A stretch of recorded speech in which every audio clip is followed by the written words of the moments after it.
The episode opens with a guy named Shen. He is 23 years old this year and describes himself as an ordinary, freshly graduated nerd with an internship. He adds that it is called an internship, but it is more like a part-time job at a coffee shop. While walking on the street, he mutters that they make him stay late to clean up the place every time. He thinks he should have studied hard in school, believing that if he had a good job, he could have spent the money on yesterday's new gaming collection. As he stares up at a building, thinking about money, an escort girl approaches and tells him that he is finally back and that she has waited for him for a long time. Shen responds that she has the wrong guy. She tells him to quit playing and says she can give him a discount today. Impressed by her, he asks how much it would be if that is the case. She replies that it is only 300, either in cash or by transfer. He walks away, saying she really has got the wrong guy, and adds that if he had that kind of money, he would spend it on his video games. The girl wonders if she has mistaken him for someone else. He moves quickly, saying he should hurry home as his takeout is about to arrive. Then he hits a delivery boy, and they both stop each other. The delivery guy says the takeout is what he ordered. Shen looks at the parcel and says he ordered fried chicken. He goes upstairs, thinking that some people are born fat, some are born attractive, but as for him, after 20 years of evidence, he is easily mistaken for someone else. He tries to open a door that is stuck and tells it to stop being stuck every day and to open up. Then the bulb that is flickering suddenly goes off. He hears strange voices and wonders who it is, thinking he must be delusional. After hearing them more clearly, he freezes and wonders if he has run into a ghost. He recalls hearing that old houses like these are easily haunted. In a trembling voice, he says they might have got the wrong guy. In another world, an old man sits on his throne and says that the sacrifice must be presented for the magnificent Lord of Ashes. A girl is brought forward, pleading for her life. The old man then performs some kind of ritual for the Lord of Ashes and says that they will sacrifice the demon girl of flesh and blood. He casts a magical spell on her, commanding her to reveal her magnificent blood and make them fear her. Suddenly, he begins to tremble and asks whether the sacrificial ritual has worked, saying it has been hundreds of years. He then laughs and tells the Lord of Ashes that he has been summoned once again and commands him to arise. His worshippers also laugh and echo the word arise. The girl opens her eyes. The old man states that it is a living sacrifice this time and adds that they, being puny mortals, cannot stay and watch. He tells his fellow worshippers to leave with him. The girl begins calling the Lord of Ashes. Smoke starts to spread all around. She is about to faint and says she feels dizzy. Meanwhile, Shen appears there, coughing in the smoke and saying he is choking to death. He then notices the girl and wonders if she is the ghost. Upon closer inspection, he realizes she does not look like a ghost and thinks he should untie her. While untying her, he says that a pretty girl can't be that bad. He notices she is sweaty and wonders if she has a fever. He touches her face and asks if she is all right, telling her to wake up and asking if he should take her to the hospital. He says she looks kind of sick. Suddenly, the girl bows before him and calls him the Lord of Ashes. Shen tells her that she has got the wrong guy and says she might not believe it, but he is easily mistaken for someone else. She addresses him as the mighty Lord of Ashes and says his stunning body is as magnificent as described in the legends. She adds that, as a worshipper, she would never mistake him for someone else. Shen then wonders why it feels more complicated than a mistaken identity. He asks what she sees in him. She replies with the words mighty, magnificent, and the one who shall not be named. Shen wonders and asks her quietly if she is really sure it is him. She seems scared and then passes out. He questions whether she has fainted from fear or if she is a scammer. He then takes the coffee from his bag and pours it into a cup, saying that he should drink a cup of coffee to calm down. He feels thankful that he plays a lot of video games and reads a lot of comics, thinking that other people would have lost their minds in this situation. She then opens one eye and looks at him, and he realizes that she is faking it. Still, he thinks she might not be a scammer, maybe she truly believes he is some evil god. After all, he has traversed through a different universe, and being mistaken for an evil god seems understandable. He tells her not to be afraid and asks what her name is. She wonders how a mighty god is communicating with a mere mortal like her, the white-hazed villain, the destroyer of worlds, the Lord of Ashes, and tells him that her name is Aina. Shen thinks that it is such a long title and considers her a poser. but he also finds that Aina is an easy name to remember. He then offers her the coffee and tells her that she doesn't have to be afraid of him, saying that this is her coffee and asking if she wants to try it. She sees the coffee as boiling fire and wonders if this is how mighty gods take the lives of their sacrifices. She holds the cup with trembling hands and says that she is willing to sacrifice her life for him. He wonders why he would need her life, then asks Aina who she is and why she summoned him, telling her to be honest or else. She responds that she is the sacrificial lamb for his summoning, that she devotes her whole life to him, and that she wouldn't dare lie to him. He repeats the word sacrifice, and she says that it is an occult term. She explains that there is a mysterious cult here, and they sacrificed a living person to summon an evil god, the Lord of Ashes. Shen says that they somehow summoned him instead and concludes that this must be what happened. He then notices something and wonders if the summoning is already over. He tells Aina to heed his order and commands her to live happily, then vanishes. The voices to cult members say to take her away and tell her to pay them back in return. They say again to take her away, stating that she will be used as a sacrifice. They say she is destined for this sacrificial ritual, and that, as a sacrifice, she should be honored. She then cries and says that she will live happily and will pass on his mighty will and purpose for generations to come. Aina wonders why this is her reward. She thinks that the Chaos cult has always worshipped and served the Lord of Ashes, but in thousands of years, he has rarely blessed them with his arrival. She questions if it is because the mighty Lord of Ashes likes young girls. She shakes her head and says she is just a mortal and doesn't know the thoughts of a mighty god. She then grabs the cup of blood and walks through the rain, which evaporates with her fire shield. She notices the rain evaporating and believes it is the power of the mighty Lord of Ashes, thinking that even the terrors of nature are no match for him. She remembers growing up in an orphanage and not having the right to go out alone, and this is her first time walking alone in a big city. She thinks this must be the real reward from the mighty Lord of Ashes. She walks through Buranda, the capital of Nolan, and believes it is the best city in the world. She then notices a building and wonders what the place is, feeling like it is special. But she reminds herself that the most important thing is to hurry back to the church. Meanwhile, Shen teleports into a cafe and wonders where he is before fainting. The next day, he wakes up and realizes he passed out for the entire night. He sits up, observes the surroundings, and thinks that it looks like a coffee shop. He questions why he feels like he isn't back on Earth and believes he is still in that world with the creepy church. He sees the photos in the store and wonders who the owner is. A girl arrives and orders one iced latte. He continues wondering why the shop owner has hung a photo of himself in the store and thinks he must be weird. He suspects he's been mistaken for someone else again. He tells himself that he doesn't know where he is anyway and decides to help out while waiting for the shop owner to return. He thinks maybe the owner will hire him as an employee. Another girl arrives and asks for an iced Americano.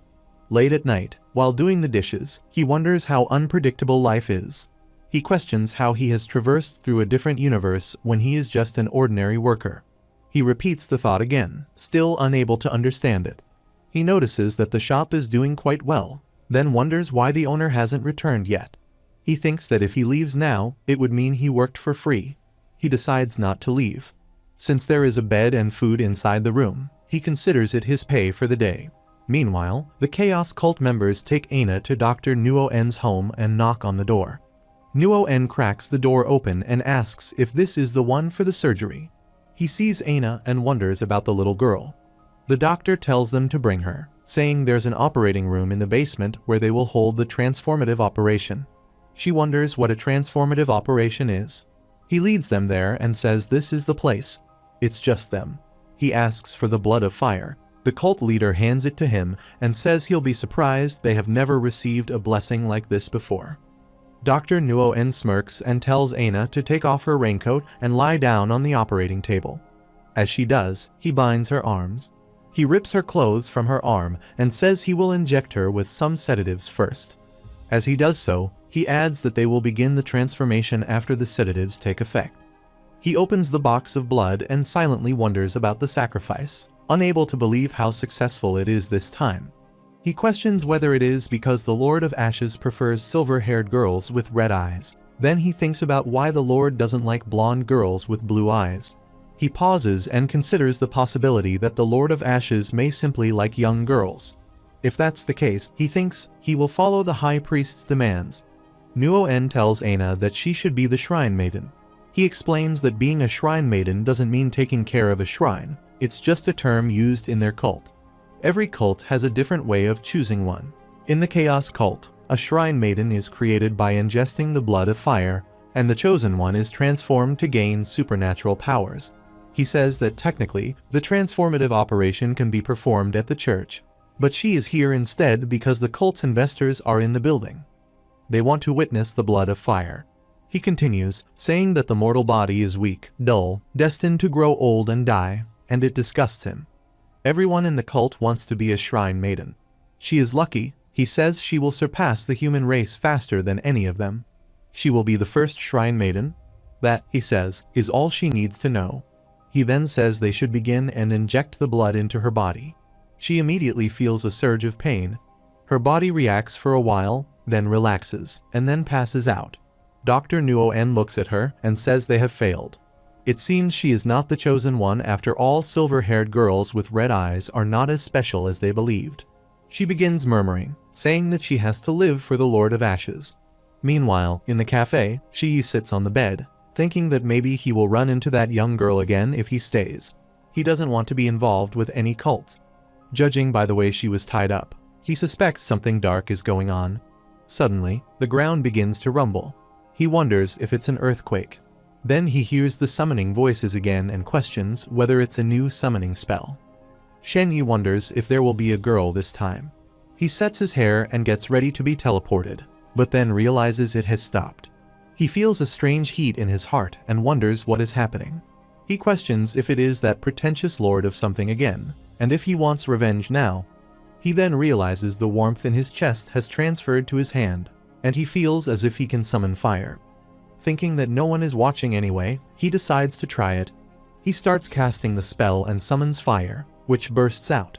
He mutters not to burn the house down and tries to control the fire, realizing it works. He summons fire again and controls it once more. He gulps at the situation and wonders if he can control the shape of the fire. He starts forming some shapes with it and realizes it turns out well. The fire looks cool, but he does not feel any heat. Seeing many books around, he thinks no one will notice if he burns one a little and puts it back. He flicks the fire with his finger to burn a book, but it does not work at all. He tries to turn the heat up, then tosses the book away and complains about what kind of lousy fire it is since it cannot even burn a book. He considers it a waste of time. Meanwhile, Dr. Nuo-en comes out of the room and says it is not as easy as he thought. He suggests trying a blonde guy next time and says they will deal with the girl later. Aina comes out and tells the doctor that she made it. The doctor wonders if it actually worked and notes that she is still alive, which means they succeeded.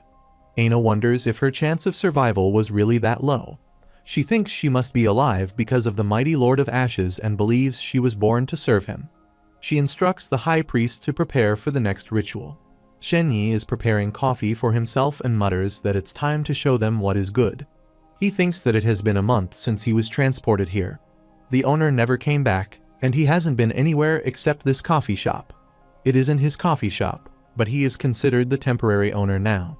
He admits to himself that being the owner feels good, but after a month of calm reflection and analysis, he realizes he wants to go home badly. The ground starts rumbling again, and he hears voices casting magic spells, which then stop. He wonders if that is it. He closes the shop, saying it's time to sleep. Lying on his bed, he says he has been hearing summons over the past month.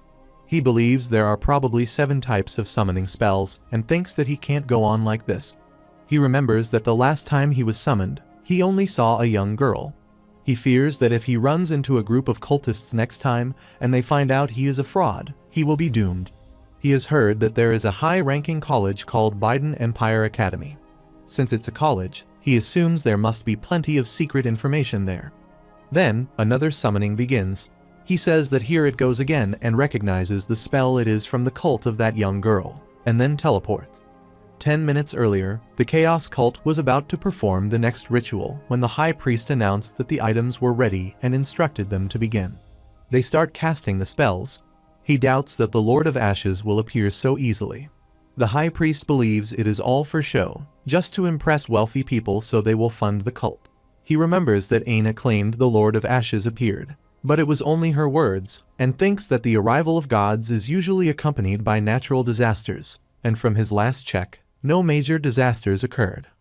Aina says that the item that arrived today must be the relic mentioned by the high priest. She says most relics possess magical powers, and demon patrols forbid mortals from touching them. Most of them are sealed. She reminds the doctor that only investors can provide sacrificial items like this. The high priest says they will sacrifice the relic to the mighty Lord of Ashes, and cast again, invoking the destroyer of worlds to reveal his magnificent body. The candles blow out, and he notices the strange silence. He wonders why he can't hear the rain outside and suspects it might be because the Lord of Ashes has only appeared twice in 1,000 years. He still doubts that a second summoning could happen in such a short time. Aina then points upward and says that the Lord of Ashes has arrived. The followers observe in awe, realizing that a god is present. Aina steps forward and says that they have met again, calling him the Lord of Ashes. The high priest pleads with the Lord of Ashes to calm down and forgive them for the disturbance. Meanwhile, Shen, hiding behind a statue, thinks to himself that he is not angry at all, but he does feel a bit awkward. He wonders why he was summoned this time when nothing had happened during the previous attempts. He begins to worry if he is about to blow his cover so soon. Noticing Aina, he recognizes her as the girl from the last time. He thinks that she looks good in this very cult-like outfit and figures it must be God's will working. He tells himself that he is amazing. The high priest watches closely, assuming the Lord of Ashes is speaking, but admits inwardly that he couldn't catch it because the voice is too quiet.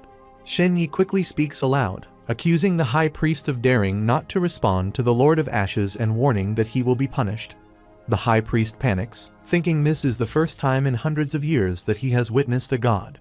He fears that he might die immediately and decides he must hurry and appease the Lord of Ashes with sacrificial items. Wanting to shift the atmosphere, he changes the topic. Everyone bows, and the high priest offers a rare treasure, the ever-changing mask, as a sacrifice. Shen hears the loud declaration and assumes the man must be the high priest. He judges that this is someone he should not mess with or get too close to. He tells himself that he'll be doomed if they find out he's not actually the Lord of Ashes. But then he notices the high priest crying from the emotion of it all and sees how fanatical the man is. Shen wonders why the priest doesn't say anything if he suspects the truth. The high priest believes the Lord of Ashes must be angry and is afraid that punishment is coming. After all, he has finally met the god of his religion. Shen calms himself and realizes that they don't seem to notice anything is wrong. He announces that he accepts their sacrifice, calling them weak mortal imbeciles. When he sees the mask levitating, he thinks it's too dangerous to retrieve, but he grabs it anyway and repeats that he has accepted their sacrifice. A follower of the high priest watches and wonders if the priest is shaking, concluding that he must be the most loyal believer. The high priest cries and says that he has survived, but then wonders why the Lord of Ashes hasn't left yet. He suspects the god is thinking about something and concludes that the Lord only appears once in a few thousand years or when something major is about to happen. He believes the god must want something powerful enough to make him pause. He considers whether the god is planning to overturn the world and decides to ask for guidance. The high priest humbly requests godly orders, promising they will ensure the world turns according to his will. Aina then steps forward and tells the Lord of Ashes that these people are not his faithful worshippers, they are frauds. She says they only approached him for their own benefit and went against his will. The high priest snaps at her to shut up, asking if she even knows what she is talking about, and reminds her that she's just an orphan who knows nothing. Shen then speaks as the Lord of Ashes, saying that the high priest disavowed his will and deserves what's coming. Shen internally reflects that God's will does not seem to be working out well, as Aina is still being mistreated. He gathers fire in his hand and declares that she must stay alive, it is her destiny to accept a great cause. He then addresses the high priest directly, saying he shall not offend her. The high priest sees the huge flame and tries to brush it off, saying it was just an illusion. Shen demands to know if he heard what was said. The high priest quickly declares that he is the Lord's humble servant and will obey his will. As the fire begins to fade, Shen announces that he is returning to another dimension and tells them not to bother with sacrifices if they don't need him. Aina quietly reflects that the Lord of Ashes is not an evil god. Aina says that must be it natural disasters occur when he appears, but only because the world can't handle his existence. He is not evil. Then the rain starts. The high priest says he can hear the rain outside and that the Lord of Ashes is gone. The believers begin to act strangely with visible relief. Dr. Nuo-en arrives and asks the high priest what is going on and what just happened to them, questioning why everyone is acting insane. The high priest says they need to hurry and leave, as the anti-magic bureau will be arriving soon because of the recent commotion. Nuo-en says there are only a few investors present, but the few maniacal elites among them will be very troublesome. He grabs the high priest and yells at him, demanding an explanation. The high priest, frustrated, tells the doctor to kneel. Nuo-en becomes troubled and wonders if he has gone crazy. He can't believe he just grabbed the high priest, knowing his danger level is disastrous.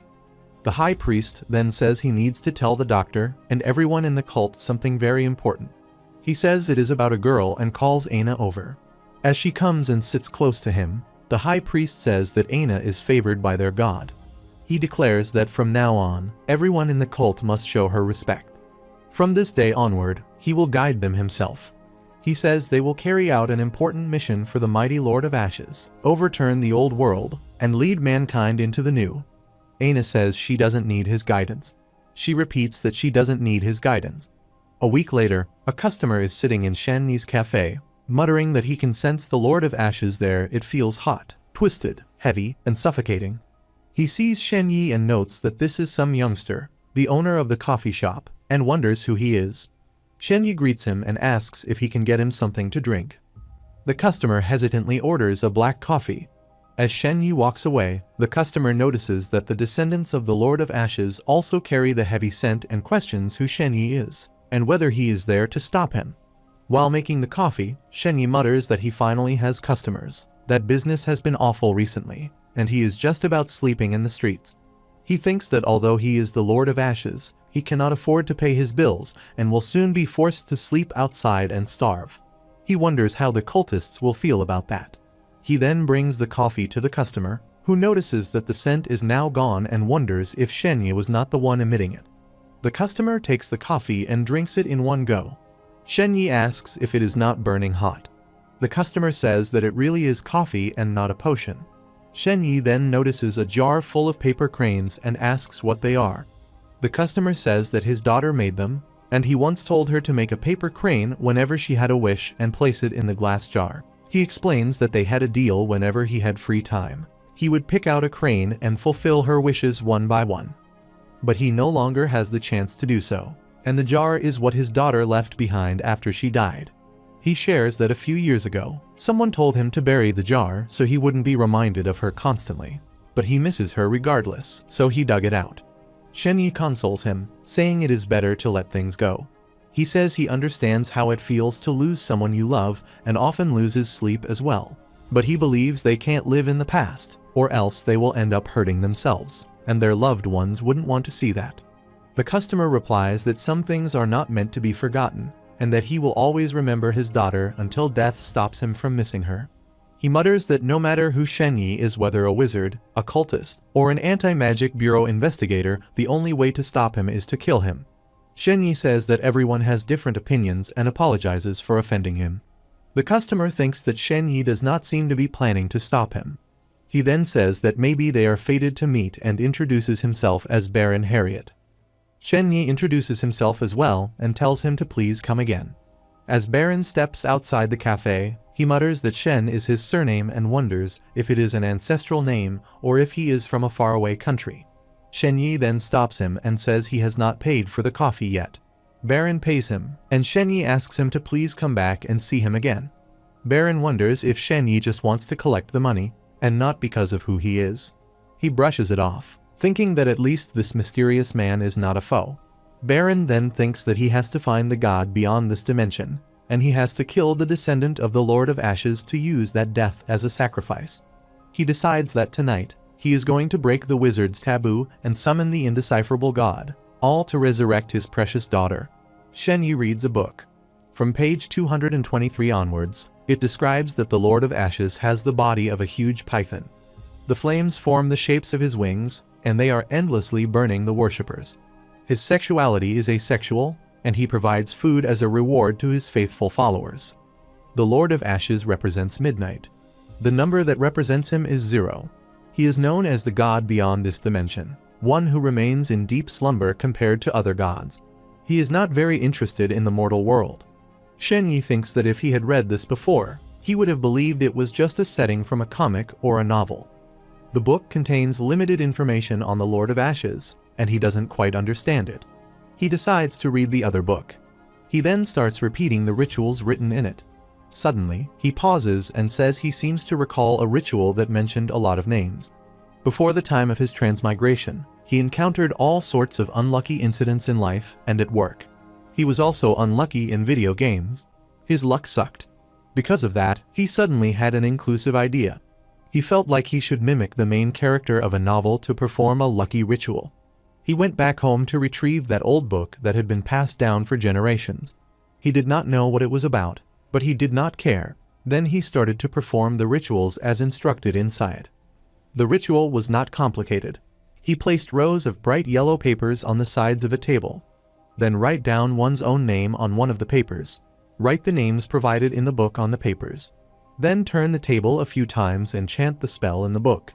After the spell is recited, remove the paper with one's name on it. Finally, remove the other papers at the same time on the next day. He waited all night in the storeroom, but nothing happened. Shen begins to think that the transmigration might be related to the ritual and the names he saw. A sense of looming danger settles over him. He flicks the fire with his finger and wonders if he can pull anyone using the flames. His ability to control them has improved after the second summoning, but they still aren't fatal, only useful for bluffing. He questions why he still feels so weak, even after transmigrating. All he has is the power to scare people and a lousy mask. The high priest described it as powerful, but to Shen it seems ordinary. He wonders if he's using it incorrectly. He puts the mask on, trying to transform, but nothing happens. He removes it and throws it beneath him, where it starts to melt. He watches as it submerges into the shadows and suddenly understands. He searches for a mirror and finds one. If his theory is right, the mask merging into the shadows should allow him to change his appearance. Sitting in front of the mirror, he puts the mask on again, and it submerges into the form of his customer, Baron. He sees it worked. He looks exactly like him, down to the natural facial expressions. He wonders if he can also change his body and clothes. He feels like he's fulfilled his low-level cosplay dream. Then the summoning spell begins. He hears it and recognizes parts of it, though this one feels different.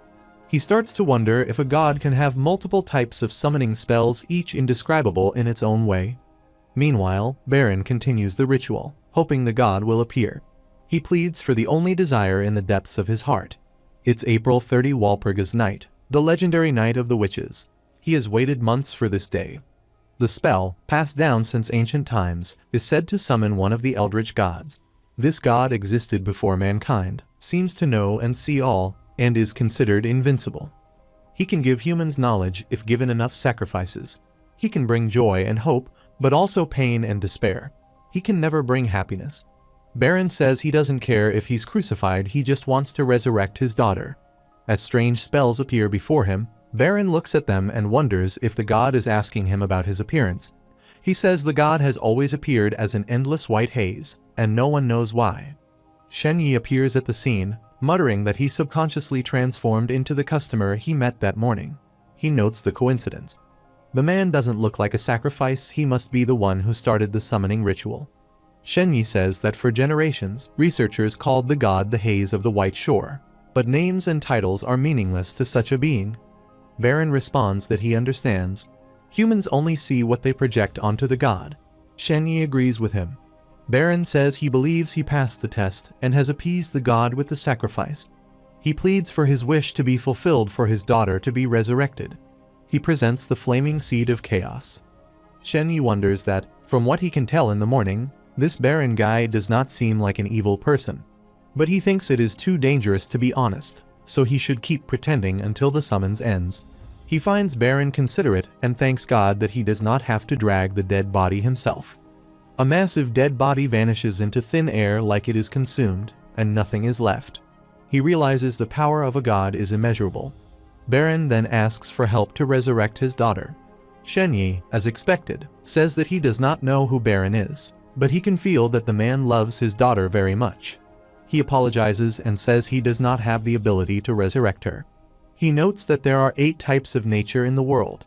The Lord of Ashes has the nature of tragedy. As the haze of the White Shore, Shen thinks he should reward Baron with knowledge, but he questions what knowledge he can give him. He reads in the box that the knowledge provided by the haze of the White Shore cannot be comprehended by humans. He decides he needs to give something out of this world, deep and classy. If Baron does not understand the secret power that can resurrect his daughter, he will just say Baron is not wise enough to understand. Baron wonders why there is no response and whether the sacrificial offering is not enough. Shen then declares that he will fulfill Baron's wish and pass on the forbidden knowledge to him. He says that in the northern darkness there is a fish named Kun. Kun is so big that no one knows how many thousands of miles long he is. He changes into a bird named Peng. Peng's back is also thousands of miles long. Shen explains that this is a transcending bond, that the soul and body are not the same, and the only way to let the soul be rid of all bonds is to step away from the material, physical, and common aspects of the world. He says transcending bounds is forbidden knowledge, and its ultimate goal is not resurrection. Instead, those who understand it will get what mortals always wished for: an eternal soul. He warns that if this information spreads, it will not just cause wars, it may turn the world on its head. With that, Shen starts fading away and wonders if it is finally over. He thanks God he studied hard back then. Meanwhile, Baron stands there and thinks that transcending bounds will definitely change the world. He considers it an unimaginably cursed bit of karma and cannot believe he made it appear in this world. He thinks perhaps this is Shen-Yi's deeper purpose. He did not teach the knowledge of resurrection, but passed on a higher tier of knowledge instead. Shen-Yi then teleports back to his room and says he is not a beginner like before. He remembers it was 11 before the summons and thinks the book was right. He confirms that the haze of the White Shore is a god from another dimension who represents the 11th hour. He notes that the Lord of Ashes was not summoned this time. It was the haze of the White Shore instead. He wonders whether there will be other summons in the future. He notes the location was at an old castle. Looking at his phone, he says the summoner was Baron, and the goal was to resurrect his daughter. He says he has a photo, but does not know the exact location, so it is useless at the moment. He admits he risked being found out in order to take the photo and thinks maybe he can use it in the future. He regrets not taking any photos during the 2 previous summons. Lastly, he decides to see if he gained any new powers this time. He tries to gain his power, but after struggling, he realizes that he has not gained any new powers since the flames are not upgraded. He notes that the mask works very well as a disguise. Holding the seed, he says that Baron is so considerate, he knows that he cannot carry a huge object. He thinks he cannot drag dead bodies around as a god from another dimension. He finds the lizard scary, but if he wants to know more about that unknown field, he believes the seed may be useful. He puts the seed in a box and keeps it in the drawer. At night, while he is sleeping, the seed comes out of the box and transforms into a lizard. It comes near him and tries to wake him up, but he does not respond. The lizard, scared from his snoring, then goes outside, wanders around, and transforms into a cat. However, George, one of the 7 grade A investigators in Nolan, was recognized as someone capable of handling a crisis on his own. He was admired by the new recruits of the Anti-Magic Bureau, who secretly referred to him as the legendary investigator, the strange killer, the undead raven. On a rainy day, George was walking while carrying his umbrella and speaking to someone through an earpiece. He seriously asked the person to get to the point. The person responded with an apology, saying he had been too excited, and then explained that he was just a human. He only had one heart, and he was a regular person. Someone had seen the kid holding a strange chalice and staying in the area, but based on the investigation, the shop owner appeared to be clean and completely ordinary. Though the owner was annoyingly good-looking, George still had to investigate him in accordance with the standard procedures of the Anti-Magic Bureau. George closed his umbrella and stood outside the shop, responding that he understood. He then thought to himself that the matter was quite serious and that the entire case was extremely confidential. On the other side, a girl whose face was not visible due to the faint colorless light in the room was lying on her bed at night, illuminated by a bright light. She had been looking at someone whose reflection was visible in that bright light, while she shouted that an evil god had appeared and that the evil god had arrived in Nolan. George smiled and wondered what could be worse than the appearance of an evil god, since the worst possible outcome would be the destruction of all humans. He took out a picture from his coat pocket and, looking at it, said it was a shame because if it were less blurry, he might be able to see the face in the picture. However, the picture was of a girl with long gray hair, and she was standing with her back turned in the image, so her face was not visible. After this, he went to Shen's coffee shop and asked for a cup of latte. Shen, who was cleaning the counter, responded that it would be ready shortly and asked him to take a seat. George turned his eyes toward Shen and observed that he truly appeared to be an ordinary person who had never experienced anything supernatural, concluding that there was not much to investigate and that it was another useless case. Shen brought the cup of latte to George and, while presenting it, said it was ready and wished him to enjoy it. George sat there and asked politely if Shen had seen anything strange in the area recently. Shen, shocked and sweating, asked if he meant things that were out of the ordinary or unbelievable. Sensing that something was not right, Shen then closed his eyes and said that the weather had been bad lately, so there had been few guests visiting his coffee shop. He wondered internally whether he might have revealed too much and reminded himself to stay calm and avoid exposing his identity. George responded that he understood and thanked him. At 2 p.m., George finished his coffee and got up to leave. Shen, standing behind the counter and using his phone, told him to take care. George responded with thanks, saying the coffee was delicious. As George left and the door clicked shut, Shen turned to look, then placed his hands on the counter and smiled, thinking that George really did seem like an ordinary guy, but he was probably overthinking it, although George still looked very intimidating. Suddenly, Shen's fingers twitched, and he pressed his brows together, saying he felt a chill inside him, and it seemed that new powers took time to awaken. He then looked at his still-on phone and stated that powers did not activate immediately after the summoning. He groaned and extended his hand, but then he started sweating and pouting as he asked himself why he could not fire it out. However, he could still feel the power and move it within his body. However, Shen's body turned into haze, and as the haze passed over the shelves, he was surprised and exclaimed internally that his body had transformed into vapor. He then realized that he could move his body in a vapor state. Suddenly, he reverted back into his human form and stepped onto the floor. He remarked with surprise that it had lasted around 10 seconds and considered it more useful than the flames, at least for the purpose of escaping. Meanwhile, the door made a clacking sound, and George stood there, stepping inside. Shen, now in a normal state, turned and asked why George had returned, while his body was still glowing with a flaming hue.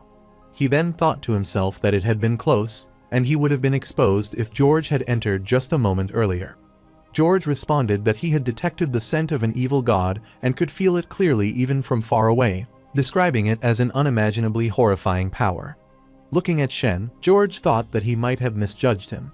Suddenly, he felt the flaming aura releasing from Shen's body, and with nerves tightening and sweat forming profusely, he questioned why he had come back, finding the sensation far more intimidating than it was outside.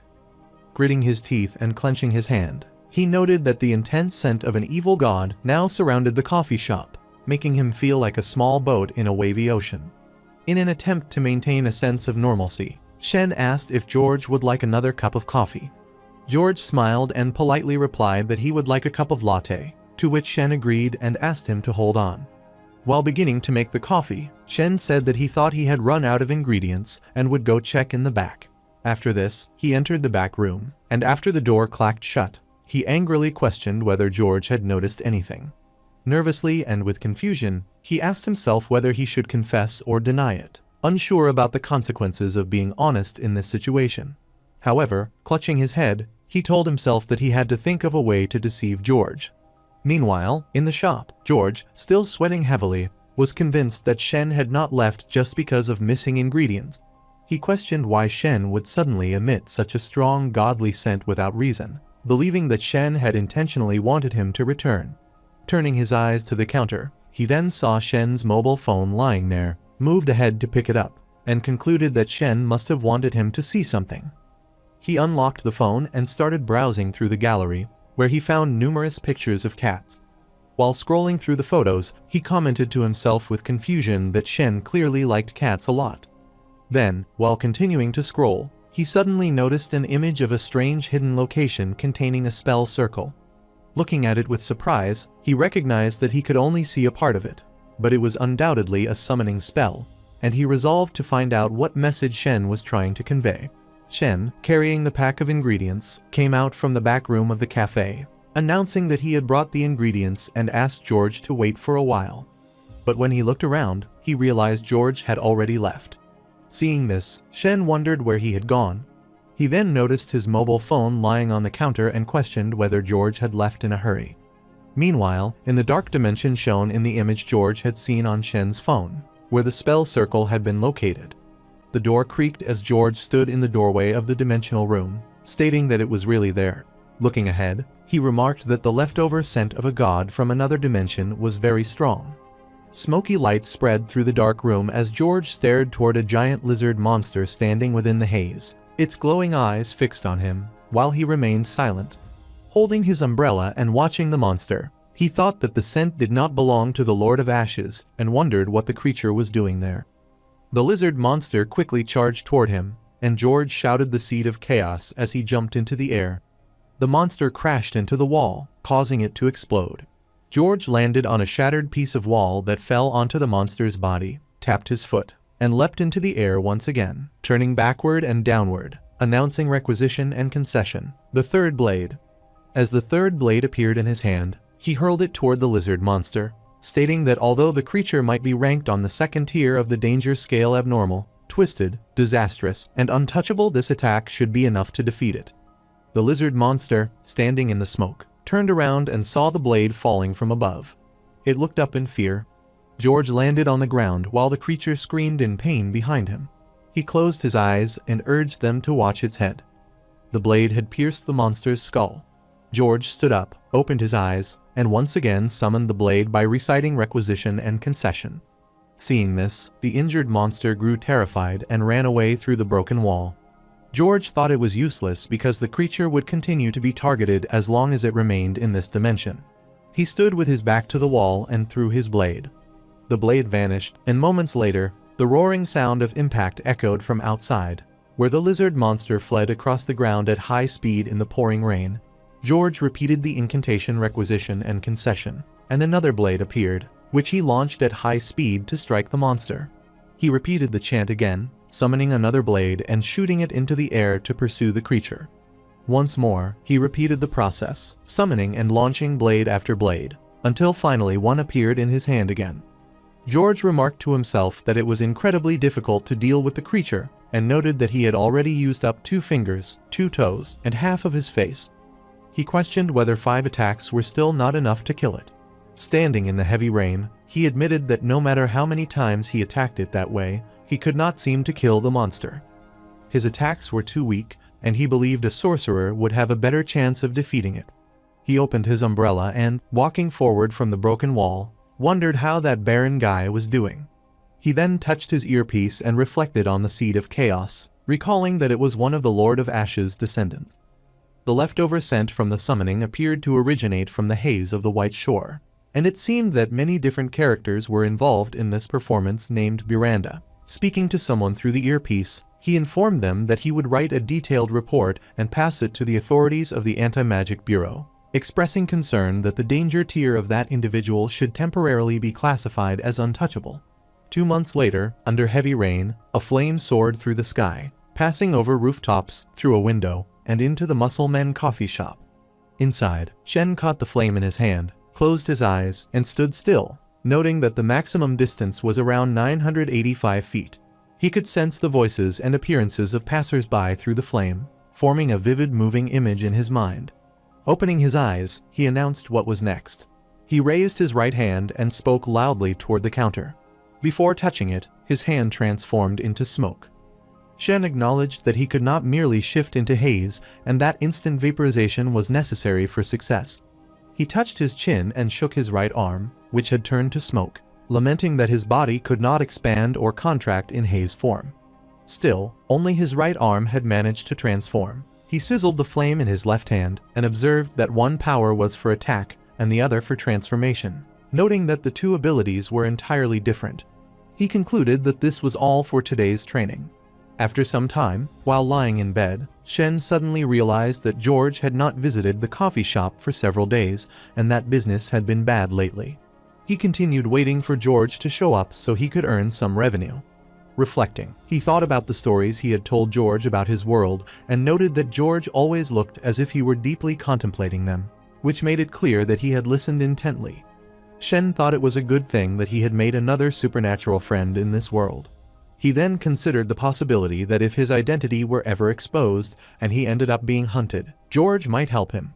He tightly closed his eyes and hoped that would be the case. Suddenly, many tunnels surrounded by flaming lights emerged and thudded against the ground. Shen stood watching them and wondered if it was a dream and whether everything was made from ashes, questioning if this place was the lair of the Lord of Ashes. Turning around, he found Aina standing behind him. He walked to her, stood behind her, and looking at her, wondered if she appeared to be the one dreaming instead of him. With an evil thought, he considered that if she was the one dreaming, he could do anything he wanted.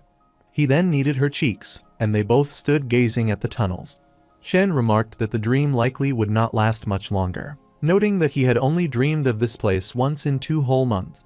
He wondered what the conditions were for activating such a dream and decided he should wake up first. After this, he touched Aina's head and said farewell to her, and then they both disappeared. Meanwhile, at Aina's home, she was sleeping in her bed and suddenly awoke in fear, calling out the name of the Lord of Ashes. She recalled that she had attempted an astral projection spell before falling asleep and had tried to reach out to the Lord of Ashes. Believing she had succeeded, she closed one eye and shifted the other to look behind her body. Feeling intense heat, she wondered why her body was so hot. Turning her back, she discovered a mark from the Lord of Ashes and was shocked upon seeing it. However, in the heavy rain, someone wearing a black hooded robe was walking. While inside the cafe, Shen was pacing in confusion and muttering to himself that although they had never spoken, he had met this girl 3 times already, though their encounters had been quite strange. Outside the cafe, the person in the hooded robe stood silently and stated that it was time to go in. Meanwhile, Shen, still speaking to himself cheerfully, said it was honestly better than meeting in person, and was grateful that Aina and the cultists did not know where he lived, otherwise his life would become unbearably complicated. At that moment, the cafe door creaked open, and the person in the hooded robe, revealed to be Aina, entered and walked inside while Shen, busy with his work, welcomed her without looking. She turned toward the sound of his voice, and when Shen realized it was Aina, he was shocked and began to worry, thinking that it was not good since he had left the shadow mask in the drawer in the back room. Facing away from her, he nervously asked what she would like to drink, while Aina removed her wet hood and asked, somewhat surprised, if he was offering her something to drink. Shen, gritting his teeth, wondered how she had found out where he lived and how she had tracked him down. They had not spoken, so it made no sense to him. He suspected that the cultists might possess some supernatural method such as a prophecy or prediction. He knew he had to come up with a way to deceive her, and still facing away from her, he asked if she had finally arrived. Smirking to himself, he thought that since he had appeared twice before her as a god, she must be overwhelmed to see the deity from another dimension in whom she believed. As she stood behind him, confused, she asked who he was. Shen turned and, pretending to be surprised she had found the place, demanded to know what brought her there this time. But then he fell nervously silent when Aina simply responded that she did not need anything.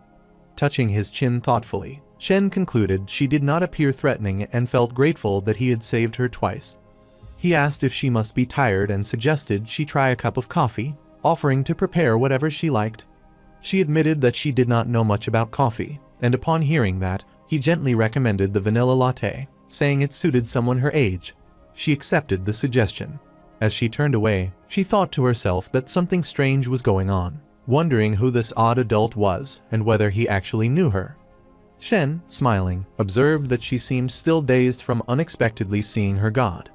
Aina sat on a chair and wondered why the hot, twisted, and heavy scent of the Lord of Ashes lingered throughout the cafe. She became increasingly irritated, questioning who the man really was. Shen then returned with the vanilla latte, placed it on the table before her, and politely remarked that she must be curious why he was there. She looked at him with surprise and confusion. then said she could sense the presence of the mighty Lord of Ashes in this place. Hearing this, Shen's eyes went blank, then rolled, and he smirked, thinking that she still had not recognized him. He admitted inwardly that he did indeed carry the scent and had no idea how to remove it, which meant he would have to continue pretending. Closing his eyes with resignation, he said to himself that he could not claim to be the Lord of Ashes directly, especially while working in a coffee shop every day, as it was impossible to constantly maintain divine behavior and speech. However, since she seemed uncertain of his identity, he decided he could pose as a divine messenger who conveyed the will of the god. Aina, sipping the latte, blushed and licked her lips, commenting that it was sweet and cold.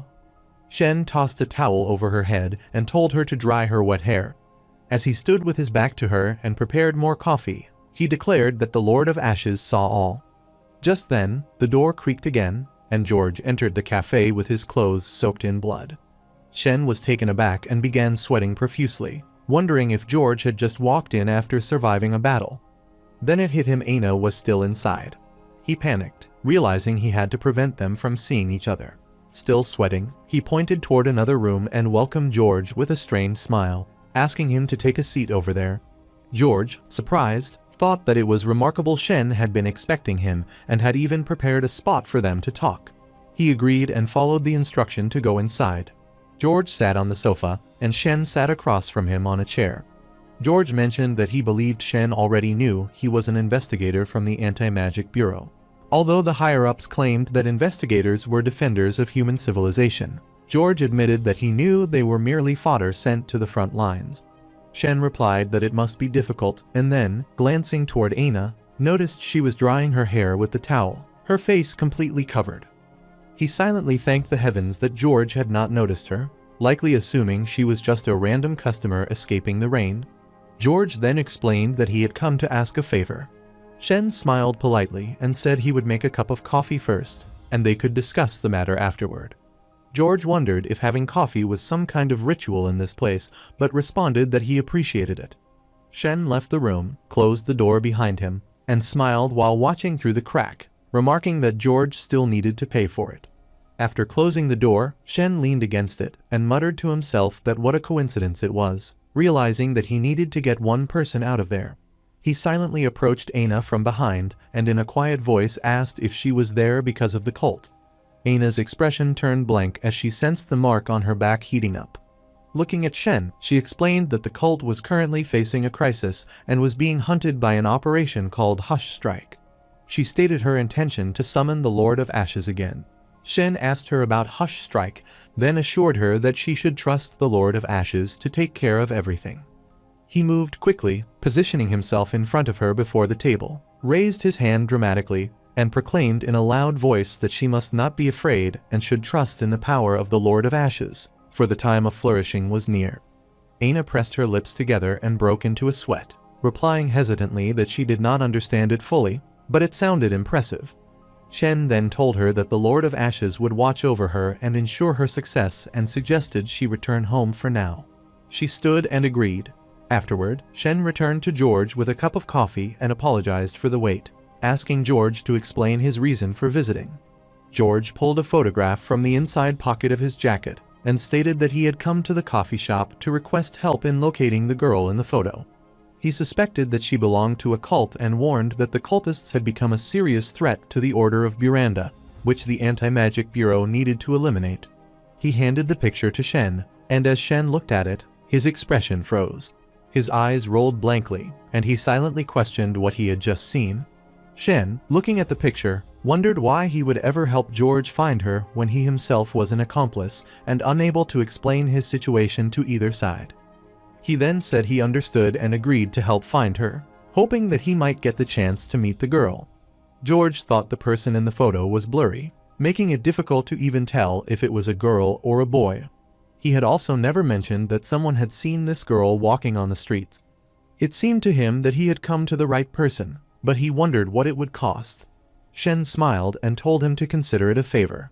George, folding his arms, pressing his lips downward, and closing his eyes, thought he would rather pay something substantial than owe a mysterious person like Shen a favor.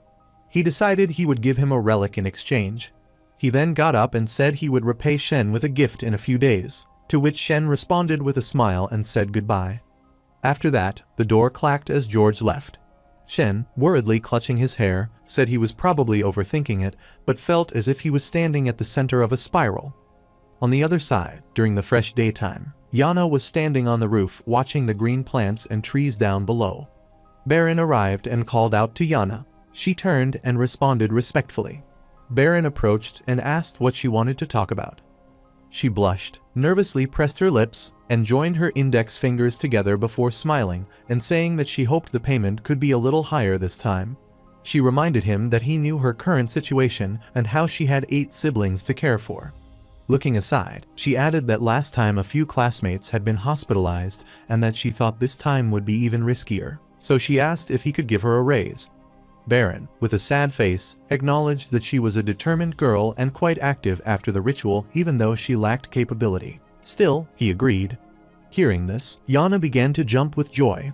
Baron squeezed his eyes and thought that only commoners desired money, and that the mysterious big shot at the coffee shop surely would not be interested in such material things. Then, he declared it was time for the summoning to begin. After some time, in a dark room hall, Baron sat on the lightning spell circle and stabbed a blade into his own hand. Blood spurted out and began dripping onto the spell circle as he invoked the nameless, the indescribable, and the unknown. He called upon the deep and mysterious god, saying that his heart was full of pain and despair, which he would use as an opportunity to establish a connection. He was willing to act for either ultimate good or ultimate evil and simply prayed that the entity would appear in this dimension and fulfill the one wish he truly desired. Yana stood behind, trembling as she watched everything unfold. She placed her fingers in her ears and thought she refused to see or hear any of it. Meanwhile, Baron's counterpart appeared, surrounded by smoke and lightning aura. His hair was black, unlike the real Baron, whose hair was brown. The counterpart, observing Baron, thought he should leave the man alone, realizing that Baron truly had no idea how to resurrect his daughter.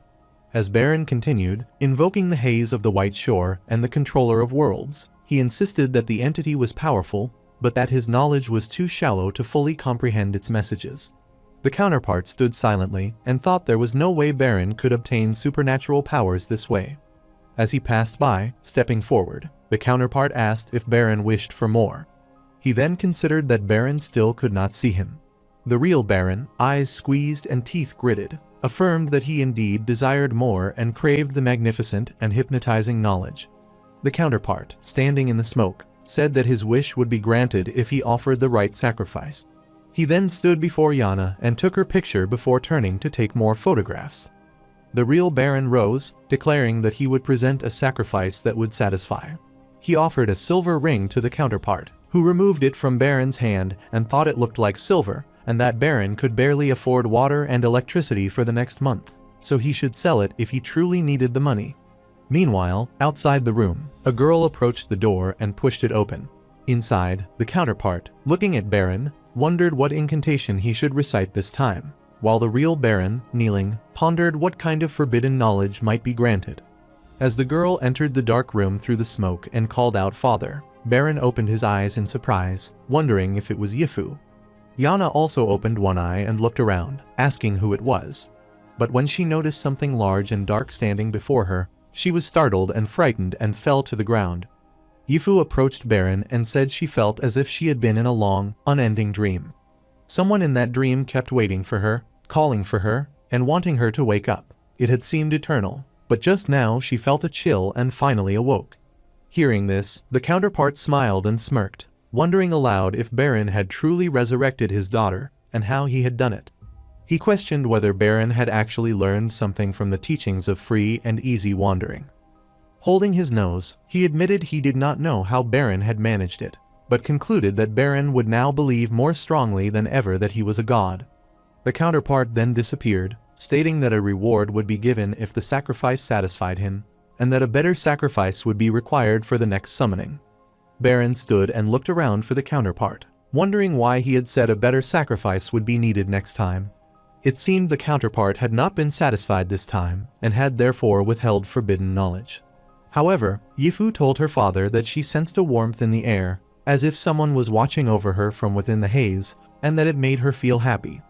Baron, gritting his teeth and shifting his gaze, thought that Yifu was being watched by the haze of the white shore. With an evil smile, he looked forward and considered that if he sacrificed Yifu, he might gain new and forbidden knowledge. Lost in this thought, Yifu worriedly placed her hand on his shoulder from behind and asked what was wrong. Tears filled Baron's eyes as he called out her name, then turned and hugged her tightly, saying he was sorry and that he would never let anyone hurt her again. He promised that no one and nothing would ever take her away again. Yifu smiled and said she would not leave anymore. Suddenly, Baron felt something and wore an angry expression as he stood before a bright and colorful light spreading vertically through the hall. He raised his voice and declared to the controller of worlds, the magnificent haze of the white shore, that he would offer a better sacrifice next time and asked it to stop being interested in his daughter. Shen, observing this, closed his eyes and thought to himself that he had only looked at the daughter for a moment and questioned whether Baron really needed to overreact like that. Meanwhile, in the smoke, Baron knelt while the counterpart stood and stated that a few days earlier, the Hush Strikes had approached him for an alliance and offered a disastrous level mysterious relic in exchange. As he moved his hand, he remarked that although he had not wanted to get involved with cultists, he no longer had a choice. However, Shen returned to his cafe shop in his haze form, letting out a deep sigh as he noted that his powers had improved as expected. He wondered what the final stage of this ability might be. As he tapped his foot on the floor, he began transforming into his human form. Looking at his right arm as it turned back into a human hand, he lamented that it was a shame he still did not know how to use the ring given by Baron. He sighed again, admitting to himself that he lacked knowledge when it came to supernatural matters. While rubbing his chin, he questioned whether they expected him to work and buy books on the supernatural using his own money. Slapping his own face in frustration, he scolded himself, thinking that was not very godlike, that it was more like the starter pack of a corporate slave. Holding his chin tightly, he considered the possibility of reaching out to George and letting him explain how to use the ring. Afterward, he picked up his custom raincoat from the rack, unfolded it, and decided that he should head out with his princess now. He happily observed that, as expected from expensive custom apparel, the colors looked great. Wearing his custom raincoat, hat, and face mask, Shen walked through the rain in the alley, noting that it was raining cats and dogs. Upon arriving at the bus station, he got on the bus, recalling that he had taken many photos the last time Baron summoned him, including a photo of a building seen through the window. He removed his raincoat, sat down in his dry clothes, held his phone, and began checking the photos, commenting that the building was probably on the outskirts of South Buranda. While analyzing the photo, he concluded that if he was not mistaken, the high walls depicted included a glass walkway that served as an observatory deck.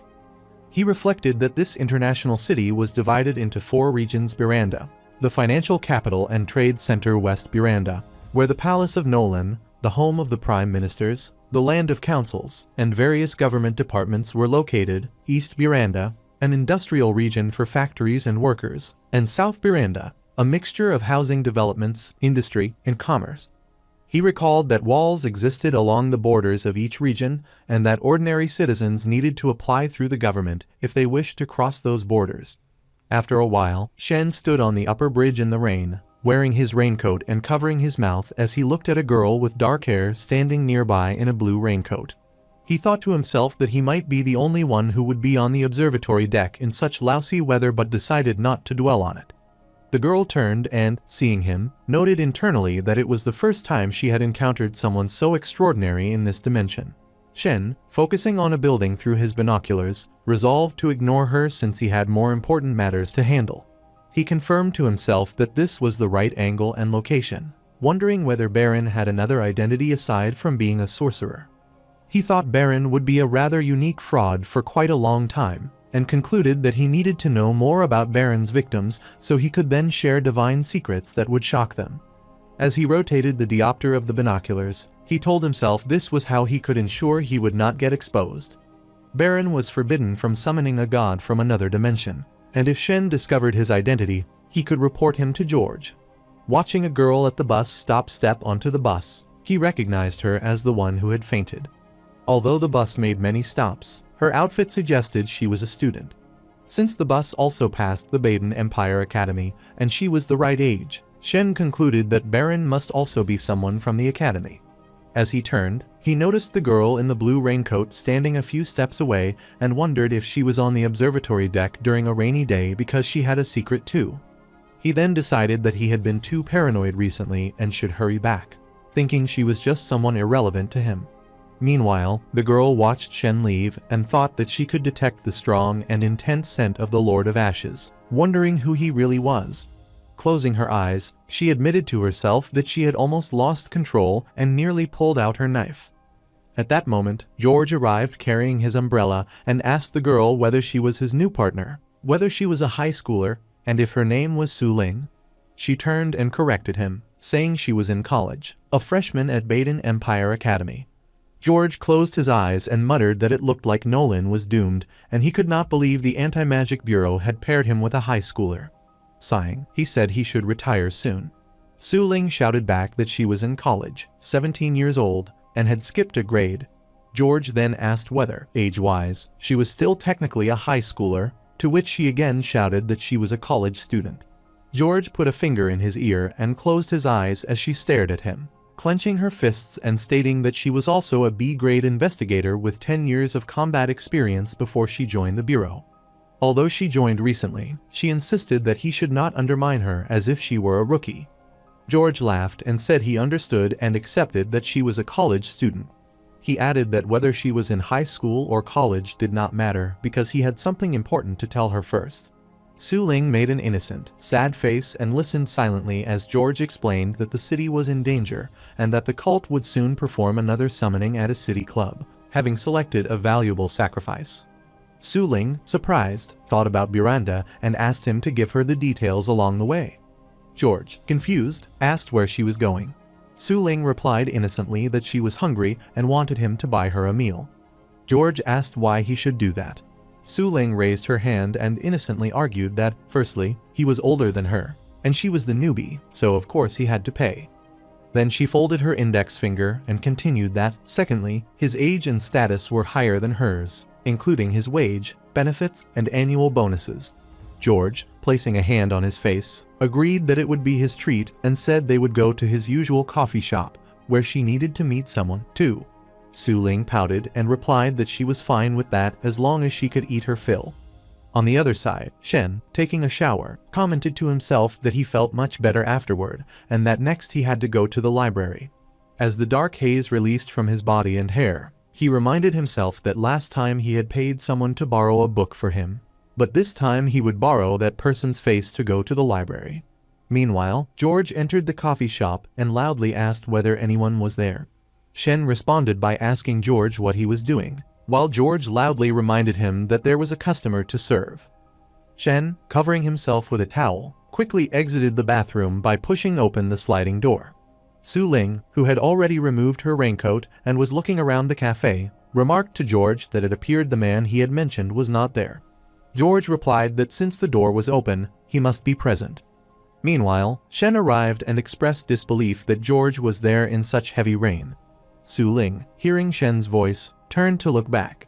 Shen smiled politely and commented that George must really love his coffee, while Suling sensed the heavy and intense scent of the Lord of Ashes emanating from Shen's body.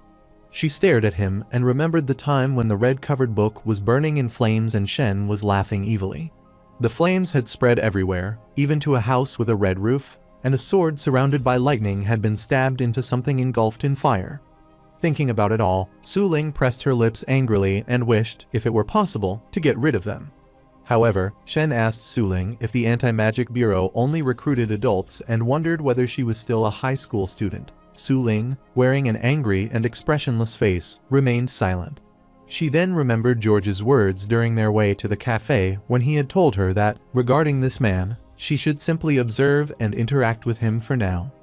Recalling this, she squeezed her eyes and lips in frustration but stayed quiet. However, she then pouted angrily and said that she was a college student, which made George stifle a laugh. He moved closer to Shen and stated that she was a freshman, which made her almost a high schooler, and she was only 17 years old, so it was not much different. Suling kept her expression blank and angry. George then said that the introductions were over and suggested they should talk about what happened previously when he had asked Shen for help to find someone. Shen replied that George should first order some coffee and then they would talk about the rest. George agreed and said he would get a latte again, and Shen acknowledged that. While Suling sat there checking the menu book, her eyes sparkled at the thought of delicious food. She placed an order consisting of mousse cake, chicken sandwich, tiramisu, fresh cream cake, egg tarts, donuts, and macarons, and declared that she wanted 2 of everything. Shen, seeing such a large order for one person, felt small and looked up at her, asking what kind of coffee she would like. She responded that she did not know much about coffee and would let him decide for her. Shen said in that case he would make the coffee for her and promised that she would be satisfied, and she accepted. Shen turned to prepare the food while happily thinking about the profit. A bead of sweat appeared on George's face as he asked if she was not worried about wasting food by ordering so much. She replied that they could pack it up if she could not finish. George closed his eyes and remarked that she should not order so much food at a coffee shop because it was not filling and it cost a lot of money. She replied that he was paying anyway, and George remained silent. She then began listing his benefits using her fingers, stating that he was a grade an investigator whose annual income was higher than 99% of the nation's citizens, that he had a house allocated to him, and that his family and relatives enjoyed free medical care, free education, and free travel. She added that he could also receive extra commissions for missions and asked whether they could bill the expenses to the bureau since they were here for the man Shen. George closed his eyes, sighed, and said that being an investigator had its benefits, but few graded investigators could retire successfully. He then asked why, as a grade B investigator, she was still poor. She closed her eyes and replied that she had to spend money on many things. After a while, the whole table was filled with food and she was eating quickly. George sat with his back to her at another table with Shen. George then said he wondered if Shen had any leads about his previous request and added that he knew Baranda was in chaos. Shen asked how much George had found out. George responded that all they knew was that a cult was planning to sacrifice Baranda, and if that happened, no one could predict what a god from another dimension would do. He said that even if the god was not malicious, ordinary people could not withstand the mere presence of a divine being. He then closed his eyes and, sweating, said this was the worst-case scenario. Shen rolled his eyes and smirked, asking how the cult would present the whole city as a sacrifice if the ritual was that massive, adding that he feared being exposed to the whole world. He pressed his lips and closed his eyes while wondering about what Aina had said regarding holding a new sacrificial ritual. He thought that the Chaos cult clearly lacked the strength to succeed. Aina had also mentioned that they were being hunted by an organization called Hush Strike. Shen, sweating, asked if George knew about Hush Strike. George trembled inside and thought to himself that Shen really knew everything. He then replied that yes, Hush Strike had attacked Anti-Magic Bureau investigators, causing heavy casualties, but their objective remained unclear. He added that if Hush Strike was not trying to sacrifice the city, then they could only be dealt with later, even if that was unsatisfying. After that, George presented a box to Shen and said that he had owed him a favor, but believed this would settle the debt. Shen, worried, asked whether accepting it meant he had to help him look for Aina. George told him to keep it. Meanwhile, Suling had eaten almost all the food and only a few pieces remained on the table. George asked Shen if he had rejected the request because helping them was inconvenient. Shen replied that he would not help, but he could assure him that the girl in the photo was not a bad person. He added that the Chaos Cult and Hush Strike were currently in a fierce conflict, and gave that information freely. George stood up and said he understood and thanked Shen for the information. He then told Suling that they could leave now. Suling, still enjoying ice cream and pastries, told Shen to pack up the leftover food. Shen politely responded that they had no takeaway boxes at their coffee shop. Suling looked surprised and angrily turned her gaze to George, who silently closed his eyes. George was surprised when Suling angrily began quickly devouring the remaining cupcakes and sandwiches. Later, Shen, wearing a raincoat, stood outside the school building in the rain and looked up while saying to himself that he would reach the library after passing through there. He thought that the central library held more than 700,000 books, and, although he had no student pass, he could turn into mist and slip in through the restroom. In mist form, he could pass through even the tiniest crack, let alone a security window. He then slipped into the female toilet, where a woman saw him, screamed, and slapped him across the face. Afterward, he stood outside the toilet wearing someone else's face and uniform. thinking about how convenient it was to use another person's identity. He then entered the library and started searching for a specific book. After finding it, he said to himself that he should now look for information on the Chaos Cult. He began reading and started sweating as he learned that the Chaos Cult had once succeeded in summoning the mighty Lord of Ashes. He read that the appearance of a god could cause endless disasters, including boiling oceans, smoke-filled skies, and scorched lands. He thought that he could not perform a feat of that scale. At that time, the Chaos Cult had been powerful enough to take over an entire kingdom. They had massacred the military, killed the king, looted the riches of royalty, and took their daughters and wives. He read that they had been one of the most evil forces on the world's second largest continent. However, their glory had been temporary, and they were nearly destroyed by the Corona Church, almost disappearing from existence. Shen returned the book to the rack and thought that they had once been successful but were now just a fallen cult. He then pulled out another book titled The Silent Language by Yale Verd, a book from 100 years ago. He assumed the author was no longer alive. He read that many cults survived by receiving rewards from their gods, but most cultists received nothing, which made it difficult to attract more worshippers. He learned that the only way to gain a large number of loyal followers was to address the fear of death. Shen read that the scariest thing about Hush Strike was that it was composed of ordinary people, and their sacrificial rituals were completely different from other cults.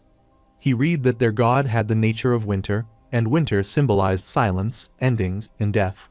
While someone was walking behind him through the racks of books, Shen remained absorbed in thought and read that when a Hush Strike ritual began, they killed the person chosen as a sacrifice, who would then receive eternal silence and peace, and this was what made them so terrifying.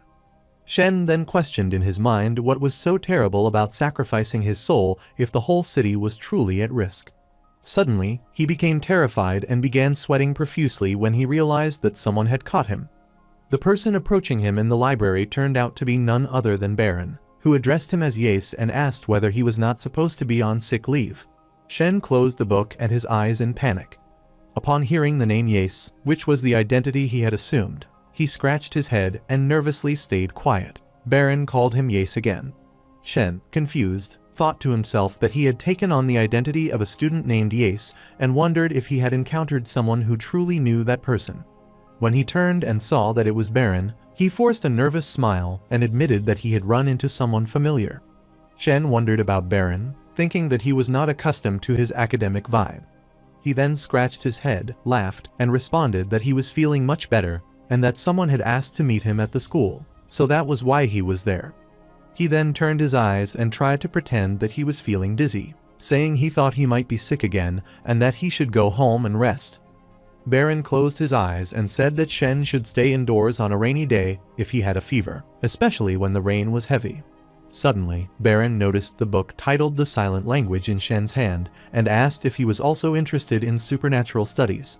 Shen smiled nervously and replied that he found such books interesting, and even though he believed they were fake, he could not stop reading them, as it felt like reading a novel. Baron remarked that Shen did not even pay attention in his math class. Hearing that, Shen quickly placed the book back on the shelf and moved ahead, saying he was not feeling well. Baron, surprised by his reaction, asked if he could walk with him. Hearing this, Shen stopped, squeezed his eyes shut, and reluctantly responded with agreement. After a while, in the corridor, Baron turned and asked Shen to wait for a moment because he had to place something in the activity room. Shen, scared, closed his eyes and stood behind him, responding that it was all right. He then opened his eyes, looked at Baron, and said that he had not expected to meet him there. He wondered whether Baron might be the mathematics professor at the academy or just an ordinary lecturer. He thought that the assistant from last time might be a student there, since the Buranda Empire Academy was one of the finest colleges in the world. As an experienced professor at the academy, it was natural for Baron to have connections to high society. Judging by his composed demeanor, Shen suspected the academy might be completely unaware of Baron's other identity. Meanwhile, Baron arrived carrying his folded umbrella and apologized for the delay, saying they could go. After a while, both walked together in the rain across the school grounds.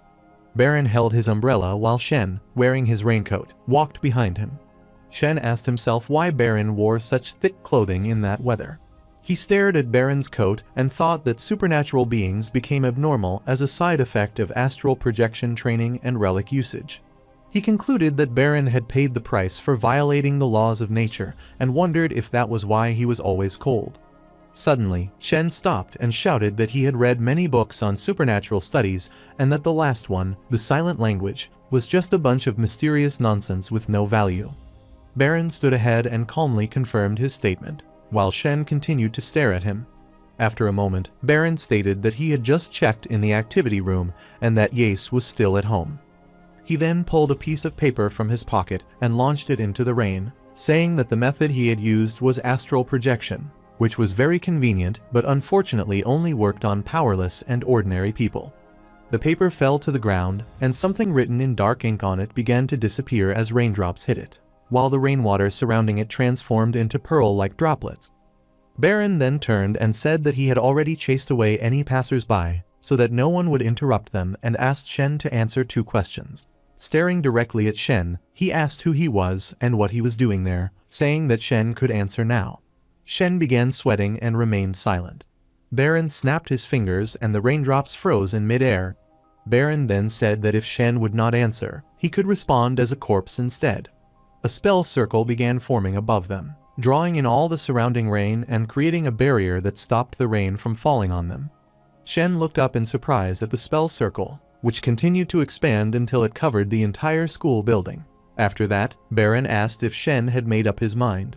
A burning mark appeared on Baron's right hand. Suddenly, Baron sensed a powerful smell and saw haze spreading in front of him where Shen had stood. Baron identified the scent as the haze of the White Shore.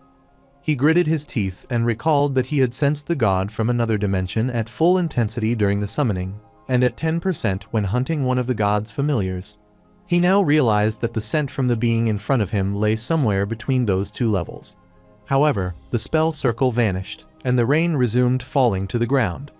Baron raised his voice and revealed that he had temporarily joined Hush Strike. He had believed that Shen was an investigator from the Anti-Magic Bureau and had therefore decided to test him, not intending to cause harm.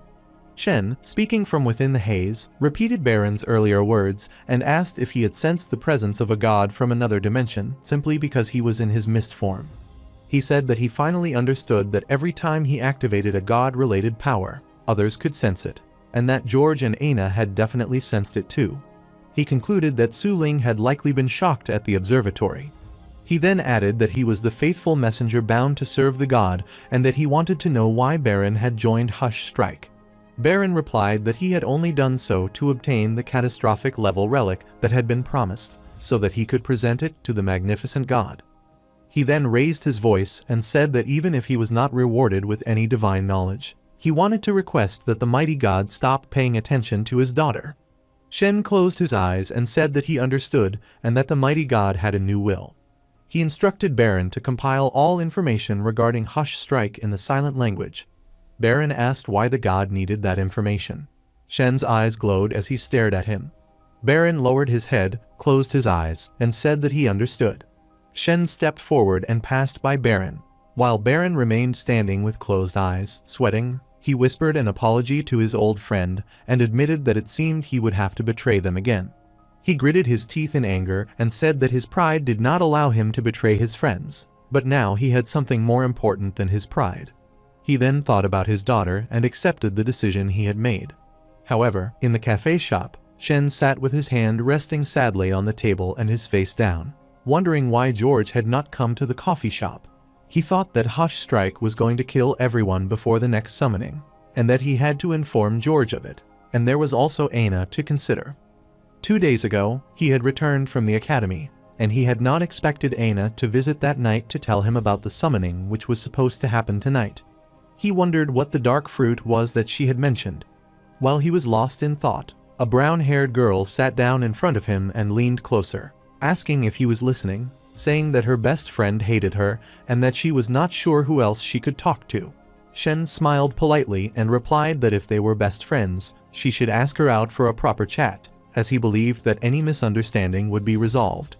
He then winked and said he was getting late, suggesting she hurry home. The girl blushed happily, placed her hand over her heart, and ran past him, thanking him and saying she was going home. After she left, Shen checked the time on his phone and saw that it was 10 minutes to 12 at night, remarking that the summoning should begin soon. After a while, it was 12:23 am and Shen looked again at his phone, wondering why the summoning had not started and whether something had happened on Aina's end. On the other side, at 11:30 p.m., a group of priests, including the high priest Aina and 3 men in dark hooded robes, stood in the church hall before the dead body of the doctor. The high priest asked what had happened and how the doctor had died. One of the brown-haired priests, looking worried, said that the doctor was truly dead and that he had seen someone from Hush Strike kill him with his own eyes. The high priest, looking at Aina, thought that for someone so young, she remained impressively calm and was quite exceptional. He then raised his voice and proclaimed that the mighty Lord of Ashes was watching over them and that the strength bestowed upon them would make the Chaos cult more powerful than ever. Hearing this, the brown-haired priest added that 2 months ago, many people had witnessed the greatness of the Lord of Ashes and that tonight would mark a new era for the Chaos cult. He said that they would each feel the glory for themselves. The high priest raised his voice again and began to say that soon their high priest would. But before he could finish, the brown-haired priest clutched his throat, began to scream, tears welled in his eyes, and his mouth overflowed. The other priests turned and shouted to the high priest, calling out to him in alarm. The brown-haired priest collapsed to the ground, dead, and the others surrounded him in panic, shouting and asking what was happening. Meanwhile, the church hall began to shake. The high priest raised his voice and told them not to be afraid, assuring them that the ritual would proceed as planned. He insisted that Hush Strike did not possess the blessing of a god and would soon be destroyed. At that moment, the door slammed open and a priest standing there shouted to the others and the high priest that the guards outside were dead, a few were missing, and he had only been able to contact about half of them, with no sign of the enemy. Hearing this, the priests began to tremble and sweat in fear. The high priest also began to panic and realized that they must evacuate.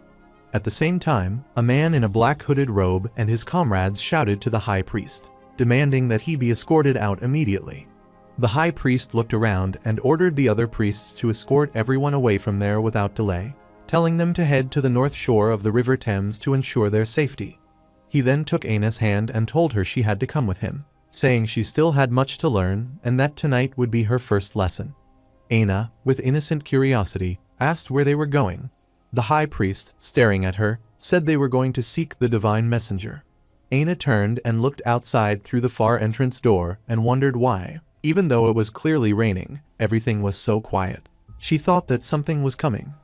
Suddenly, the church hall walls and roof exploded. A bright light filled the space, and strong gusts of wind blew through, hurling the priests away with the blast.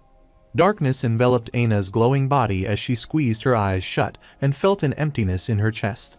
She realized she was floating above the ground in the dark and thought of the Lord of Ashes, believing she was about to find the divine messenger. After a while, she lay injured beneath debris on the ruined ground and realized she was not dead, perhaps because her body had been strengthened. However, she was in pain and believed she had broken her bones. She flexed her arm and winced, thinking she needed to escape. Using all her strength, she screamed and pushed the heavy slab of wall off her body, then sat up. Suddenly, someone's sliced hand fell onto her arm and she recoiled, asking if it was the high priest's hand. Aina looked through the shattered wall and said she had to get out of there, then began running into the rain, saying that the mark on her back was burning and that she would follow its guidance. As she ran, red darkness spread across the ruined church building, and the sound of church people screaming for help was heard, crying to be saved and invoking the Lord of Ashes, while Aina continued running, determined to find the divine messenger. On the other side, in the coffee shop, Shen folded his arms and wondered whether the Anti-Magic Bureau was involved. If that were the case, he wondered how Aina would deal with them. He thought Aina had arrived when he had earlier heard a knock at the door, but it had only been a stray cat.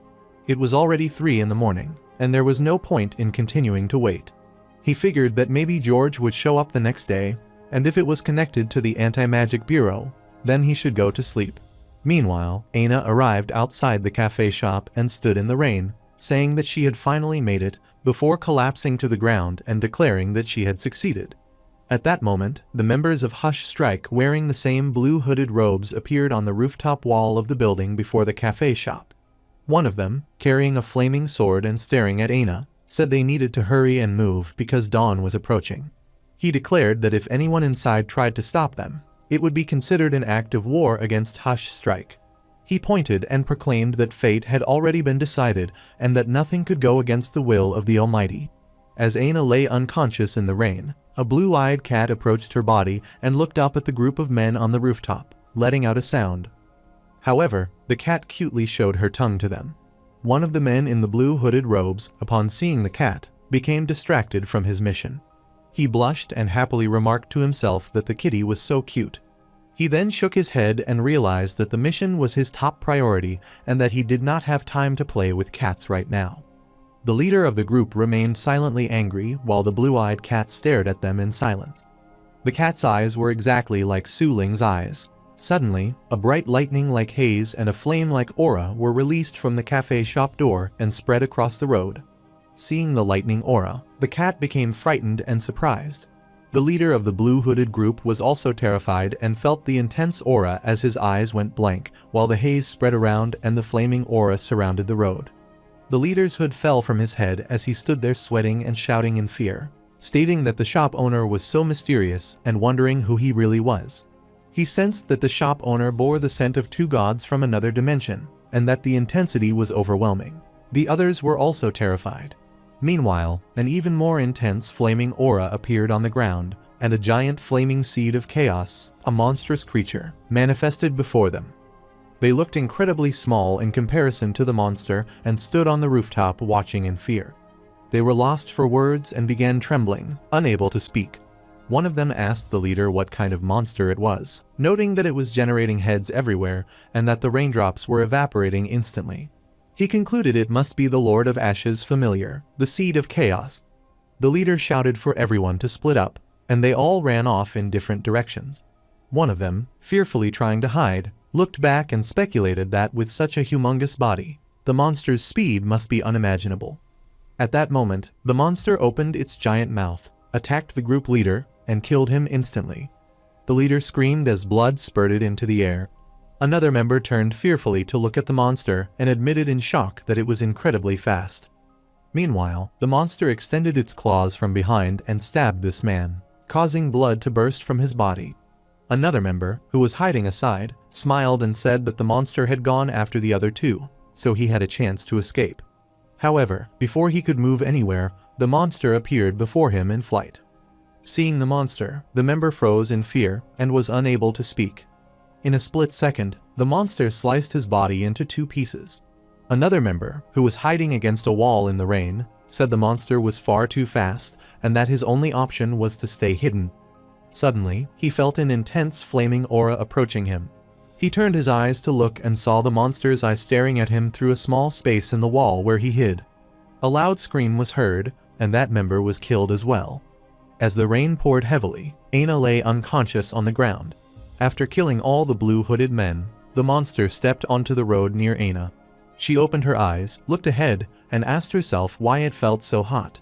When she saw the giant monster before her opening its mouth, she instantly sat up in terror and shouted that it was a monster. She fearfully backed away, sat against the wall, and cried while the monster approached her, trembling as if he had missed her greatly. As the monster looked at her, she extended her hand and shouted at it not to come near. A golden aura appeared behind her, and another golden aura formed on her raised palm. The monster stopped and opened its mouth. At the same time, the red mark on Aina's back began to glow. The monster transformed into flaming aura and started crackling and roaring in flames. The rainwater evaporated due to the intense heat, and the reduced-sized flaming aura thudded onto the ground. Seeing this, Aina thought that she had done it and felt as if she could control the flame.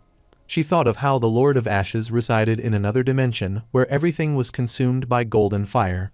That flame ignited during the hour of apocalypse, and 20 massive worlds had already burned and disintegrated.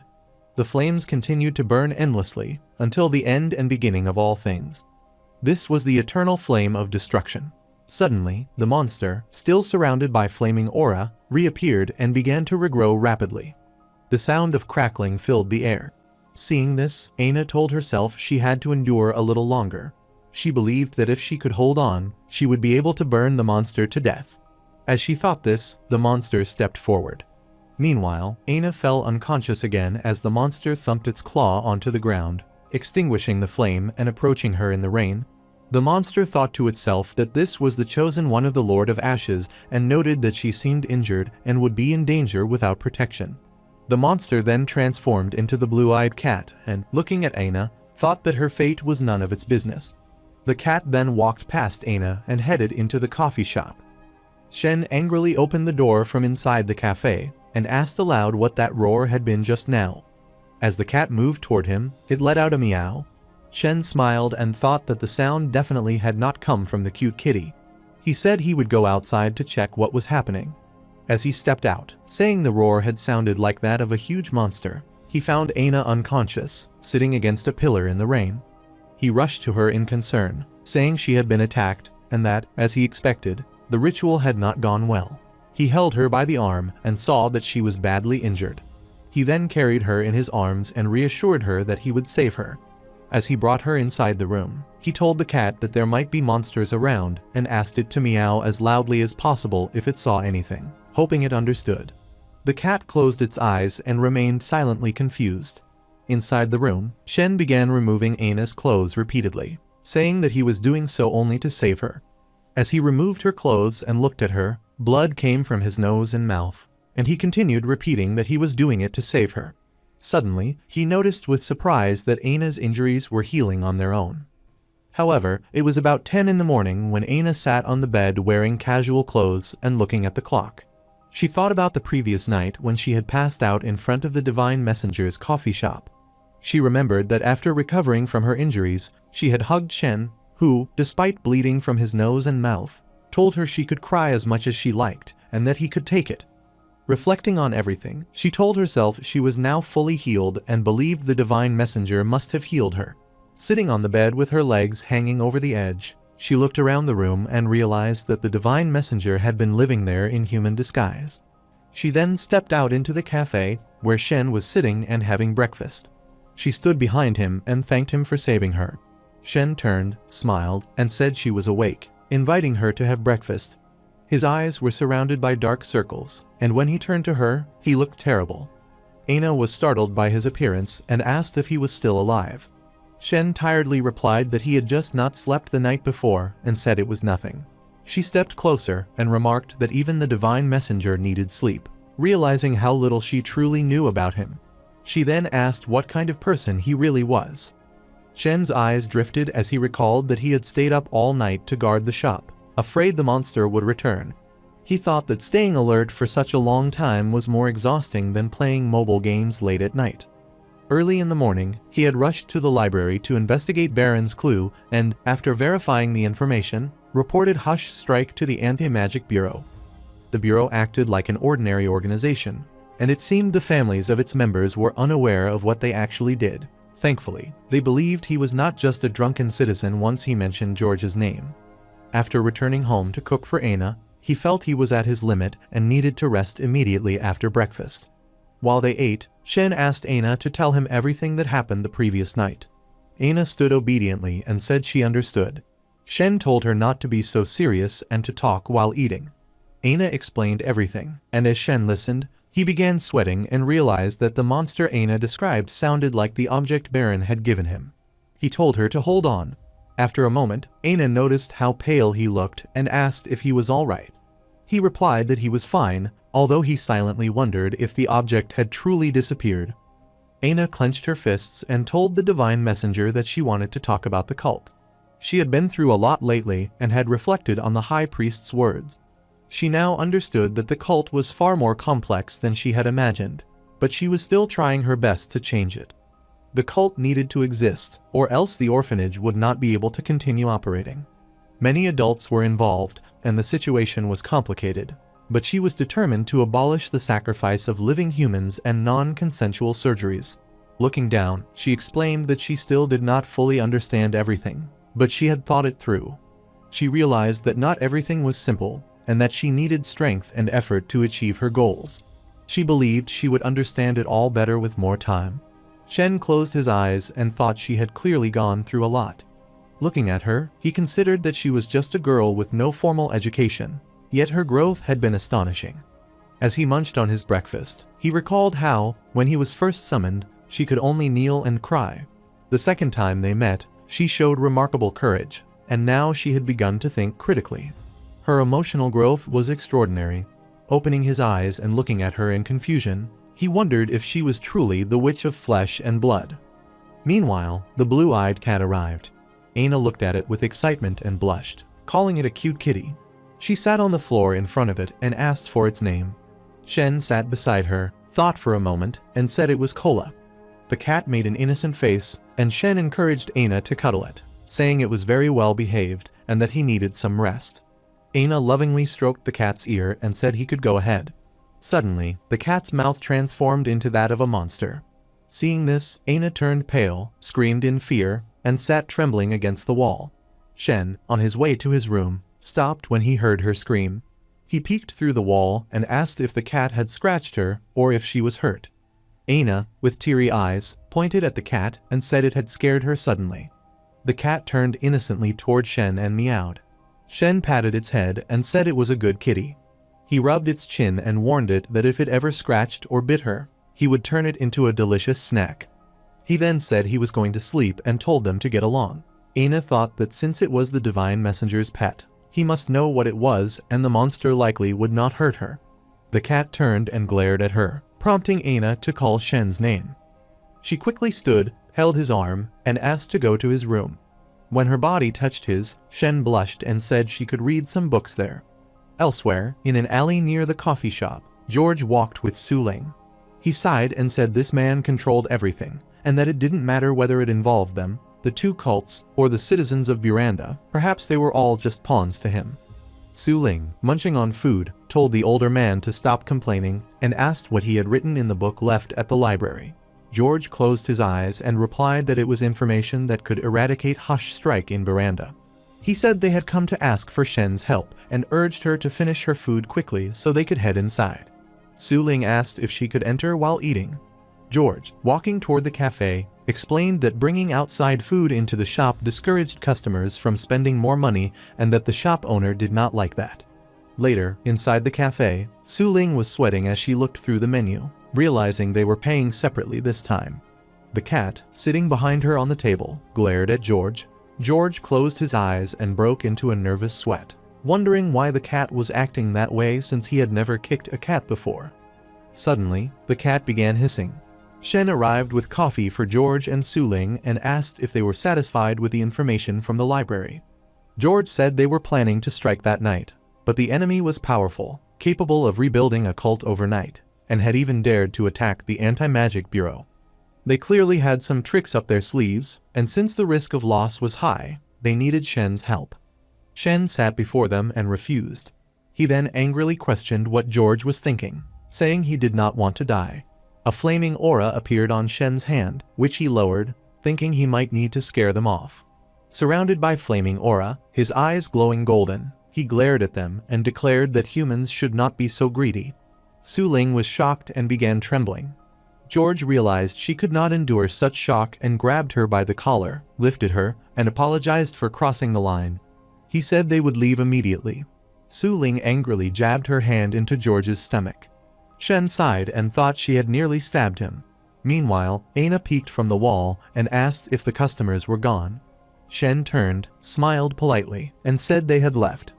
He explained it was not appropriate for her to meet them, so he had asked her to hide.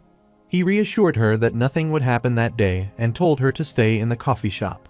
Rising from his chair, he thought that many people might die that night and, for some reason, he felt there was a manipulator working behind the scenes. What an interesting experience, he thought. However, it was raining and the fight continued between the Hush Strike team members and the Anti-Magic Bureau team, as the Anti-Magic Bureau had attacked the Hush Strike residential area named Buranda. Both sides were attacking each other with their weapons, some fighting on the rooftops while others were engaged on the ground. A member of Hush Strike, while casting his magic knives, told George that his organization would have no leader left once he killed him. But before he could attack, George swung his closed umbrella, struck the man, and killed him instantly, thinking that although the ambush seemed sudden, they were clearly prepared. They had set up numerous traps using astral projection, summoned many monsters, and all of their investigators had been ambushed that night after work. He then turned and, stepping forward, thought that these two events pointed to one conclusion, that there was a mole in the bureau. Touching his earpiece, he asked the person on the call whether ordinary astral projection could last up to 2 hours at most. He believed he had to find the sacrificial ritual venue as soon as possible in order to resolve the situation. Looking up at the sky, he wondered where Yale Verade could be hiding and was surprised that he had retrieved this information from the library. He had not expected to meet him again under such circumstances. However, an insect monster appeared. Suling, carrying her sword, tapped on the building wall, then swung her sword and sliced the insect monster's hand. She landed on the ground, turned, and her eyes began to glow. The monster quickly ran toward her to attack, but in time she extended her sword and commanded it to fall. The monster collapsed to the ground and a blue and purple magical light sheltered it. Suling's eyes glowed as the monster's body exploded within that magical light. As the monster died, the magical light faded. Suling remarked that the cost of activating the Blade of Gaiates involved random fractures, and there was a chance that her skull could be fractured. Suddenly, she felt a sharp pain in her ribs, but she did not stop and thought that she should keep moving. Then, a lightning bullet struck her in the chest. The person who fired it, a member of Hush Strike, stood beside the wall and, after shooting her, wondered why. As expected, it was not working. Suling stood before him and explained that one of the benefits of being in the Anti-Magic Bureau was having been injected with eldritch blood, which had elevated her body to the secondary level, rendering her immune to all regular weapons. The man raised his long sword and moved to attack her. She also charged to counterattack. Both of them ran past each other while swinging their swords, and their blades clashed with a loud clang as they continued moving forward with their backs to each other. Suling spun, raised her sword, and jumped to attack the man, who was still standing with his back to her and was just beginning to turn. She swung her sword and sliced his arm, then gritted her teeth and stared at him with glowing eyes. She continued swinging her sword at the man to cut into his body. Suddenly, the man began to transform into a monster resembling a waxworm. The creature emerged from his mouth and appeared gunky and grotesque. The monster landed in front of Suling. She extended her sword again and commanded it to fall. The blue and purple magical light once more surrounded the monster, but it had no effect. Seeing this, Suling wondered whether it was still not enough. She shouted for it to fall again, blood flowing from her mouth. This time, a powerful bolt of lightning struck the monster, causing it to explode and destroying the ground beneath it. After the monster's destruction, Suling again considered the pain in her ribs and thought she had been lucky.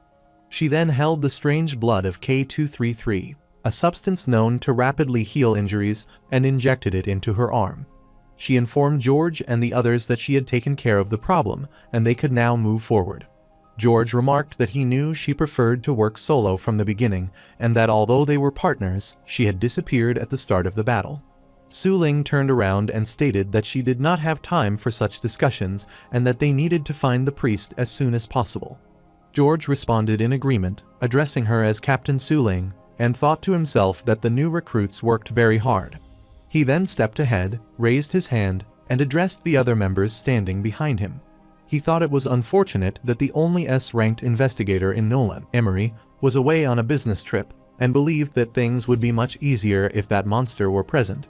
He then considered that Yale Verade was truly unkillable and concluded that the only solution was to find an opportunity to use the second blade, absolute death. Meanwhile, in the church hall, the priest was holding the Fade Cross above his hand, surrounded by shards of magical black crystals like rock. He sat on a chair and declared that Buranda had become a special land, where communication with God was now very easy. The other members of Hush Strike, wearing identical blue hooded robes, stood silently behind him. Sitting with his back to them, the priest added that the name would become the name of all, and the voice would become the voice of all. He then stood up and began stepping onto the circular lightning magic stairs, which were cast one by one as he moved upward. He called himself the Guide to Peace, the King of the Praisers, and the eternal peace giver who provided peace to the people. As he neared the ceiling of the hall, he declared that he presented the eternal Fade Cross and called upon it from the depths of his heart, hoping for and praying for its grace. Using his lightning blue magic, He passed through the roof of the hall and began floating upside in the sky amidst the rain, still holding the Fade Cross and surrounded by blue light. He prayed for eternal peace and quiet for the people.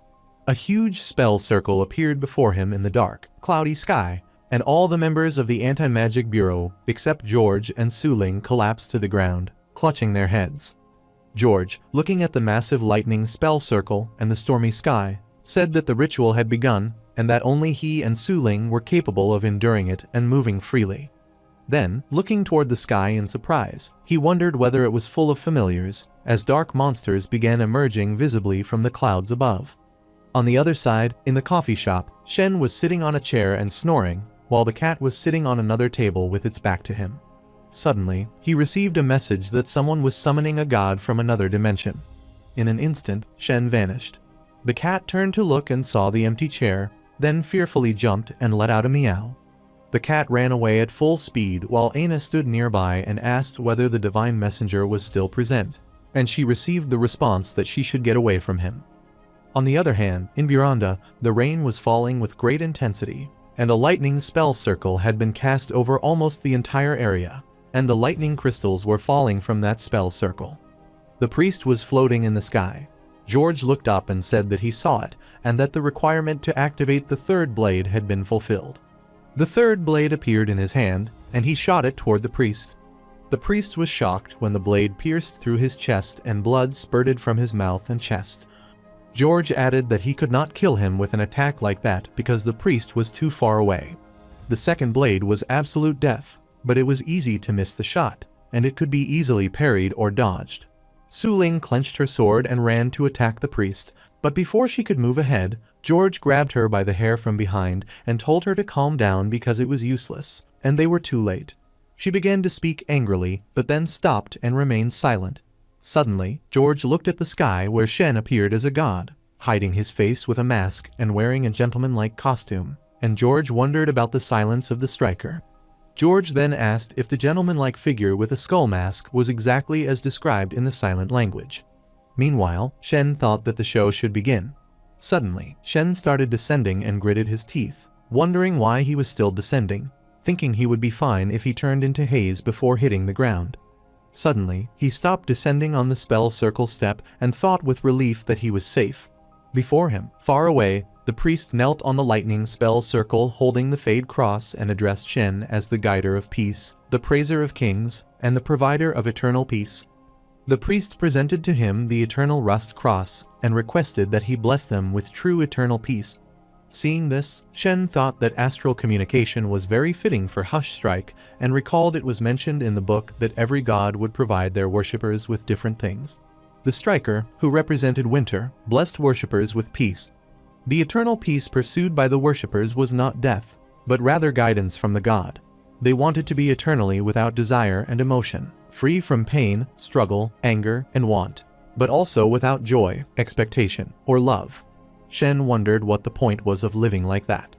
The priest, with a horrible face filled with hope, looked toward Shen, while Shen referred to him as a tragic mortal and accepted his offering.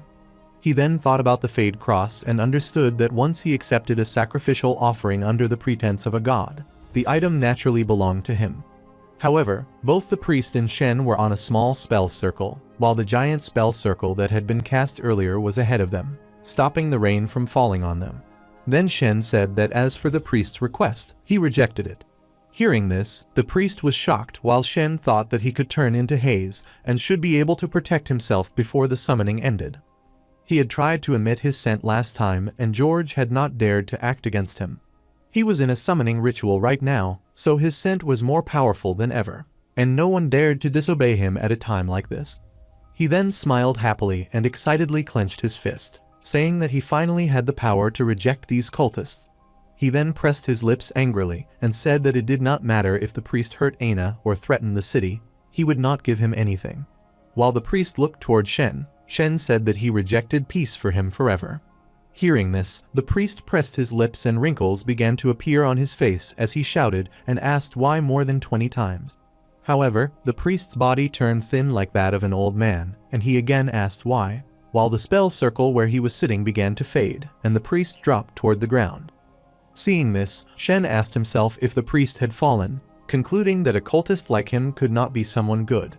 After this, Shen extended his hand toward the freeze raindrop floating before him and said that he probably did not have much time left, so he would stay there for a while.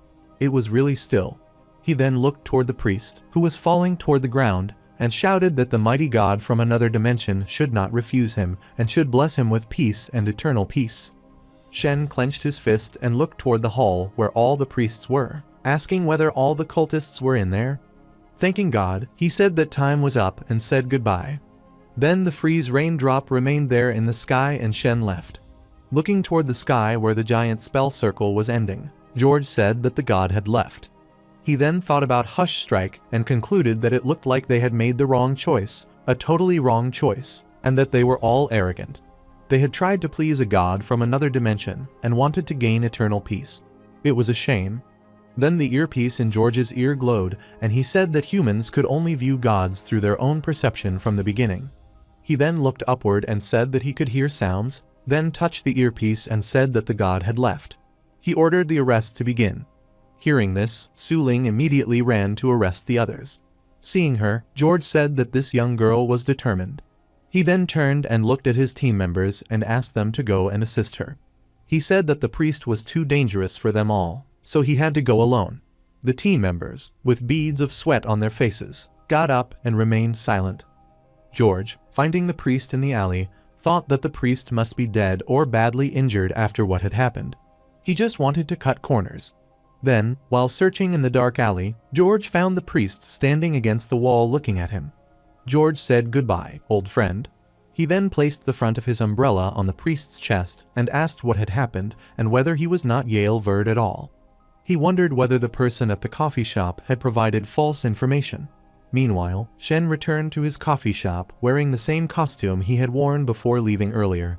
After this, Shen bent before his cat Cola and told her he was just like her because he did not sleep at night. He scratched her chin while Cola wondered how he had appeared. Shen smiled and said he had been too busy and had kept forgetting about her, but he would take care of her soon. Hearing this, Cola got excited and started cuddling with Shen while letting out a soft meow. Shen lovingly held her, smiled, and thought that since she was so cuddly, he should buy some nice cat food for her. Meanwhile, Aina arrived, called Shen the divine messenger, and informed him that she would be leaving soon. Her cult had come to look for her, and they had asked her to return, saying she had to be at the cult right now. The high priest was still alive after the attack, and he had said that the cult needed her and that the children there needed her too. Hearing this, Shen held Cola and wondered if he could finally sleep in his own bed again. He then laughed and slapped Cola's leg, saying he would not mind if Aina stayed for a few more days. Aina, excitedly asking if that was true, made Shen think he had only said it out of politeness. He then started sweating and looked aside, wondering what she would do about the chaos cult. She replied that she would like to talk to the high priest first and that she wanted a collective change rather than following an individual's will. The more important thing was to understand the opinions of the majority. Shen smiled and said that was a great direction and told her to go back to the cult. Aina stepped forward and thanked him for saving her and taking care of her. She then pressed her lips downward and thought she would spread the name of the divine messenger to the world so that everyone would know about his power and wisdom. After a while, Shen said he was so sleepy that he would hit the sack first. Meanwhile, the Fade Cross hit the wall, then the ground, and then struck Shen's foot. Shen angrily screamed while Cola, sitting behind him, saw this and began to sweat. He picked up the Fade Cross and said he did not know how to use it at all and needed to study up on supernatural knowledge, but the knowledge in the library was limited. He then said he would forget about that for now and try out his new powers instead. He had felt something when he came back, as his left palm felt slightly cool. Suddenly, he realized something and bonked his fist on the table. The coffee cup lying on the table fell off, and Shen wondered if it was the ability he had used to freeze raindrops. He looked at the falling coffee cup, extended his hand toward it, and told it to freeze. The coffee cup froze in place. Seeing this, Shen got excited and said it really was the same power, but the time was short. Meanwhile, Cola hissed and jumped toward him to attack. Shen, sweating in surprise, turned around and wondered what she was doing. He pointed at Cola and told her to freeze. Cola froze, and Shen walked away from her. Then Cola bonked into the glass window and hurt her nose. Shen turned and asked if she was alright while Cola, with teary eyes and holding her red nose, looked at him angrily. Cola jumped at Shen again, but Shen smirked, raised his finger, and told her to freeze. Cola froze in mid-air and then fell flat on her stomach. This process continued for a while. Each time Cola jumped at him, Shen froze her, and when the freezing effect ended, she would thud against the ground, the wall, or the window. However, during this prolonged freezing process, Shen's eyes began to glow, and wrinkles appeared on his face. As Cola was frozen again, Shen held her and spun her around, telling her not to ruin his wall paint. Cola thudded to the floor, bumped her head, and tears welled up in her eyes as she let out a meow. Shen sat down, held her bumpy head, and told her to stop messing around while she continued to meow. Looking at his bookshelf, Shen said he needed to study his new powers and asked her to stop bothering him. After that, he started experimenting with his freezing skill on the books. After a while, he thought that the freeze lasted 5 seconds. He could not freeze air but could freeze physical objects. He could only freeze an entire object, not its individual parts. He had to aim with his left hand or else he would miss. There was no range limit, but the target could not be blocked by anything. To perform another freeze, he had to wait until the first one ended. He could not freeze 2 things at the same time. During this process, Shen received many bumps on his head and face. He sat between the books on the floor, folded his arms, and pouted. Meanwhile, the lady who came to his cafe to get advice about her problems entered through the door and asked if the owner was there. Seeing her, Shen pointed his left hand at her and angrily told her to freeze. He then composed himself, fixed his hair and face, and returned to normal condition before asking the lady if something was troubling her again. When the freezing effect wore off, the lady asked with surprise what had just happened. Shen stood before her, waved his left hand, smiled, and told her to have a seat so he could make her a cup of coffee. She responded affirmatively. 1 hour later, the lady, with teary eyes, ran past Shen, thanking him and saying she would leave first. Shen, sitting on the chair, said goodbye. As she left, Shen rubbed his neck and wondered if she had noticed when he froze her to readjust his clothes. He thought that if anything changed around the person who was frozen, they would notice something was off if they were even slightly clever. Meanwhile, Cola hopped onto the table before him and looked at him. Shen smirked and said she was a little clever. Cola looked at him with her red, bumpy cheeks. At that moment, George and Suling entered the cafe and called for Shen. George stepped ahead and said they would like to celebrate there and asked if Shen minded. Shen smiled and said he did not mind, but he could not stay. George said they would buy something while Suling had already brought her own snacks. She nervously stepped forward to sit down because outside food was not allowed in the cafe. Shen asked them to tell him what happened this time. George moved toward Shen and sat before him, saying that it seemed like nothing escaped Shen's notice and that he wanted to talk about Yale Verd. George asked Shen whether he had to sit so far away, to which Shen replied that the distance was good enough, and then, looking aside, asked what he would like to drink. George responded that he would like a latte, while Suling, hiding behind the snacks she had placed on the table, mentioned that she was trying a new flavor called Breve coffee. Shen then asked her about the snacks, and she, nervously sweating, replied that she was not ordering snacks today because she was not that hungry. Hearing this, Shen stared at her angrily, and she, with a fearful and blank expression while sweating profusely, asked why he was staring at her. Shen then stood up and said that he would make the coffee and requested them to wait there. As he left, George told Suling that he had advised her not to bring food inside, and she responded with a deep sigh. George added that facing Mr. Shen was more exhausting than catching cultists. Suling said that Shen had allowed her to attack first when they were finishing up, and she wondered if it was because he wanted her to take the credit. George replied that she was a B-ranked investigator, and now that she had obtained the position, she would surely become an A-ranked investigator someday, and all she lacked was experience, so he had been letting her gain the experience she needed. She thanked him for that. George then turned his eyes toward her and asked how it had felt to arrest those cultists, saying he had heard that everyone experienced something different during their first arrest. She replied that it had reminded her of her father. George said that her father's crimes were not her fault, and she did not have to feel guilty, as she had helped many victims, and questioned why she would not recognize that. She, with a blank expression, responded that she did not want to talk about it. George remained silent. Meanwhile, Shen brought their coffee and placed the cups in front of them on the table, then sat on the chair across from them and said they should talk. He asked George if he wanted to speak about Overpowered, saying he recalled that Yale was the priest of Hush Strike. George closed his eyes and said that Yale was a very dangerous man, and that many years ago, Yale, another sorcerer, and he had formed a trio whose goal had been to collect mysterious lost relics from all over the world. At that time, he and the other sorcerer had been young, but Overpowered, being more than 100 years old, had been the leader of their trio. They had achieved many things and obtained many mysterious relics, becoming well known within a few years. He then closed his eyes again and added that they had not wanted to stop there, so they had chosen different paths. Overpowered, according to him, was a man who was secretly insane, despite appearing calm and stable on the surface. He then looked toward Shen and said that he knew Yale had been the craziest one among them. Shen asked whether Yale was powerful, to which George, waving his hand with a smile, replied that nothing felt powerful to him, and that Yale had been like a mentor to him, teaching him most of his battle skills. Suling, with her face full of food while munching snacks, asked whether Yale was powerful or not, and George, looking at her with surprise, said that if she ever found herself alone with Yale, she should run. She responded that she understood. George then waved and said that they might not even recognize Yale because he had the ability to change his appearance, so even if he were standing right in front of them, they might not realize it. George added that he had come to confirm something, stating that the priest they had captured was not Overpowered, and asked if Shen had provided false information. Shen, rubbing his chin, thought that Baron loved his daughter and therefore would not lie about such matters, though he might not know everything.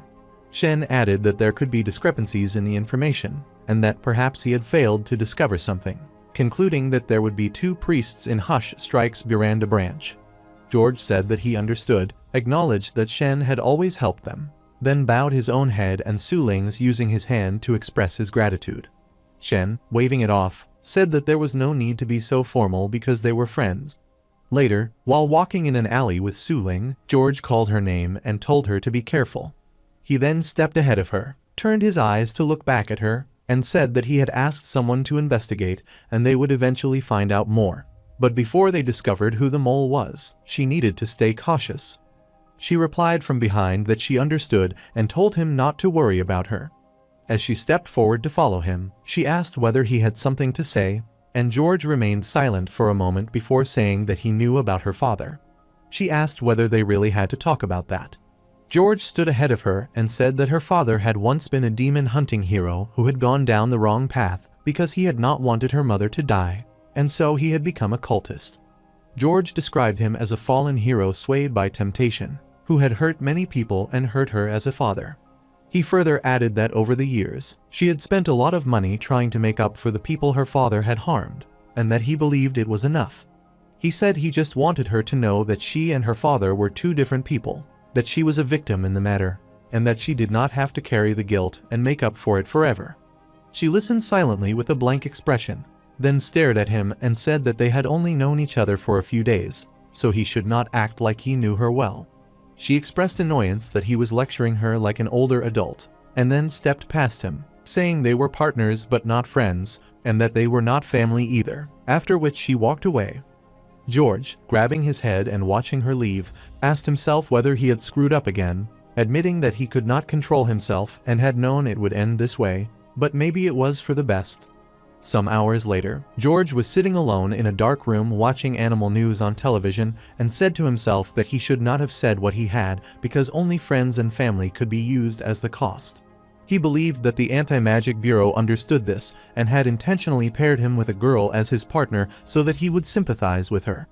Looking at a childhood picture of Suling, in which she was sitting on the floor holding something in her hand, he said that the effect of the second blade was a loss of lifespan, but that he might be able to find a way to make up for it. However, he also noted that every time the first blade was used, the user would completely forget a friend or family member.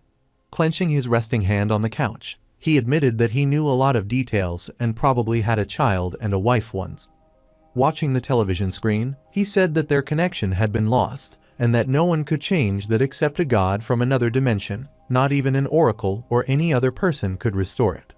He wondered whether someone like Mr. Shen would be affected by a disastrous level relic, and imagined that perhaps Shen might have a friend who would never vanish. Meanwhile, a voice from his earpiece informed him that they had found something. Upon hearing this, George straightened up, and the person on the earpiece continued, saying that Yale Verd was with them all along. But before the person could complete the sentence, George said that he already knew and instructed them to inform everyone that Yale Verd was with him at that moment, as Yale Verd was now standing before him in front of the television screen, his eyes glowing. However, Shen and Kola were in the coffee shop at night when suddenly a monstrous, zombie-like man entered the shop, creaking as he moved. Both Shen and Kola saw him and became scared. Shen remarked that, from the looks of it, the figure was probably not a customer. The monstrous man turned, revealing his horrific face, and Kola, terrified, thought it looked incredibly gross. The monstrous man roared, and a tentacle-like creature emerged from his mouth and began spreading out as it moved toward Shen to attack him. As the tentacles neared Shen's eyes and were about to pierce them in order to enter his body, Shen suddenly turned into haze and vaporized. Shen then reappeared in his haze form on the table behind and, pointing angrily at the monstrous man, shouted for him to freeze. The monstrous man stopped in place, and Shen thought to himself that the effect would only last 5 seconds, so he would need to turn into haze again once the creature began to move. The monstrous man rolled forward, and in that moment, Shen again transformed into haze, thinking that now was the time. Suddenly, Shen was surprised when the monstrous man stopped attacking, fearfully shivering, and sat down against the wall, crying. Kola was also standing beside the man, trembling.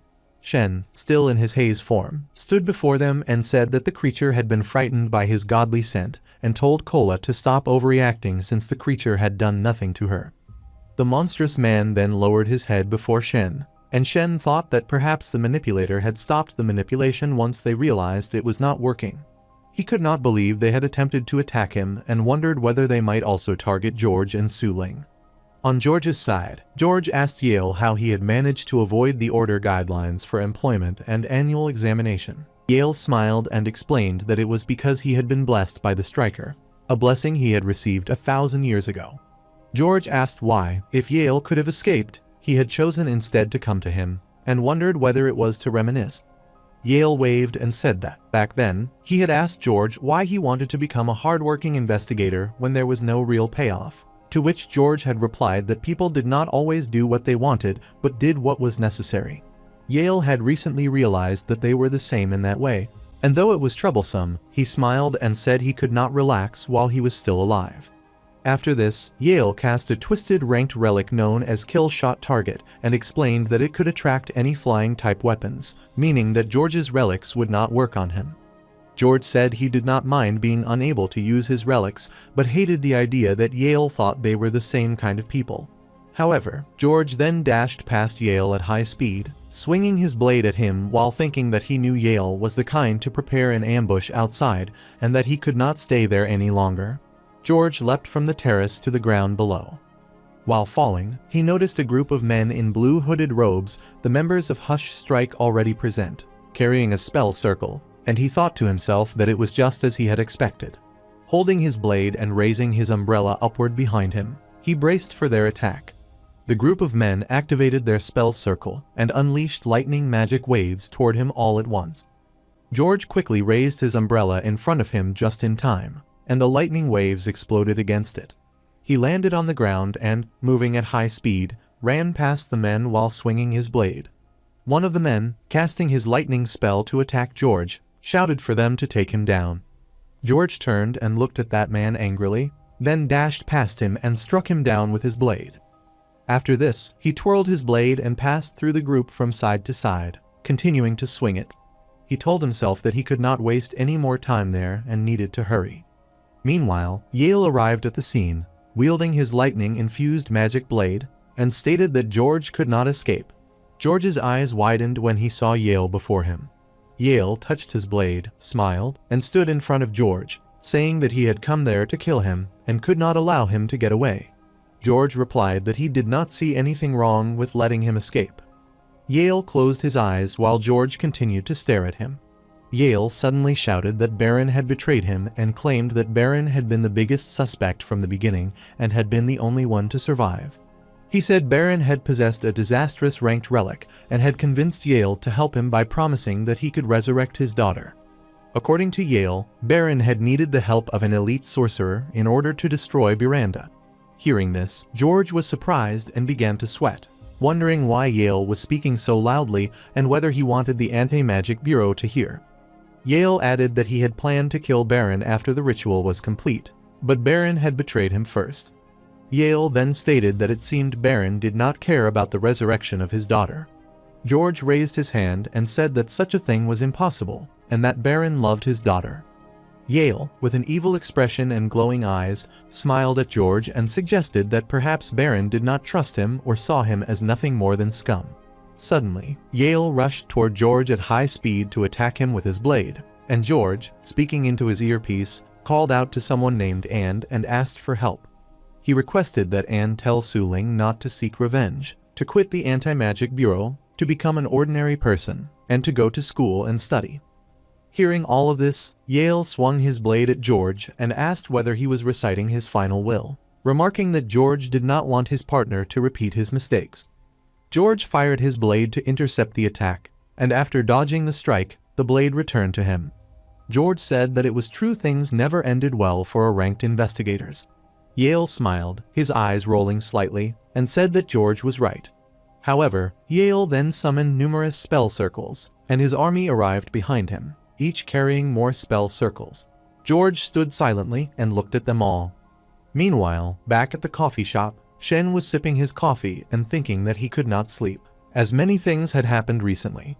He recalled the girl who had left crying and tried to remember what she had said.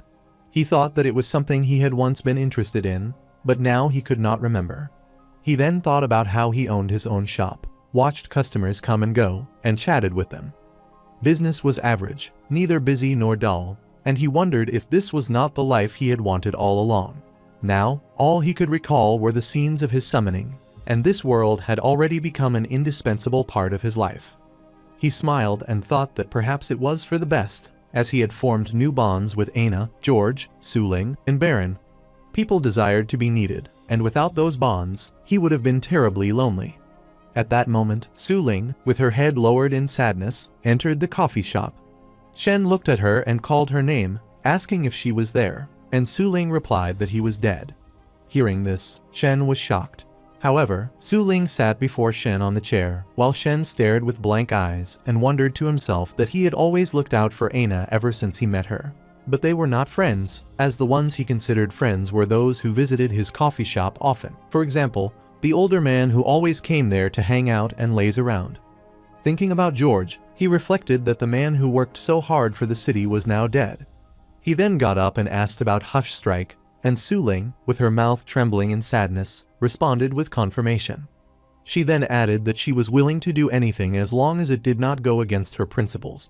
Shen, now furious and carrying an intense aura, shouted that someone must help him avenge George, and then clenching his fists, declared revenge as the monstrous aura surrounded him. Suling, looking at him, began sweating, and Shen, with angry red eyes, told her to inform him of everything without missing even a single detail. Meanwhile, in Miranda's Thames port, the clouds were dark, and it seemed that the rain had stopped some time before. Shen stood there waving his hand and remarked that the rain had stopped, and added that the sea without light was the name of the oceans of this world, because sunlight gradually disappeared the further one moved from land until complete darkness covered the sea surface. He thought to himself that the best way to survive in this world was to stay in the city where at least someone was protecting the people with their life. An hour earlier in the cafe, Suling had explained to him that he should go across the glass plank road and through the high walls, then continue 10 miles southeast and he would reach Miranda's Thames port. She told him that many ships passed through River Thames heading toward the sea without light and said that Yale had killed George in the suburbs, so Yale should be heading to the port right now. She mentioned that the Anti-Magic Bureau was on the move, and it would be difficult for Yale to escape even if Shen did nothing, but she wanted to be certain that there would be no way for him to flee. Remembering that conversation, Shen turned into his haze form and declared that Yale would not be able to escape. After this, the haze moved forward and seeped across the ground. Then Shen, surrounded by his intense haze aura, walked ahead and said he would keep releasing the scent of the god and that Yale would come there if he was truly at the port. At the same time, Yale stood in a room, sweating, with eyes closed and head tilted upward, and told himself that it was time to leave Nolan and that he would need to hide in another nation for several years, possibly 20 years or more. He considered that if the Corona Church was after him, he would be forced to live under horrible conditions for a while.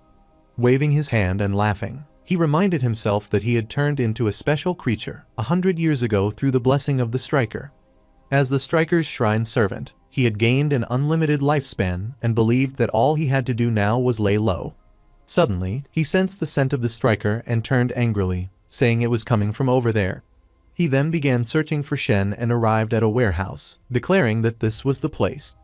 As he entered, someone stood with their back to him and said he had finally arrived. The person turned around, and it was none other than Shen, who had changed his appearance to look like George. Shen said to Yale that he had been waiting for him. Yale, looking at George with fury, gritted his teeth and asked whether it was really George or someone else. Then dark aura began to pour from Shen's body, and he changed his appearance back to his true form, turning from George into Shen, and smiled while saying that he knew who he was, that he was the messenger of the Striker, and that he had lured Yale there to tell him something.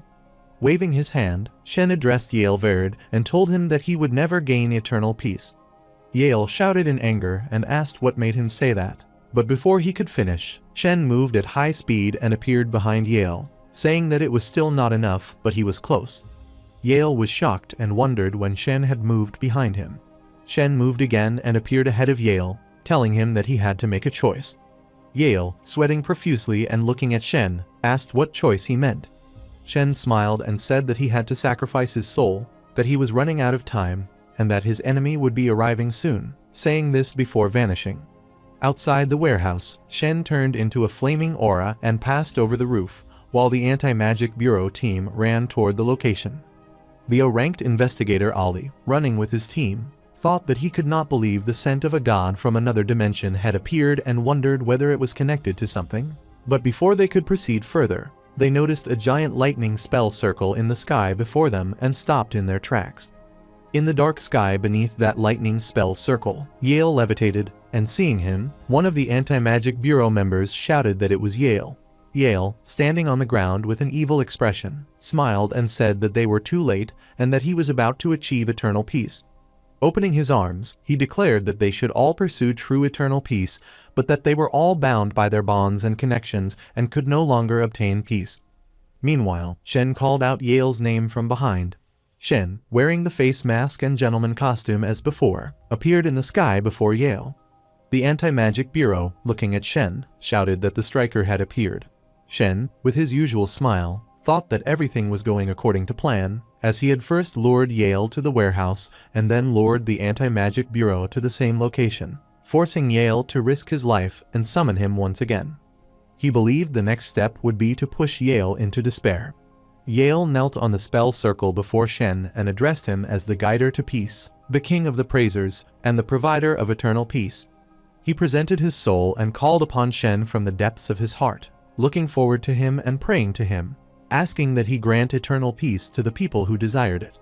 Shen responded that he refused to bless his soul with eternal peace, but accepted his offering and would take his soul. Hearing this, Yale was shocked, and lightning aura began to pour out of his body. A ring of lightning energy emerged from him as his body aged, becoming wrinkled, and his eyes grew blank. Now an old man, he asked how it could be that the divine messenger had lied to him. Shen extended his hand and the lightning energy of Yale's soul condensed into glowing balls and flew into his palm, and he thought to himself, "Rest in peace, George." Then all the spell circles and Shen vanished. Ali, witnessing this, said it was gone, and that it appeared the god had left. However, from the dark sky, Yale suddenly fell at high speed and crashed through the roof, which broke apart, and from that broken roof he fell further and hit the ground. A piece of the collapsed roof landed on Yale's body, the ground cracked, and Yale was impaled beneath that section of debris. Ali stood before Yale's body and asked whether Yale had received the eternal peace he had sought. A member of the Anti-Magic Bureau looked at Yale's now thin, aged body with wide eyes, tears filling his gaze, and an open mouth, and said that it did not seem like he had. On the day George died, in the coffee shop, Shen gave a piece of paper to Suling with an address written on it, and told her to go to that apartment and look for a man named Baron, adding that she should tell him this was the silent language and a request from the haze, and that perhaps he could resurrect George. Hearing this, Suling wondered how resurrection could be possible, as it was a forbidden spell and only a god from another dimension could perform it. Yet this person had casually mentioned resurrection as if it meant nothing. Shen looked towards Suling's pale face and asked her what was wrong, wondering whether she was afraid or simply unwilling to do it, while Suling remained lost in thought, reflecting on how resurrection was strictly forbidden by the Corona Church and the Anti-Magic Bureau. Even as an investigator, breaking this forbidden rule was considered a crime as serious as summoning a god from another dimension. She tightly gripped her hand and with a blank expression thought that it was not against her principles, but she simply could not tolerate wrongdoing. After this, she responded that she would find Baron and ask him to resurrect George. Shen acknowledged this, and she added that while she could not promise Baron would succeed, she would not let Yale escape. Meanwhile, on the other side, all the members of the Anti-Magic Bureau, including the minister and Suling, were standing on the bare ground where a grave was being prepared, and flower bouquets were being placed on it.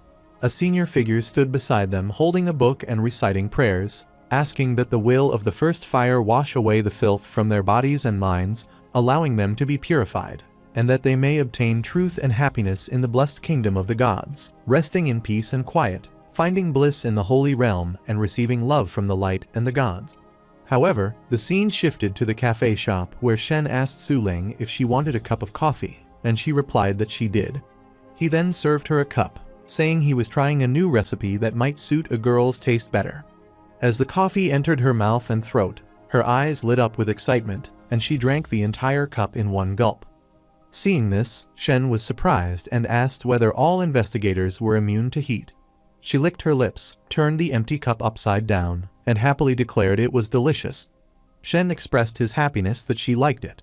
She then placed the empty cup on the table and explained that there had been a meeting attended only by B-ranked investigators and above, and two main topics had been discussed.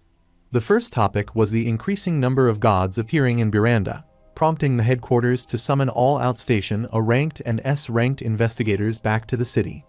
The second topic was about Shen himself, as the Anti-Magic Bureau had once again decided not to treat him as an enemy, opting instead to maintain friendly relations and try to please him.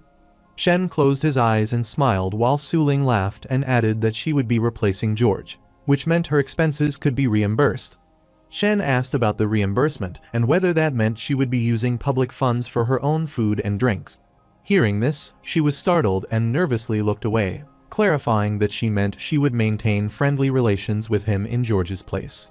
Suddenly, she remembered something, touched her face with a finger, and said that the bureau minister had mentioned from now on, anyone in the world, including Nolan and people from the second largest continent, might come to Buranda in pursuit of divine power, as everyone knew gods frequently appeared there. Shen folded his arms, closed his eyes, and acknowledged that he understood. He then asked her how George was, and with a blank face she remained silent, then eventually responded vaguely, and after clenching her hand into a fist and pouting, said that George had told her he could not visit him at the moment because he needed time to do something that an investigator could not do. Shen smiled and said he understood.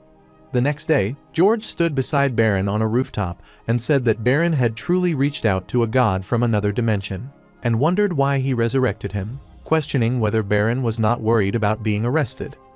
Baron smiled and explained that they were old friends, and he had simply been feeling sentimental, leaving the choice to George. George then stood on the edge of the roof, opened his arms, and considered whether to swear loyalty to the god or report everything to the Anti-Magic Bureau, which would mean killing Baron and also killing his daughter. He wondered whether that also meant killing himself, and asked if Baron really had to be so dramatic. Baron pointed a thumb toward himself and said he liked it, then laughed and said they were in the same boat now, without any other options, and that all they could do was lay low and start a new life in this world. George said it seemed the resurrection of his daughter had made him very happy, and that he wanted to take a photo for her. Baron shouted not to. Meanwhile, in the cafe shop, Suling wore an angry expression and remarked that the lazy old man must be thrilled, as he used to complain about work all day, and now he did not have to work at all. Shen laughed and said George was not as useless as she thought, and Suling said George acted more serious when he was with him. Shen said he had to leave because he had work to do, but invited her to visit again next time. After a while, Suling was walking in an alley and thought she had a strange feeling about that man, as if everything was going exactly as he had expected, and that every step and every person's fate seemed to be somehow connected to him, like they were pieces in his chess game, including the Anti-Magic Bureau, Chaos Cult, and Hush Strike. Suddenly, something on Suling's stomach started glowing, and in pain, she clutched her stomach and said it burned. She quickly moved aside, thinking she needed to find a deserted place, then stood against a wall in the empty alley, opened the buttons of her shirt, looked at the red mark on her stomach, and wondered whether it was truly a mark. After some days, a number of customers began to arrive at Shen's coffee shop, and he was the only one serving them all. As he assured a customer that their coffee would be ready shortly, the woman who had previously approached him for suggestions arrived and waved, informing him that she was there again. Shen invited her to take a seat. Later, in his room, he was writing in his notebook and noted that the Hush Strike incident had occurred 2 months ago. He reflected that the weather had been pleasant during those 2 months, which helped the coffee shop's business, and he was no longer broke. While tossing the Yale's Soul Lightning Ball, he smiled and thought that he might need to hire an employee, as he would not be able to keep up with the growing demand. He then gripped the lightning ball tightly and remarked that ever since he had returned from the last summoning, the freeze duration of time had increased by 10 seconds. He admitted that when he had been broke, he had considered using this skill to make money. As he continued to grip the ball, it increased in size, and a circular lightning current was released from it. Furthermore, Shen recalled that Suling had mentioned the Anti-Magic Bureau would turn a blind eye to ordinary offenses, but he did not want to gain a bad reputation, since he feared they might suddenly change their stance. Suddenly, Shen's eyes began to glow, and a twirling blue light surrounded him. The scene then shifted to Yale, who was lecturing his comrades while holding the floating Fade Cross in his hand. Yale explained that any user who bore the cross on their body would gain the power of a shield. This shield was not physical but conceptualized, an invisible barrier that nullified harm, curses, poison, spells, or disease affecting the body. However, the cost of using it was evident, as the user would begin to hear whispers and strange voices, eventually slipping into a state of uncontrollable madness. The scene then returned to the present, where Shen was still holding the lightning ball, and the earlier aura of lightning dispersed. Shen looked at the lightning ball and commented that it was essentially a web browser containing 100 years of memories. For someone like him, who lacked knowledge in supernatural studies, the memories of this man were more valuable than any mysterious relic. He smiled and acknowledged Yale's usefulness, recalling the Shadow Mask, the Ring of Luck, and the Eternal Rust Cross. He understood both their uses and their costs, but Yale had never paid the price and had used these relics freely, perhaps because that was the privilege of being a god from another dimension. He then resumed writing in his notebook and noted that Yale's memories contained extensive training in astral projection. Even ordinary people could learn the basics, but Shen himself had been unable to grasp any of it. He had tried several spell rituals in the coffee shop, but nothing had happened. He sighed with disappointment and thought perhaps he lacked talent. Meanwhile, a rumbling sound was heard and a voice echoed, speaking of the earth that accepted the world, of the faceless kingdom, of the colorless town that stunned all, and of a figure presenting the ever-changing blade. Upon hearing this voice, Shen stood up and took the face mask from the rack. The voice continued, asking for the door to be opened, and for its humble self to be accepted, and to be shown true power. The mask fell from Shen's hand, and he acknowledged that it was happening again. The shadow mask then began to spin around him like a tornado, and standing within it, Shen remarked that according to the source of gods, the colorless town was an enormous kingdom connected to countless cities, with no end in sight. The god from another dimension represented the hour of 22 and symbolized the blade, and it was said that every land touched by this god had witnessed the same outcome. The god did not bless worshippers intentionally, but would provide new arrivals to the town with weapons, compelling them into battle. Shen took a small knife from his pocket and wondered how he would manage with such a modest blade for self-defense in a town that seemed endless, thinking how he would be able to fake it. Shen then appeared in the colorless world in front of a building and looked at it with surprise, wondering whether it was Baden Empire Academy. As he touched the structure, it rippled like water and transformed into a town. Standing before the colorless house, he thought how strange it was to see a building from memories, and he questioned what kind of place the colorless town truly was. He stroked his chin and sensed that someone was waiting for him in the library. Suddenly, dark smoke surrounded him, and changing his appearance, he decided he would check it out regardless. Wearing the mask and a gentleman's suit, carrying a cane, and surrounded by the smoke, Shen smiled as he walked forward, remarking that the sacrificial items of the Chaos Cult were quite impressive.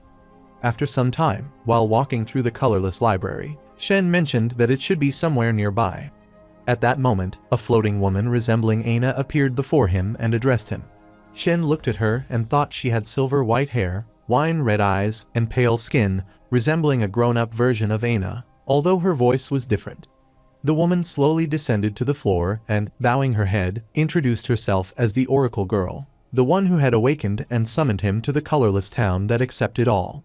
She winked and greeted him, while Shen blushed slightly, his eyes rolling blankly as he asked what she desired. She responded that the Light Chaser wanted a blade from her, but she had sworn not to give her possessions to mortals. She said she wanted a blade from him so she could offer it to the Light Chaser, and in return, she would reward him. Shen nervously inquired about the reward, and the lady answered with a smile, pointing her finger and stating that it was a blade. She then asked what he had expected the reward to be, and Shen admitted that he had thought the same. Looking at her, he thought that this was the first time someone had dared to speak so casually to him after summoning him. He wondered whether she was not human and considered whether she might be a succubus. As he remained absorbed in these thoughts, the woman asked whether the reward was insufficient and said that if so, she would also reveal something about the future. However, Shen wonders about the future. The lady closes her eyes and says that she is the Oracle, after all. She then carries a glass ball over her hand and states that first she presents to him the ever-changing blade. Shen responds that he accepts her offering. She sends the glass ball toward Shen, and as it flies to him, he grabs it, thinking it is a silver glass ball. She then gets closer to him and asks where hers is. Shen blushes and smiles, responding that he will give it to her right away. Meanwhile, the locked blade comes out of Shen's pant pocket and moves toward the lady.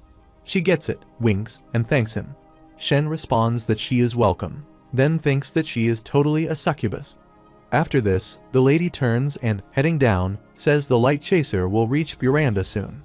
He will look for the god imposter and will risk his life to get rid of that person. Shen asks whether the god imposter, who is pretending to be a god, is unforgivable in the eyes of a worshipper and wonders if someone is coming for him. She looks toward him and responds that she hereby reveals the future to him as per their agreement. The god imposter will ultimately fail, and she foresees his failure.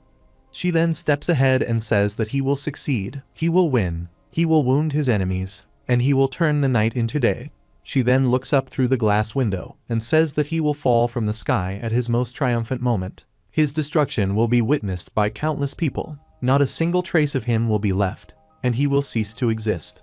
She then turns and asks if he probably knows what she means by that. Shen confusingly asks what kind of riddle that is and wonders why she cannot speak properly. After this, the same gray wind tornado starts revolving around him, and he stands in it, looking up, saying something major is happening this time. As the wind tornado spreads around him, he receives the information about the Oracle Lady. 1,000 years ago, in the glorious era of a kingdom, the people were lost in their greed. The kingdom raided others and grew powerful.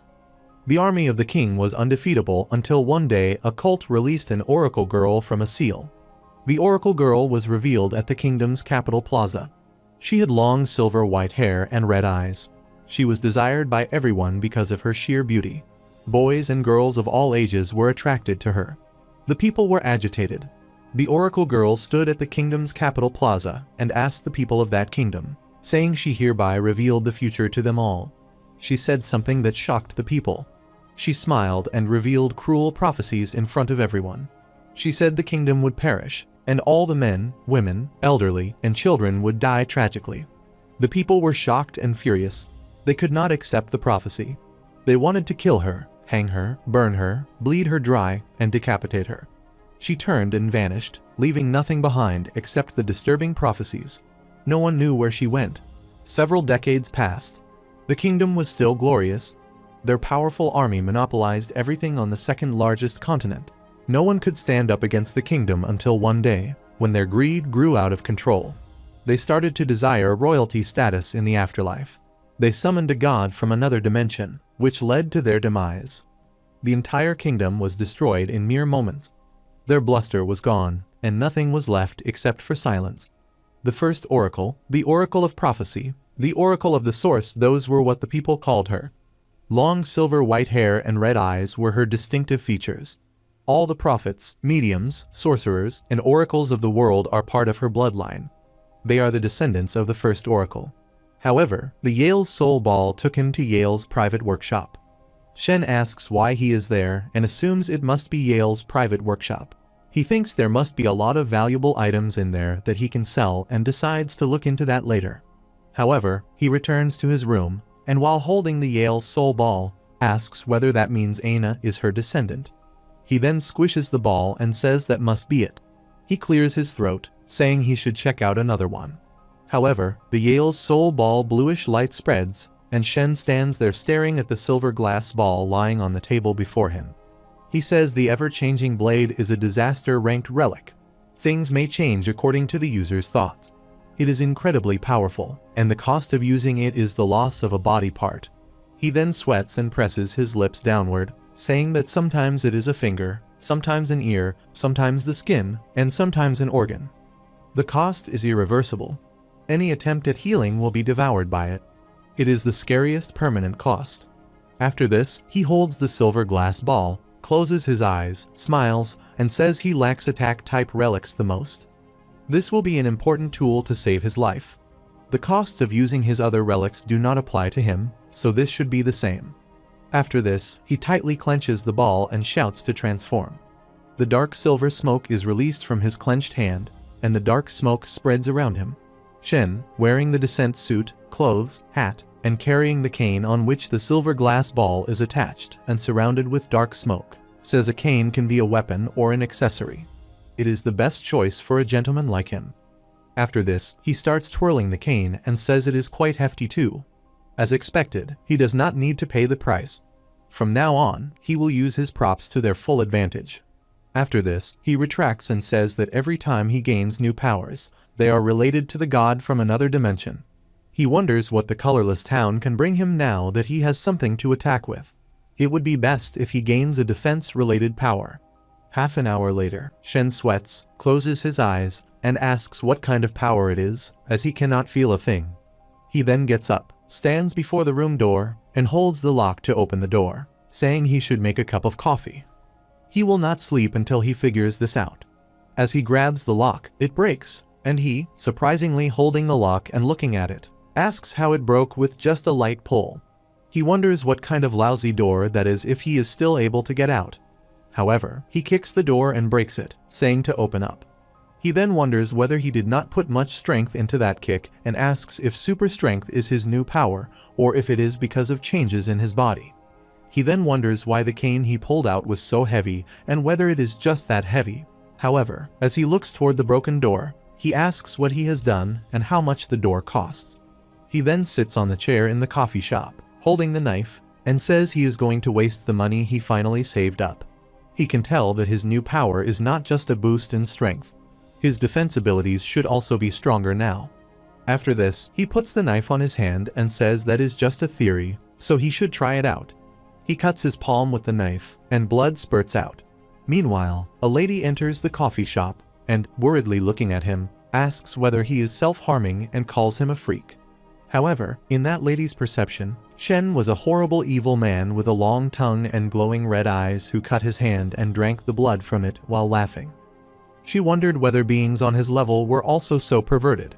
She was profoundly scared and sweating, while in reality, Shen was screaming in pain. Suddenly, he noticed the lady and asked if a customer had come in and suggested she have a seat. The lady, frightened, responded with agreement. Shen told her that he would have a cup of coffee and asked what she would like.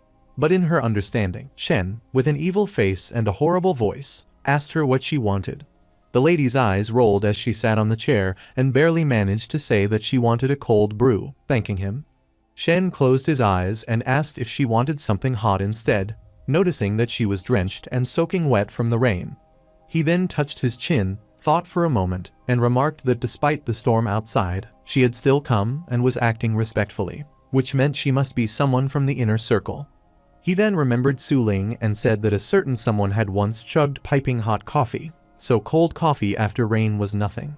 He got up, smiled, and said she did not have to be so uptight since she was a guest, and offered to get a towel for her. The lady looked down at the floor, thanked him, and wondered if she had dirtied it. She then fearfully recalled the rumors that the owner of the coffee shop tortured his enemies with eternal pain, and that his enemies could not even rest in peace after death, which was sickening. Shen, holding a coffee cup from the shelf, reminded himself to be extra careful because he did not know his own strength and could not afford to buy new mugs. After this, he brought the coffee cup to the lady and presented it to her, calling her his beautiful lady and saying here was her coffee. The lady's hand was trembling as she took the cup and thanked him. She seemed lost while holding the cup and wondered, based on what she had heard, if the mysterious owner of the coffee shop was like an elite chess player. She took a sip of coffee and thought that he mercilessly controlled those who begged for his help, that he enjoyed both the joy and pain of the world, that he appeared in the final moments to reap people's deepest despair, and that he toyed with the souls of his victims and plunged them into agony. She then looked toward Shen and thought that it was totally sick. Shen noticed the lady trembling. She was the one who had asked for a cold drink, while she thought he had easily wiped out Hush Strike in Miranda, and remembered how the Anti-Magic Bureau had made it clear that no one should mess with him. She made a crying face and thought to herself that this man was unfathomably terrifying.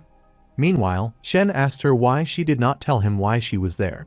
She looked at him fearfully, then smiled slightly and said that he should know she was the owner of turmeric flower and also known as an ender. Shen replied yes, then thought about how Suling had told him that enders were like mercenaries, positioned at the bottom of the pyramid in that circle, and that they worked closely with the investigators of the Anti-Magic Bureau due to the nature of their job. Suling had once complained that an ender agency had tried to kiss up to her and had foolishly gifted her a luxurious car in front of her academy. Her classmates had assumed she had a sugar daddy, and she had been so pissed that she almost pulled out her sword. Meanwhile, the lady told him that a mysterious organization called the Hidden Iris had appeared in Miranda, referring to themselves as the Observers. These people mysteriously appeared all over Miranda, witnessing and recording incidents around the world, but never interfering in the process. Everyone had thought it suspicious, though harmless, until 2 days ago when someone from the Hidden Iris had suddenly gone on a rampage. They had started killing people from the inner circle, most of whom were from her agency. They had died in a senseless massacre. She explained that they were mysterious and overwhelmingly powerful, and then added that she wanted revenge and hoped Shen would help her. She closed her eyes and said she was willing to give him everything she had. She then stood before Shen, thinking he could be as perverted as he wanted with her. Shen confusingly asked what she was doing, and she wondered whether he only enjoyed self-harm and could not believe he was not interested in her hot body. Shen admitted that her offer was tempting, but thought that nothing was more important than his own life. The lady felt embarrassed, while Shen added that he did not want to interfere too much, as it was none of his business. The lady responded that she understood and would be leaving then. As she got up to leave, Shen told her there was an umbrella at the entrance and that he would lend it to her, requesting that she return it. She nodded and took the umbrella. As she walked in the rain holding the umbrella, she thought to herself that she still stood a chance.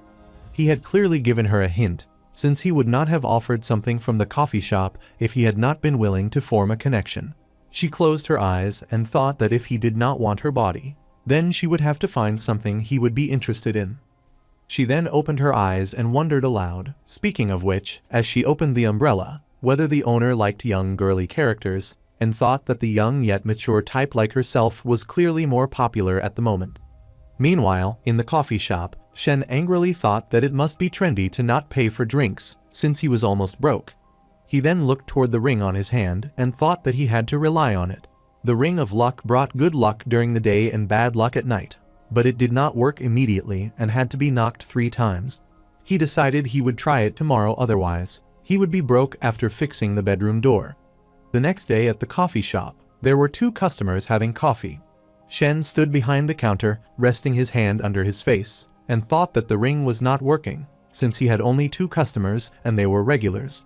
He then looked toward the brown-haired lady and thought she looked like she was in a bad mood today, and that he should leave her alone unless she talked to him. A middle-aged man came to Shen and said that his coffee was wonderful. Shen thanked him for the compliment. The man pointed toward Shen and raised his voice, saying that the acidity of the coffee had a note of playfulness and brought out the bright flavors, and that if the coffee beans lacked that acidity, the coffee would be lifeless and bland with no depth of flavor. Shen blushed happily, laughed, and said that he was just lucky it suited the man's taste. The man gave him an envelope and said he had been going to invest in him, but Shen quickly took the envelope, saying there was no way it was just luck, as this was the result of his hard work. The man smiled and said it was good, and that it was rare for him to find a coffee shop he liked, so he did not want to see it close down.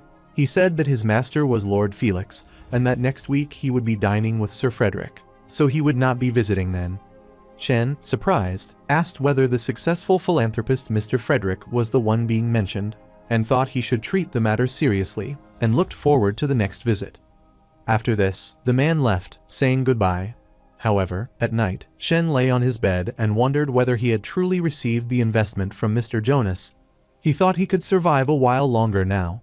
He wanted to be rich too, but guessed he could only become rich in his dreams. He then closed his eyes and fell asleep. However, in his dream, he saw that scene again where he stood in the haze and the long tunnels were stabbed into the ground. The walls were cracked, and he stood there calling out to Aina. However, as Shen walked ahead, he noticed someone offering prayers, mentioning endless bad omens, the source of disasters, and the white haze villain. Shen looked at the person excitedly and asked himself if it was really her, and indeed, that person was none other than Aina, who was sitting in a dark circle, making prayers to the destroyer of worlds and the Lord of Ashes. She was calling upon him. Shen smiled happily, then approached her and playfully held her cheeks and pressed them while she, with closed eyes, kept repeating her chant and calling upon him. As Shen looked at her, he thought she seemed to have grown up a little, and now resembled that succubus. Meanwhile, Aina opened her eyes and said that the mighty Lord of Ashes was staring at her. Shen lowered his hand from her cheeks and, closing his eyes, wondered why her gaze was lifeless as if she were sleepwalking. He waved his hand in front of her eyes and silently looked into them, and she responded that she could sense his approach. Shen remarked to himself that there seemed to be delays in consciousness communication. He paused and asked her what it was that she desired. Aina looked confused, and Shen thought that her slow response reminded him of the old days of slow internet. Aina then responded that she had come to ask the mighty Lord of Ashes for help and requested to know what he knew about the Hidden Iris. According to the investigation team, there was enough proof to believe that the Hidden Iris was a mysterious organization that apparently aimed to summon a god from another dimension at Buranda. Shen smirked and thought that was it. Since he had expected something more serious, Aina added that during their preparations, they had encountered some kind of accident, and many of their members had fallen into madness and began randomly killing people in the inner circle, although they had done nothing to those outside of it. As the haze around them began to dissipate, Shen wondered what exactly the requirements were. He raised his head proudly, folded his arms, smirked, and thought that it must be the preparations required before astral projection, which was normal jargon in supernatural studies. He reassured himself that no one should think he still did not understand supernatural studies, since he was no longer the same man who once held Yale's soul ball. Suddenly, Shen was startled when Aina loudly said that even members of the cult were almost attacked. Shen patted her head and thought that the astral communication was lagging again, comparing it to 2G internet. Aina then asked the mighty Lord of Ashes how the cult should deal with the issue in the future and whether they should attack the Hidden Iris first. Shen considered whether the major incident with the Hidden Iris had occurred because they were trying to gather the requirements to summon a god from another dimension. He squinted and thought that the god in question seemed strange, one who liked to observe history and devour the past. After thinking for a while, Shen told her to let time pass, and fate would naturally provide her with the answers. Meanwhile, as the tunnel began to vanish and the white haze spread around, Aina responded that she understood and would follow his wise advice. Shen closed his eyes, smiled, and thought it was better to meet in dreams since it was totally safe. Suddenly, someone's voice was heard, calling the controller of everything overflowing with the world. Shen opened his eyes in surprise and asked himself whether he had not returned yet. As the white haze spread and the voice continued, referring to the enemy of the ashes and the haze of the white shore, Shen looked up and asked himself whether this was the territory of the haze of the white shore.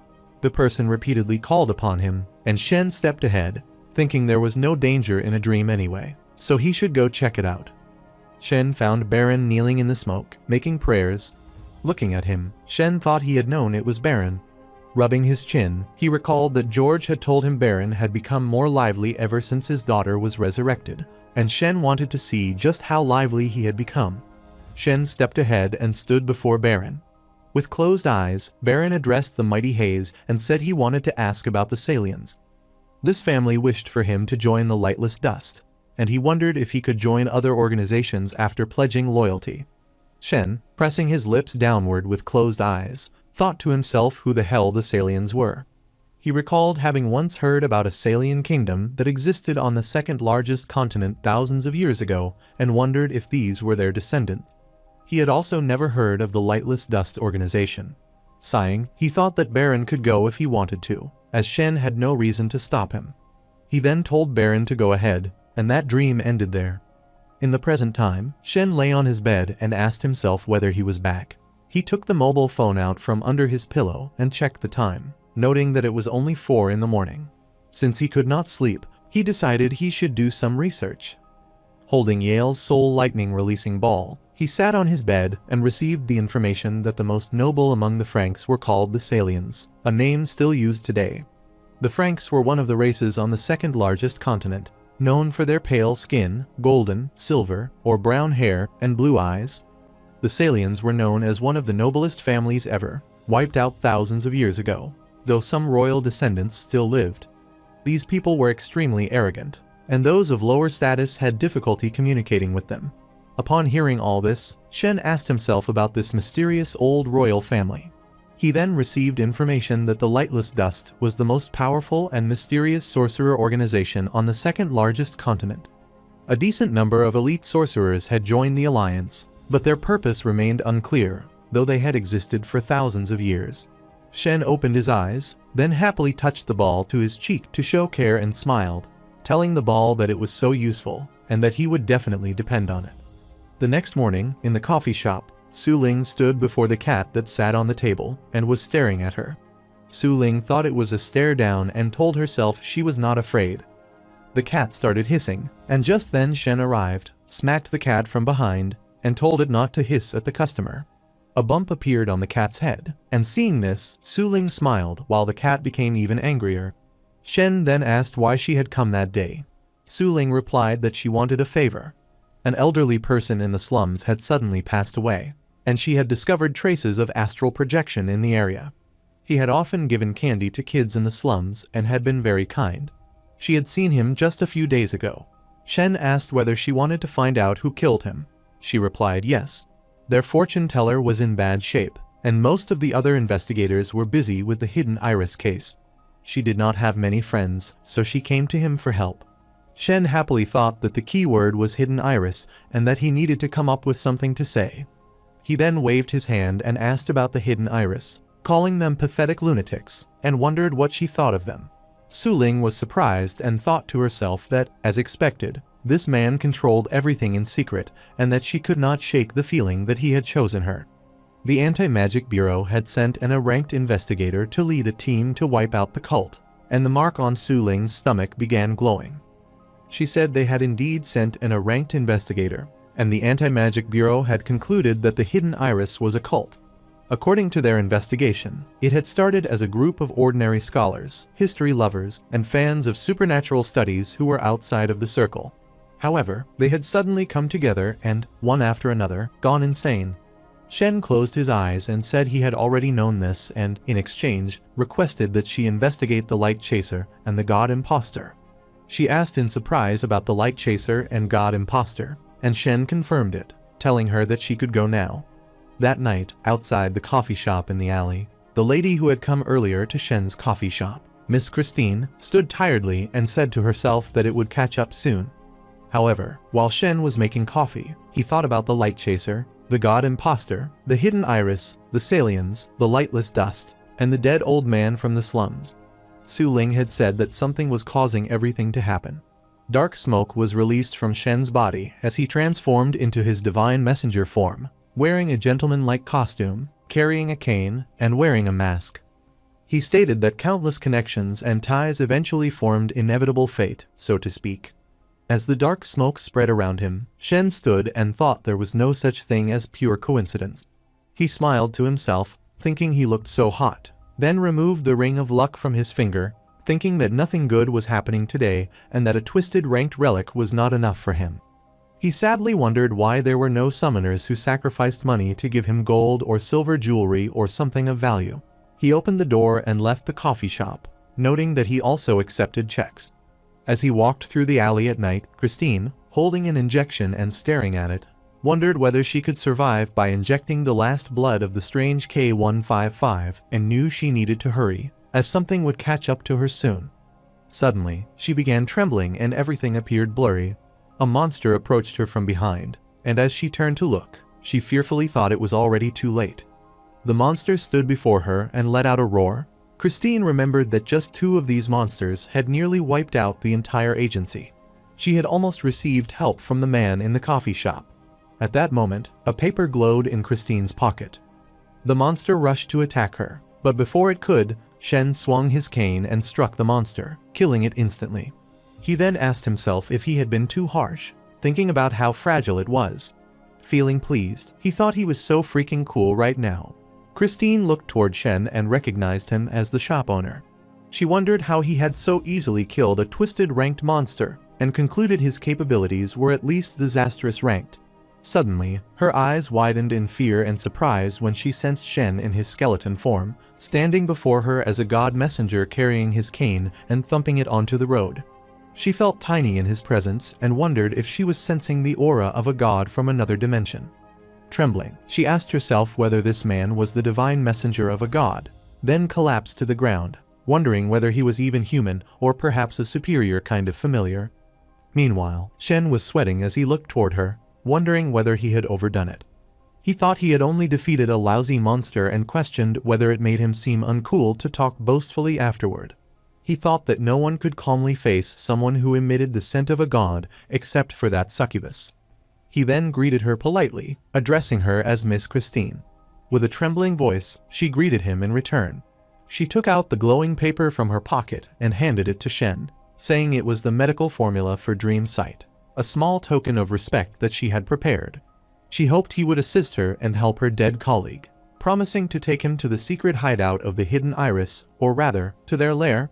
Shen responded that it sounded nice, then smiled slightly and remarked that the monster from before was nearly maniacal, and besides its fierce appearance, it was also more powerful than an ordinary human, but he believed he could handle it. Christine stood up and injected herself with the serum. Shen turned and said it was time to go and destroy their lair. As they walked through the alley, Christine thought about more than 10 of her colleagues who had once shared laughter, tears, dreams, and families, all of whom had been torn to shreds by monsters in the blink of an eye. Now, including herself, only 3 people were left in turmeric flower. One wanted to return to an ordinary life, and the final member was estranged and beautiful. Christine had never expected the agency's saying to become a reality. As she was lost in thought, Shen asked whether she was alright.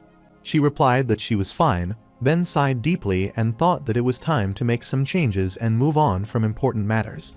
She looked at Shen and thought she had to please this big shot, wondering if it was too much to kneel and pledge loyalty, or to call him her master out of nowhere. She believed the formula alone was not enough to impress him, that she had done too little, and that she lacked the capability. She questioned what else she could offer, maybe the millions of yuan in her savings. Eventually, they stood together on the bridge road, watching the river. Shen asked if this was the place, and she confirmed that it was. She explained that their lair was underwater and had once served as the hideout for a secret agency. The members of the Hidden Iris were scholars, history enthusiasts, and fans of supernatural studies. It used to be a site for secret research and discussion. For unknown reasons, these individuals had suddenly gained supernatural powers and began calling themselves the Observers. They recorded global incidents in dreams until they eventually went mad and turned into monsters. Shen added that it sounded like they had been influenced by a god from another dimension or a mysterious relic. She gave a thumbs up and thought how amazing he was, and that he was as wise as she had expected. Shen hesitantly thanked her for the compliment, but asked that she not describe him as wise, saying it sounded weird to him. She pressed her lips downward and thought that maybe she had used the wrong approach to flatter him. He then stepped ahead and asked her to stay back. Extending his hand, he cast a flaming aura and said that since the lair was underwater, he should perform a simple test. As she stood behind him and watched, the flaming aura was released from his body, surrounding him with intense power, and she was left in awe. However, Shen sent the flame into the river water. The flame entered the water, then emerged and began to float on the surface. Shen thought there should be a switch beneath the water. As the switch appeared floating, Shen observed it and concluded that must be it. He then stated that he had found it and that the switch was underwater. Christine, with teary eyes and a fearful gaze toward Shen, noted that even the residual power was terrifying and that he must be at least disastrous ranked. As she looked at him, Shen asked whether he had frightened her. He smiled, thinking that this was the first time he had encountered someone with such a wild reaction. Christine gave a fearful smile and said she was fine. Shen suggested they move forward. As he looked at the switch in the water, he said it was open. Christine added that he was very clever. After that, both of them arrived in an underground cave beneath the river. On the way, Christine reached inside her shirt, saying she needed to grab something. Shen asked what it was, then shouted in surprise, asking where she had kept her belongings. She retrieved the item and replied that it was more convenient to store it there and that it held value when not in use. She had found it. Christine then carried a golden object in her hands that released a golden light. Closing her eyes, she invoked the mighty Origin fire. Shen, standing beside her, thought about the fire of Origin, the only mainstream god of the second largest continent. This god had the most worshippers, with half of the 20 billion population as devoted followers. The god represented midday and light. Christine raised her hand, and a sun-like golden and orange circle was cast as she asked the light to speak and praised the sun. She then held the golden lightning ball toward Shen, hoping for a compliment. Shen looked at her and said she had done a good job, then suggested they proceed. However, Shen sensed a monster's red eyes in the dark cave. In the next second, the monster leapt toward him, but Shen struck it with his cane, killing it instantly. Blood dripped onto Christine's face, and she thought about how powerful he was. She then stood in front of Shen and cast green lightning ahead. Shen asked what she was doing. She turned and pointed toward the now neat and clean area, saying it was all clean. Shen thought she was trying to please him and complimented her again, telling her they should keep going. As they walked across the area where the monsters had been, Shen thought they were all low-level monsters and that it was easy. In Christine's view, Shen was killing monsters with his cane, and she looked on, saying he was wicked. After a while, both Shen and Christine continued forward. The golden lightning ball Christine had summoned moved with them to light the area. Christine looked at Shen and said she saw he had already understood the key clues and secrets of the hidden iris. Shen walked ahead with a smiling face, thinking about the colorless town, a god from another dimension whose consciousness was slumbering. He had to stay relaxed to use his power. They eventually emerged from the cave and stood before a shield wall. Shen asked if this was some kind of astral projection spell that shielded the area and formed an invisible glass wall. Christine looked at the shield and said it resembled an aquarium, expressing disbelief that it was made using astral projection, which she found wicked. Shen, putting his hand on his chin, asked whether the members of the hidden iris, who had once been mere fans in the surface world, truly became supernatural beings without knowing about the inner circle. Christine confirmed that was right. Shen closed his eyes and said they had created a place like this beneath the River Thames and had used an astral projection spell to keep the water from flowing in. It did not seem like amateur work. Christine asked whether he meant that someone within the hidden iris or a part of it belonged to the inner circle. Shen replied that she had sharp observation skills because that was exactly what he meant. He then smiled, thinking that he had studied like crazy for 2 months with Yale's Soul Ball and finally had the chance to show off. He then told her they should keep moving. While walking, Christine called him by his title as the shop owner, but Shen remained silent. Suddenly, they noticed a group of monsters with red eyes visible in the darkness ahead. Shen raised his hand in front of Christine, warning her to watch out and back away. She responded quickly and nervously tapped backward as the monsters roared and ran to attack. Christine, with teary eyes, fearfully shouted, wondering why the monsters were staring at her like that. Shen looked toward the yellow lightning ball and told her to send it flying toward him because the monsters were attracted to the light. She nodded and sent the light toward Shen. As the monster leaped to attack, Shen cast a bluish shield barrier over himself. The monster slammed into the barrier and fell back. Shen smiled, carrying the cross and thinking that he had the protection of the eternal rust cross, which made him nearly invincible. He then transformed the rust cross into a whip and began swinging it at the monsters, slicing them one by one. With one swing, Shen sliced through 3 monsters, killing them all, then muttered that it was gross. Christine stood behind and vomited while Shen stood ahead, thinking he felt like vomiting too. Looking at the dirty area filled with broken items, he asked Christine to clean the place once she was done vomiting. Christine used her green lightning magic to start cleaning, thinking that she had to work hard and perform well. Shen, watching her, pressed his lips downward and thought he envied those who could use astral projection spells. He sighed deeply, wishing he could trick her into coming to work at the coffee shop. Unfortunately, because he often had to experiment with divine powers and was highly experienced in the supernatural, anyone who stayed near him would eventually go insane. Suddenly, Christine found a notebook and raised it, calling to Shen by his title. He asked what was wrong. She presented the notebook to Shen, saying it seemed important and had been hidden behind a desk in a secret compartment.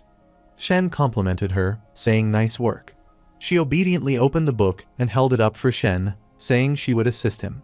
Shen responded that it was all right. He then began reading the notebook.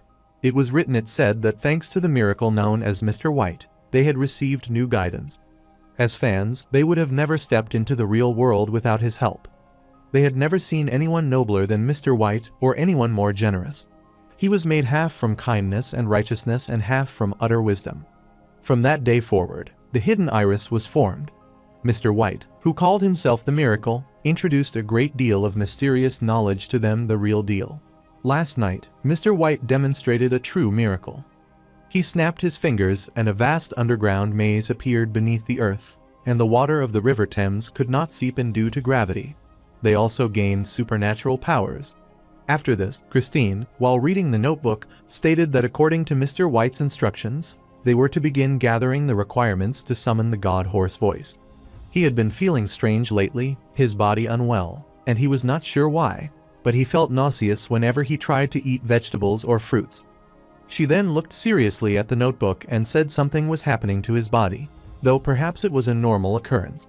Mr. White had said he was almost done collecting the requirements.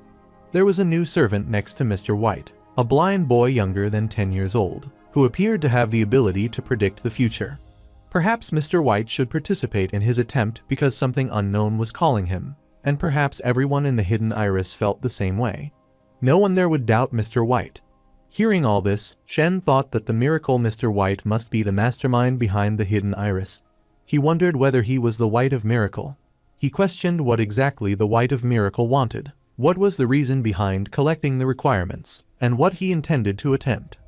Christine then closed the notebook and said the note ended there. Shen responded that it did. He complimented her for her good reading and said her voice imitation had been spot on. Hearing this, Christine blushed happily and thanked him. Shen smiled and thought it seemed he should compliment her more often. Christine, pointing at the notebook, added that the common sense of the person who wrote the note was highly questionable, and that she could not believe they thought summoning a god from another dimension was a normal thing. Even the biggest fans in the surface world knew it was a serious taboo. She added that the writer was deluded to believe their physical changes were normal when they were clearly signs of madness. Shen told her she had done a good job and asked her to check for any other useful items. She cheerfully ran ahead to search among the old broken objects, saying he could leave it to her. After a while, Christine, looking tired and with her head down, came back to Shen and explained that it seemed someone had already taken the important items. The notebook had been hidden in a secret compartment, which was why it was left untouched. Shen told her it was fine and that she had done well. He then asked for her help moving forward. She nodded enthusiastically, saying she would be honored. Shen pressed his lips together and thought she seemed easy to please, that just a few compliments could get her excited, and she was easy to fool. Meanwhile, Christine was wondering whether she should kneel and swear an oath or what exactly she should do. Either way, she was too excited, praising the mighty fire of origin in her thoughts, and said she hadn't expected to impress such a big shot. Then she angrily wondered whether he would ask her to kneel and call him master every time they met, which would be embarrassing, but not something she couldn't do. After this, Shen asked her to help him investigate the cause of death of an elderly man who used to sell candy near the slums and had recently passed away. She straightened up and saluted, responding that she would do so.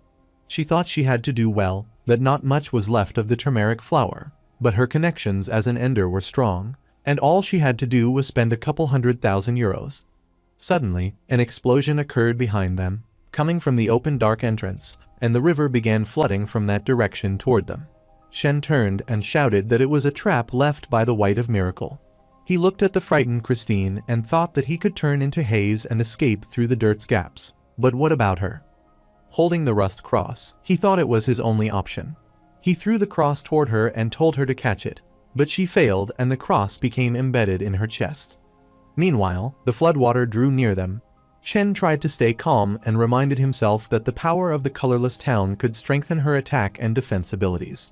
As the water and everything around them turned colorless and froze, Christine stared in shock. Later, Christine lay unconscious outside the river on sandy ground, while Shen stood nearby in his haze form.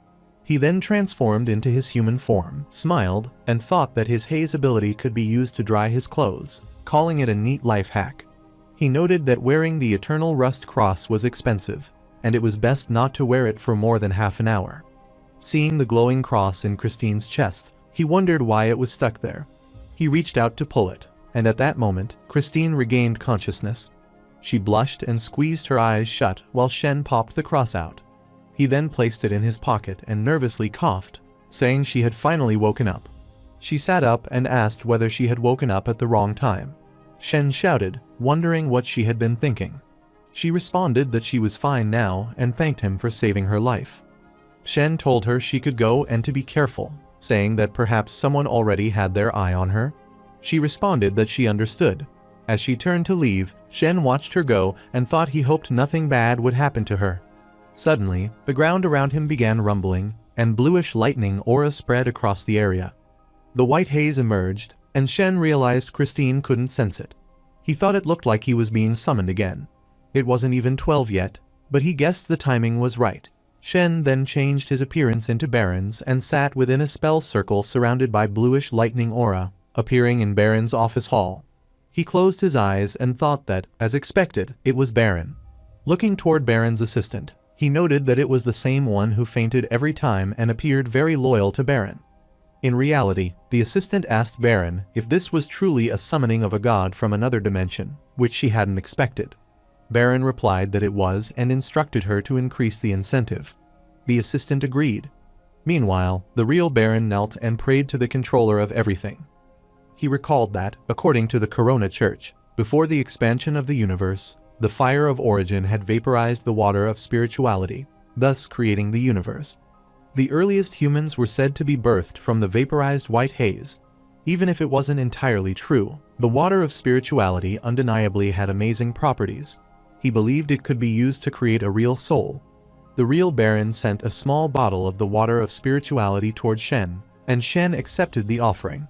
Looking at the bottle, Shen thought he had seen records of the water of spirituality in Yale's Soul Ball, and that it was useless to most people. Only a few throughout history had managed to create souls. In Baron's view, Shen was a god from another dimension, and humans could not use the water of spirituality, but perhaps a god could. Shen thought it was a clever move. As he approached the real Baron, he wondered if he had changed his hairstyle, and thought it was a shame he was a god imposter. Touching his chin, Shen recalled that last time, Aina and Baron had seen different things in their dreams than what he had seen. Perhaps the same thing was happening now. He worried whether it was foolish of him to keep changing into different identities, but concluded it was better to be safe than sorry. He sighed, thinking that he had recited Wandering at Ease last time, and feared he couldn't pull it off again if he didn't recite something now. He decided to recite the equality of things. He told the real Baron that there were no things that were not that, and that there were no things that were not this. From the perspective of that, they did not see, but when they knew for themselves, then they truly knew. Hearing this, Baron was amazed and said he could not believe it was the legendary uniformity of everything, one of the highest forms of forbidden alchemical knowledge. Anyone who could understand, apply, and use it would be able to deconstruct and reconstruct anything and everything. Baron then pledged eternal servitude to the mighty haze of the White Shore, declaring that his blessing was his luck and his command was his fate, and that the mighty being had revealed to him how puny he truly was. He said he had joined the lightless dust, and that they were waiting for Shen to complete their test. After killing the light chaser, he promised to bring even greater offerings. Hearing this, Shen wondered whether the light chaser was the one mentioned by the oracle girl, who had said the light chaser would arrive at Buranda and risk their life to eliminate the god imposter.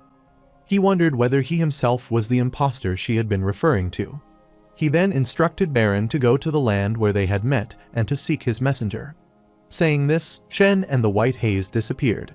As Shen left, Baron quietly said to go to the land where they had first met, which was the Baden Empire Academy, the place where the messenger of the haze had once appeared. He then looked at his assistant lying unconscious on the ground and muttered that he would definitely pay him back. But for now he had matters of far greater importance. On the other side, Shen appeared in his haze form on the sandy riverside and wondered aloud whether he himself was the anomaly rather than the coffee shop. He realized he was still at the river, and noted that the location of the quake caused by the summoning had shifted because of him. Looking at the small lightning bottle in his hand, he remarked that he had accepted yet another offering. But the real breakthrough was that he had obtained a lead on the light chaser. Suddenly, a thought struck him, and he asked himself to wait a moment.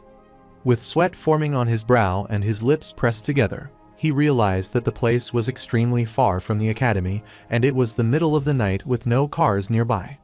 Excitedly, he wondered whether he should transform into haze and fly there, but then sadly admitted that doing so would cause too much strain. Remembering he had seen a bicycle parked by a doorway earlier, he began walking through the alley and soon spotted the bicycle again. He apologized in his thoughts and promised to return it later for sure. He then took the lightning bottle, inserted it into the keyhole, and adjusted its shape until it fit. Meanwhile, Baron used his lightning magic to cast a door spell and returned to his home directly. Yafu, standing with the maids, saw him and ran toward him excitedly, calling him father and saying she had been terribly worried because he was back so late. She hugged him, and Baron, patting her head with affection, apologized and admitted it was his fault. She then pointed excitedly and announced that she had learned to cook something new and insisted that he try it. She listed smoked salmon, butter chicken, baked escargot, and borscht as the dishes she had prepared.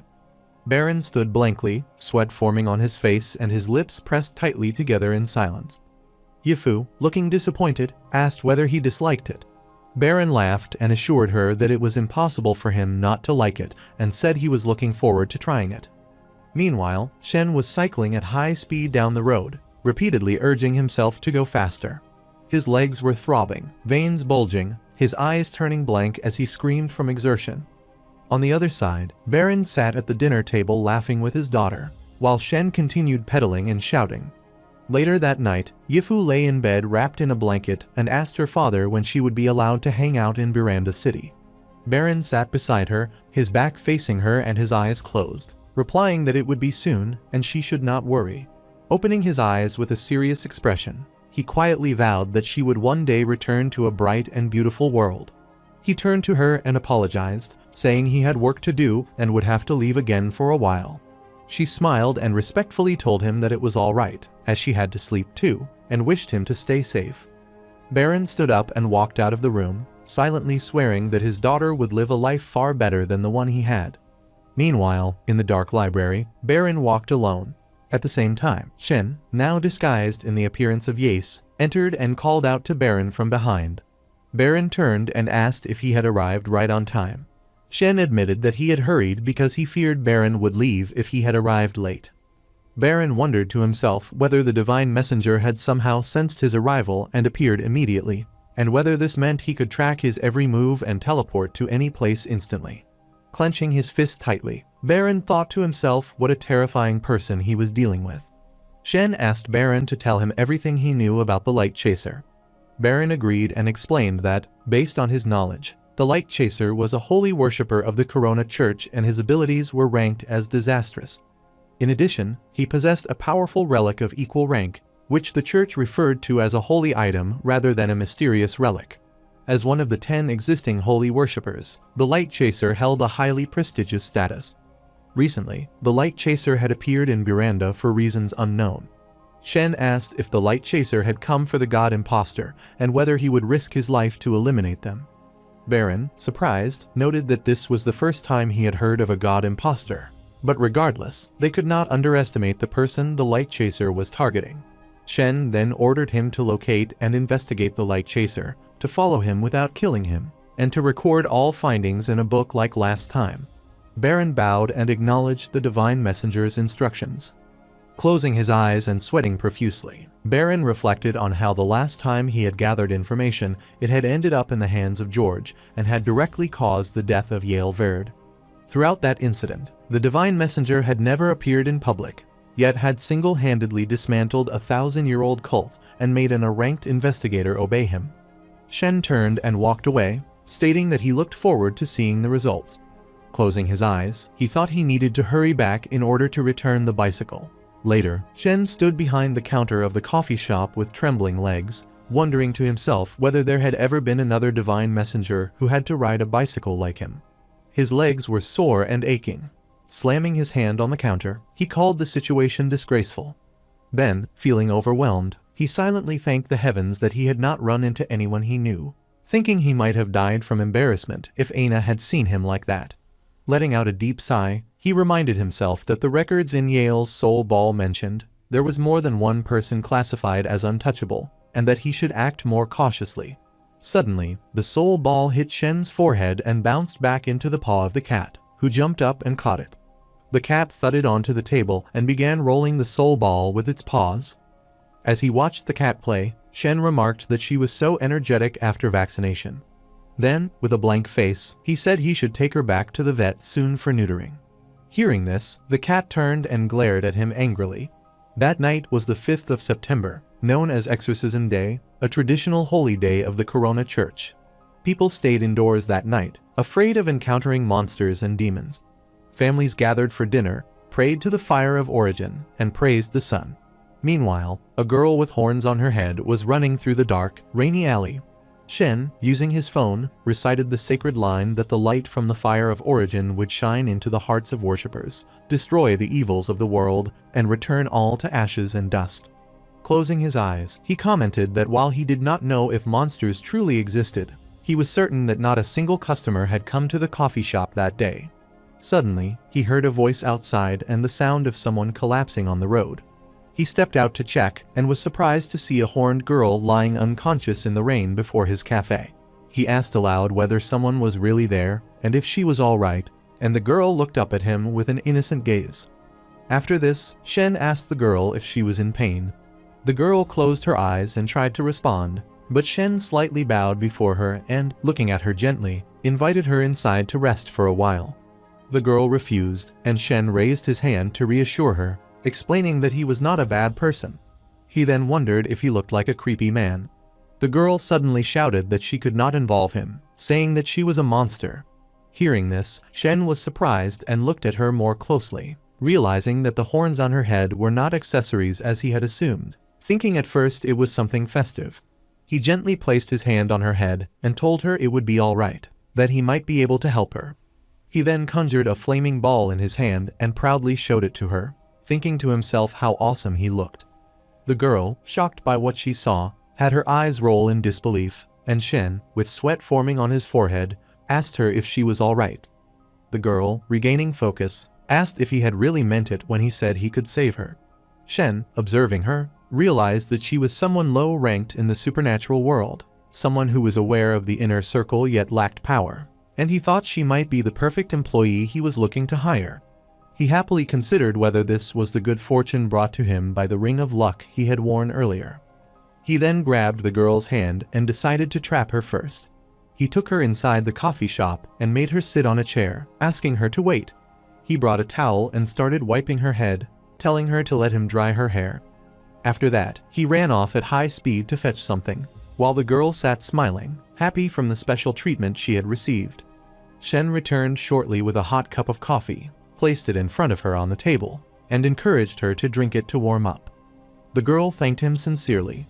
Shen then sat down opposite her and invited her to share her problems, adding that perhaps they were not as serious as she believed and that he might be able to help.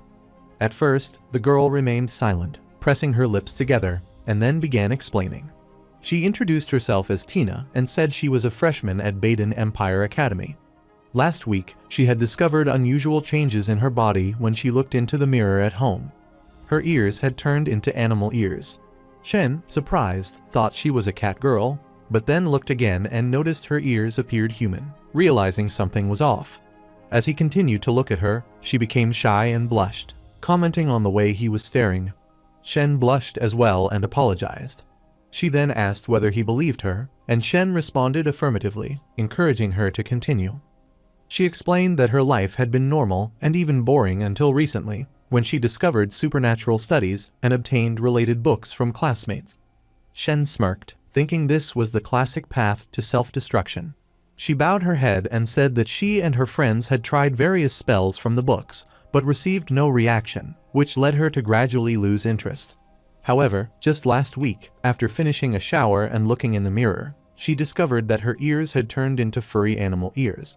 Shen said that this alone was not a big deal and asked whether there were any other symptoms. Tina replied that she sometimes heard incomprehensible whispers and that the changes to her physical appearance kept happening. Shen asked whether the changes included things like the horns on her head or the animal ears she had previously described. She confirmed this, adding that she sometimes grew antlers, a tail, or even fish scales, and that she felt like she was slowly turning into a monster. Since realizing her condition, she had been living in fear and had told no one, not even her parents. She wore hats and baggy clothing to conceal her transformation and had applied for medical leave to avoid attending the academy. With a pained expression, she said that Mr. White had told her to hold on and not let her inner demons win, but the whispers never stopped and she was reaching her limit. Shen asked whether Mr. White had ever used the word miracle. Tina thought for a moment and confirmed that he had, saying he claimed to be someone capable of creating miracles. Shen, touching his chin, thought that Mr. White was most likely the White of Miracle, the same person who had led the Hidden Iris members to become monsters, and now had targeted this girl. He told Tina that Mr. White was the problem. Tina, surprised, asked if that was true. Shen replied that he had long been aware of the evil acts of Mr. White and urged her to tell him where to find him so he could report him immediately. Tina turned her eyes and admitted that she had only met Mr. White in her dreams.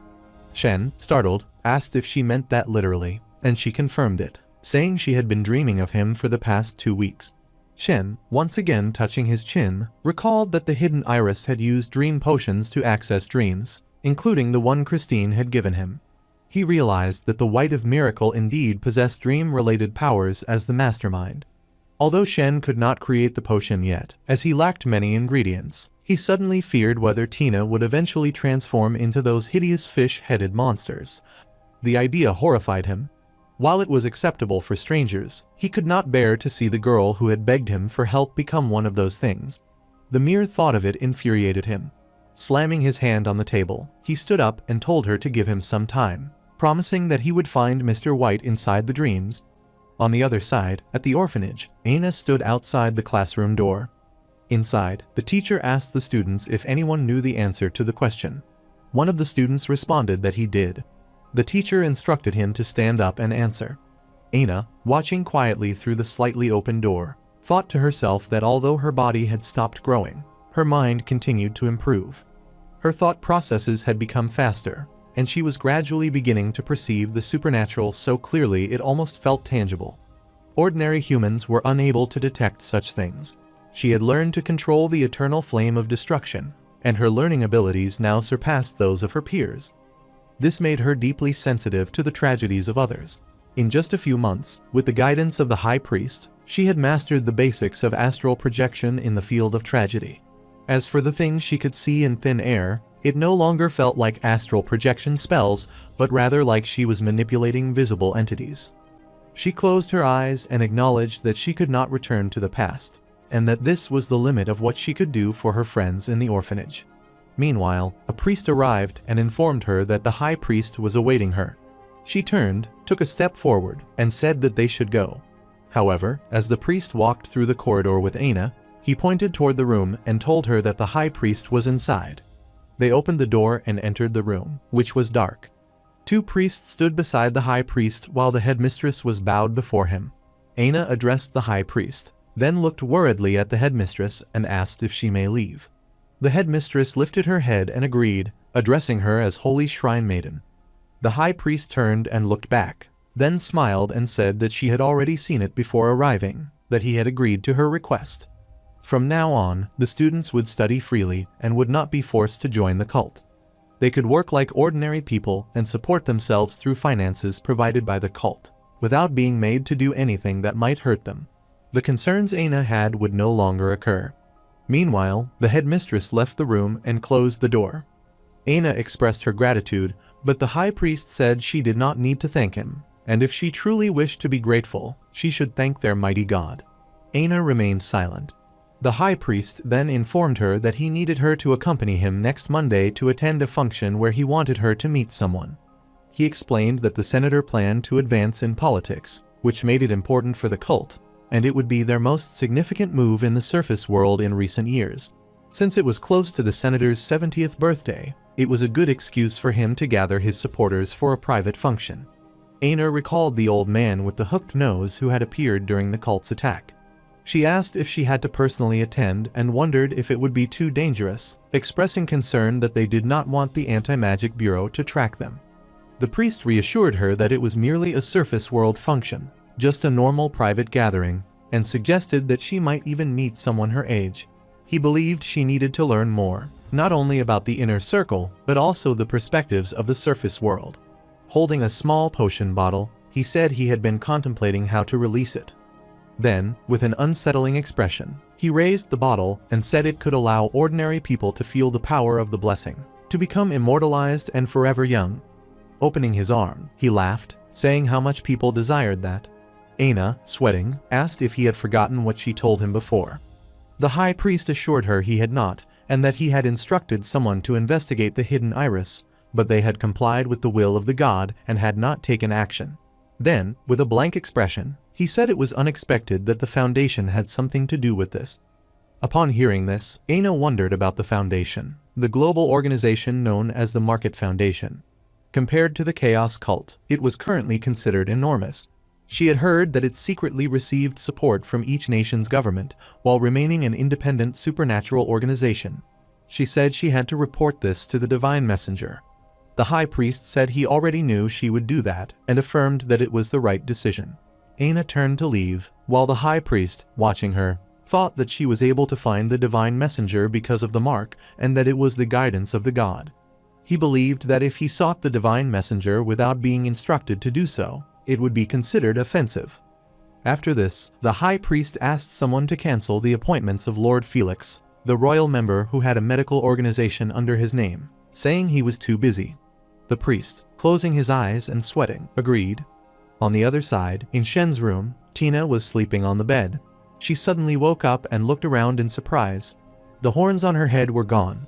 She sat up and, touching herself, confirmed there were no signs of being touched. Then, she noticed wings had appeared on her back. Suddenly, she blushed, her eyes filled with anxious thoughts, and she wondered why she felt disappointed. She asked herself how she could have such inappropriate thoughts about the handsome sorcerer. She remembered how she had bowed before Shen, thanking him for saving her, saying she would not have known what to do otherwise. Shen had held the rust cross, which glowed with a black thread attached to it, and looked at Tina, thinking that if Tina's mutation was a curse, then the eternal rust cross should be able to stop it. When her mutation increased, he would let her wear the cross for a while before removing it. Tina, blushing and looking away, said that he was staring at her again. Shen, surprised by her words, smiled and told her to get into bed and rest, assuring her he would stay and handle anything if it happened. Tina was surprised and asked if he really meant that. Shen smirked and thought that this girl had a subtly strange and nerdy personality. Meanwhile, the horns on her head began to shrink and disappear. She said she felt terrible. Shen shouted and told her to quickly put on the cross. Tina began to sweat as Shen placed the cross like a pendant around her neck. After wearing the cross, nothing happened. Shen wondered if it was not working. Then wings appeared again, and she began to grit her teeth in pain as feathers fell from her wings. Shen thought that it did not seem to be a curse. Judging from the situation, Tina would not turn into a low-level fish-headed monster. Her condition seemed far more unique. As Tina stood there in surprise, Shen told her she probably was not in danger and did not have to worry about turning into a full monster. Tina asked if that was really true, and Shen smiled and replied yes, telling her to go and rest. In the morning, Tina came out from the room in the shop and stepped toward Shen, who was already sitting there with his eyes closed, lost in thought. He was wondering why Yale's soul ball could not find any information related to Tina's mutation and was certain the White of Miracle must be behind it. Tina stood in front of him and said she did not want to go home yet because she was afraid her parents would find out. Her parents were conservative worshippers of the Corona Church and would definitely hand her over to them. She did not trust the Corona Church. Looking at the wings on her back, she asked if Shen could help her make them invisible to ordinary people. Shen thought that the shadow mask could work, but he could not allow Tina to keep using it. Yale's soul ball had an astral projection spell that could alter one's appearance, but she could not use it. Tina, whose soul was as dull as a rock, would clearly not be able to master it. Shen closed his eyes and said he could lend her some money so she could stay at a nearby hotel for a while. She reacted loudly and asked about staying in a hotel room. Shen remained silent and said he would get her some loose-fitting clothes to hide her wings, then walk her to the hotel. After a while, Shen stood beside the counter, resting his hand on it, and thought about the man Tina had described. A man with long white robes, blonde hair, a friendly smile, someone who was like the sun and very charming.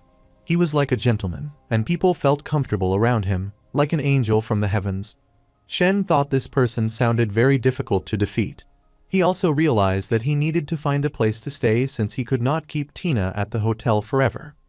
Resting his fists on the counter and lowering his head, Shen wondered if he would never escape the burden of housing problems, even in this world. Suddenly, the shop entrance door slammed open and Christine entered the shop, calling out that she had gotten a lead. However, she came to Shen and told him that she had found a lead. Shen complimented her and asked whether she would like a cup of coffee, or perhaps a cold brew instead. Then, pointing his finger, he added that she would still have to pay for the coffee. She replied that of course she would pay, since no one drank coffee there for free. Shen, with a blank expression, replied yes, and reminded her that someone had borrowed his umbrella and never returned it. Hearing this, she said that those people were awful.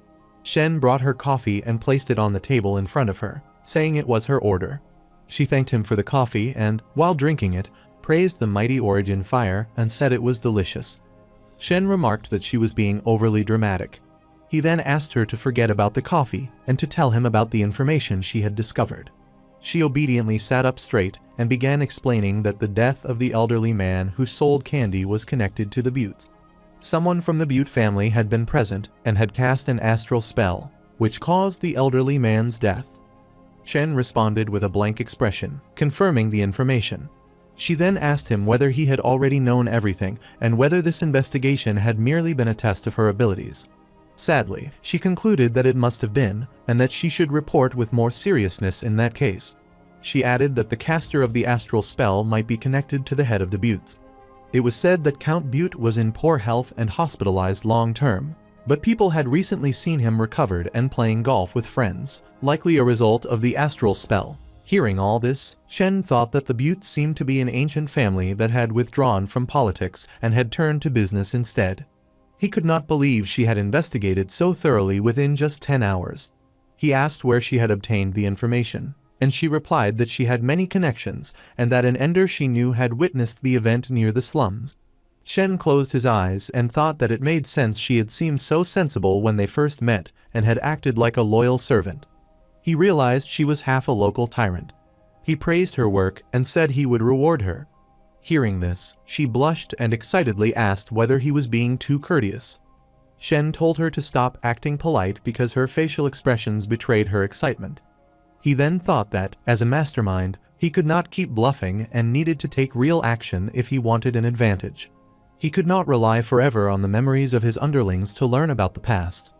Holding the silver glass ball, he thought that the ritual summoning magic from Yale's soul ball was not dangerous and happened to be perfect as a reward. Or, more precisely, it was only not dangerous if she did not mess it up. He told her to remember not to communicate with the entity she summoned after mastering it. She passionately replied that she understood. Shen then used his haze magic to cast an interface before her. She observed it, touched it, and read that the summon item was the Girl of Tranquility, the striker's dependent from the underworld, possessing an abnormal amount of power. She noted that the summon had the magical ability to easily kill a twisted ranked supernatural being, and that even disastrous ranked beings would struggle to fight her without special methods. She then wondered aloud that, although she had been with the Enders since she was young, she had only ever owned a disorder-ranked relic, and had never seen an astral spell of this level before. Afterward, she stood and bowed before Shen, thanking him for the reward and saying she had only done something insignificant. Shen told her not to say that, and that it was a reward she had earned, with more to come in the future. He then gave her a folded paper and asked her to collect 2 dream sight potion ingredients for him. She responded that she would complete the task as soon as possible. She thought to herself that the ingredients probably cost more than 10,000 yuan, but were totally worth it. Suddenly, she realized something and wondered how the hidden iris, who were mostly ordinary people, could afford to use dream sight more than once. She guessed that Shen was purposefully leaving out that detail to test whether she would spot the inconsistency. She declared that she would investigate the source of the dream sight ingredients and perhaps discover the true culprit behind the scenes, asking him to look forward to her work. Shen then wondered to himself why he had not thought of investigating the source of the ingredients earlier. He told her to go ahead. On the other side, Suling was walking in the alley under the rain and thinking that she could not believe the light chaser was an important person in the Corona Church. If he had not held the key to resurrect George, she would never have leaked the light chaser's information. The Anti-Magic Bureau was not confident that they could eliminate him, but they could certainly kill her and George. As long as it did not cross her boundaries, she would continue cooperating with him for now. Meanwhile, in the cafe, the cat Cola lay wiggling on the floor. The door clacked, and Suling entered. As she stepped inside, she noticed Cola and stared at her angrily, and Cola stared back just as angrily. Shen stood behind the counter and smiled, remarking that it had been a long time since he had seen Suling and noting that she had changed into new clothes for once. He then turned his angry gaze toward Cola and asked her whether she was thinking of hissing at the guest again. Cola, frightened by Shen's gaze, started trembling and sweating profusely, and meowed. Suling replied that she was not afraid of the cold, but reminded him that she was still a normal college girl living in the surface world, and that it would be strange not to change clothes in cold weather. Shen asked her whether she still wanted every dessert for the day. She declined and said that she only wanted a cup of black tea because the bureau would not fund her excessive eating. Shen brought the black teacup and placed it on the table in front of her, saying that he had an answer to her previous request. He sat across from her and thought that he was thankful Christine had come in earlier, or else he would have embarrassed himself by having no intel to give. Suling looked at him and thought he had gathered intel unusually quickly. She considered him to be an uncertain being who could not be reached out to or controlled. Usually, the target disguised himself as a coffee shop owner. He had the appearance and habits of a human, specifically a handsome man. Yet he constantly carried the scent of various gods from other dimensions, and appeared to be the divine messenger of the Lord of Ashes. For now, the Anti-Magic Bureau believed he was friendly toward humans. The target disliked direct battle and preferred gathering intelligence, manipulating situations like a chess player. He seemed to enjoy controlling people. A warning in the Oracle reports stated that it was impossible to observe the target's past, present, or future, and attempting to do so caused mental instability in oracles. Another warning noted that, according to records, during encounters between the oracle and the oracle, the target might only briefly appear. His true form was enormous and could be extremely dangerous. Extreme experiments were discouraged. However, they could cooperate with the target in less dangerous situations and satisfy his desire to manipulate humans. Suling closed her eyes while drinking tea and thought that she had read through the files and concluded that this man could not be human. Sometimes, she dreamed of silence and sometimes of a quiet white land. She wondered if it was because of the mark he had cast on her. Shen then asked whether the Buttes had cast some sort of astral spell at the crime scene that caused the death of the elderly man. Suling thanked him and, in exchange for the information, said she would tell him everything she knew about the light chaser. As for the god imposter, she admitted she had no clue. Shen said that the god imposter was the target the light chaser wanted to kill. Suling thought that not even the Anti-Magic Bureau authorities knew what the light chaser's goal was and wondered how Shen had obtained that intel. She explained that the Light Chaser was one of the top 10 holy worshippers of the Corona Church, a male named Frederick Augustine, who came from an ancient family that had worshipped the church to this day. He had been investigating the hidden iris collective mutation incident alone and had not asked the Bureau for help. Shen happily thought this was key information. The Light Chaser was investigating the hidden iris. Suling closed her eyes and said that although he had investigated for 2 days, he had not obtained much information and seemed clueless about where to start. She said that he was too righteous and not suited to be a detective. Shen rubbed his chin and thought that if she considered the Light Chaser righteous, it meant he was an honest man. Suling added that, apart from the Light Chaser, several members of the Foundation had arrived in Buranda. She did not know their purpose but noted they had prior connections to the Light Chaser. Shen thought that the Foundation was a charity organization known for dealing with mutations and claiming to protect historical ruins. He smiled and responded that he understood, and asked her to enjoy her tea.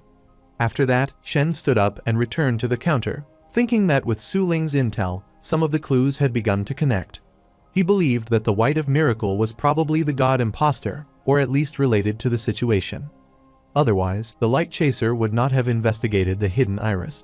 The hidden iris collective mutation had been White's first move, and Tina was his second move, although nothing had been triggered yet. Shen's eyes glowed, and he smiled, thinking about White, the god imposter of the prophecy, and wondered what he truly wanted in Buranda. White had always claimed to be the creator of miracles, and Shen was curious. However, at night around 3 in the morning, Shen, wearing a black coat, stood before the lightning-lit glass window and told Kola, who was sleeping behind him on the table, that he was going out and warned her not to ruin the furniture or else she would be in trouble when he returned. He then looked at his reflection in the window and thought that compared to when he first arrived in this world, it seemed like he had changed a lot.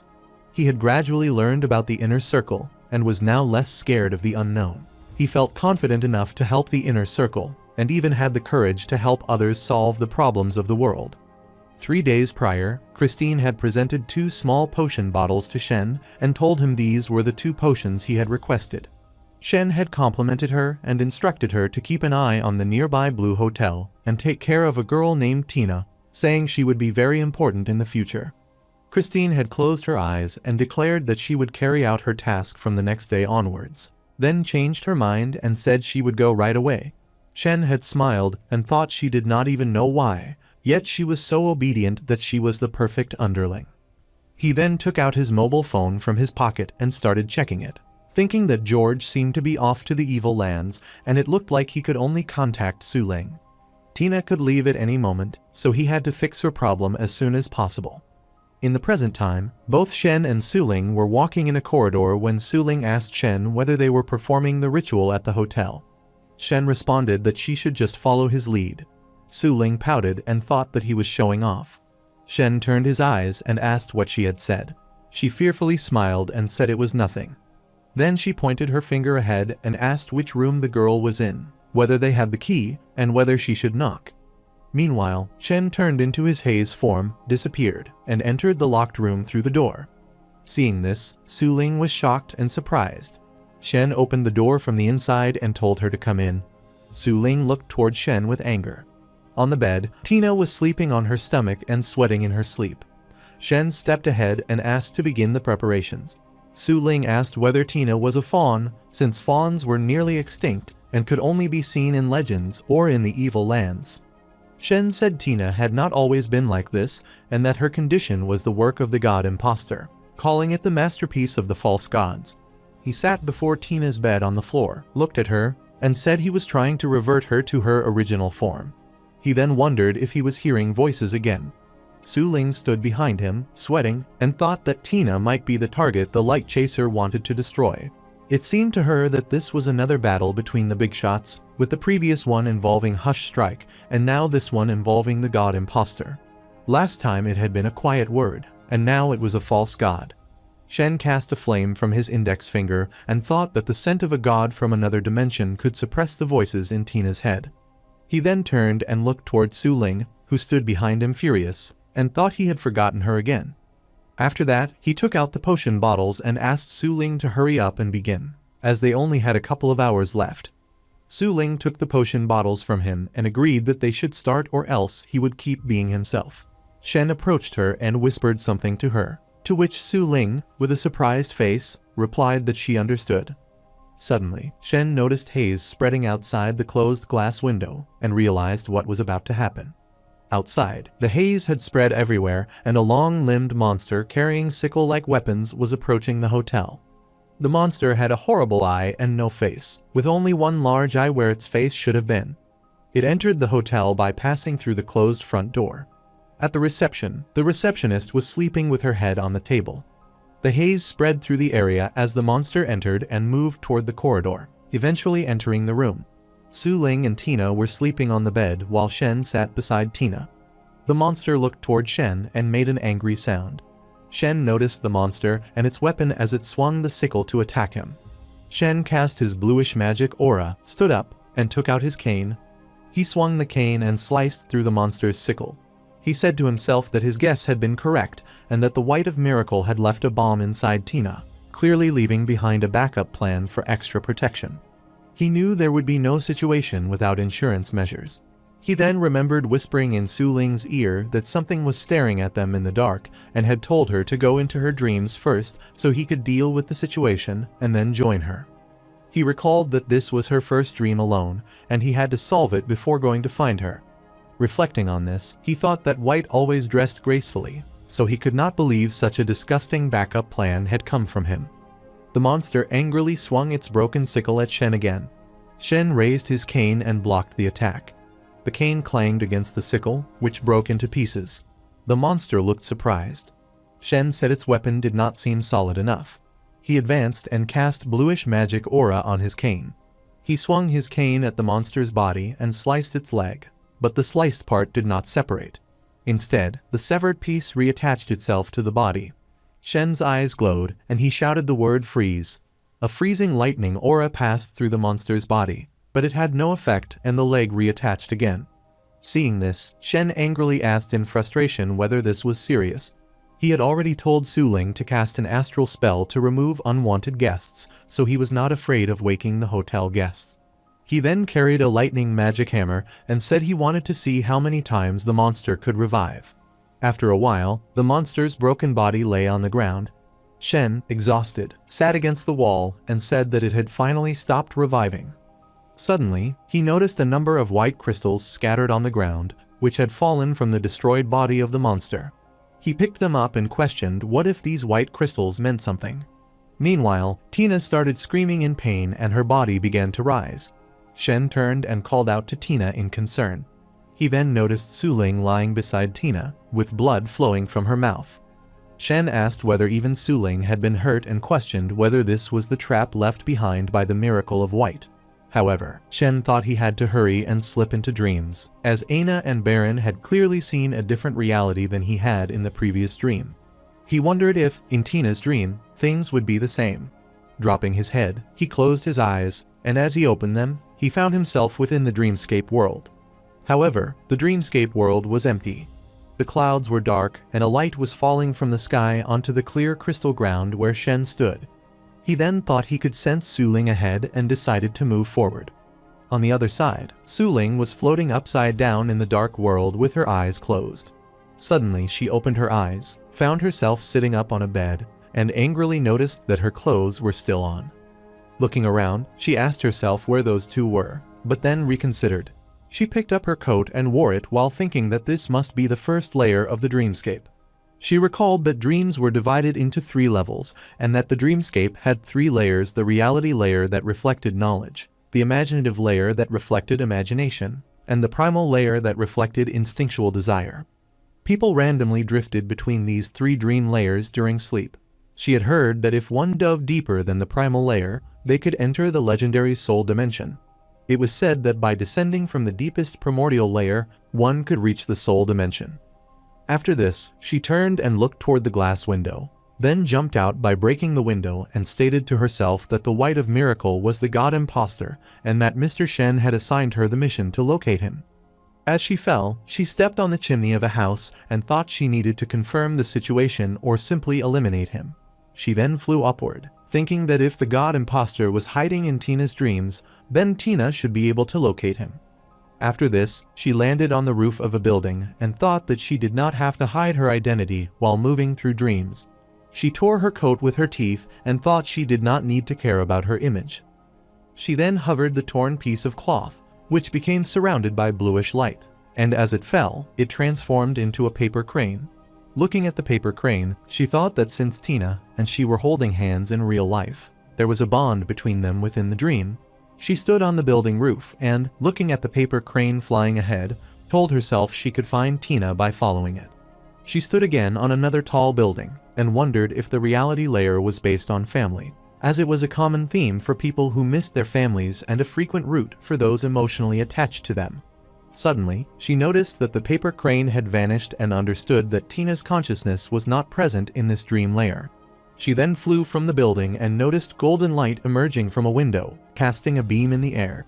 She entered that golden light while floating and landed on a busy road. People were walking on the footpath wearing identical costumes and cars were passing on the road. She turned to look and thought it seemed she had entered the imaginative layer. Meanwhile, a giant monster surrounded by flaming light appeared there and stared at Suling with anger, letting out a roar. At that moment, the paper crane appeared near the bridge. The monster destroyed a building and a piece of the wall fell where Suling had been standing. As the monster extended its hand to attack her, a huge explosion occurred, destroying the surrounding buildings. The paper crane continued flying through the air while pieces of rock shot out from the explosion and scattered.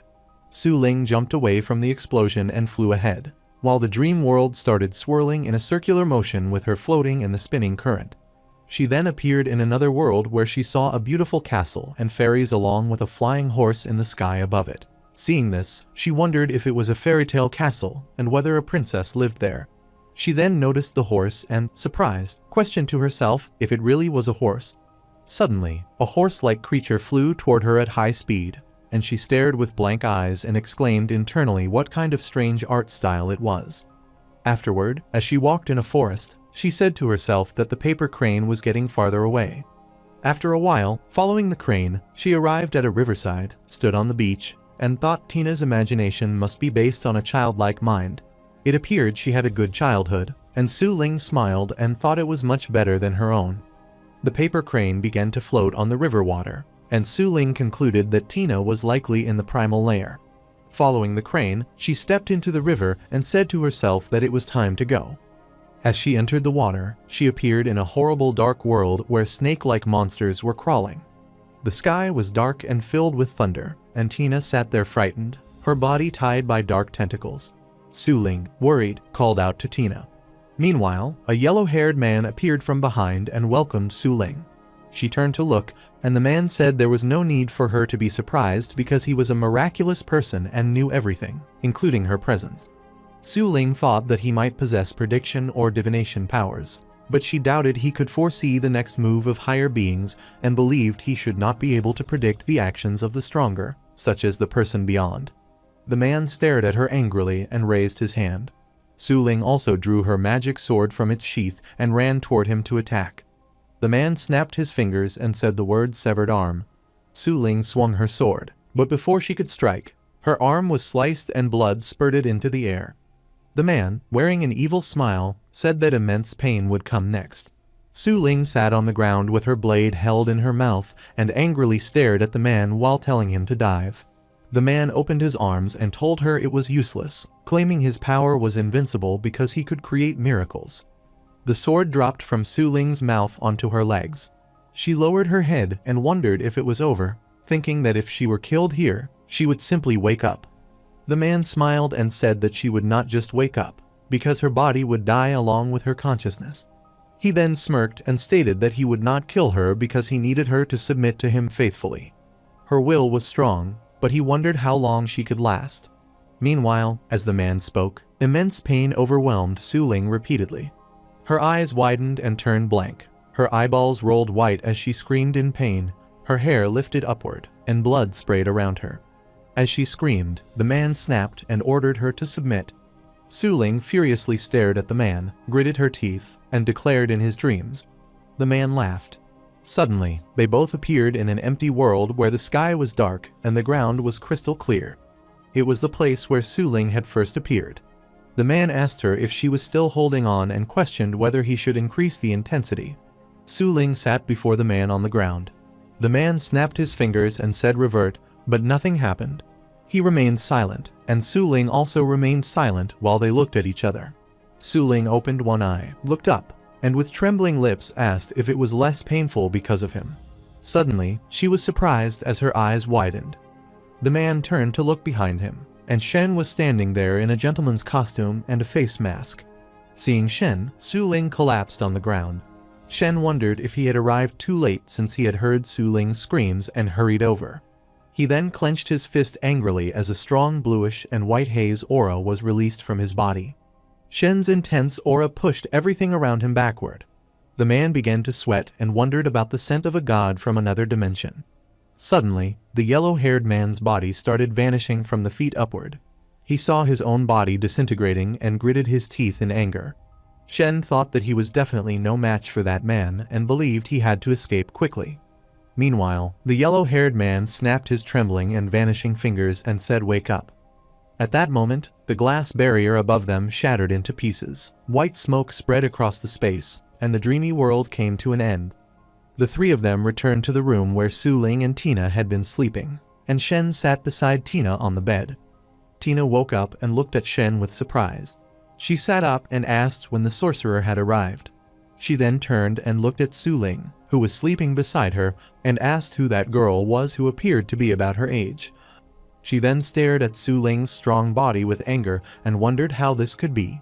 Suddenly, she realized something. Her eyes rolled, her cheeks turned red, and her lips trembled. She could not believe the three of them were sleeping together and said she could not accept it. She covered her face with her hands while Shen remained silently seated beside her.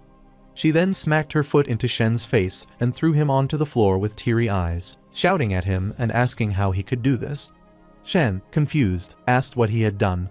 She pointed at him angrily and shouted that he had sent her and another girl to a hotel, and now they were lying in bed together, implying that he was trying to do something.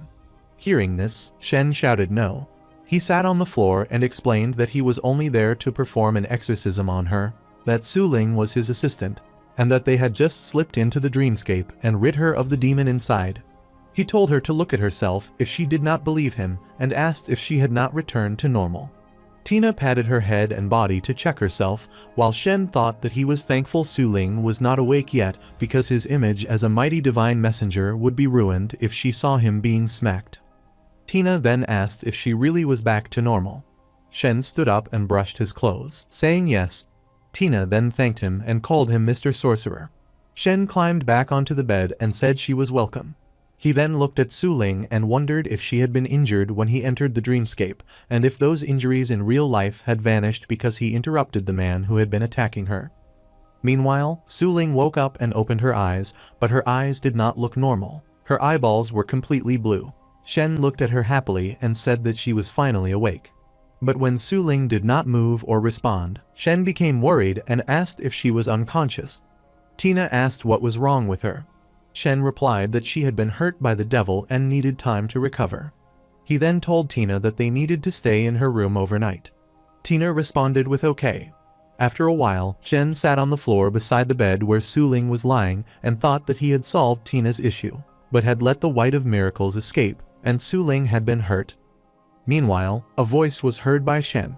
He looked upward and asked in his mind if this was a new summon.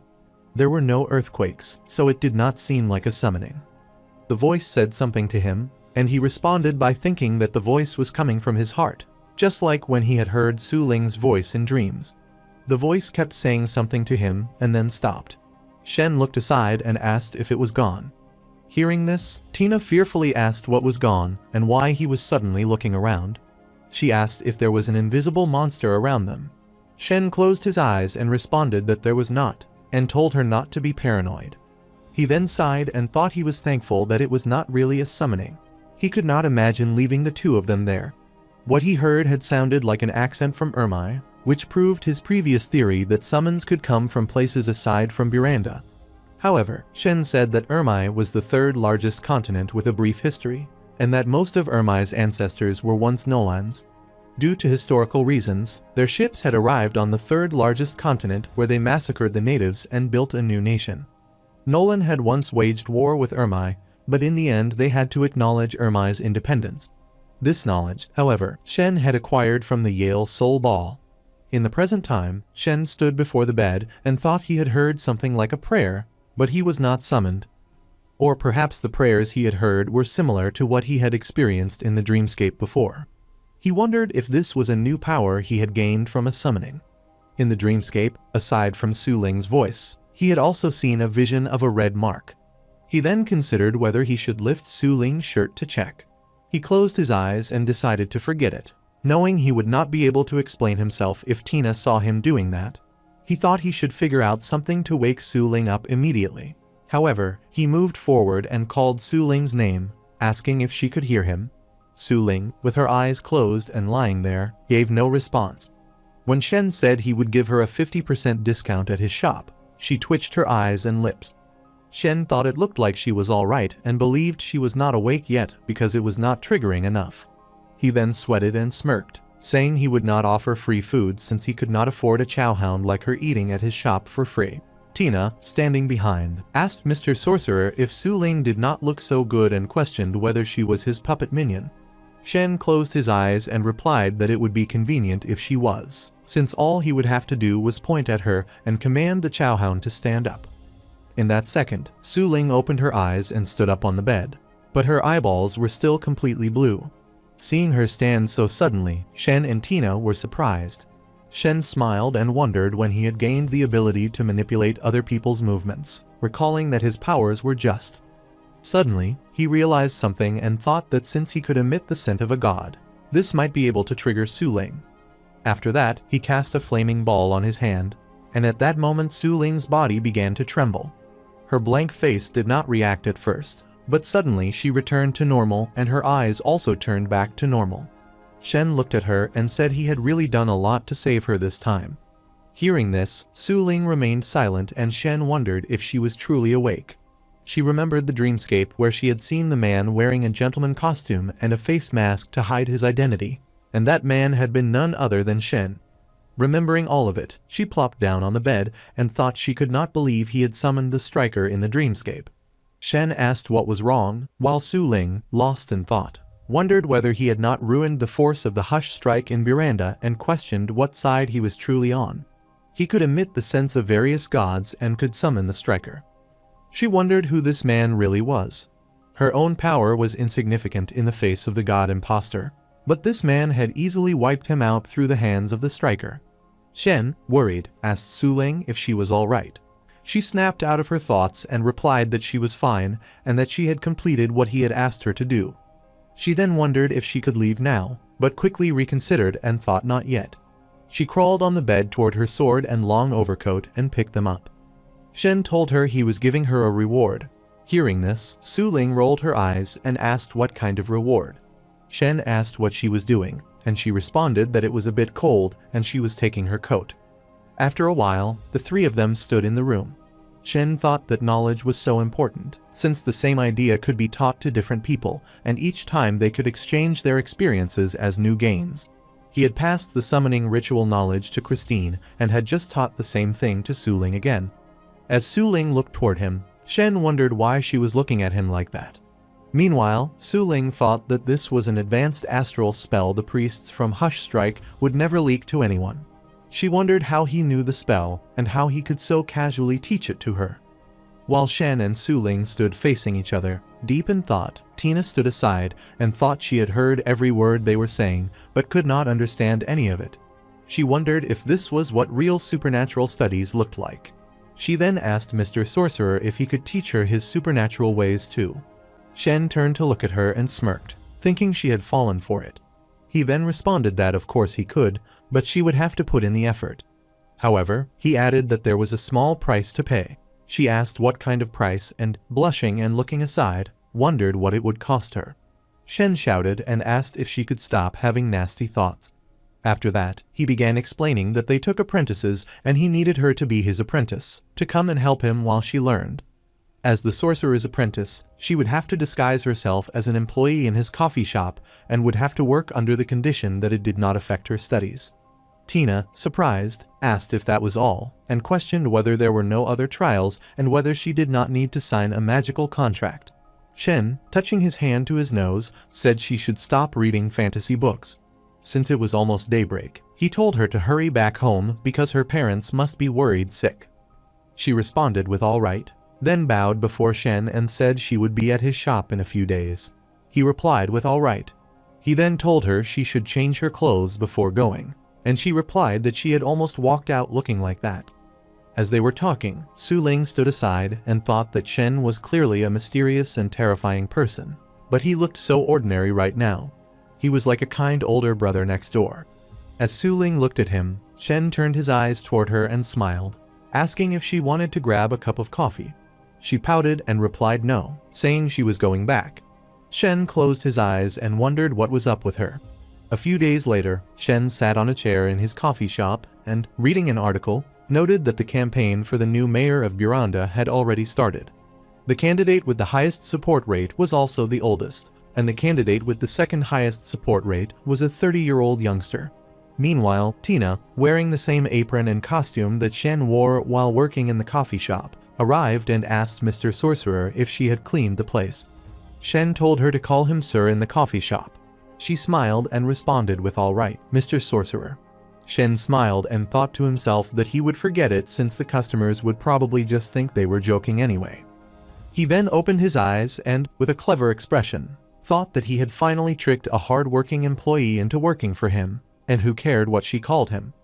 Meanwhile, the door opened and Aina entered the coffee shop, asking if anyone was there. Aina asked the pretty lady if she was the new shop employee, and Tina replied that she was. She then looked toward Aina's body with blank eyes and wondered how such a cute little huge girl could exist. As she was staring at her, Aina said that her friends were going to arrive later, and asked if she could head inside first and wait for them. Tina responded that she could come in. Aina passed by Tina and stepped ahead toward the table side. Shen, who was sitting there, saw her and asked if she was there alone. Aina smiled and replied that she was. She explained that investigators from the Anti-Magic Bureau could not arrest people as they pleased after all. Shen agreed and then smiled and asked if he could help her with anything. She sat before him on the chair and said that the divine messenger, the mighty god, requested them to wait, as there had been many changes recently. Mr. John was running for office, and she said Shen should know him since he was a recent member of the cult. Hearing this, Shen was shocked and wondered what in the world was going on, realizing even a political candidate was a worshipper of the Lord of Ashes. He thought that these people were more capable than he had imagined. He then sweated and smirked, thinking that while his worshipper was running for office, he himself was still living in a small and basic property. He then responded that he understood and told her to proceed as she wished. Aina said all right and then pointed her finger as she mentioned that they had found something. The god imposters seemed to have escaped from the Market Foundation. One last thing she added was that they were going to perform a ritual that night to make up for their mistake from a few months ago. Shen replied that her mistakes and sins would be forgiven by the Lord of Ashes. Aina blushed happily and said that was great. She smiled and said she would take her leave then. Shen said yes. Aina got up, turned to leave, and said he had to keep their business a secret from her. She then lowered her head and said all right, and then she left. After a while, it was 20 p.m. Shen called to Tina. She came to him and stood before him.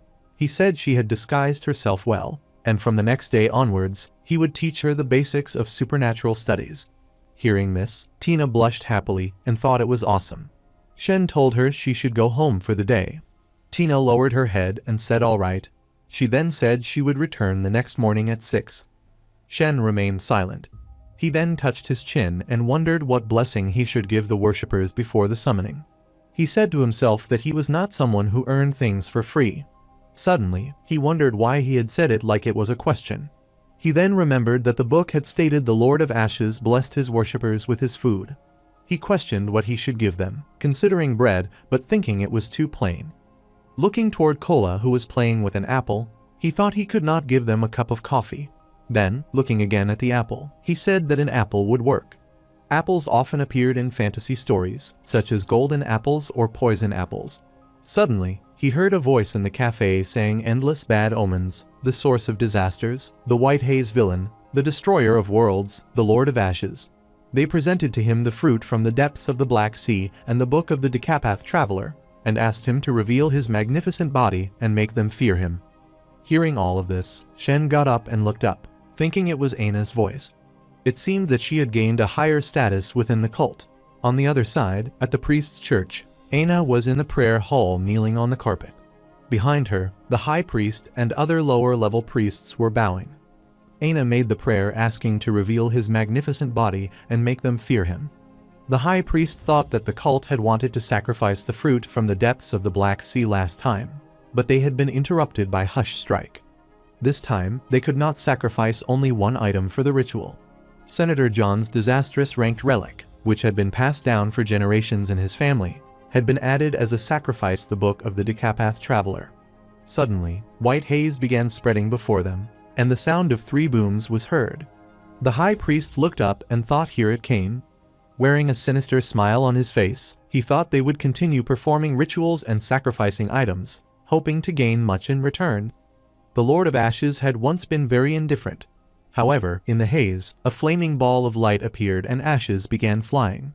A strong golden light emerged within the haze, and another boom sound was heard. The high priest thought that now, the Lord of Ashes was the most responsive god from another dimension. In the lightning haze, the Lord of Ashes appeared.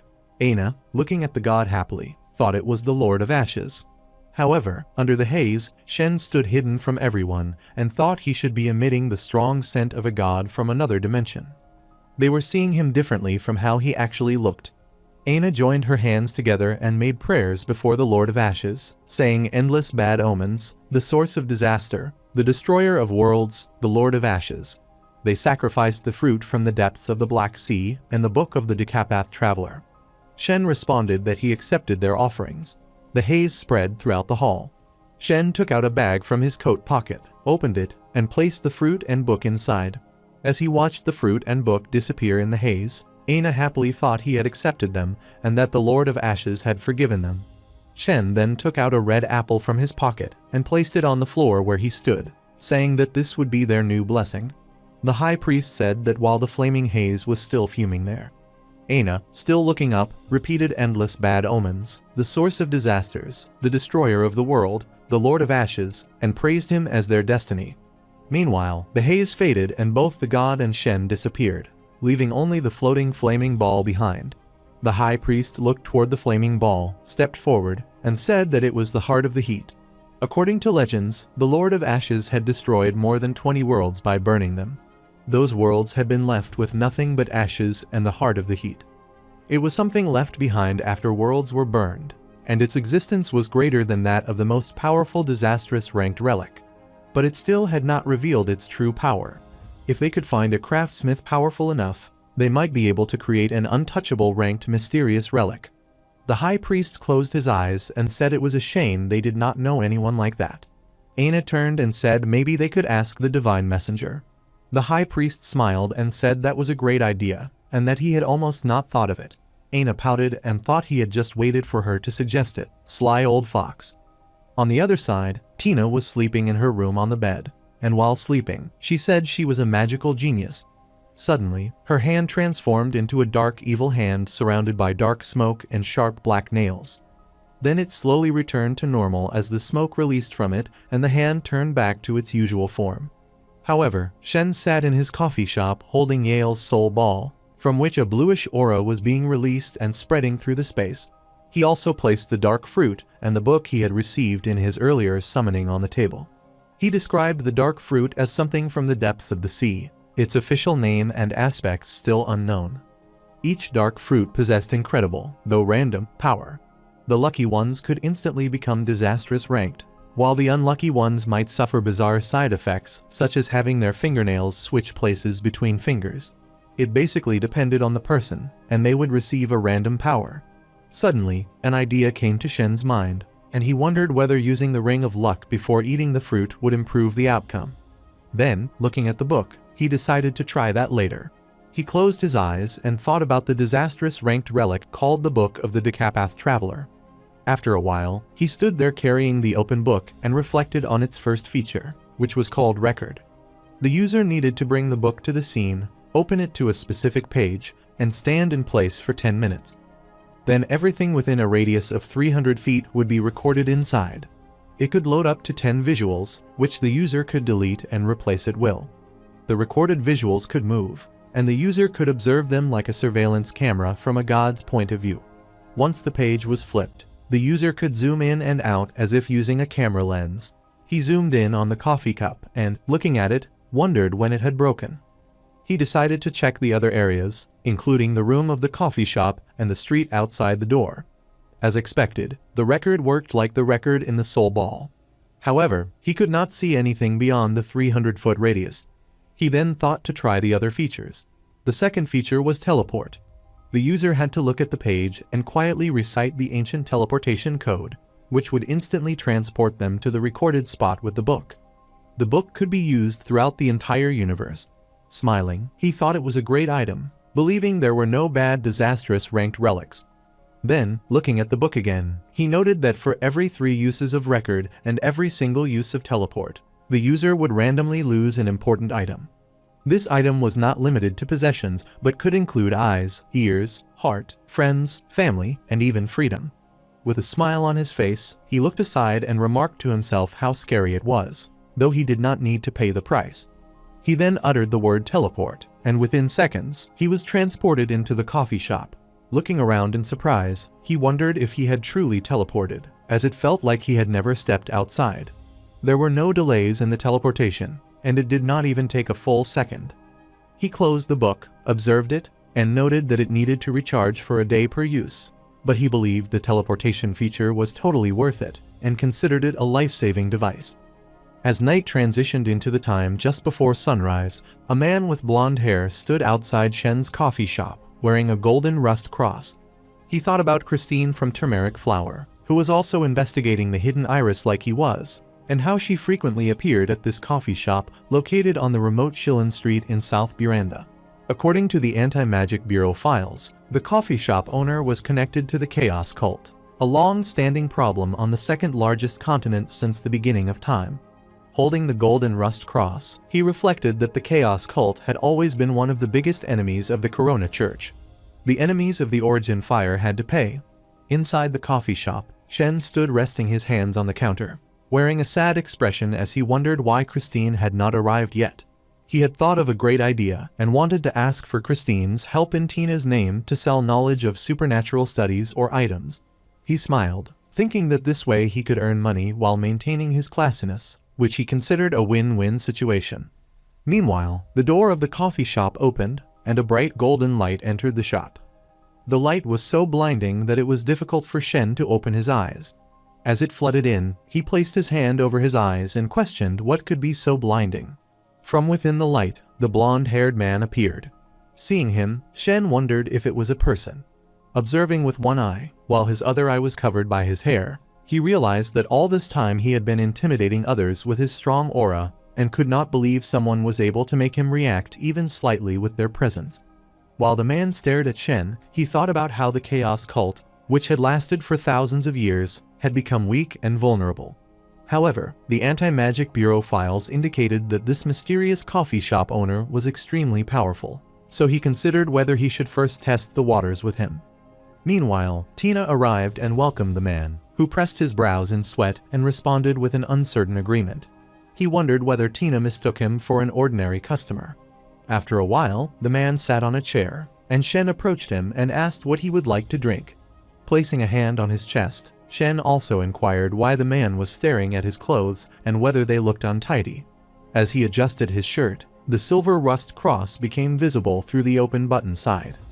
The man noticed the relic and thought about how the eternal rust cross was powerful, but constantly wearing it caused him to hear voices in his head, making it a gradual descent into madness. He could not believe that Shen wore it at all times. Smiling, Shen suggested that the man order a cup of coffee first. The man closed his eyes and said he did not drink coffee. Hearing this, Shen wondered why someone who did not drink coffee would come to a coffee shop. Sweating in surprise, Shen added that their tea was decent too, but the man replied that he did not like tea either. Opening his arms, the man declared that the fire of origin had taught them not to indulge in any kind of enjoyment. Then, with a serious expression, he pointed his finger and demanded a glass of water. With a blank face, Shen recalled that Yale's soul ball had mentioned those who possessed a blinding aura like the sun were worshippers of the fire of origin, and that such an aura was a common halo seen in priests and harmful to evil forces. He then angrily thought that this person had suddenly shown up and done nothing but act like a total weirdo. From his experience and recent information, Shen concluded that this person was likely someone from the inner circle, and probably the one he suspected. Shen then identified him as the light chaser Frederick Augustine. Hearing his name from Shen's mouth, Frederick said he had known Shen was expecting him. Shen replied that Frederick was here for the god imposter. Frederick was shocked and furious, wondering how Shen could know his true purpose when even the Anti-Magic Bureau authorities did not know, as only the Corona Church authorities were aware. With an evil smile and a glowing eye, Shen stared at Frederick and said there was no need to question how he knew, as he just happened to know a lot of secrets. He thought to himself that the source of his information was the Oracle Girl, but he refrained from mentioning it to avoid revealing his cards. Sitting in front of Frederick, Shen asked him to explain his real purpose and, while casting a flaming ball with his index finger and staring at Frederick with his golden eye, demanded an answer. Witnessing all of this and hearing Shen's words, Frederick felt as if something was exploding in his mind. He remembered the files that stated the chess player emitted the scent of various gods from another dimension and seemed to serve the Lord of Ashes. He had previously thought Shen was just an advanced dependent and realized that his judgment had been extremely wrong. Gritting his teeth, Frederick recalled that the fire of origin taught them that when faced with irrefutable obstacles, one must think of sensible ways to move forward. He reasoned that working with the enemy when absolutely necessary was not a betrayal of faith, but a sensible action. He resolved to follow the will of his heart. Clenching his fist, he stood up and raised his voice, declaring that he was following his heart's will and would like to request a collaboration. Shen smiled and waved his hand, responding that Frederick could state his request. However, holy items do not refer to basic mysterious relics, but instead refer to relics that appeared every 115 years ago on Miracle Day when the fire of origin descended in the St. Rose Church and used its light to purify these relics. These holy items all share one trait, which is that the cost of using them is not as severe as the original consequences. The Light Chaser possesses the most powerful holy item, which is the original disastrous ranked relic, and the Light Chaser himself belongs to the highest tier among disastrous ranked individuals. After this, Frederick nervously explained that the god imposter was a gifted person who had escaped from the Market Foundation and whose power was the ability to twist reality. He had previously been imprisoned on the third level of the historical ruins and had escaped from the third largest continent to the second largest continent with only one goal in mind. He wanted to become a god. Although he was doomed to fail, his actions were undeniably blasphemous. Hearing this, Shen remained silent. Frederick gritted his teeth in frustration and said that he had to find the god imposter and eliminate him completely, as that was the only way he would not disgrace his magnificent god. Shen let out a deep sigh and thought that, as expected, he himself was not the god imposter being sought. Although he had suspected it, he still felt relieved to have confirmation that he was not in trouble. He then pressed his lips and touched his chin while wondering whether summoning his god would mean summoning that very same god. He smiled to himself and reflected that since he was living as evil gods, there was no reason he could not be a righteous god too, since they were all gods anyway. Frederick, sweating and seated before him, explained that a few days ago he had conducted an investigation into the god imposter, and he wanted to ask for Shen's help in locating him. Shen made a strange, bored face and looked aside as he asked what Frederick would offer in exchange for such help. Frederick then presented a box before him and raised his voice, saying it was the box of Corona, an original twisted ranked relic used by the mighty god to purify relics on Miracle Day. The purified relics then became holy items, and the only cost of using this particular item was a dry thirst in the mouth. He added with a slight smile that if one kept ordinary water and paper inside it, every 3 days it would produce a charm that radiated sunlight, which was effective against evil forces. Shen closed his eyes and folded his arms, remaining silent. After a short while, Frederick turned and quickly stepped ahead to leave the shop in a hurry, while Shen sat behind with a strange expression. Profoundly sweating, Frederick gritted his teeth and also made a strange face. Shen turned his head, smiled, and reminded him to order a coffee next time. Frederick replied with a nod of agreement. Suddenly, he noticed Cola walking across the kitchen shelf and blushed, while thinking how cute the cat looked, but he was startled when the cat angrily screamed at him. Shen closed his eyes and thought that Frederick had been so frightened he had tried to run away, but then froze upon seeing the cat. On the other side, Christine was seated in a meeting room chair, surrounded by a variety of snacks, while a lady with black hair wearing a dress suit stood before her and asked whether they really needed to continue with this job, pointing out that the inner circle was too dangerous, and they could live ordinary lives with the money they had already earned. Christine, with her mouth full of food, replied that she knew that, and then called the lady by her name, Fei Erui, and added that she understood her concern. Erui, sweating and closing her eyes, commented that Christine should not talk with her mouth full. She then wondered to herself whether her employer truly loved snacks to this extent, and noted that Christine never ate at the agency just to maintain her image. Christine finished the snacks in her mouth, wiped her mouth, and stated that she was working for that man now, and that she could not quit, as she might have to face a punishment worse than death.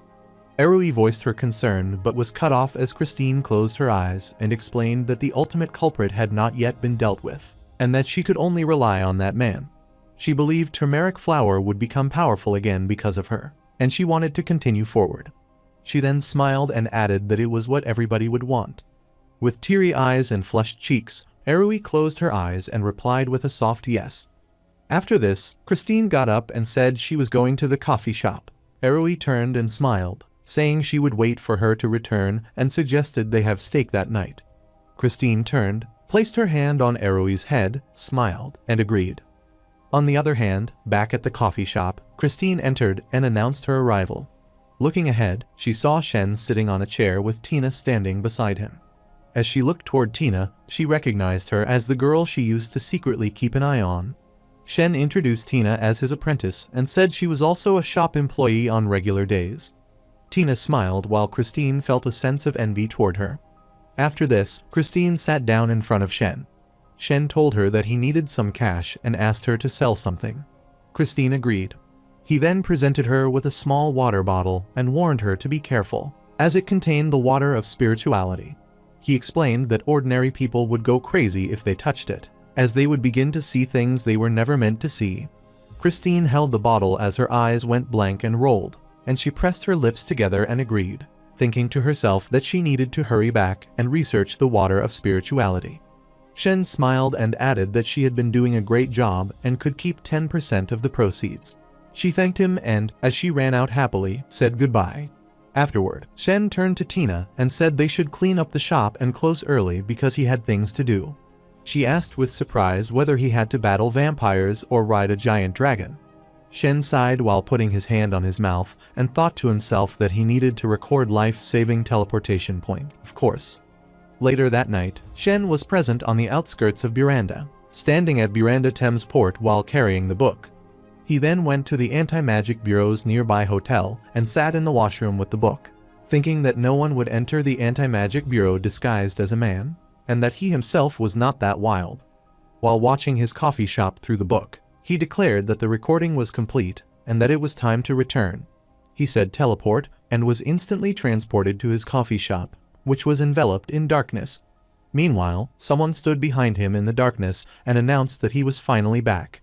Hearing the voice, Shen was caught by surprise. Shen wondered if someone had found him and considered whether he should turn into haze and escape, but decided it was safer to freeze them first before transforming. Meanwhile, the person standing behind him asked if Mr. Shen could hear him. Upon hearing the voice, Shen pressed his lips and furrowed his brows, realizing the voice belonged to George. He turned around, thinking George nearly scared him to death, while George stood behind and asked who would visit a coffee shop in the middle of the night. Shen responded that he had no coffee for George to order. George replied that because of him, he was no longer allowed to enter or exit the city as he pleased. It was not easy for him to be there at the coffee shop, and he thought he could meet Shen immediately, but did not expect that Shen had already left. Then he suddenly returned, but George had not noticed anything. Shen thought that George could not sense his presence either, which meant the book of the Decapath Traveler was more useful than he had imagined. Shen turned on the shop lights and they both sat facing each other in chairs. George said it had really been a long time, and Shen acknowledged that it had. George added that he had been working 2 jobs recently. First, he had been getting rid of evil scum, the kind of people he would not be able to reach as an investigator. As an investigator of the Anti-Magic Bureau, he could not attack without proper evidence and had to follow rules and discipline. It was all thanks to Shen that he could now act freely. Secondly, George had been trying to reconnect with people he had previously cut off. Shen wondered whether George had lost his past memories or if something else was going on. He said it was good that George was freer than when he had worked at the bureau. George lit a cigarette with a flame lighter, thinking that Shen had brought him back to life but had also tied him to an unknown war ride. He did not know what Shen's goal was but hoped it was harmless to humans. Smoke drifted from the cigarette as George looked toward Shen, thinking that although Shen's body was that of a demonic puppet, he felt like a real person in every way, truly a result of that Baron jerk's skill. George noted he had not seen Suling for a while and commented that no one could stop him from smoking when she was not around. Shen said he could not smoke in the coffee shop, prompting George to apologize, extinguish the cigarette, and place it on the table. George then told Shen he had discovered something important recently but could not report it to the Anti-Magic Bureau at that moment, and asked Shen to help him send a message to Suling. Shen wondered why George was acting so friendly now, considering he used to be very polite and respectful. George laughed and said they were buddies now. Shen thought George's sly fox demeanor was very punchable, then told him he would help him speak to Suling. George explained that a sudden wave of worshippers had appeared in Miranda, claiming to worship something they called the Lord of Miracles, the White Sun, the savior of everyone. These worshippers were all ordinary people and did not seem supernatural, so the investigators did not prioritize the situation. They simply observed, thinking it was an ordinary mortal cult. Shen closed his eyes and thought that, as expected, the mortal cults of this world would still be monitored even if they were not true religions. In a world full of evil gods, any religion left unsupervised would lead to humanity's destruction. George continued that he had investigated further and discovered that the worship of the Lord of Miracles had begun too suddenly and without reason. Shen agreed, adding that it was as if they had suddenly gained a new understanding. George confirmed that was correct. Shen recalled that the Hidden Iris notebook mentioned something similar and thought that the same person was causing trouble again. He said it was the God Imposter. George asked who the God Imposter was. Shen explained that the White of Miracle was an escaped prisoner from the Market Foundation's historical ruins, possessing supernatural abilities that allowed him to distort reality. He had come to Nolan to become a god and had now arrived in Miranda.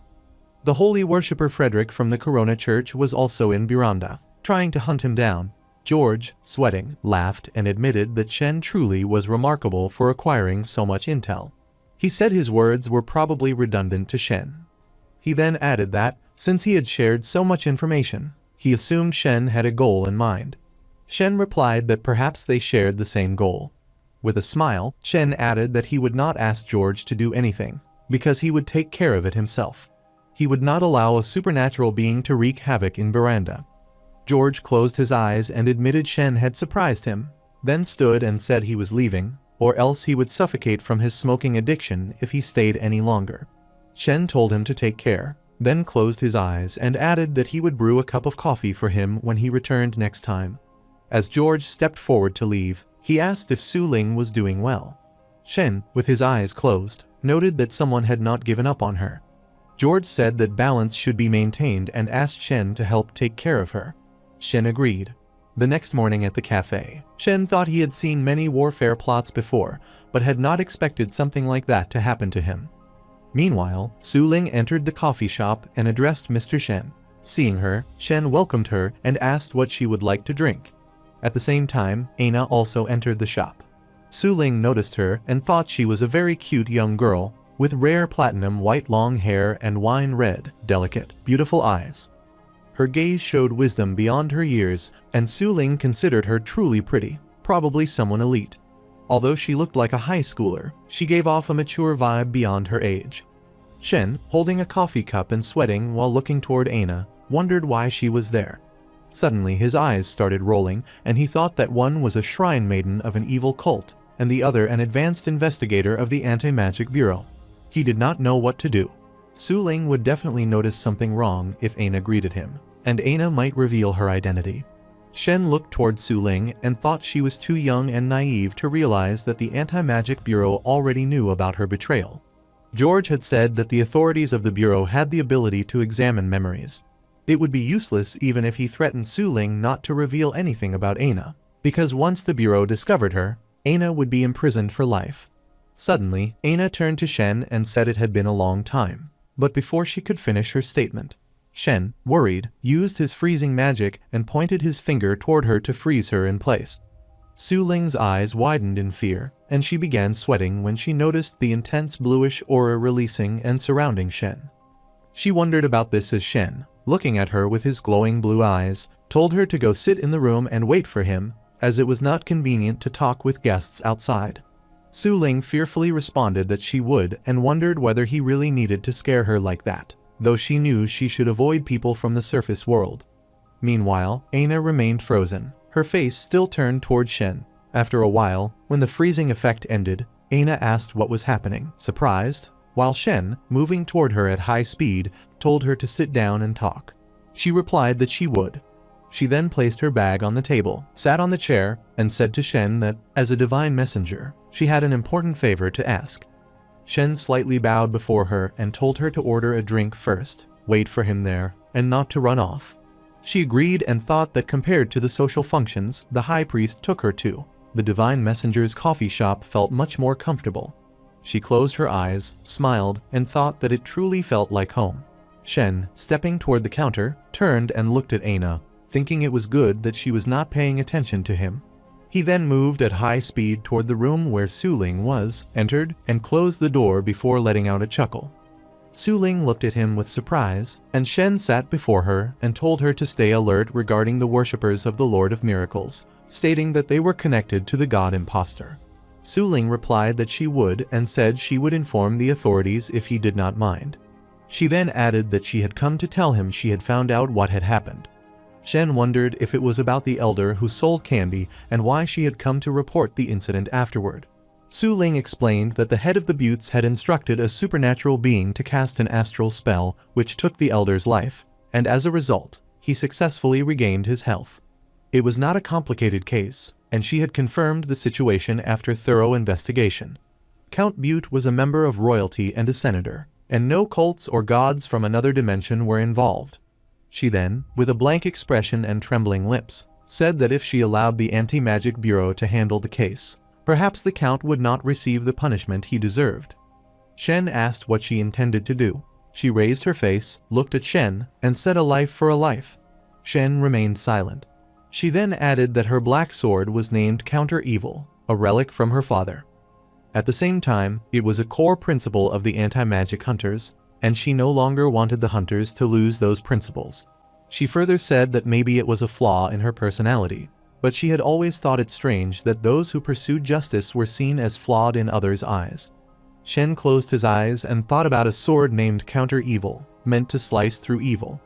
No matter what world they were in, it was hard to remain purely just, and the path was one of no return. He recalled George's words when he had said the Bureau considered Shen important, and therefore, the more Shen cared about Suling, the safer she would be. In the present, Shen told her she had to be careful, regardless of what she decided to do, and if she ever needed help, she should come find him. Hearing his words, Suling said that everyone always told her there was no black or white in the world, only a refined gray. No one had supported her when she was faced with situations like this, and though she knew they meant well, they had always suggested she give up. She then looked at Shen, who was smiling at her, and said she was still hoping someone might support her. She smiled and thanked him. After this, she got up to leave, and Shen, standing behind, told her to take care and come again next time. Shen then noticed Aina sitting with her back to them and smiled, thinking he had perfectly avoided their first meeting. He went to her and brought her a cup of black tea, saying that it was her black tea and apologizing for the delay. She smiled and replied that it was all right, divine messenger. She thought how nice he was, then took a box from the bag she had brought with her and said she had an important favor to ask. She placed the box on the table, looked at it, and explained that inside was the heart of the heat. The high priest had said they needed an extremely skilled alchemist to build an untouchable ranked mysterious relic, and they currently had no one in their cult with such skill. Shen asked if she wanted him to help, and she replied yes. Shen thought about the heart of the heat and the difficulty of building an untouchable ranked relic, but he did not know alchemy. Then, looking at Aina who was smiling cutely and blushing, he thought it was unfair. He also blushed, cleared his throat, and told her he could keep it for now, but that building it would not be an easy task and she would have to pay him for his efforts. She responded that of course she would, and asked him to state his price. Shen pressed his lips and started sweating, thinking in his mind that he should ask for 10 million in cash. He thought this was what he wanted to say, but instead he told her he needed her to investigate all the worshippers of the Lord of Miracles in Buranda. He explained that the god impostor was using them and had proclaimed himself the Lord of Miracles, the White Sun, and the Savior of everyone. Aina responded that she would, divine messenger. Shen closed his eyes and asked her to wait until he finished building it, and then he would hand it over at the appropriate time. Aina smiled and said all right, calling him her dear divine messenger, and thought how cute he was. Shen looked at the box and thought he now had more of these nonsensical things, but he could not just place dangerous items wherever he pleased. He closed his eyes and, with a sad expression, said he needed to buy a new property as soon as possible and hoped Christine could get him some money soon. Suddenly, he noticed the ring of luck lying on the table before him, and he happily thought he could feel it, that the ring of luck had finally recharged. After some hours, Shen stood in his bedroom holding the fruit he had obtained through summoning and said it was time to eat the fruit. He repeated to himself that the ring of luck had already activated, so he should be able to gain a new power. He opened his mouth, bit into the fruit, and started chomping it. As Shen ate the fruit, a glowing aura surrounded him, and he looked toward his hand in surprise, observing that he was half invisible. He wondered what the use of this power was, since it was not full invisibility. Meanwhile, an instruction manual appeared before him, and he questioned whether the power came with a manual. Upon reading it, he learned that being half invisible was merely the visual effect of the special power, and the true ability he had gained was called trace wipe. He added that people would not be able to notice him, as it worked similarly to placing a group of people in an area under hypnosis. As long as he did not do anything too conspicuous, ordinary people would not notice him even if he stood right in front of them. He closed his eyes, smiled, and said it was time to test it out. He transformed into his haze form and exited his room in the shop, where Kola was sleeping on the table. In haze form, he appeared before Kola, then changed into his half-invisible form, smiled, and smacked Kola, prompting Kola to shout with a meow. Meanwhile, during the day, a man wearing a black suit, a high-standing member of the Chaos cult with a disastrous rank, walked through an alley. He looked at the signboard of Shen's coffee shop, which read Handsome Men Coffee Shop, and read the name aloud, commenting that it showed such confidence in the mundane and that it was a nice name for a coffee shop. He entered the shop and peeked inside while Shen stood behind the counter and observed him, welcoming him. But the man did not notice Shen and continued peeking around, which made Shen wonder about the strong wave of inner circle weirdo vibes he was getting. The man coughed and turned around while Shen, with closed eyes and pressed lips, remained silent. The man took out an envelope from his coat and, clearing his throat, threw it on the counter, saying, "1 tomahawk steak please." Shen wondered if the man could be any more obvious and, looking at the envelope, reminded him that this was a coffee shop. The man started laughing and said it looked like he had entered the wrong shop and would leave right away. Shen, with an expression of anger and surprise, thought that the man clearly wanted everyone to notice that he was delivering intel.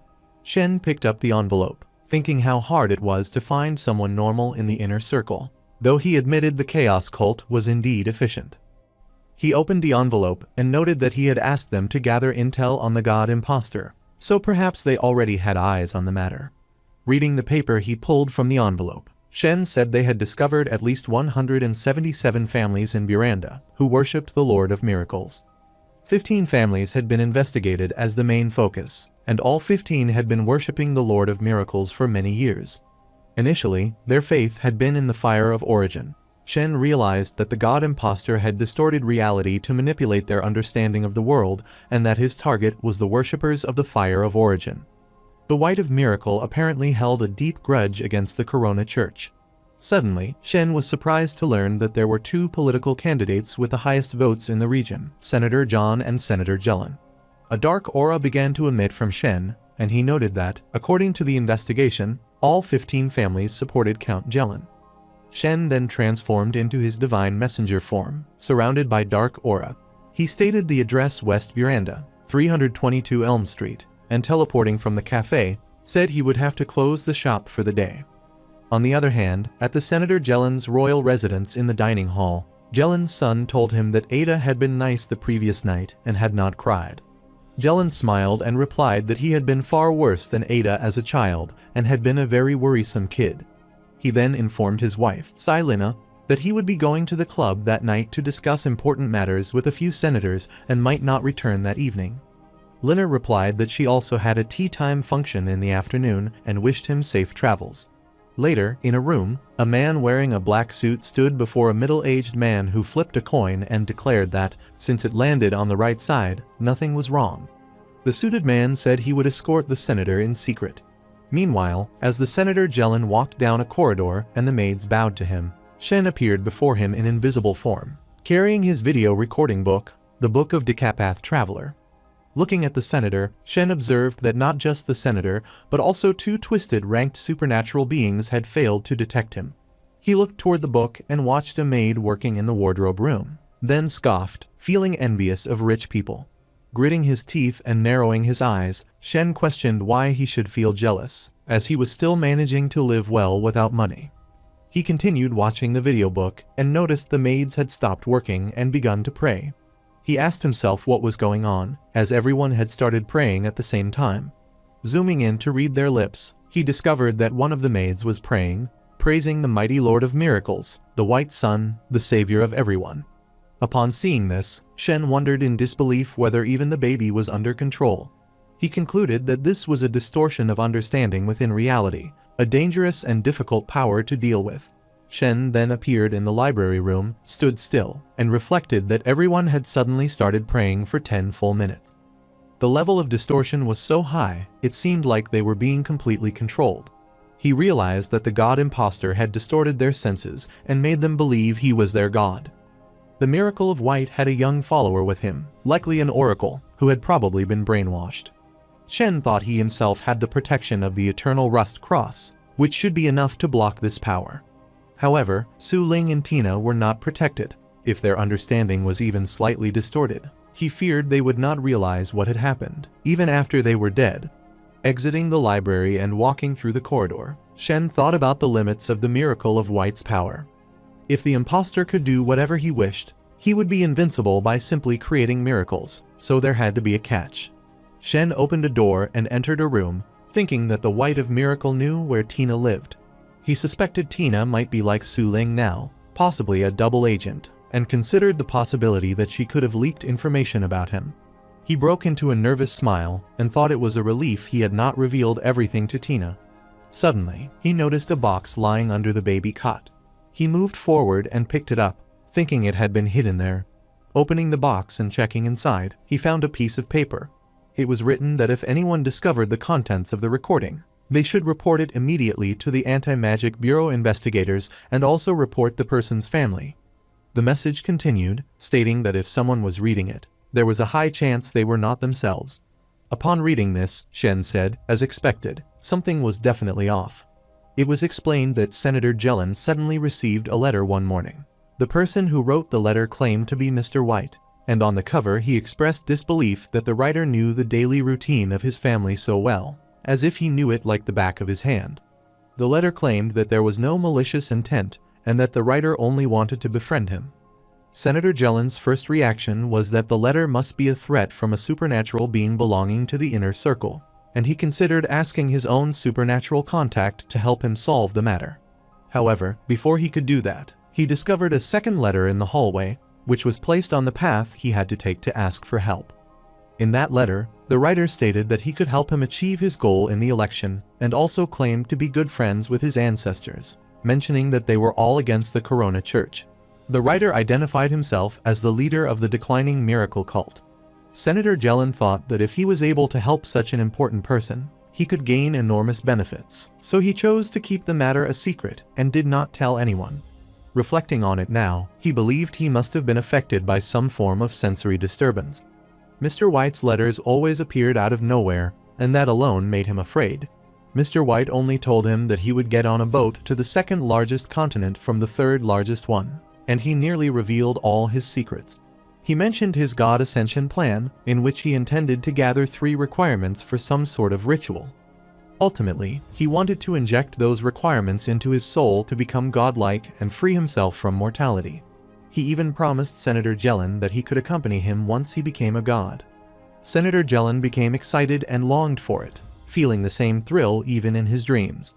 His understanding of the world had clearly become distorted. Then one morning, he found another letter on his nightstand, still in the same handwriting. It mentioned that hundreds of years ago, his ancestors had betrayed Mr. White, which led to his capture by the Market Foundation. Mr. White declared that he had returned to take revenge, and Senator Jelen was his target. He warned that he was coming for him soon. The scene then shifted to the coffee shop, where Shen entered while thinking about how the letter had mentioned the 3 requirements for the God Ascension plan, which were 1,000,000 cases, 1,000,000 forms, and 1,000,000 fates. The first requirement seemed to be related to the cases the hidden iris had observed in dreams, the second to the life forms involving Tina, and the third to the distortion of understanding related to those who worshipped the Lord of Miracles.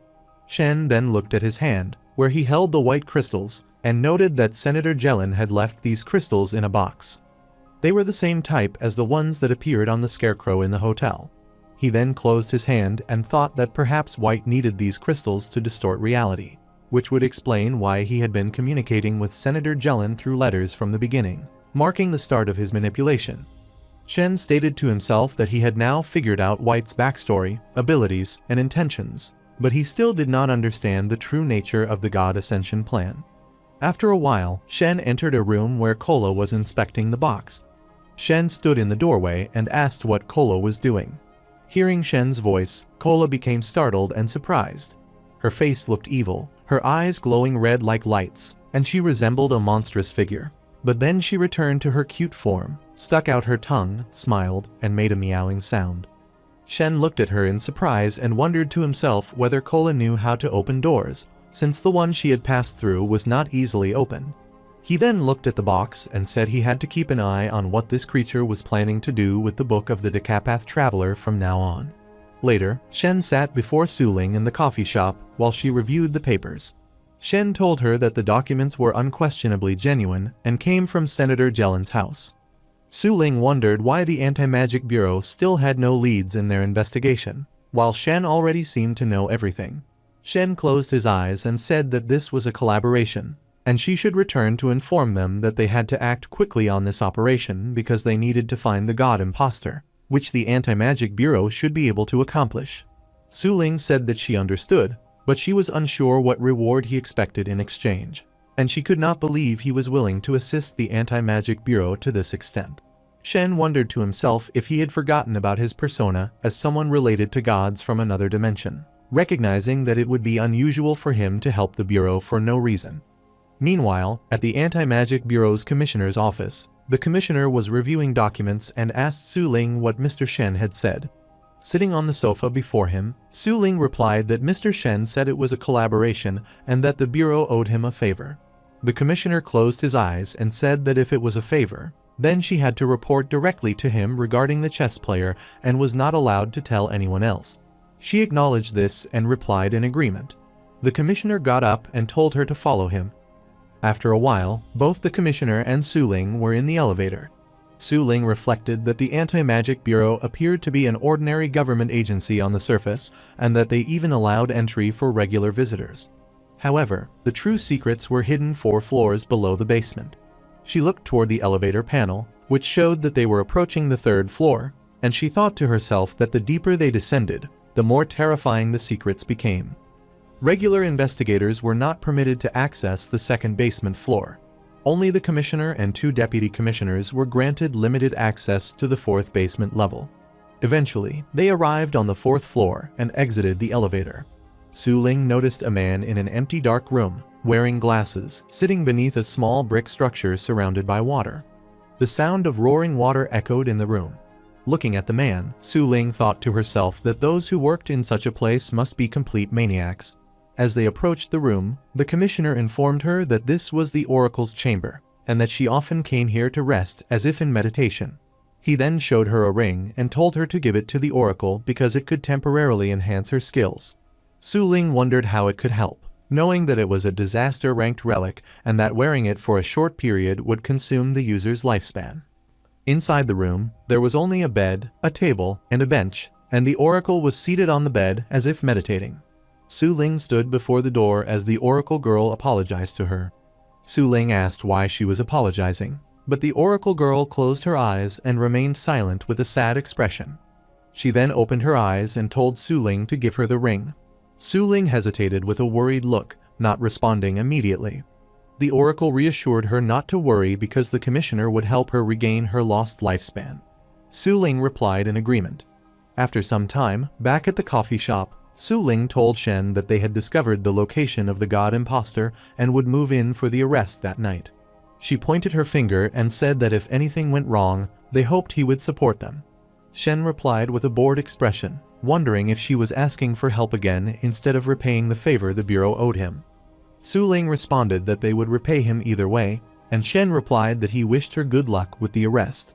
As she got up and walked toward the exit, she thought to herself that she could not leave the place anyway, because one of the requirements was right there. While heading toward the door, she waved at Tina, who stood behind the counter, and Tina waved back. Meanwhile, Shen rose from his chair and called out to Tina. She responded that she was right there. He told her not to go home that night because the person who had tried to harm her would return. Upon hearing this, Tina's eyes widened and became blank, and her face flushed red with worry. She wondered if she had missed the second half of what he said, then turned around and nervously mumbled no, while Shen stood there confused, wondering whether he had said something wrong. However, at Shen's coffee shop, he sat before Suling while Tina stood beside him. Suling said that the god imposter had been imprisoned. Shen asked if it was over. Suling, happily clenching her hand, replied that he had been very weak, as if he had already fought someone before the arrest, and his powers were not as great as what had been reported. They had used 2 ranked investigators and astral spells to lock down the place, preventing any possibility of escape, and had easily captured him on the spot. Tina, with a face of sadness and surprise, asked if it had ended at midnight the day before. Shen stood beside her and folded his arms, exhaling, while she sat on a chair having one coffee cup after another, quietly saying the words magic war. Hearing this, she sadly turned her head down, stepped forward, and said there would be no more magic war. Seeing her like this, Suling was surprised and asked what was wrong with Tina. Shen said something felt off, and perhaps it was because the Anti-Magic Bureau had given it their all, making it only natural for a single supernatural being to be unable to resist. Suling smiled with a blush and said she could finally relax in a few days. Shen asked why. Suling said that her birthday was in 2 days and that she had accepted an invitation from a friend, so she would be celebrating it at her friend's house. Shen asked why she rarely brought up her friends from the surface world. Suling smiled and said she had only one best friend. On Suling's birthday, she went to her friend Dai Mai's house. She knocked on the door, and her friend Dai Mai opened it, with bright golden light shining from inside. Dai Mai, already wearing beautiful clothes, greeted her and wished her a happy birthday. Suling smiled happily and thanked her. Dai Mai asked her to come in, saying everyone was waiting. However, when Suling entered the house, she was surprised to see a group of boys and girls already waiting for her. Looking at them all, she thought this was not what she had imagined. She had thought only a few people would show up. She did not talk to them much, but they were all there to celebrate her birthday, and they had all brought presents for her. She felt truly happy.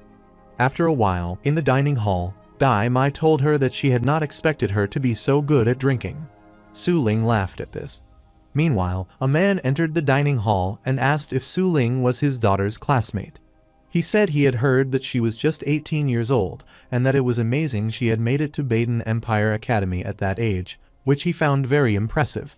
Holding a present box, he said he was Dai Mai's father, Huo-en, and that he should give her a present too, considering it a thank her for taking care of his daughter. Suling took the present and thanked him. Huo-en smiled and said she should unwrap it once she got back. and then asked her to come upstairs because he had something he wanted to discuss. Suling replied that it was alright. After that, they both went upstairs, and as they approached the room, Huon said that this was it, and someone was waiting for her inside. An older man then opened the door from the inside and, looking toward Suling, said she had finally arrived. Suling looked at him in shock and wondered if he was Count Butte. The man stepped back and told her to calm down. Suling, angry, asked how he dared to show up in front of her. Meanwhile, Huon extended his hand toward her and told her to relax. Another man waved his hand, smiled, and stepped ahead of Count Butte. Looking at Suling, he said they should talk it out. Seeing this man, Suling was surprised and asked if it was Mr. Ban Nai.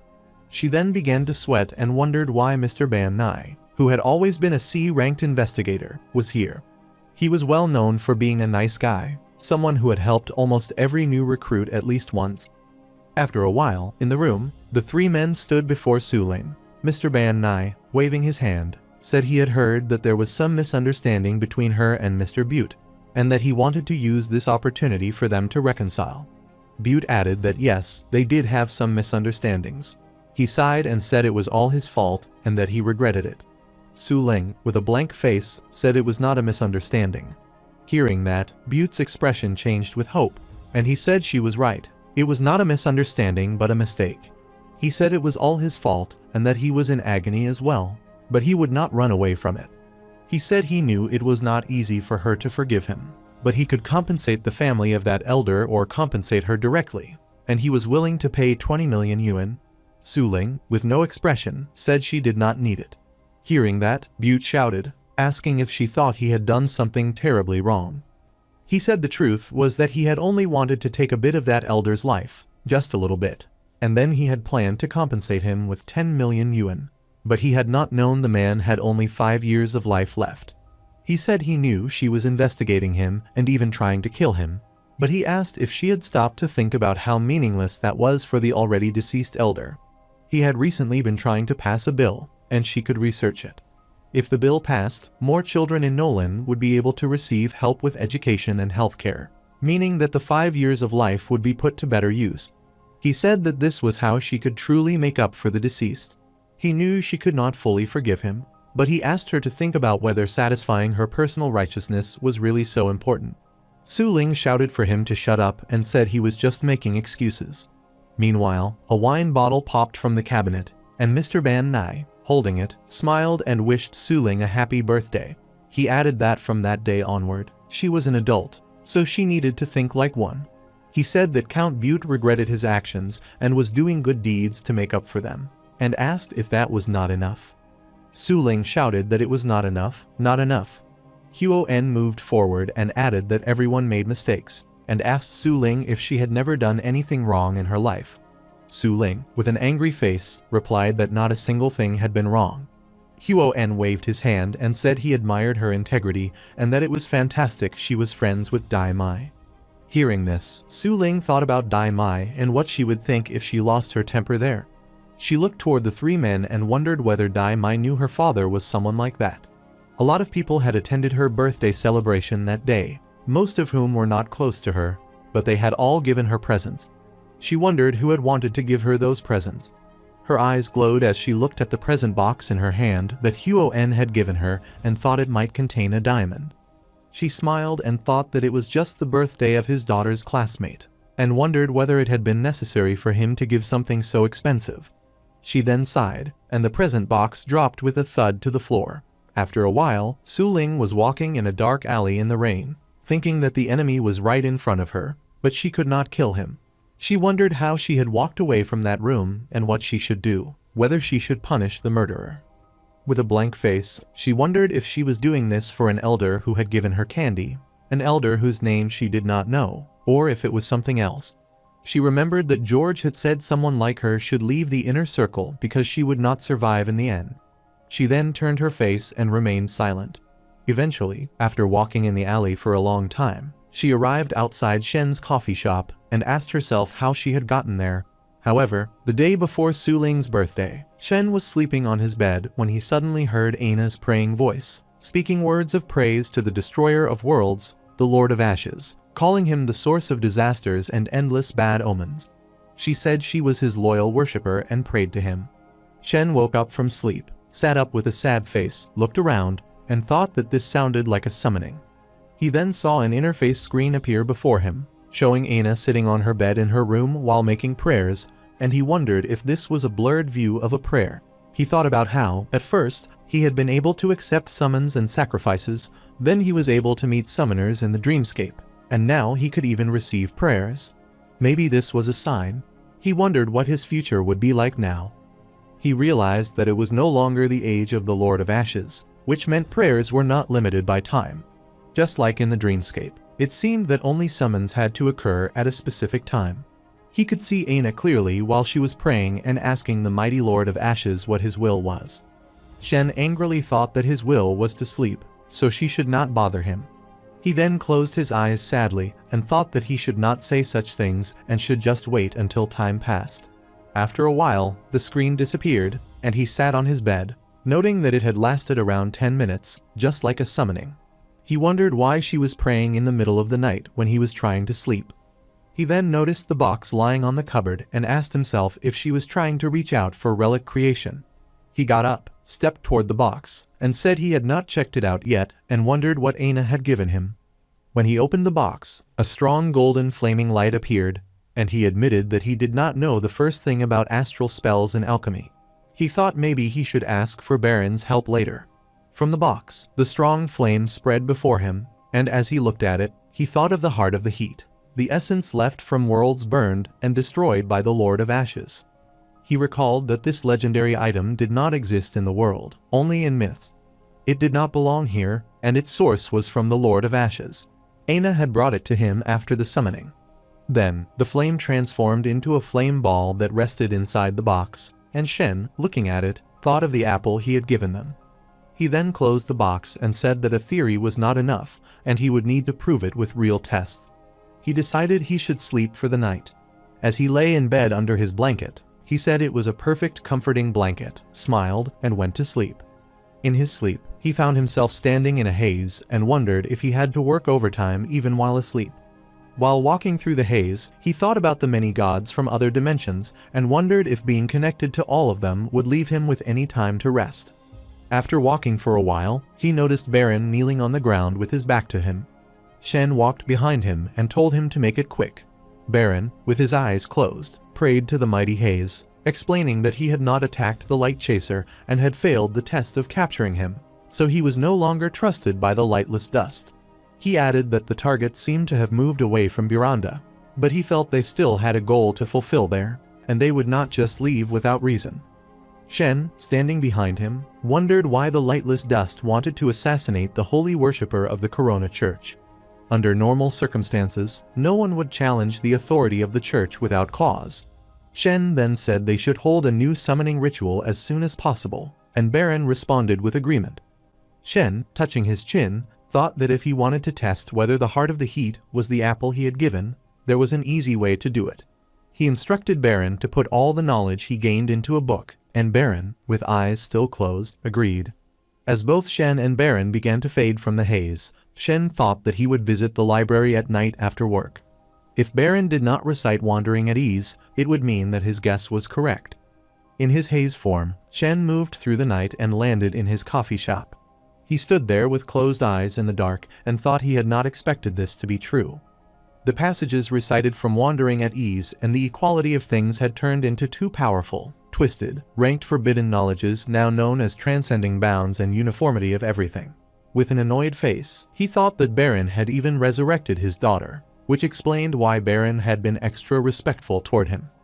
In that case, the succubus who asked for a small blade to give to the light chaser must have seen that blade turn into a real mystery item. Otherwise, that fearless succubus would have come back asking for a refund. Next time, he thought, he had to figure out the details of how these transformations worked. For example, if he gave them another apple, would it turn into something else or still become the heart of the heat? If he gave them the heart of the heat when they summoned him, would it turn into something new or back into an apple? He wondered if the blessings he provided had to match those of other extra-dimensional gods. What if he provided food during Baron's summonings? He then thought about the source of his power and asked himself whether he had simply lucked out after transmigrating. His instincts told him it was not that simple. In any case, he was seemingly getting closer to becoming a true god.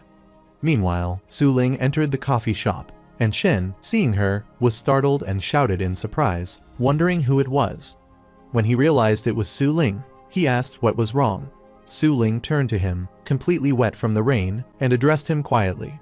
After a while, both Suling and Shen sat facing each other. Shen thought about how serious and responsible she had been while working for the Anti-Magic Bureau. It made him forget that she was not yet an adult. He had only realized that when she told him about her birthday experience. This girl had just turned 18.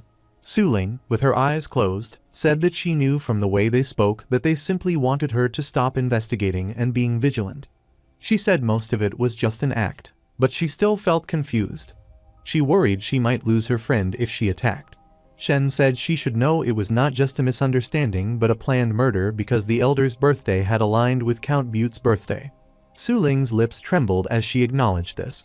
Then, looking down, she said she knew that passing a bill was an organized effort and that Count Butte's individual power was not that important. But still.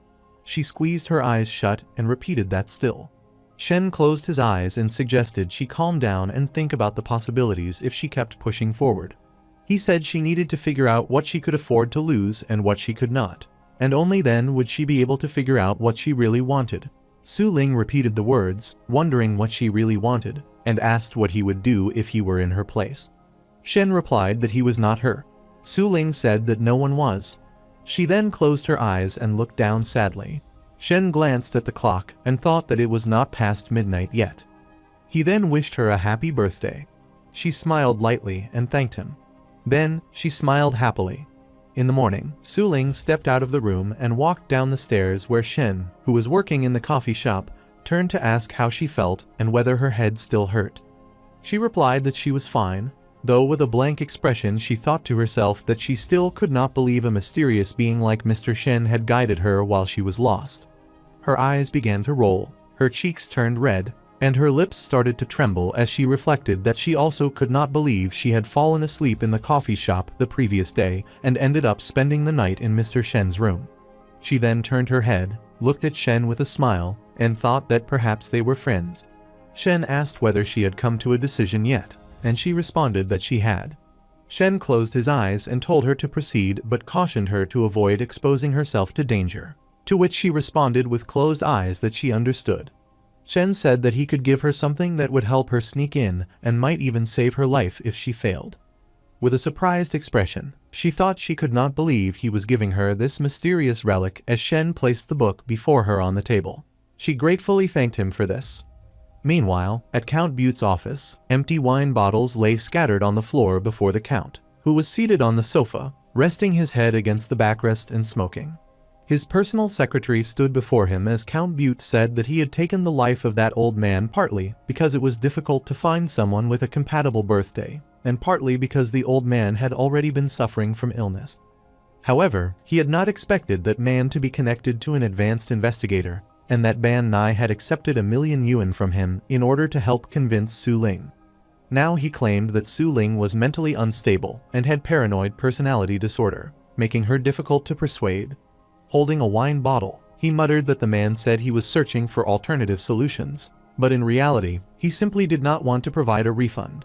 He then threw the wine bottle at the wall where it shattered into pieces, frightening the secretary. As Count Butte ground his teeth in anger, the secretary began to sweat. Count Butte stared at him for a while, and the secretary met his gaze in return. Count Butte then explained that the Anti-Magic Bureau had existed for over 2,000 years and that, back then, they had served as guardians of humanity on the second largest continent. Even now, the Church, the Royalty, and the Anti-Magic Bureau remained the three main pillars of Mulan's inner circle. The secretary then asked in surprise why, if they were so powerful, they did not try to gain more influence. Count Butte replied that they were idealists, although there might be deeper reasons he did not fully understand. He then told the secretary to go invite Mr. Iniusi of the Salians, to which the secretary responded affirmatively. Count Butte added that he should also arrange for a woman who knew how to have fun, because afterward he planned to ask Mr. Iniusi to cast an astral spell in the beauty field, making the woman look like that female psycho. The secretary turned, stepped forward while sweating, and responded affirmatively as he held the lock to open the door. At that moment, a dark-colored substance suddenly fell onto the sofa where Count Butte was sitting, followed by a loud boom. The secretary, startled, turned around as screams echoed from Count Butte's office. A short while later, outside Count Butte's office at his mansion, Suling descended from the air and landed on the wall, floating and carrying a bloodied blade while wearing a dark costume. She thought to herself that, without Mr. Shen's help, trespassing and assassination without leaving a trace would have been extremely difficult. Holding the book in her hands, she considered that the best-case scenario would involve escaping with serious injuries. Meanwhile, at Shen's coffee shop, he sat on a chair and murmured to himself that Suling would probably succeed, noting that the previous night he had used the Book of the Decapath Traveler to record the layout of the Count's mansion while Suling was asleep. With the book's help, she should have a high chance of success. Worriedly closing his eyes, he added that, if she encountered overwhelming danger, she could use the teleportation function. He thought to himself that this mission meant a great deal to Suling, and that she would need to complete it alone. While he was lost in thought, Christine peeked from behind the wall and asked if she could enter. Shen pointed out that she was already inside. Christine sat across from Shen and reported that she had discovered a recent inner circle auction where many supernatural beings would be present, and she wished to participate by putting the water of spirituality up for auction. She had done extensive research the last time she returned and had consulted many books. Looking at Shen, she wondered how he could so casually allow her to exchange such valuable items for money, thinking he might be one of the most formidable beings of disastrous rank. Shen, pleased, granted her permission. Christine said that she was uncertain whether she could offer the water of spirituality under his name. And Shen responded with his eyes closed that he believed she should not yet reveal their connection, indicating his understanding. Christine then mentioned that she had taken additional actions and had recruited a few new supernatural beings into her turmeric flower agency. She told them she was working for a powerful figure, although only the most trusted among the old employees knew that the figure was the legendary Mr. Shen. Hearing all this, Shen blushed and reflected that he could not believe she had pieced together so much. He wondered whether he truly deserved such an excellent subordinate. As he became lost in thought again, she quietly asked whether she had made the right decision. Shen closed his eyes and concluded that it was a mutually beneficial arrangement, where he would gain power and she would rise in status, depending ultimately on the reward he gave her. While he now possessed decent strength, he was still far from being regarded as untouchable in the eyes of others. The good news was that he had just learned about the blessing transformation, but he acknowledged that simply relying on it during summons would not necessarily make him stronger. Stretching and rising from his seat, he declared that Christine could be his ambassador, and should act however she wished to help increase his influence. Christine smiled joyfully and raised her voice in affirmation.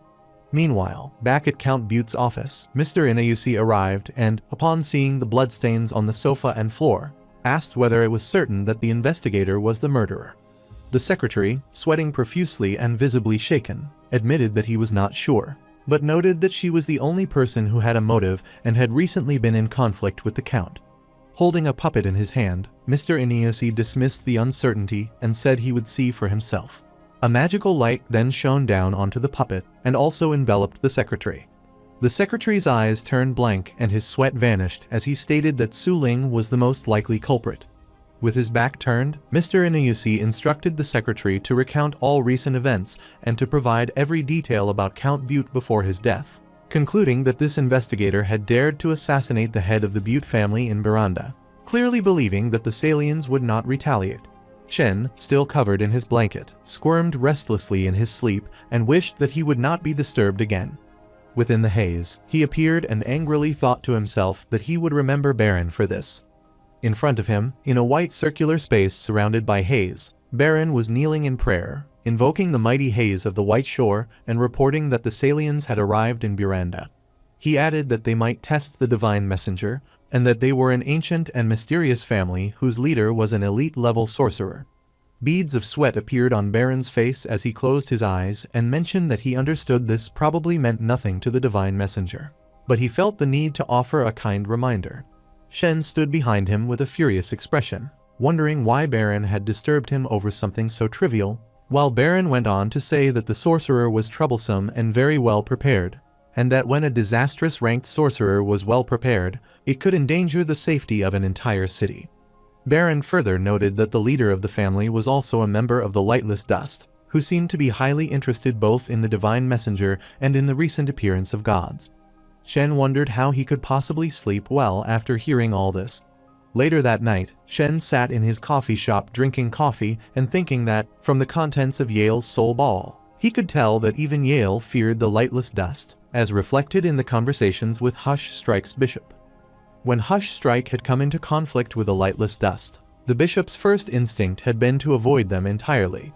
Shen considered that the Lightless Dust must be the most elite sorcerer organization in existence, with every member being at least disastrous ranked. Their leader remained unknown, classified as a mysterious being, and the Anti-Magic Bureau had recorded that leader as Untouchable ranked. Shen began to sweat in anger, his lips trembling, as he reflected that they were truly untouchable, unlike himself. He recalled how the Lightless Dust had destroyed a powerful cult within 2 weeks, a cult that had once rivaled the Chaos Cult at its peak and had controlled an entire small nation. Closing his eyes, Shen thought about how the Lightless Dust had reached out to Baron, who was already a wanted criminal, proving they were not a law-abiding group. He wondered what they thought of him and recalled that the Salians Baron mentioned had also appeared in documents from the Chaos Cult. Suddenly, he remembered something important and acknowledged that Count Butte relied on the Salians, linking several clues together in his mind. Meanwhile, at the Anti-Magic Bureau's commissioner's office, Suling stood before the commissioner. The commissioner asked if she knew why he had summoned her and whether she had done it. She replied with no expression on her face that she had. The commissioner closed his eyes in worry and stated that she had been spoiled by her freedom. As a descendant of the anti-magic hunters, she had committed numerous crimes in the name of righteousness. He admitted that they had anticipated such a scenario when they accepted her into the Bureau, but emphasized that the Anti-Magic Bureau was a legitimate organization that required order and discipline, not investigators who assassinated senators with supernatural abilities. Suling responded that there had been no way to make Count Butte pay for his crimes through standard procedures, which was why she had taken matters into her own hands. Upon hearing this, the commissioner angrily asked if that was her view as an investigator. She smiled faintly and responded that her view was to honor justice. The commissioner sighed and said that what he believed in was not justice, and that what the Anti-Magic Bureau protected was not justice either. He noted that Count Butte had not been an especially important figure, but the faction he belonged to had been secretly exerting pressure on the Bureau. He explained that he did not plan to hand her over to them, as Count Butte had been careful not to leave behind evidence, and there had been no witnesses. However, because of the Bureau's internal regulations, they would still need to pay to resolve the situation. He warned her that her actions had burdened the Bureau and reminded her that she was now officially a member of the organization. As of that moment, she was suspended from her duties. Suling pouted and turned her eyes in a way that showed she did not care. The commissioner questioned her attitude, but she simply turned away and said she would leave if there was nothing further. The commissioner, seated at his desk, added that he had some advice for her. She stopped, standing with her back to him, and stated that she did not need his advice. The commissioner responded that if George were still alive, he would not have done what she had done. She turned around with a surprised expression, her eyes wide, and silently wondered whether he knew. The commissioner continued, explaining that George would have avoided attacking immediately after a conflict to ensure he was not the first suspect. He would have found a scapegoat and would not have made such a gruesome mess. Instead, he would have tried to make it look like an accident. He concluded that she was still too inexperienced.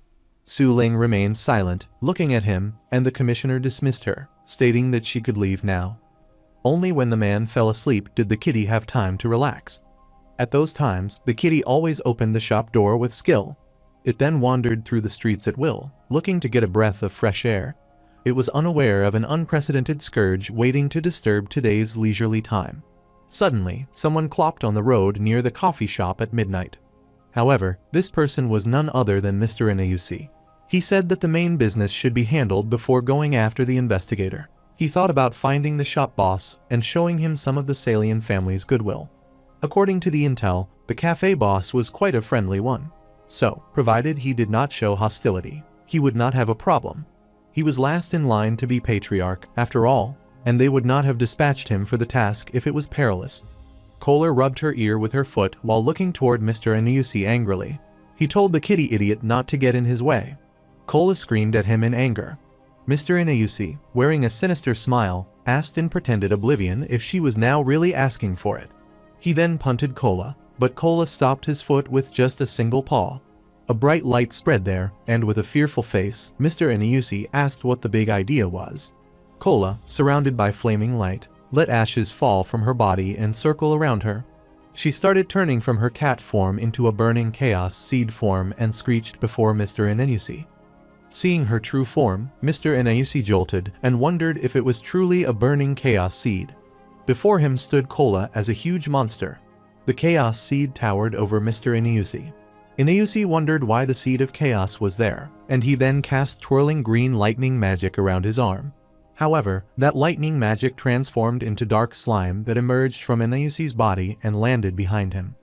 It then leaped toward the seed of chaos in an attempt to attack, but the seed of chaos stopped it in time with a sharp, claw-like hand. The lightning-infused slime began twirling around the seed of chaos, then gathered behind it and transformed into a dragon-like monster that began roaring to launch an attack. Meanwhile, Inuyusi fled, thinking that a sorcerer's battle relied on preparation, and that he had to find a way to stall the creature. As the dragon monster roared behind the seed of chaos swung its sharp tail at high speed and sliced the creature. Inuyusi, touching his glasses and hiding nearby, reflected that a magical hound did not mock others because it depended on support from external sources. He considered the ability known as Leonhardt's Golden Eye, which temporarily blessed the user with luck at the cost of experiencing weakness for an hour after several days. The seed of chaos turned to look behind itself, where the slime monster was already regenerating. Inuyusi observed this and believed that he had successfully distracted it. Later that night, Inuyusi, holding the arm with which he had cast magic, began to chant an incantation, invoking the avatar of twistedness, the gatherer of instinct, the will of negative energy, and the mighty supervisor of chaos. Through the eldritch bond between humans and chaos, he prayed for pure, twisted negative energy to devour his enemy. Suddenly, his chest began throbbing, his shirt buttons strained, and a dark, ball-like object burst from his chest and floated upward into the air.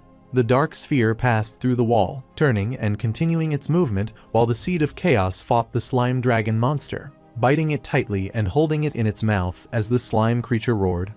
At that moment, the seed of chaos's eyes glowed, and it rose upward, releasing a flaming aura from its mouth that burned the slime dragon monster and ended the fight. Meanwhile, the dark ball, now surrounded by light, approached the seed of chaos from behind.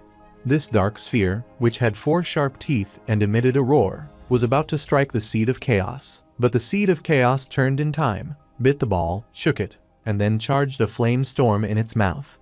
The storm of flames released from its jaws, surging upward into the sky above the town. The flame storm dissipated in the air while Inuyusi, looking at his magical arm with his shirt buttons now popped open, announced that the astral shield spell had been completed. At that moment, the seed of chaos broke through the wall and entered the hidden space where Inuyusi had been standing. It then swung its claw at Inuyusi, sending him flying through the air. Inuyusi, moving through the air, realized with concern that the creature had shattered his defensive shield instantly. As Inuyusi fell, the seed of chaos stared him down and attacked again with its claw. The claw slammed into the ground, resulting in an explosive impact that echoed with a loud bam.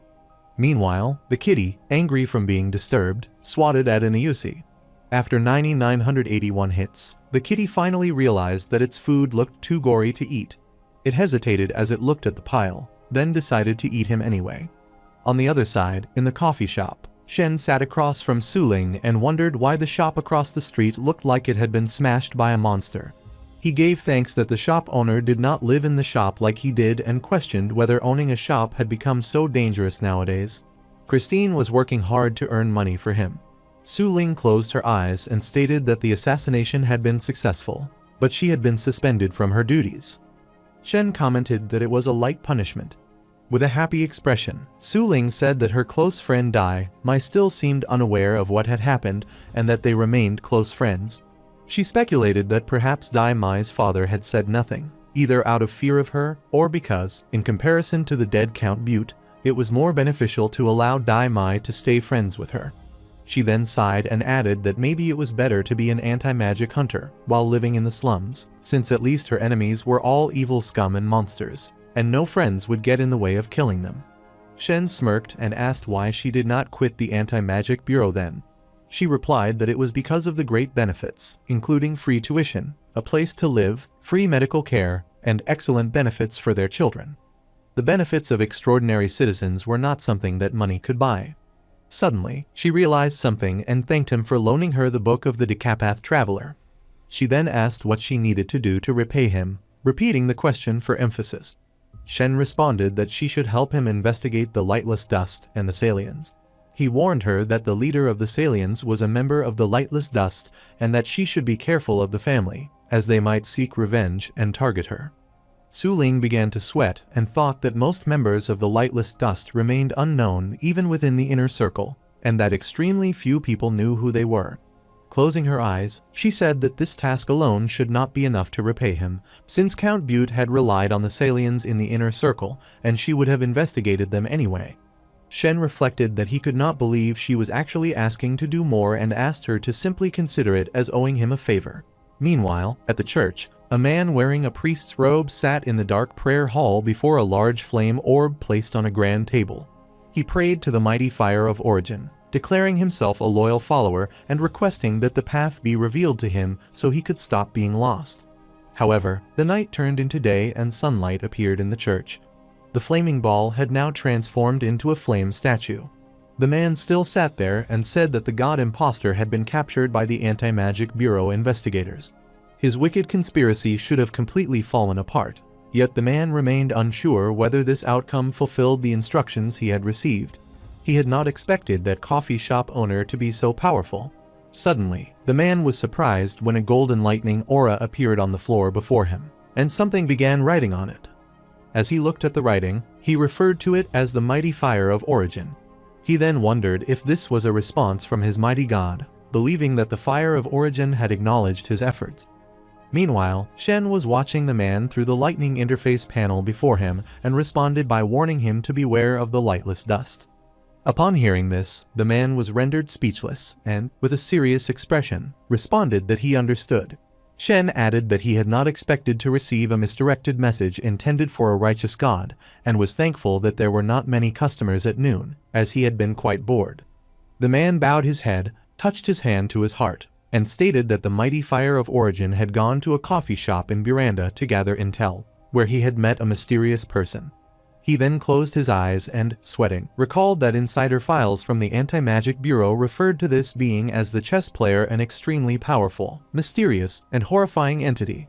He then squinted and claimed that this mysterious being could emit the scent of the Lord of Ashes and was very likely a divine messenger or an advanced dependent of the Lord of Ashes, someone extremely dangerous and horrifying. Shen, closing his eyes and sweating, said that he had not done anything to him and wondered if it was necessary to emphasize just how horrifying he was. The man wished he could instantly attract more holy worshippers so they could bring more holy items and think of a safe method that would not destroy the city to cleanse that evil being in the mighty god's name. At the same time, the flame statue began glowing. Shen exclaimed internally why he was being thanked.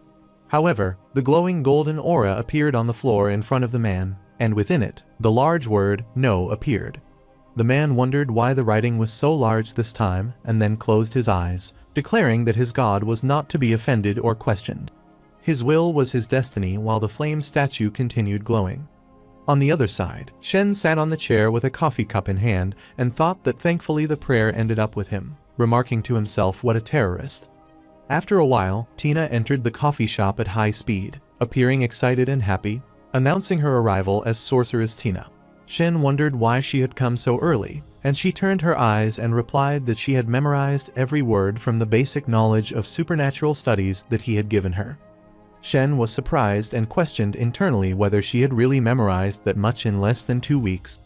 After a while, Shen stood before her as she sat in the chair and asked her what the 5 pillars for casting an astral spell were.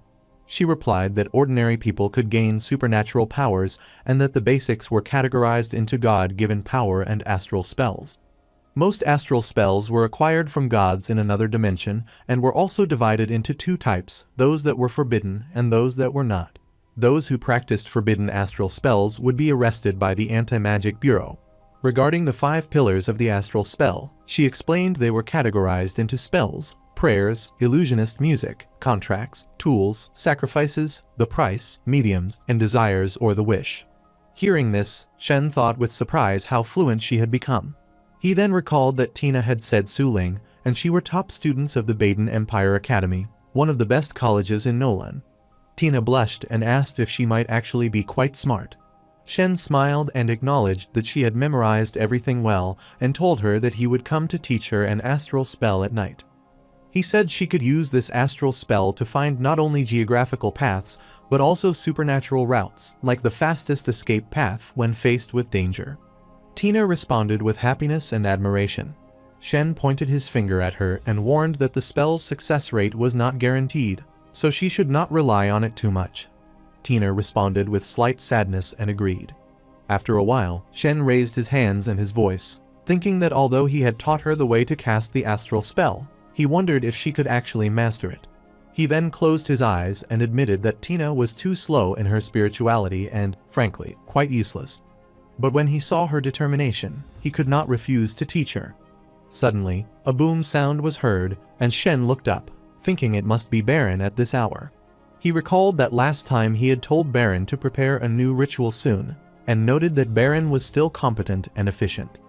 On the other side, Baron had cast a spell circle on the floor, and a dark hand surrounded by dark smoke was crawling within the circle. Baron knelt some steps away from it, while Yana, wearing a robe, stood behind him at a distance.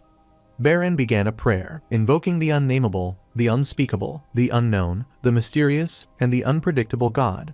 His heart was filled with despair and pain, which he used as a means to connect with the divine. He presented the arm of Stolas as his offering, and declared he would do all things good and evil to express his one true desire in the depths of his heart. He then closed his eyes and added that after learning 2 forms of forbidden knowledge, his power had gradually grown, making him one of the elites among disastrous ranked supernatural beings. He hoped that maybe in this life, he could break through human limits and reach the untouchable rank, a powerful field near the gods. Meanwhile, Yana collapsed unconscious on the floor behind him. Baron opened his eyes and said the time had come. A white haze then spread before him, and in that haze, Shen, appearing in Baron's form, manifested carrying the apple on a box, and declared that he accepted the offering, having grown accustomed to it. The arm of Stolas flew toward Shen, who caught it, closed his eyes, and remarked internally that the arm was gross. As it trembled in his hand, Shen thought he really did not want to keep it in his house and, finding it even more disgusting now that it was trembling, wondered whether he should burn it. The arm pretended to be dead, and Shen decided to leave it alone. He wanted to confirm 2 things through Baron's summoning: whether transformed blessings could transform again as blessings a second time, and whether he could only bless items within the god's field. He also questioned whether the blessings would transform into the same items that would later be experimented on by the Chaos Cult. He then closed his eyes and nodded sadly, thinking that if he left the object with Baron, it would only confuse him, regardless of the results. He wondered whether repeated knowledge did not transform, or whether it transformed into other forbidden knowledge, and realized this would also embarrass a god like him. Clearing his throat, he recited hydrogen, helium, lithium, beryllium, boron, carbon, nitrogen, oxygen, fluorine, neon. Baron, clutching his head, began screaming, and Shen affirmed that was how it had felt for him too when he first learned it. Baron, with blank eyes and hands over his ears, repeated that these were the elements of the world. He then opened his arms and exclaimed that he understood. Looking upward, he thought that the knowledge of the previous uniformity of everything had broken down and reformed all things. The person who possessed this new knowledge would be familiar with the root of everything, the elements of the world. This elemental knowledge would allow him to see through the structure of mysterious relics, and with the power of deconstruction and reconstruction granted by the uniformity of everything, he could build new mysterious relics by breaking down and rebuilding the basic elements. Most importantly, he believed that if he mastered both powers at once, he could finally create real life filled with souls. He excitedly looked at his hand and thought that, combined with his knowledge of the soul field from transcending bounds, perhaps his mighty god intended for him to create a new species in the future. Shen, looking toward Baron, wondered why he seemed even more excited than usual. Then, referring to the apple and the box, He thought that time was almost up, and he should hurry to deliver it. However, a flaming light appeared before Baron, and he asked with surprise whether that was what he thought it was. He then wondered if it was the heart of the heat. Before him, the flaming ball and the apple floated upside down in the white haze, and the apple instantly dried up. Baron was puzzled, wondering if it truly was a dried apple. Shen, hidden within the white haze, instructed Baron to go to the meeting location and search for his messenger. However, Shen sat on his bed in his room holding the arm of Stolas, and beside him, the soul ball of Yale was lying on the bed. He said he had not expected that his encyclopedia, Yale, would have no information regarding this arm. He then shook the arm up and down and remarked with relief that, thankfully, it would not jump up and strangle his neck, but it still looked far too grotesque for him to place it in the drawer. He then threw the arm under his bed and stated that it belonged under there. Dark smoke surrounded Shen as he transformed into his divine messenger form. He stood and said that it was time to look for Baron. Watching the library's live footage through the book of the Decapath Traveler, he noted that Baron had not arrived yet, and that no one else was present either. He then teleported from his room to the library. Meanwhile, the door creaked open, and Kola entered the room, sniffing as she approached the bed. The arm of Stolas suddenly emerged from beneath the bed at high speed and gripped Kola by the neck. Tears appeared in Kola's terrified eyes as she screamed in fear. However, she managed to kick the arm away and fled from the room in high speed.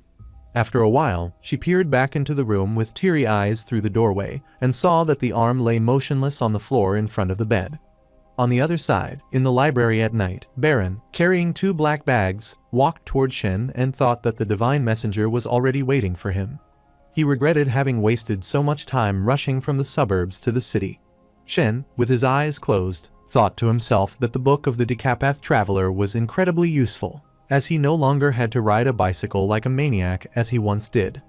He felt a chill running up his spine, realizing that the 4th summoning had brought new changes to his abilities, and he knew that he needed to conclude matters quickly.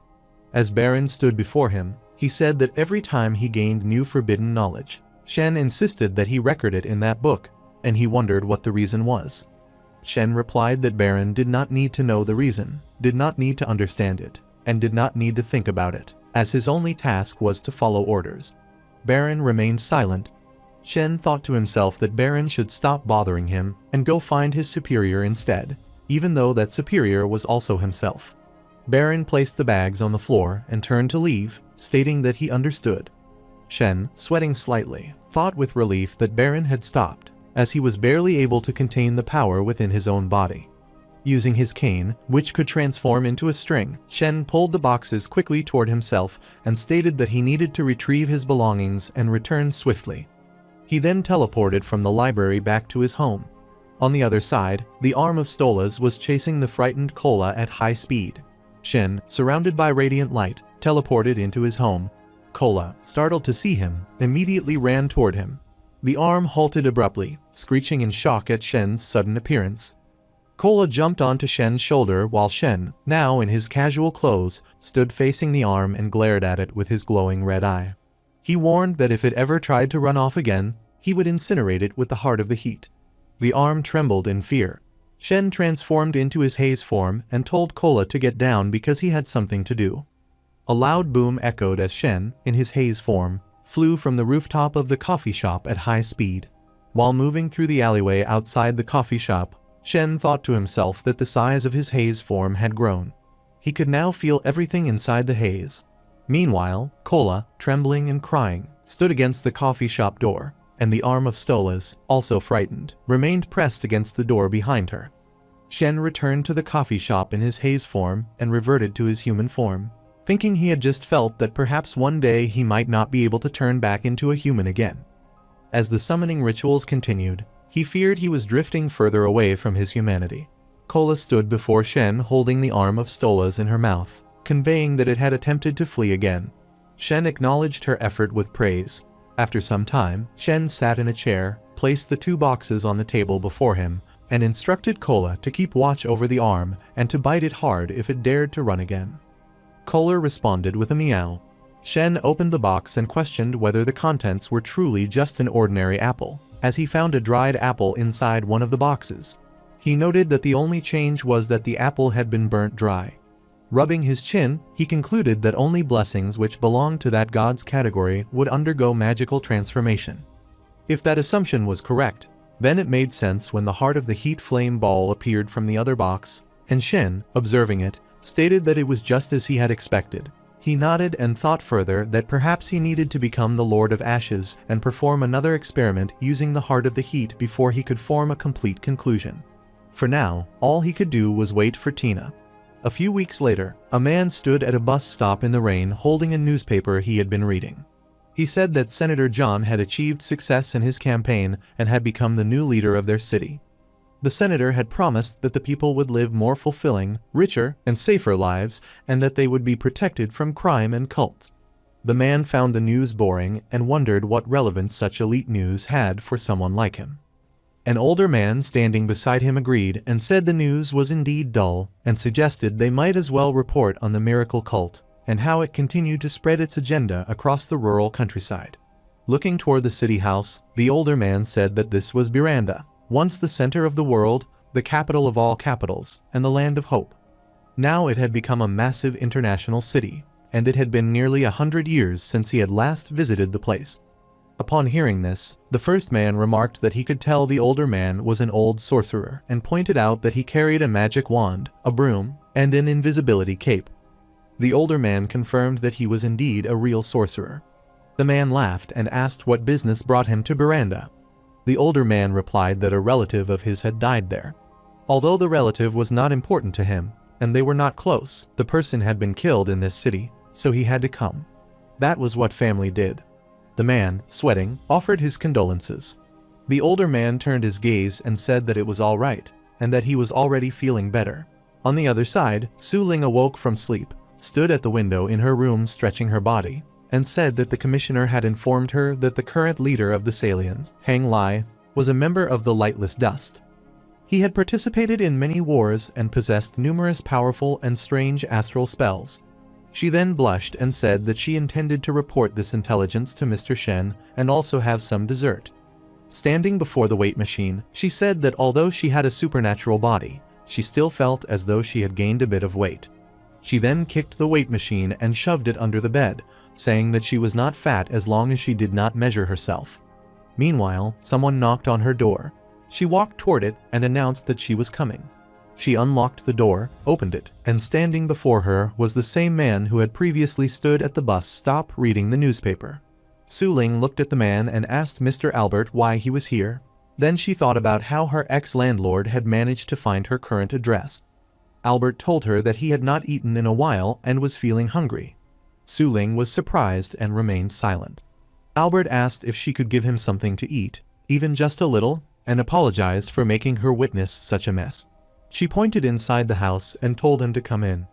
Albert entered the house while scratching his head in embarrassment, saying he could not believe he was entering a girl's house so impolitely. He explained that he was really hungry and had not eaten anything since morning. Suling asked whether he had any cash on him and how he had ended up like this. Albert, stepping further inside, said he could see she was doing well and living in a nice house now. Standing behind him, Suling said she had found a part-time job recently that paid her well. Albert turned and began to sweat, saying that yes, she must be earning a lot of money from that job. She closed her eyes and told him to forget it. She thought it was hard for people not to think it strange that an ordinary college student lived in such a nice house. There were even rumors at school claiming that she had a sugar daddy. She decided to get him something to eat. Soon, she brought him some food and a cold drink, placing them on the table before him. He ate almost half the food while still hungrily eyeing what remained and said he still felt very hungry. He grabbed the cold drink bottle and began chugging it, muttering repeatedly that he was so hungry. Suddenly, Albert's body began to turn red. Suling saw this and asked him if he needed more. But then she became shocked and called out his name when she saw that Albert had completely turned red and started biting and tearing at the steel bottle with his teeth. Even though his mouth started bleeding, he kept saying he was so hungry, his eyes turning blank. He continued biting and eating the bottle, shards of metal in his mouth, and blood flowing freely as he shouted about his hunger. Seeing this, Suling ran at high speed toward her bed, thinking that this was not normal and was obviously supernatural. She thought she had to notify the Anti-Magic Bureau. but she suddenly became frightened, panicked, and worried when she noticed her phone was missing. She wondered what was going on and questioned whether the Salians were behind this. Thinking that Mr. Albert was probably just a pawn, she questioned where the real culprit was and concluded that she could not rely on the Anti-Magic Bureau at the moment. Meanwhile, Albert arrived, still saying he was so hungry. He walked out of the room and into hers, biting his own hands as he repeated that he was starving. His hands and mouth were covered in blood, his fingers were chewed, and blood was flowing from the mutilated flesh as he moved toward Suling, saying he wanted to have a taste. Suling swung her sword at him, leapt away, and landed behind him, thinking that if this was a curse, it could be reverted with another curse. Albert fell to the ground, his leg twitching where she had struck him, while Suling thought maybe her enemy was using his kindness as a weakness. Elsewhere in the house, an older man and woman were sitting on a couch in the living room. The man said he was full and needed to rest there for a while, and the woman, holding a cup of tea, agreed. Suling hurriedly opened their front door and stood at the threshold, telling them she had come to rescue them. The man and woman pressed their lips downward in surprise as they looked at her. Suling told them to forget it, that this was a robbery, and ordered them to hand over their phone. The older couple stood up, and Suling entered their home. Suddenly, both of them began turning red like Albert and started repeating the same words, saying they were so hungry. Seeing this, Suling gritted her teeth in shock. She stepped out of their home and began visiting each unit in the building one by one, only to find everyone trapped in the same condition. After seeing and hearing the same thing from every resident, Suling stood in the corridor and wondered how they had cursed the entire building. She questioned whether it had been done through physical contact or some kind of enchantment and gulped. She then placed her hands on her stomach and wondered about herself. Pressing her lips and sweating, she thought of Heng Lai and suspected that he must be the one behind all of this, the man with the codename Terror. Meanwhile, the people in the building began shouting that they were hungry. After some time, Suling exited the building and stood in the rain on the road, wondering if the passers-by had been driven away by an astral spell. On that deserted road, a dog with red eyes and a mouth in place of its head appeared behind her and called her name. She turned to look as the dog moved toward her and introduced himself as the leader of the Salians, Heng Lai Salian. He said she should know that Count Butte, whom she had murdered, was a member of their family. Along with Iniusi, though not important in the bloodline, he was still a descendant. Suling wondered who Iniusi was. The dog said he would kill her slowly so she could experience despair and pain. As his body began to change, Suling's eyes widened in fear. His body started to puff up, and she wondered what was happening. Suddenly, an explosion occurred, and dark lightning rays fell to the ground as the dog's body exploded, spilling blood everywhere. Suling wondered if this was yet another curse. Meanwhile, Albert arrived again, his body now bloated like a balloon and covered in blood.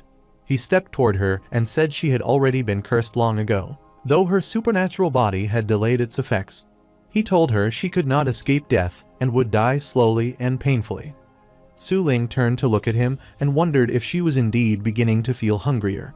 She closed her eyes, turned around, and thought that this curse must be an unsolvable death curse. Since he had come to stop her, it meant he was not afraid of her combat abilities, but he had still stolen her phone. It seemed he was only trying to prevent one thing, her from contacting the Anti-Magic Bureau or that man. Though he said he would kill her slowly, she believed that was only bravado. In truth, he was terrified of the arrival of someone powerful. He wanted to kill her quickly and then flee Buranda, which meant Heng Lai's real body must be nearby. What she needed to do now was get a message out before the curse transformed her. Elsewhere, in a coffee shop, Shen threw an arm away, and each time, Kola fetched it and returned it to him. One noticeable thing was that Kola's eyes were glowing red. Shen complimented the cat for the nice catch, but pressed his lips and thought that this cat was definitely up to something. He had tested all the nearby animals, and only this one reacted to the scent of a god from another dimension. He decided he would interrogate it when he had the chance. He then picked up the book of the Decapath Traveler lying on the table and thought that Aina's previous summon had helped him realize a few theories.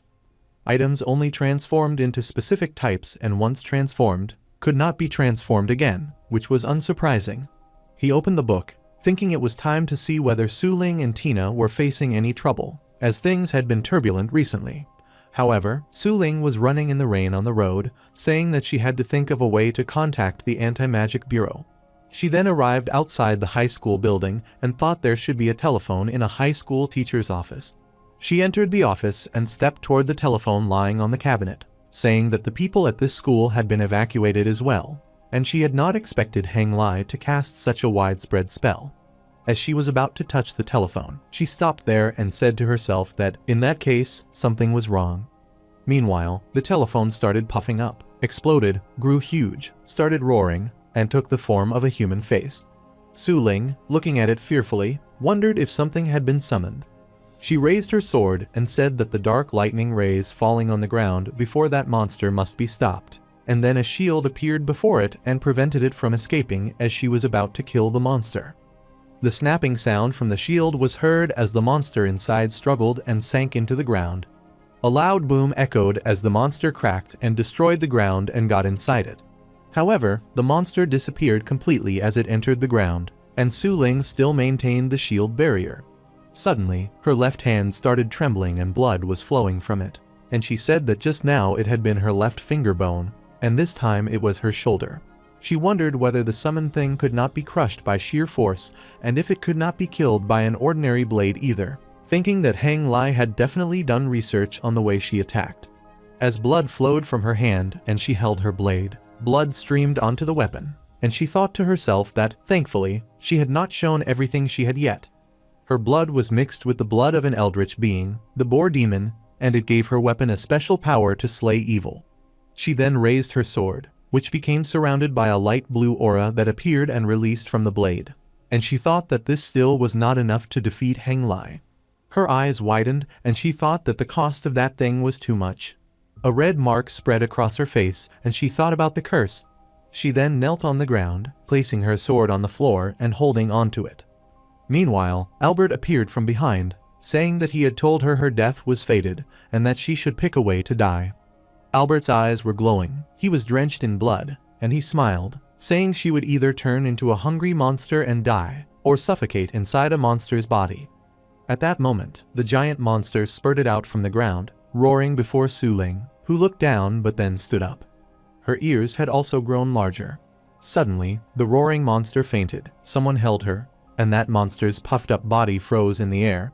The one holding her was no one else but Shen, in his divine messenger form, who held her by the waist and told Albert that they had come to the wrong place. He then helped Suling to stand on her own and asked if she could walk. She looked down, blushed, and replied that she could walk for now. Meanwhile, the monster that had been hiding in the ground suddenly spurted out and exploded from beneath with many faces. Large rocks fell, and the ground ruptured under where Suling, Shen, and Albert had been standing. Suling fell backward, but Shen was standing behind her and caught her before she hit the ground, saving her from falling, and said it seemed she needed his help after all. She pressed her lips together, blushed, and thought it was all because of the mark on her abdomen and that she had been burning up since Mr. Shen showed up.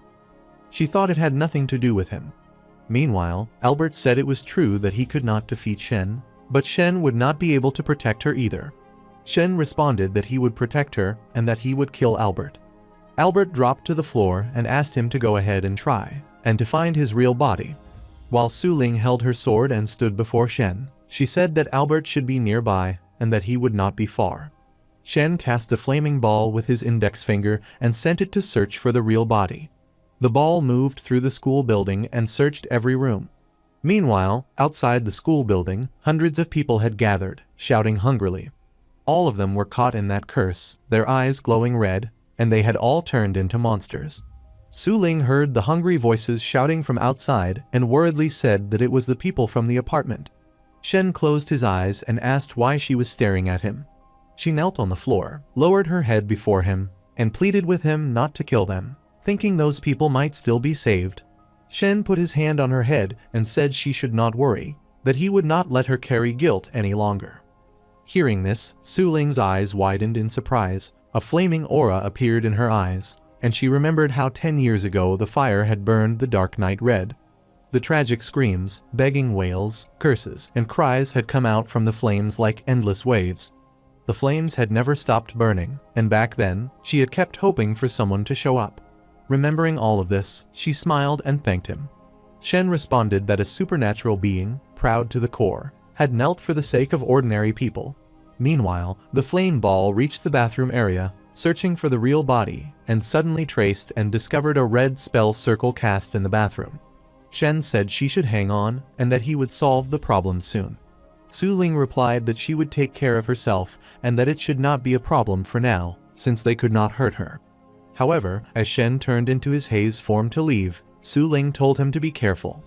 After a while, in the office room, the same older man who had met Albert at the bus stop, now surrounded by a bluish aura, emerged from the wall, saying that it was boring and lame. He remarked that it had been a good horror show until a certain guy showed up and ruined everything. He smiled slightly and said that although the untouchable ranked being was too powerful, he could not just walk away like that. However, those monstrous people entered the school building and were running after Suling while shouting the word hungry. Suling, holding her sword, was running ahead of them to save her life. She climbed the stairs at high speed and reached the open rooftop area of the school building. She tapped on the roof in the rain and quickly closed the door, thinking Mr. Shen should reach the source of the curse soon, and she just needed to hold on. Meanwhile, the people in the corridor of the building were banging on the door while Suling kept pushing it to keep it closed. The monstrous people began chewing on the door and became visible through the gap, still saying the word hungry. Eventually, they broke the door and came onto the rooftop. Suling quickly pushed herself backward as the people ran toward her. She activated her lightning magic sword, thinking that continuously using her blood to stain the weapon was extremely exhausting for her life force and that it was consuming her very being. She realized she could only attack again and, gritting her teeth while looking at those people, thought they could still be saved. Suddenly, something swished toward those people, and as they came charging at Suling, they plopped onto the floor with blood spurting from their bodies and spilling across the surface. Seeing this, Suling thought it was Mr. Shen who had done it. On the other side, Shen destroyed the roof above the area where the spell circle had been cast and broke the circle. Looking up toward the destroyed open roof, he thought he had broken the spell array, so Suling should no longer be in danger. But after searching the whole school without finding any signs of the spellcaster, he began to wonder whether the person was still at the apartment, recalling that the safest place was often the most dangerous. After this, he searched and took out his book of the Decapath Traveler from the back pocket of his coat, then stood in the rain and began watching it, remarking internally that it was quite a coincidence. He then saw that the older man was standing in the apartment office room in front of the couch and thought he had found him. At the same time, he saw that the older man was watching him through the destroyed spell circle's magical video screen. The older man, observing Shen through that screen while standing in the apartment room, wondered whether Shen was watching that place. However, a huge dooming sound occurred, and red lightning waves began spreading from above and moved downward, turning the area into the colorless town. The older man fearfully recognized the transformation and muttered the name of the colorless town. Shen appeared above him with a swish. A red glowing mark like blood and flame appeared on the older man's middle finger where he wore the ring, and he commented that what Shen was seeing was a lie. Shen angrily swung his cane to attack the older man, who declared that he would be struck by it. However, the disastrous ranked relic named Trusts and Lies could be activated by any physical contact, though its cost was severe. The user's body would slowly be corrupted by the relic, resulting in fully rotten flesh. The user could choose to lie and make a statement, and the outcome would be the opposite of that statement. Lies could only be activated 3 times a day, and the statement had to be logical and possible, meaning that saying something like he could not become a god would not work. The cost of using the relic was not only the corrosion of the body, but also the compulsion to expose the truth. As the cane was about to strike the older man, it touched his body, twisted, and caused a huge explosion that pushed Shen backward. Shen, surprised, thought that some kind of force had made him miss. The older man, having folded his hands behind him, stood at a distance and admitted to himself that Shen was truly powerful and had brought with him the scent of the colorless town. He then began to sweat and thought that he had to find a way to escape as soon as possible and should use the relic again. He cursed the cost, thinking that the truth had to be as great as the lie, but found it truly troublesome. Shen, pressing his lips downward, wondered why he had begun talking to himself and questioned whether this was a cost of some mysterious relic. While the older man looked toward Shen, he thought it was just as he had expected, that this was the truth required for a lie, and that it was one of the costs for the ring. He realized he could not hide his thoughts anymore, and could not keep thinking freely if he did not use the relic, or he would be doomed for sure. Then the older man thought to himself that he was going to flee and said goodbye to the chess player. He sighed and thought that the god imposter would take care of those people for him, and that once his god ascension plan succeeded, they would all have to die. Holding the feather pen, which he was touching to his other hand, he thought a huge revolution was coming for the current era. The threat of gods from another dimension would be wiped out, and the author would rewrite the entire world so that humans would no longer be as weak as they were. He then cursed twice and lamented the damned cost of the relic. Shen wondered how the older man would leave and what the specific effects of his mysterious relic were. The older man, floating upward, thought he would leave through this twisted relic and its effects. He paused for a second and thought the weather was nice today. The rain outside looked wonderful, and the cake needed more sugar. He laughed and thought Shen would never understand how the feather pen worked. He then pointed at Shen and began moving away backward, declaring lies and thinking that Shen would be manipulated or hurt next. Shen quickly shouted freeze and raised his cane to jump and attack the older man. But before he could strike, the older man smiled. A bluish aura surrounded him, and he whispered blend. Shen swung his cane toward the older man, but the man merged with the floor, saying Shen should watch out for his little pawn who was probably dying. He then laughed. As the older man disappeared into the floor, Shen, surprised, questioned internally whether he had only been frozen for 2 seconds. On the other side, huge dark smoke appeared in the sky above the school building in front of Suling, who stood on the roof watching it closely. From that smoke, a creature from another dimension, an ashworm, emerged and moved toward Suling to attack her. She watched the ashworm approach and recognized it as a monster birthed from the ashes created by the Lord of Ashes, at the same time identifying it as a low-level dependent of the Lord of Ashes. It had only the power of a superior, twisted ranked being and could spit flames from another dimension to burn souls. She clenched her sword and, staring at the ashworm, thought that she only had one shot. She swung her lightning magic sword with all her strength and released a U-shaped wave of lightning magic toward the ashworm. The waves slowly passed through the ashworm, slicing its body and continuing forward, cutting through the apartment building ahead. The half-sliced apartment building collapsed onto its remaining portion, and a booming sound was heard due to the explosion from the impact. The remaining part of the building stood for a moment, but then began to fall. The older man, floating and now visible inside the building, saw Shen floating beside the falling pieces and thought that Suling had done a good job. Shen then cast a large sharp arrow-type weapon with his cane, declaring mentally that he had not forgotten to do his research recently. Suling watched the apartment building being destroyed along with the massive lightning arrow weapon. She began losing consciousness while smiling and falling down, thinking that this scent indicated Mr. Shen was safe. After thinking this, she collapsed on the floor. Meanwhile, the weapon Shen had cast released a sharp and enormous lightning arrow toward the older man.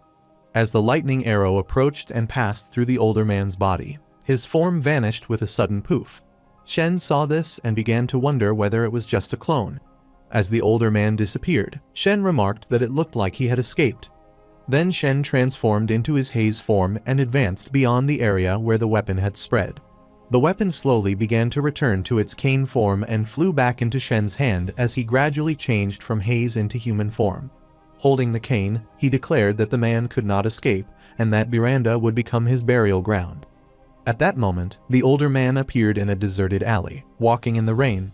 He said to himself that it was finally over and admitted that the terrible side effect had caused him to accidentally reveal some intelligence to Shen. Closing his eyes, he expressed hope that the author would not mind the leak. He added that as far as he could tell, the god imposter's plan would still succeed even if it was not proceeding very smoothly. While he stood there, Ruo Lan appeared some steps away in the alley.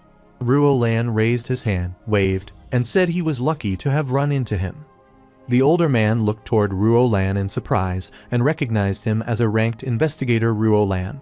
He thought Ruo Lan had a youthful face because he had consumed the elixir, appearing to be around 20 years old, though he was actually an immortal who had lived for thousands of years. It was said that Ruo Lan had once served as the Retribution Knight of the Corona Church for more than 100 years. The older man added that the Anti-Magic Bureau had responded far too quickly, since they usually only acted after being formally notified. He then realized that the chess player had informed the Anti-Magic Bureau from the very beginning of the battle. Meanwhile, Ruo Lan stood in front of the older man with his hands folded behind his back and asked whether the man was Hang Lai, the leader of the Salians. He commented that the Salian kingdom had still existed during his childhood and had once been a powerful sacred kingdom. He then pointed his finger and added that he remembered his ancestor had once shared a flirtatious relationship with the holiness of the Corona Church. But he continued that those times had passed and the new world had no place for leftover sins from ancient history. He declared that ancient families should be buried with the dust. He then extended his hand and cast a golden lightning aura, stating that the matter should be resolved quickly because he still had to search for young and beautiful girls to entertain him. With that, he launched the golden lightning aura toward Hang Lai while invoking praise for the sun. However, the golden aura spread through the alley and swished upward into the air. After a few seconds, as the lightning aura faded, Ruo Lan looked ahead with surprise because Hang Lai was no longer there. He expressed disbelief that Hang Lai had escaped with all his strength, but admitted it was a reasonable decision since more colleagues would be arriving soon. He closed his eyes and spoke through an earpiece, instructing the person he was connected to that Hang Lai's location had been discovered and telling everyone who had been waiting for a vacation to quickly move toward that area. He informed them that 3 ranked investigators were participating in the arrest and that teleportation-related astral spells had been disabled by special forces, so Hang Lai could not escape as long as he remained in the city. After a short while, Hang Lai appeared through a wall and stepped onto the road. He said to himself that the astral spell was nearly ready and that he had a high chance of escaping once the spell of truths and lies reactivated. Suddenly, Shen's haze form appeared in front of him and transformed into Shen's human form. Hang Lai pressed his brows and slightly turned his face, commenting that using the spiral feather brought bad luck and that he had paid the price by running into Ruo Lan. Shen, holding his book, stood before him and stated that Hang Lai's good luck was not over yet. Hang Lai asked whether Shen was using the book of the Decapath Traveler and pointed out that it could only be used once a day. Shen smiled and explained that this was just Hang Lai's understanding of it. He added that relics needed to recharge, but he once believed the cooldown time was fixed. Then, after obtaining 2 hearts of the heat from the Chaos Cult, who had willingly sent them to him, he discovered that the Heart of the Heat had another function. It could quickly recharge many mysterious relics, including the Ring of Luck and the Book of the Decapath Traveler. Their usage could be increased as long as the relics were placed within 40 inches of the Heart of the Heat. After saying this, Shen moved toward Hang Lai, who backed away and raised his hands. Hang Lai said he surrendered and suggested that they call a truce. He claimed he would be very useful to Shen and offered to become one of his most important chess pieces. If Shen did not trust him, they could even sign a contract using an astral spell.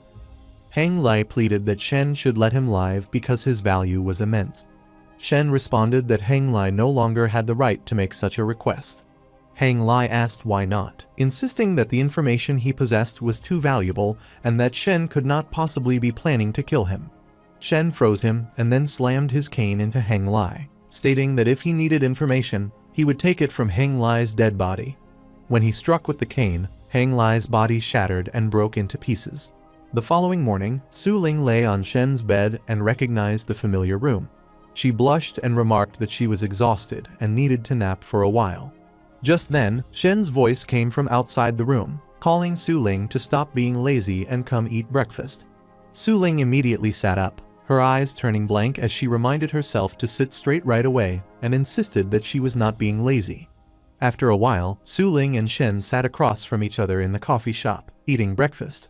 Suling asked what had happened yesterday. Shen replied that the outcome had been death. With her mouth full of toast, Suling asked how such a powerful disaster-ranked being had died. Shen told her to swallow first because she was spitting everywhere. He then closed his eyes and stated that there was nothing to be surprised about, but reminded her that her attack had destroyed the entire apartment building and caused a great deal of damage. Suling wiped her mouth, winked with one eye, and said it was fine because the Anti-Magic Bureau would help reconstruct the damage and would also erase the memories of the witnesses. She gave Shen a thumbs up and winked again, saying that any damage caused during official operations could be reimbursed by the National Treasury. Shen pressed his lips together in mild sadness and thought to himself that working for the government was truly a good life since they never needed to worry about money. He remembered that the auction would begin in a few days and wondered whether Christine would be able to get a decent price by selling the water of spirituality. In response to a thought about the god imposter, Suling said that he was currently locked up by the Anti-Magic Bureau. Shen replied that he believed the Bureau should interrogate him again. After several days, Suling stood inside an elevator with the commissioner, thinking about the god imposter known as the White Miracle. As she looked at the floor indicator display, showing that they were descending toward basement level -3, she reflected that the miraculous one's real name was Brian White, who had been born 153 years ago and was originally a local resident of Nolan. He had once founded the Miracle Cult, and at that time, its biggest collaborator and investor had been the great-grandfather of Senator Jelen.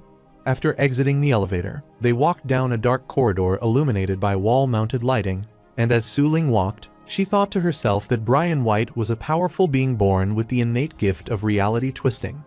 This gift had made White extremely arrogant since childhood, always doing whatever it took to obtain what he wanted. He was incredibly powerful, possibly even superior to ordinary disaster-ranked beings. The commissioner then touched a lightning-locked door to open it, explaining that nails known as eliminations had been implanted in White's body in order to suppress his supernatural abilities, but he still advised Suling to remain cautious.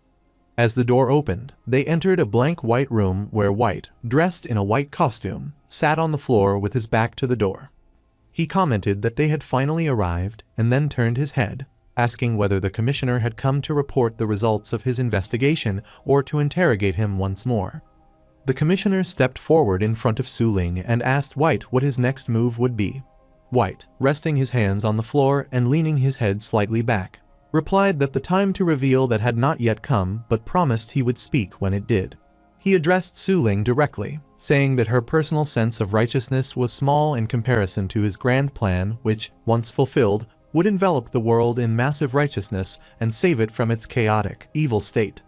Suling smiled slightly and thought that what he was doing now could not be considered righteous at all. White sat up and claimed it was a necessary sacrifice, then closed his eyes and declared that while she would sacrifice herself, he would be sacrificing something much greater, and therefore his righteousness was of a higher order.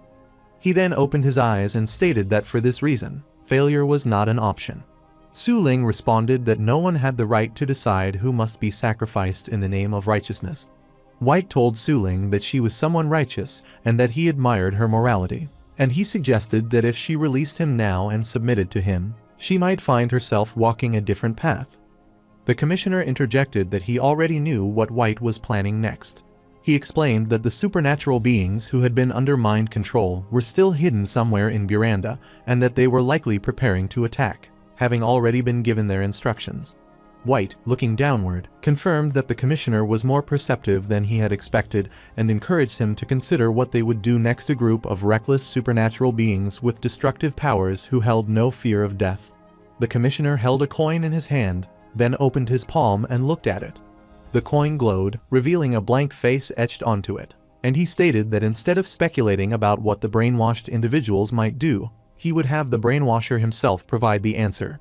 White warned that memory reading and prediction type abilities would be ineffective against him. The commissioner replied that fundamental methods would still work because he intended to inflict suffering, destroy White's spirit, and break his mind entirely until he confessed everything. Turning to Suling, the commissioner told her to leave, warning that what would happen next might be traumatizing. She responded with surprise but agreed. Sometime later, in a library, Shen stood in his divine messenger form before a man. The man asked what the divine messenger Baron required from him this time. Shen closed his eyes and, sweating, replied that Baron had lost his surface world identity because Yale had deliberately leaked that information. Shen had needed to change both his clothes and his appearance to return to the academy where he worked. He then tossed a small bottle of blood to the man, stating that it was his next mission. The man caught the bottle and asked whose blood it was. Shen answered that it belonged to someone who was already dead and instructed him to let the dead speak. Holding the bottle and looking at Shen, the man wondered silently whether this individual was truly just a divine messenger. According to George's intelligence, there were known differences between the divine messenger and the chess player, yet the two seemed to be the same person. They were capable of emitting both the haze of the White Shore and the scent of the Lord of Ashes simultaneously. and the man could not imagine what kind of existence Shen truly was. Later, on a bus, Shen sat behind the man who explained that Senator John had now become the mayor. He seemed to be better than previous mayors and at least made better promises to the public. If he could fulfill those promises, even though he was already over 70 years old and unlikely to serve for long, it would still be commendable. Hearing all this, Shen recalled that Senator John had once been associated with the Chaos Cult. Touching his chin thoughtfully, Shen admitted that he had not expected John to actually become mayor and receive positive feedback from the people. He reflected on how senators were usually portrayed as villains in films and remembered from Aina's intelligence reports that the Chaos Cult was now attempting to evolve into a more conventional secret society, even though the stigma from the Anti-Magic Bureau could not be erased. The bus came to a stop before a large building, and the man told Shen that they had arrived. They both left the bus and walked down the corridor inside the building. The man touched his hand to the wall, where a lightning-based magic door had been cast. He turned and invited Shen to enter. The door opened, the man stepped inside, and Shen stood at the threshold, sweating with trembling legs, gripping his cane and responding with a quiet acknowledgement. He asked himself whether these were the numb legs of a divine messenger after having walked for too long following his departure from the vehicle. After several minutes inside the room, the man cast a spell circle around him and, while standing within it, announced to Shen that the spell he was using was forbidden magic learned from transcending the limits of conventional magic. Once the spell circle was complete, he stepped out of it and declared that it was called the Spell of Spirits and that the formation part was now finished. Holding the small bottle from which purple aura was leaking, he then called forth the ingredients by naming one fear and one heart of a nightmare. The one fear bottle and the heart of the nightmare floated above the spell circle. He then removed the blood bottle that Shen had given him and held it aloft, identifying it as the blood of the deceased. As he began casting the spell with these three components, the spell circle emitted a green lightning aura. The three items hovered above the glowing formation, and the man opened his arms, chanting repeated phrases. Golden light emerged from the items and converged at the center of the spell circle, casting a large golden lightning aura. Shen, observing all of this, thought to himself that such smooth and complex spellcasting was far beyond his current ability. He wondered if this was what people referred to as the expertise of a seasoned master. A green lightning star then formed around the golden light at the center of the spell circle, its energy rising and swishing upward. As the three items vanished, a green figure took shape over the lightning star. From within that green light, Hang Lai appeared and asked whether someone from the Salians was present. Recognizing that his soul had been successfully summoned and feeling compelled to attempt resurrection. The man stepped away from the spell circle, and Shen advanced toward it, greeting Hang Lai by saying it had been a long time. Upon seeing Shen, Hang Lai screamed in terror, his fearful eyes rising above the rim of his glasses. As the green light emanated from the spell circle, Shen added to the inner circle that only a few things were scarier than death, and one of them was having his soul fall into the hands of his enemies. For there were a variety of ways to manipulate a soul. Hang Lai asked that he did not need him to explain that he would not submit to him, since he did not possess the power to force such submission. The man standing behind approached Shen and remarked that sometimes supernatural beings who had become evil spirits were more powerful than they had been when alive, because many weapons and astral spells became much less effective against souls. He then raised his index finger, cast a purple lightning spell with it, and pointed it toward Hang Lai. The purple lightning magic surrounded Hang Lai's body and began entering through the back of his body. As he did this, the man added that the principle did not apply to Hang Lai, and called him an ignorant spirit and a corrupt soul, declaring that he would make him submit with his nihilistic will. The purple lightning magic enveloped Hang Lai's body, and Hang Lai screamed in pain, asking how this was happening and how it could be possible. As the purple lightning entered Hang Lai's forehead, the man looked at Shen and asked what Shen would like to know. Shen responded that it was about the god imposter. The man, pointing his finger toward Hang Lai again, called him a pathetic and silent soul, commanding him to tell everything he knew about the god imposter. Hang Lai, after a stagnant pause, replied that the god imposter would become the god of the mortal realm through the god ascension plan, and once he succeeded, his power would become unimaginable. The man furrowed his brows and questioned when the God Ascension plan would occur. Hang Lai replied that the God Ascension plan was set for today, Meanwhile, in the meeting room of the Anti-Magic Bureau Center, the commissioner was delivering his speech, and all the members of the bureau were seated in the hall for the meeting. The commissioner waved his hand and reported that they had obtained key intel on the god imposter after several hours. The god imposter had used distortion of understanding to brainwash 35 supernatural beings, most of whom were local to Nolan, while a few had been brought from other continents. Today, they would carry out destruction across multiple areas of Buranda and massacre innocent people. Suling was also present at the meeting, and hearing all of this made her appear visibly worried. Ruo Lan raised his hand, stood up, and questioned why the god imposter would orchestrate a massacre when it did not appear to benefit him, stating that he found it unusual, as such actions would only worsen things for the god imposter. The commissioner replied that the motive was revenge, and although the god imposter claimed it was for righteousness, he still bore a grudge against the Corona Church, which had ruined everything for him. Since Nolan was a nation that worshipped the origin fire, he wanted to plan an ambush in Buranda, and at the same time, he intended to expose the existence of supernatural beings to ordinary people. Ruo Lan closed his eyes and noted that he also wanted to expose the existence of the inner circle. The commissioner, looking at Suling, confirmed that this too was part of the plan. He aimed to let more people know about the inner circle's existence and to completely shatter the delicate balance between the surface world and the inner circle, a balance that had existed since the dawn of modernity.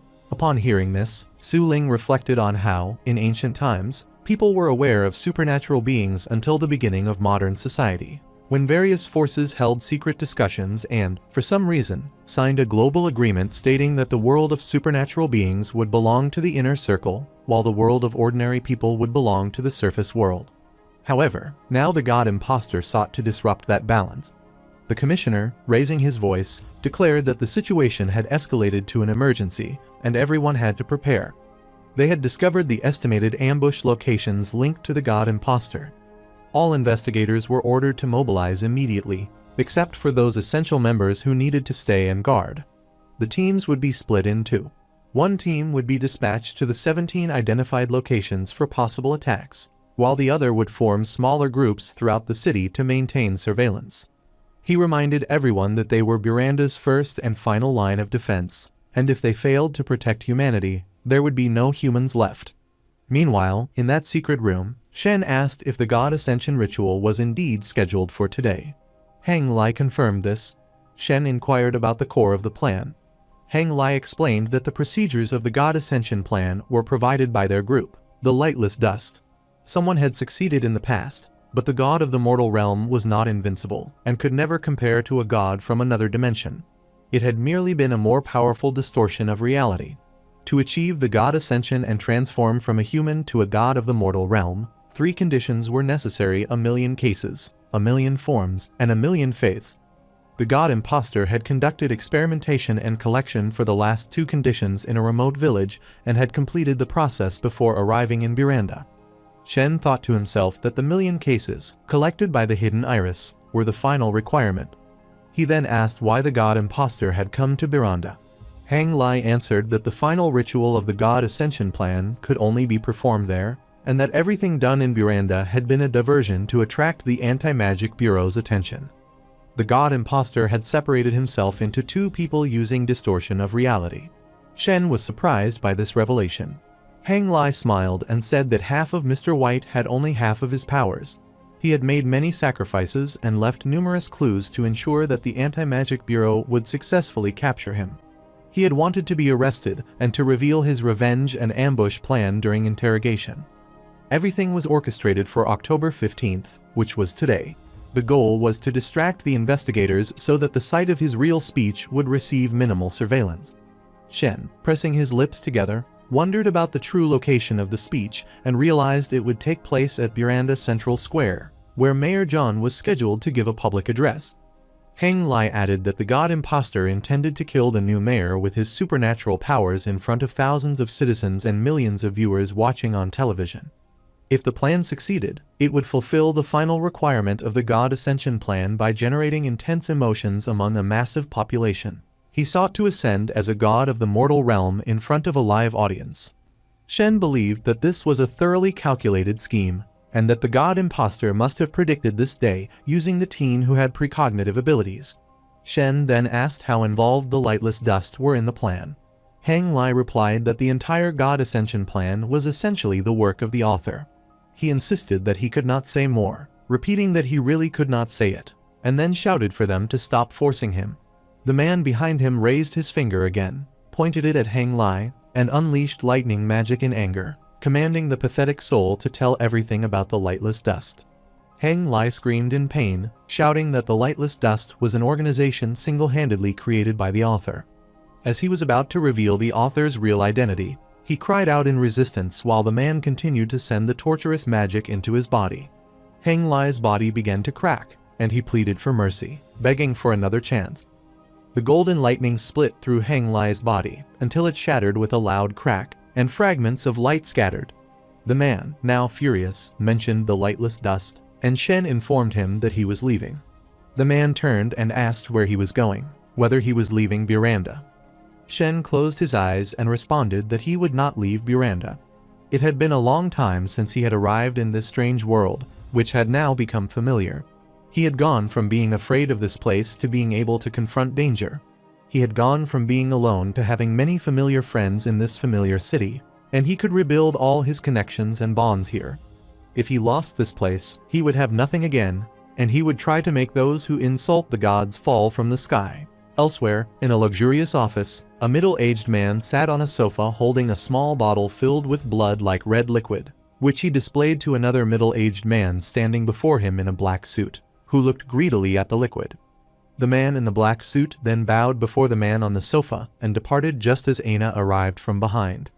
As the man in the black suit exited, Aina stood before the glass wall where sunlight streamed through. She closed her eyes and enjoyed the rays of sunlight before opening them, expressionless and gazing out through the glass. After a while in that luxurious office, the man sitting on the sofa asked the man in the black suit if it was true that it was commendable they had managed to reach this point. The man in the black suit replied that he had just received some news from the Anti-Magic Bureau authorities who had temporarily removed half of their investigators, and apparently something major was happening in the city. The man sitting on the sofa closed his eyes and said that although he had received the same news, he believed whatever was happening had nothing to do with them, since he had not received any new information from his side. He then smiled maliciously and addressed the man in the black suit named John, telling him to enjoy the present because he was the new manager of the city now. John responded by affirming that he had become the new manager and was able to provide more help to the church, and he asked when he could receive what he wanted. The man sitting on the sofa giggled and explained that he was more than 300 years old, and as he placed his hand inside his coat pocket, he added that he naturally had a way to keep himself alive. He then presented a potion bottle before John and instructed him to drink it. As John drank the potion, the empty bottle smashed onto the floor and shattered while John turned red, grabbed his collar, and shouted in distress, demanding to know what he had been given as it was burning. Suddenly, the red color on his body faded. He returned to normal, and he thought in surprise that the heat had faded, and he had never felt better physically. The man sitting on the sofa waved his hand and explained that he had used a few types of potions to reduce the purity of the blood of fire as much as possible to a mere 0.2%, which even ordinary people could handle.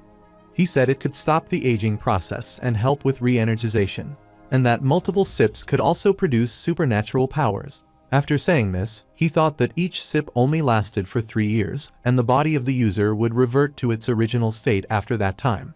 He then asked John if he would gain more by staying loyal. John bowed before him and responded with certainty that he would never stop being loyal to his god. The man smiled. After a while, all the citizens were gathered on the ground carrying banners, charts, and boards with John's name on them, while a boy with blue eyes stood among the hundreds of citizens and thought that the world was chaotic and orderless. He believed people were stupid and ignorant, that they desperately needed the help of a leader or a god to guide them, and he thought that he had taken them in and guided them to the path of self-salvation. But the Jellans had secretly written letters to the Corona Church and had ruined everything. He believed that his mistake last time was failing to perform distortion of understanding on all the cult members including the Jellans to ensure their absolute loyalty. However, he resolved that this time he would not make the same mistake again, and he was going to become a god here.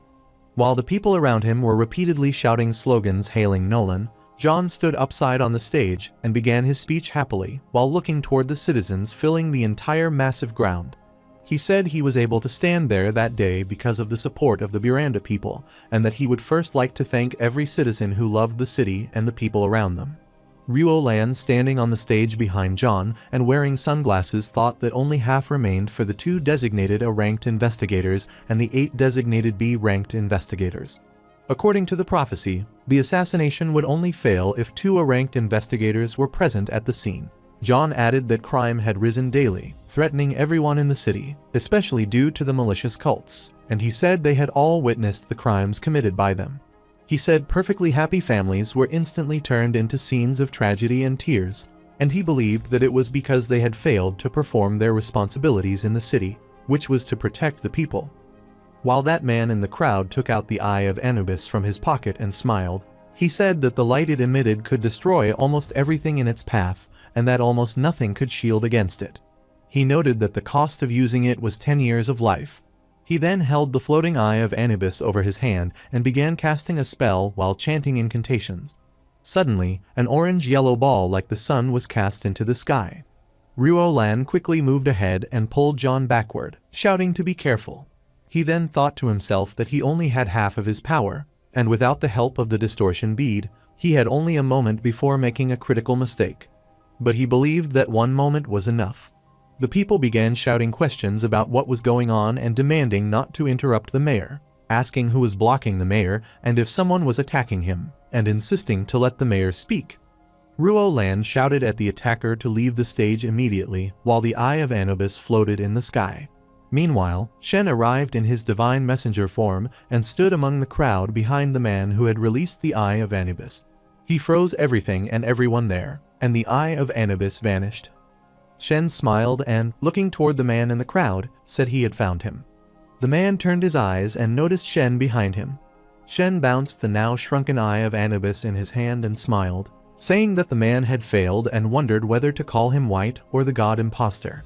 However, the frozen time ended and everything returned to normal. The people began shouting questions about how the speech had been interrupted, what had happened, and why the mayor had left. Ruo Lan received a message through his earpiece telling him to evacuate the crowd as much as possible and help the person, and to stop the god imposter's plan. Suddenly, the crowd disappeared, leaving only the man who had released the eye and Shen standing face to face. The man remarked in surprise that he could not believe Shen was sabotaging his plans again. The man then transformed into his true form, revealing that he was White. White closed his eyes and asked Shen to tell him how he had discovered his plan. He said he carried the sacrifices of the people and represented massive righteousness, and that he could not fail without knowing the reason. Shen responded that what had defeated him was not some great force, but rather his small sense of righteousness, the kindness from a piece of candy, and the persistence of a girl. He said kindness was the thing that had defeated him. White turned and noticed Ruo Lan standing behind him.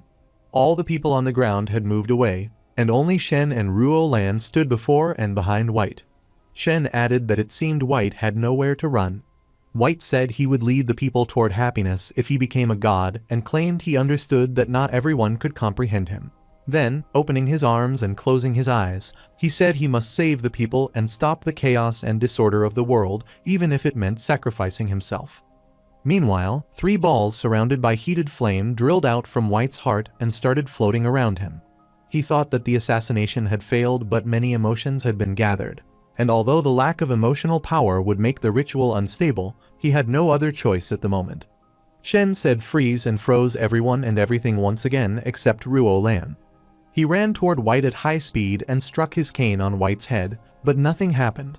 Shen stepped back, and Ruo Lan standing behind him asked in concern if it hadn't worked.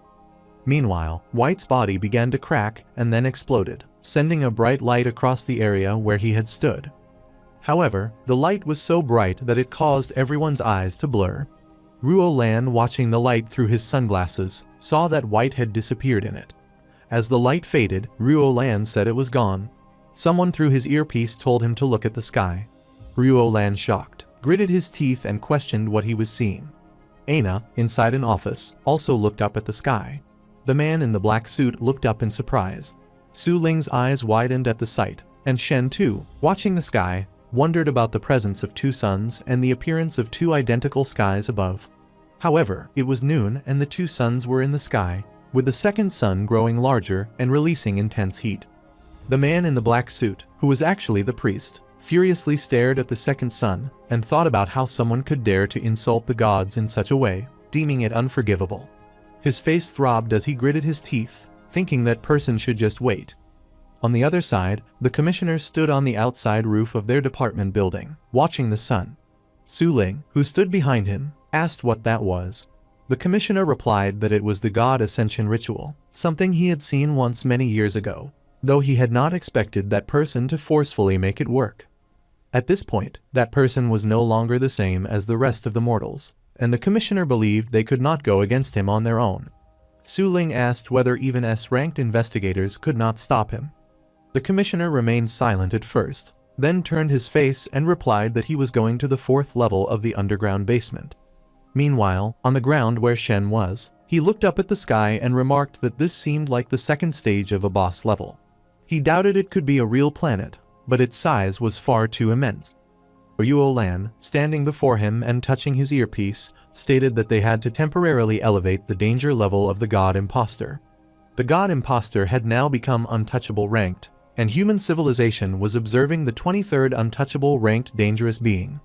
This situation had escalated into a full-scale conflict involving such a being, and the destruction of the entire city was not even the worst-case scenario.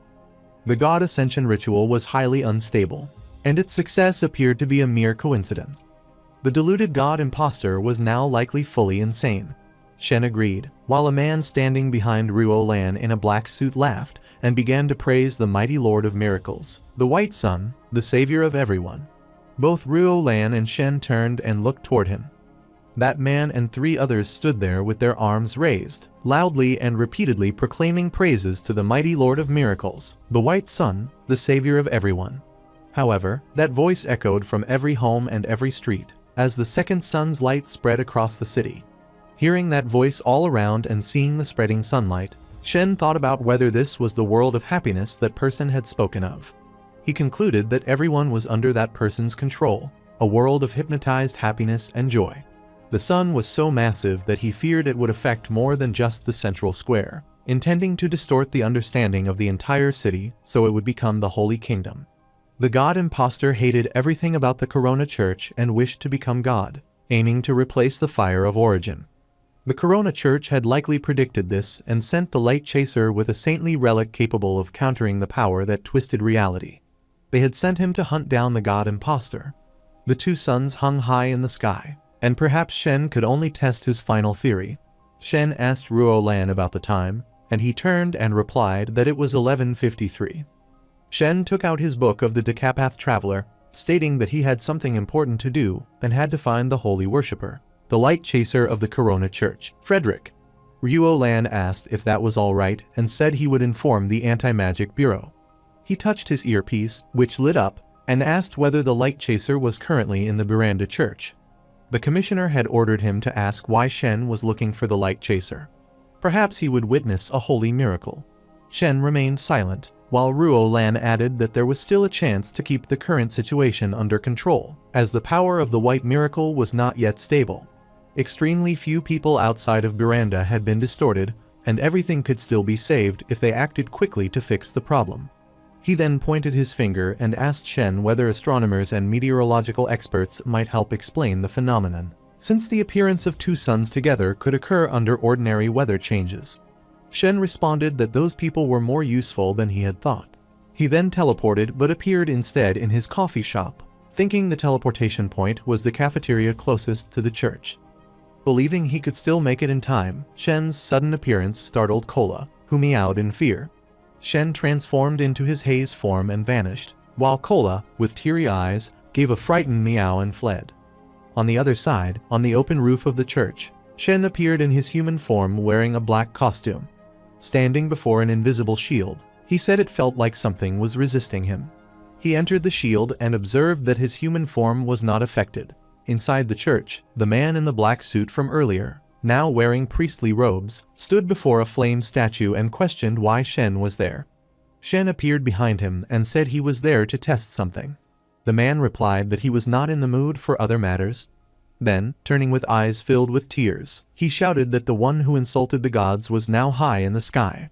Shen, sweating in confusion, responded that this was exactly the reason he had come. The man insisted that Shen must follow his instructions, and turned and demanded to know what Shen wanted. Shen said he wanted his god to show a real godly miracle. He promised that his god, the fire of origin, the source of light, and the protector of all things, would descend upon this world. The man closed his eyes and said he was aware that abnormal changes were occurring in Buranda, and that gods from another dimension were more likely to appear. But without the approval of His Holiness, he could not attempt to summon the god on his own. Then, opening his eyes with no expression, he added that doing so would be a great disrespect. Their gods protected them, and therefore, they could not use their god for selfish means. Shen, waving his hand, said he understood and claimed the man did not truly care about his god. The man asked what he meant, and Shen, pouting and looking aside, repeated that the man did not truly care. All he did was talk and make excuses whenever something happened. The man, angrily pointing at Shen, shouted that he should watch his mouth, as he was not truly afraid of him. Shen replied that he was only speaking the truth. The White Miracle's goal was very clear. He wanted to fully replace the fire of origin. It was revenge, and if that entity succeeded, the Corona Church would be destroyed by the miracle cult. Shen's remarks about the man's hesitance indicated that he would not become a holy worshipper in the future, and would instead become a sinner. Furious and sweating after hearing Shen's words, the man asked what Shen's real goal was and why he was luring him. Shen simply waved his hand and replied that he was not luring him, and asked whether praying to his god for help could be considered a sin. He wondered aloud whether the man feared that he might summon something else. The man furiously shouted that such a thing was impossible, insisting that the fire of Origin's power was limitless, undefeatable, unstoppable, and unquestionable. Nothing could replace or humiliate his god. Shen responded by asking why there was such hesitation then, and said that very soon the whole town would begin to worship the White Miracle. The man looked surprised and worried when Shen said they would come and tear the church apart, stomp on the statue once, twice, 10 times, even 100 times, every day and every night. Shen then pouted and closed his eyes, adding that perhaps they would even renovate the church into a public restroom. Hearing this, the man's eyes throbbed and he gritted his teeth in silence, seething with anger. He then declared that he dared them to try tearing down the church and questioned whether they thought he was a coward. At that moment, the same voice entered the church, loudly proclaiming praises to the mighty Lord of Miracles, the White Sun, the savior of everyone. Hearing this, Shen turned in surprise and looked toward the door. As the voice continued to echo, the man pressed his lips together in silence, then took out a glowing golden cross-shaped sigil. He held it tightly in his wrist and shouted the word light, causing golden light to emerge from the symbol and spread throughout the space, even spurting out through all the church's windows and doors. After the light faded, the man stated that his god from another dimension had been a frequent responder in human history, though the last descent was hundreds of years ago, and the chance of a successful summoning was very low. Shen replied that no, it would succeed, because it was exactly 12 noon, while both suns shone brightly in the sky. After a while, that man closed his eyes, sat on the floor with his legs folded, his back to Shen, and began making prayers as he invoked the endless light source.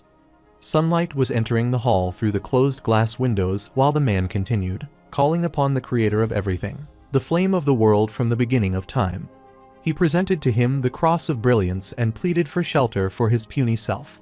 Shen, standing behind him, thought that for brilliance to remain in this world, it was the first time he had persuaded someone to summon him. Shen pressed his lips together and began to sweat while the man continued praying, stating that the being was right next to the summoner. He repeated the invocation, calling upon the endless light source, the creator of everything, the flame of the world from the beginning of time. Suddenly, the man's words were echoed by the same voice that entered the hall through the roof, and the floor began to shake.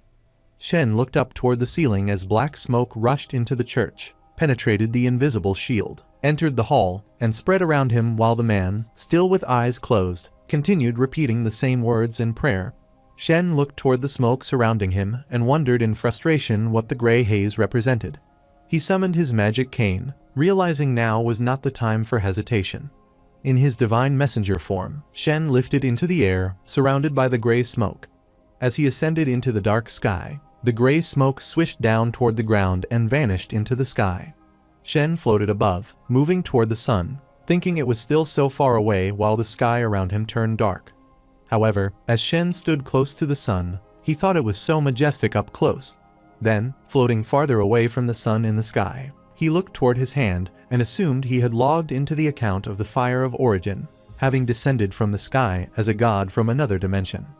He believed he should be able to accept the sacrifice from that position even if he could not see Frederick, but he questioned whether he truly possessed the great power of a god from another dimension at that moment.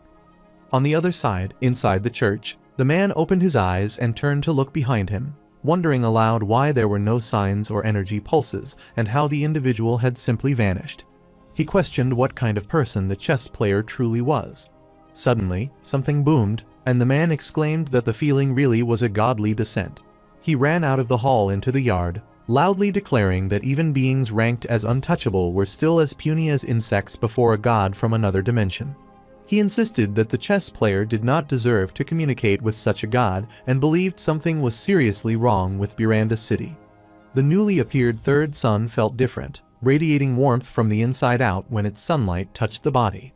As he came out of the church, all the people stood outside, excitedly looking up toward the sky. Standing on the church stairs and staring upward, he asked himself in surprise whether this feeling was truly the fire of origin. In the sky, there were 3 suns, but the one in the middle was bigger and glowing more intensely compared to the other 2 on either side. The sun on the left was the real one, while the other 2 were not. Shen, still floating in the sky, estimated that he was approximately 10 miles away from the central sun. He noted that while he could levitate in midair, he was moving very slowly. Closing his eyes, he added that it was the first time he had used the authorization of a god from another dimension during a summoning. Then he corrected himself, recalling that he had already been authorized in the colorless town to initiate attacks when he tried to save Suling from the god imposter. He turned into his haze form and flew away from the sun, while the people below continued looking up at the 3 suns in the sky. Ruo Lan wondered whether the fire of origin was the godly sign he had spoken of and questioned within herself who this man truly was. A man in a luxurious office, watching the suns fearfully, wondered if a god had truly descended and whether the arrival of that being marked the beginning of the apocalypse for the chaos cult. Aina turned to look but paid no attention to the man, then turned back to the glass wall, gazing at the sky and the suns, and began praying silently to the mighty Lord of Ashes. She hoped that he would help them, believing only he could oppose the fire of origin, and she continued to call upon and pray to her god. On the other side, Suling thought that while the fire of origin was considered a righteous god, it was still one of the gods from another dimension. Hidden historical records mentioned that a fire from afar had once wiped out an entire era of humans, and what this god would do was entirely up to its will. This was not merely about the city anymore. The existence of all humanity on the planet was now determined by this god's decision. The sun, surrounded by red sparkling flame lightning waves, began moving toward the larger glowing sun. Seeing this, Suling shouted internally that the god wanted to destroy the white miracle, and feared that the pulses from the god's power might demolish Buranda. Meanwhile, Shen continued pushing that sun toward the larger glowing one, noting that nearly 10 minutes had passed, while the malevolent white continued speaking, and a voice heard only by Shen declared that he would succeed, he would win, he would wound his enemies, and he would turn the night into day. Hearing this, Shen thought that white had fully gone insane, having forcefully merged the 3 requirements into one, leaving behind only an obsession. His capricious individuality had vanished, and only a monster remained. The voice from the sun, surrounded by red sparkling flame waves, proclaimed that he would seek revenge on the fire of origin and become a miraculous god, that he would succeed, he would win, he would wound his enemies, and he would turn the night into day, that he wanted to destroy his enemy and become superior to him. The sun then began entering the larger, glowing sun and kept moving closer. Observing this, the people on the ground exclaimed that the 2 suns were colliding, urging each other to take photos and calling it a miracle. Voices echoed from homes, buildings, and malls throughout the city, and a child asked his mother to look because the suns were colliding. Suling, looking up, shouted that the white miracle was attacking as the sun of white almost covered the other sun with its heat and light. White smoke rushed toward Shen, and he noted that he could clearly sense White, but could not understand why he was not attacking him. Shen then transformed his cane into a weapon and launched it at high speed toward White's sun. But the weapon returned without any effect, and White declared that it was over. White's sun completely penetrated the larger sun, and the people watching from the city walls said the suns were overlapping, and now they were fully overlapped. As the suns merged, only 2 suns remained in the sky. Suddenly, the fake sun created by White began to crack, and a brilliant light burst out, spreading across the sky and the entire city. As the light faded, Suling, sweating, thought that White had transformed into a sun and believed that would make him a god. He was the White miracle who could create miracles. Afterward, she watched the larger sun floating in the sky near the real one and reflected that at his most triumphant moment, witnessed by the entire city, he had fallen from the sky while white haze circled the larger glowing sun. After this, the 2 suns were in the sky, one being the real sun and the other appearing larger and more luminous than the real one. People stood outside the church on the ground and began asking among themselves if only 2 suns remained, and one of the men happily asked another whether he had managed to capture a photo with all 3 suns in a single frame. His friend responded that he did, but thought his device might have been damaged due to the heat. Meanwhile, the priest standing on the church stairs behind them shouted to his god, then began asking the mighty Origin Fire for mercy as he collapsed to the ground, praising his merciful Lord and offering devotion to the sun. Some people turned toward him and, upon seeing him cry and shout to his god, became emotional. While he wept and raised his voice, a man sweating turned his eyes from the crowd, looked at him, and asked another person to hurry up so they could leave. The other person closed his eyes, sweating, and replied in agreement. Meanwhile, the priest opened his arms toward the sky and continued shouting that the false god was filthy and unworthy of mention in the presence of brilliance, insisting that only the one who shelters the people is the true god. At that moment, a voice came from the sky stating that the god imposter would fail in the end, for he had already met his failure, and a white haze began to surround the area, making everything within it invisible. However, the voice belonged to the oracle girl, who landed in front of the priest and completed her statement with a smile, declaring that he would succeed, he would triumph, and he would wound his enemies. She proclaimed that she would turn night into day, that he would fall from the sky at the peak of his triumph, and that his destruction would be witnessed by countless people, leaving not a single trace of him behind until he ceased to exist.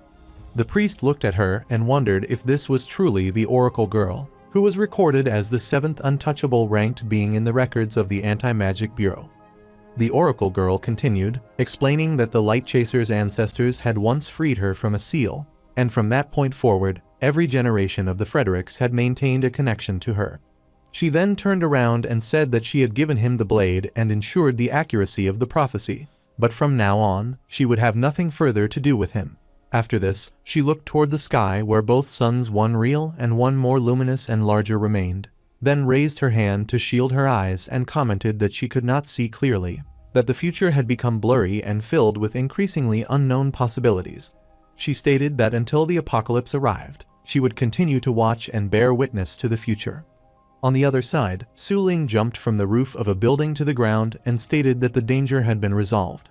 She smiled and admitted that she was truly powerless, that she had been unable to do anything, just as she had been during her first encounter with the god imposter. At that time, the striker had appeared and saved her. She closed her eyes and confessed that even now, she remained powerless, more powerless than ever. Meanwhile, the priest, raising his hands, stood on the church stairs and looked toward the sky, loudly declaring that he could use the partial power of a god from another dimension. And furthermore, he possessed more than one kind of divine power, and might even possess them all. He kept repeating these lines while calling out to his god. Inside the church, Shen appeared amidst a swirl of gray and white haze, and as he took on his human form, he silently moved behind the priest. As the priest cried and called to his god, Shen stood behind him and remarked that he was such a crybaby. The priest turned to look at him, then, embarrassed, coughed and sweated as he closed his eyes and asked where Shen had been. Shen, half transformed into his human form, replied that he had been chatting with his gods. The priest furiously shouted that such a statement was an insult to God, but Shen faded back into his haze form and flew away. Afterward, that haze floated over the houses and eventually reappeared in his coffee shop. As Shen was transforming back into human form, Suling entered the coffee shop with her head lowered. Shen saw her, called her name, and asked why she had come. She turned her head and asked whether it was really him, then explained that she had wandered here unconsciously. Once again, lowering her head with sadness, she asked what had just happened, saying that he had witnessed it himself and that the god imposter had been defeated. She expressed disbelief that the descent of a god had resolved the problem and confessed that she felt utterly insignificant, that everything she had insisted on doing seemed insignificant and unworthy when compared to a god from another dimension. Shen told her that she was not insignificant and suggested that perhaps the justice she had pursued had saved the city in ways she could not see. He smiled and encouraged her to carry on, saying that she had a long journey ahead. Suling silently looked at him and smiled. Meanwhile, in the meeting room of the Anti-Magic Bureau Central Office, the commissioner stood watching John on the video wall screen as John shouted that he had been lucky because the assassination attempt had targeted him and not his supporters. However, he also felt it was unfortunate that even as the city's mayor, there was no guarantee of safety. He said that he had convinced the parliament and would next impose laws to protect the city more extensively. At that moment, an older senior official entered the room, and outside, men in black suits stood guard. The senior told the commissioner that he had finally arrived and referred to him as Baitlight. He then showed him a book and said that Senator Butte had died from an assassination that appeared to originate from within the inner circle, and the perpetrator might be connected to the Anti-Magic Bureau. He added that the entire household of Senator Jelen had been under manipulation, and that if the god imposter had not left deliberate clues, the manipulation might have continued unnoticed. The commissioner noted that Senator John had nearly been assassinated in front of the public, and that the god imposter had become the second son, after which the fire of origin had appeared. He admitted that the Anti-Magic Bureau had a chance to resolve the crisis beforehand, but ultimately, the worst-case scenario had occurred. The senior placed the book on the table and stated that at this point, the parliament had completely lost faith in the Anti-Magic Bureau and that every senator now believed their lives to be in danger. He said that the commissioner had made too many mistakes. The commissioner closed his eyes and responded that the Buranda crisis had been resolved. The senior agreed, but added that the final solution had involved summoning a god, which was like extinguishing a fire by dropping a nuclear bomb. He further informed the commissioner that next year's Anti-Magic Bureau budget would be cut by 30% and that a new special enforcement team would be formed, primarily to ensure the safety of the senators. From now on, this team would also handle incidents occurring within the inner circle, similar to the Anti-Magic Bureau. The commissioner, surprised, asked whether a new team was truly being formed, stating that traditionally the government did not involve itself in the inner circle, and that for hundreds of years, it had been the responsibility of the royal family and the Anti-Magic Bureau. He wondered aloud if the senior intended to break that tradition. The senior turned and said that the royal family had already approved his idea, that he was not seeking the commissioner's permission, but merely informing him. He then stated that he would be personally responsible for the newly established distinctive countermeasure force. The commissioner closed his eyes and replied that Buranda would face even greater challenges in the future and expressed hope that the senior would not become blinded by power and allow what truly mattered to be destroyed. Elsewhere, both Baron and George stood on a rooftop watching the sky while the wind blew, causing their clothes to flutter. Baron asked whether George had thought everything through, and George replied that he had made up his mind and needed to go back. He believed that if anyone could help him find the lost connections, it would be that person. Baron asked whether he was sure such a person could even have a wife, and George replied that he had some clues. Baron asked whether George had any real investigative skill, and George replied that his skills were better than Baron's. However, the next day at Shen's coffee shop, Christine sat before Shen and apologized, saying she had sold the water of spirituality to an anonymous middle-aged man who had bid on it without hesitation. But they had suddenly been attacked by a supernatural being brainwashed by the god imposter, and the auction had descended into chaos. Trembling and sweating, she said the anonymous buyer had taken his money and items and fled. Shen, feeling confused and uncertain, repeated the word "ran away" to himself several times in disbelief. Christine added that the auction's owner had agreed to partially compensate them for their losses and had transferred the money that day. Shen asked how much they received, and she replied that it was 20 million. Shen blushed in surprise and shock, lost in thought as he kept repeating the amount 20 million. However, at Shen's coffee shop at night, he was holding a cup of coffee and sitting on the chair while a golden light was emanating from him and surrounding him in a circular form. He thought to himself that he had achieved the power of radiance after being summoned as the Fire of Origin. At the same time, he was able to provide positive energy to the people in the area, which helped them heal their injuries and re-energize. His body exuded radiance on its own, and it was causing the temperature of his surroundings to rise. He could also strengthen their positive emotions, while Kola, who was scared and looking toward Shen surrounded with light, leaned against the wall trembling behind. Shen exuded a light smile and thought that he would go check out the new house tomorrow as he finally got the chance to move out of that small room. He wanted to continue operating the coffee shop, but it had become too inconvenient for him. His summoning items would only keep increasing, and he could not keep shoving them all under the bed or placing them on the table. Meanwhile, the door opened and Aina entered the shop, happily standing before Shen and addressing him as the divine messenger. Shen smiled and responded by asking what she would like to drink. She replied that she would accept whatever he served as the divine messenger.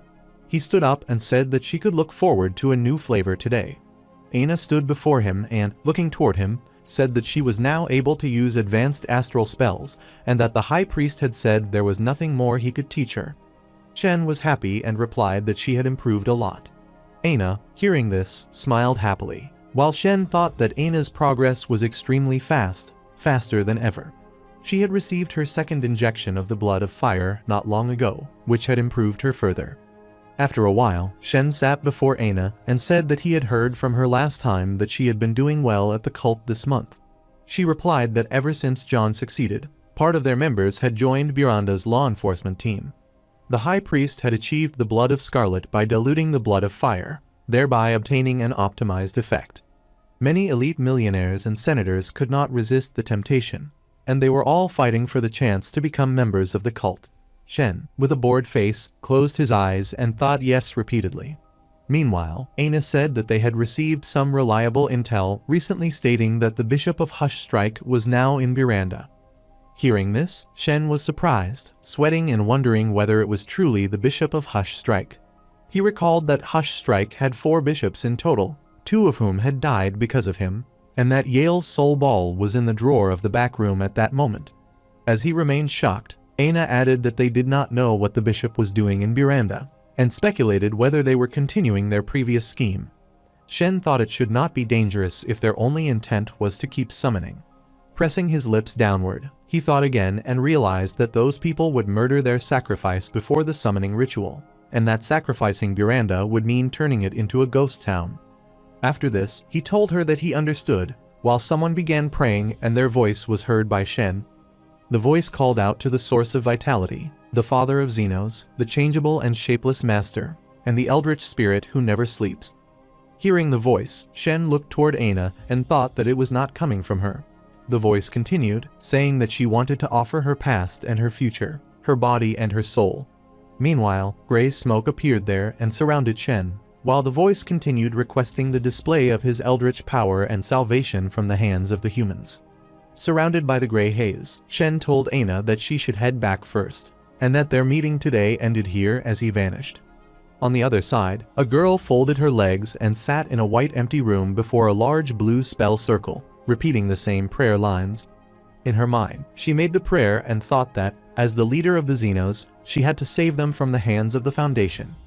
Meanwhile, the spell circle shone and some bulky tentacles squirmed from it, moving upward and spreading all around inside the circle.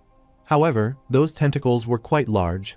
The girl opened her eyes and, looking toward them, asked internally whether the eldritch spirit, the master of all Xenos, and her only father had arrived. She, being the last high elf of the world, welcomed his arrival while the tentacles grew larger, spreading throughout the room, moving within each other like snakes, with some gunky material dripping from them. Shen stood in the middle of the spell circle and all the tentacles disappeared, the room returning to its former emptiness. He pressed his lips downward angrily and wondered whether she was not afraid. As Shen stood there, the girl continued, stating that it had been told that the eldritch spirit was the ancestor of most monsters and Xenos, the master of incomprehensible wisdom, possessing a terrifying tentacle-like body made of morphing jet black vines. She stated that 9 was the representative time, and that this god from another dimension represented the moth. She offered him her past and her future, her body and her soul, and begged for his eldritch power to be shown so that they could be saved from the hands of the humans. Shen thought that she was offering herself in exchange for salvation. He then looked toward her large ears and thought that she must be an elf. Her accent was clearly not from Buranda, and he thought she sounded like she was from Emery. He recalled having heard an accent like that before, and believed he was not mistaken, thinking that it should be her. However, she looked toward Shen again and repeated that she offered him her past and her future, her body and her soul, asking for his eldritch power and to be saved from the humans. Shen remembered how he had agreed to Yale's request to offer his soul and had become a soul ball.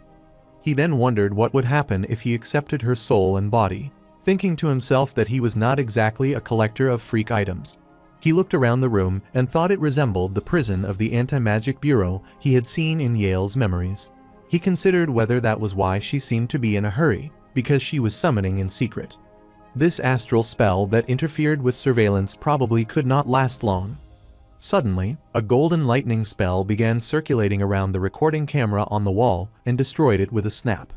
Shen, having destroyed the camera, began to sweat and smiled, thinking that, as expected, any move he made in this condition had supernatural effects, and that he had to be careful to control his power. He wondered what would happen if he accidentally destroyed the world. He told himself that he did not know who her enemy was or who she wanted to save, but assumed that she would probably be able to reach him again through prayers after this summoning. He closed his eyes and thought that he should build a connection with her instead of doing nothing. He should not accept her as a sacrificial offering, but he would provide her a blessing and treat it as an opportunity to explore the international market. He defined the blessing of the Eldritch Spirit as bodily fluids. He then opened his eyes, sweat and smiled, thinking about it, then blushed and pouted, feeling that he wanted to pee but considered it too weird as he did not have that kind of fetish. He then cast a gray ball-like object and thought he should cut his finger for a few drops of blood. As he cut his finger, he thought that just a little cut and a small drop of blood would suffice. The girl asked whether that was the blood of God. However, many tentacles loomed above, and from those tentacles, Shen's glowing blood dripped down. The girl, looking toward the blood, said internally that a Xenos who absorbed the blood of God would receive enormous power. But most Xenos could not withstand it and would end up falling into a state of madness. She closed her eyes and opened her mouth, allowing the blood to drip in. She squeezed her dress as the red haze surrounded her body, and she began shrinking until she turned into a baby. Seeing this, Shen made a strange face and thought about what he was witnessing as the girl began growing again. He moved closer to look and thought she was starting to grow back. As the girl continued growing, Shen gave thanks that she returned to normal, thinking that becoming a baby in jail would have been quite unfortunate. Suddenly, the girl continued growing and her body rose, causing Shen's nose to bleed. With blank eyes, he thought she had grown even larger. The girl matured into a young woman, opened her eyes seductively, and gave thanks for his blessing, addressing him as her master. However, she smiled and said that his power would save them from the Foundation. Shen wondered about the Foundation, thinking there was only one by that name repeatedly mentioned within the inner circle. It was located on the third largest continent, Emery, and was known globally as the Market Foundation. This organization claimed to preserve historical ruins, but in reality, it was involved in numerous mysterious and terrifying activities. They were interested in all kinds of supernatural phenomena, although the only things they would not touch were those related to gods from another dimension. Shen responded that he would not accept all she had to offer at the moment and told her to keep waiting, keep praying, and keep preparing for the next summoning. She answered that his wish was her command. Shen kept staring at her and thought that it was the first time he had seen an elf. He wanted to touch her, and as the thought settled in his mind, he moved closer and touched her face, thinking it was incredibly smooth. Meanwhile, the gray haze surrounded him, and as he looked toward it, he thought that his time seemed to be up. Silently watching her, he wondered if, from her point of view, it looked like a bunch of tentacles. The girl, who was completely soaked, remained still as Shen disappeared. The spell circle faded, and everything cleared. She turned her eyes and said that members of the Foundation would arrive soon. They did not know about the god from another dimension, and all they knew was about the broken camera, so they would not execute her but would only punish her. Once again, she shrank and returned to her previous form, appearing as a little girl around 10 years old, while red haze emanated from her body. Suddenly, she turned into that young girl again, and looking upward, she said she was afraid she could not sacrifice herself again for the next summoning ritual, and she wondered what she could offer the merciful god. On the other side, at night, Shen appeared in his coffee shop. In the darkness, he closed his eyes and thought that he had finally returned from traveling overseas and that Aina had left, just as he had expected. He opened his eyes and contemplated the stronghold of the Market Foundation. This was an organization with documented activities that dated back to a time before recorded history. The authorities of the Foundation were known as the Highest Council, which consisted of 20 senators who managed all matters related to the Foundation. Their leader held the title of chairman of the Foundation and also served as president of the Highest Council. This president, also called the chairman, had never been seen in person, not even by council members, who only knew of his existence within the Foundation. As for how long he had existed, it could be traced back to the time of the invention of written language. He was considered the leader of the Lightless Dust. According to the files of the Anti-Magic Bureau, this individual was classified as an untouchable ranked dangerous being and was the second person to receive that classification. Perhaps not even the commissioner of the Anti-Magic Bureau knew his true identity. Meanwhile, George stood behind Shen and asked if he had finally returned, saying he had been waiting for a long time and requesting a favor. Shen was startled and surprised to hear this. He turned his eyes and thought that George had spent the past several months in the Wicked Lands, where he had dealt with many evil individuals and eliminated some wealthy but sinful figures. Shen then turned and stated that he had done many favors for him in the past. George replied that he knew, but said that he could only ask for his help in this matter and requested his assistance in finding his broken connections and bonds, saying he had to find them no matter what. At that moment, Cola arrived and stood in front of George, hissing while on the table. George did not react to Cola and told Shen that he had never hit the cat and swore it. Shen replied that he should just ignore it. George then added that the weapon he had used at the Anti-Magic Bureau was the first blade, which had the effect of absolute banishment, but at the cost of losing someone important to the user, meaning both parties would no longer be involved in each other's lives. He said he had found some clues to the problem. Shen responded that perhaps he knew just as much as George did, and admitted that he himself did not know anything. George explained that Deep Dreamscape was a twisted ranked relic that resembled a mirror and could reflect the user's deepest memories. He said the first blade was not used to distort the world, but rather it distorted understanding on a large scale, which meant there was still hope. He then looked down and said he simply needed to remember. Based on what he knew, the mysterious relic was in the hands of the Nightmare Cult. He and Shen both knew that the cult worshipped the Eternal Nightmare King, and that they had recently come to Miranda. Shen thought about the Nightmare Cult and recalled that it was a popular cult in various small countries on the second largest continent.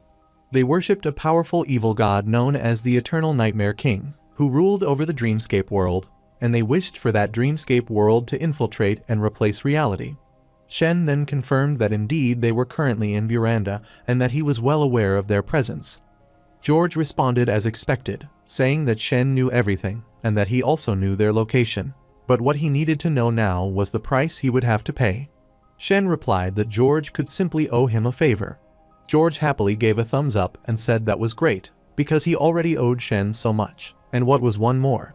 Shen stated that he would pass the information to him in a few days, and George agreed. The next day, outside Shen's coffee shop, Christine stood with 4 individuals and a car. One man from the group looked toward the shop and asked if that person was really there. The woman in the group replied that he was. Among the 4 people, there was a man in a suit with gray hair, and another individual wearing a black hooded robe with his face concealed. The man in the black suit and gray hair thought that Christine, the owner of the Turmeric Flower Agency, had recently learned many new astral spells and that her power had risen to the twisted rank. Her employees had also suddenly improved, and she had recruited many weaker supernatural beings. Most people in the inner circle had heard of Christine, who was known to be working for the chess player. The chess player was a living legend in the inner circle, known for being powerful, terrifying, composed, and treating everything as chess pieces.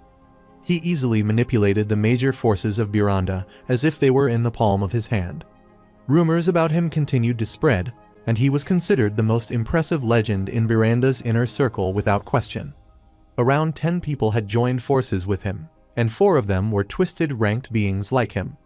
Christine's demeanor had completely changed, and stepping forward, she said it was about time for them to meet Mr. Shen. It would depend on their performance whether he would let them join him, and it would also depend on what he thought of them. The shop door clicked open, and Christine, waving her hand, approached and offered to help him close the door.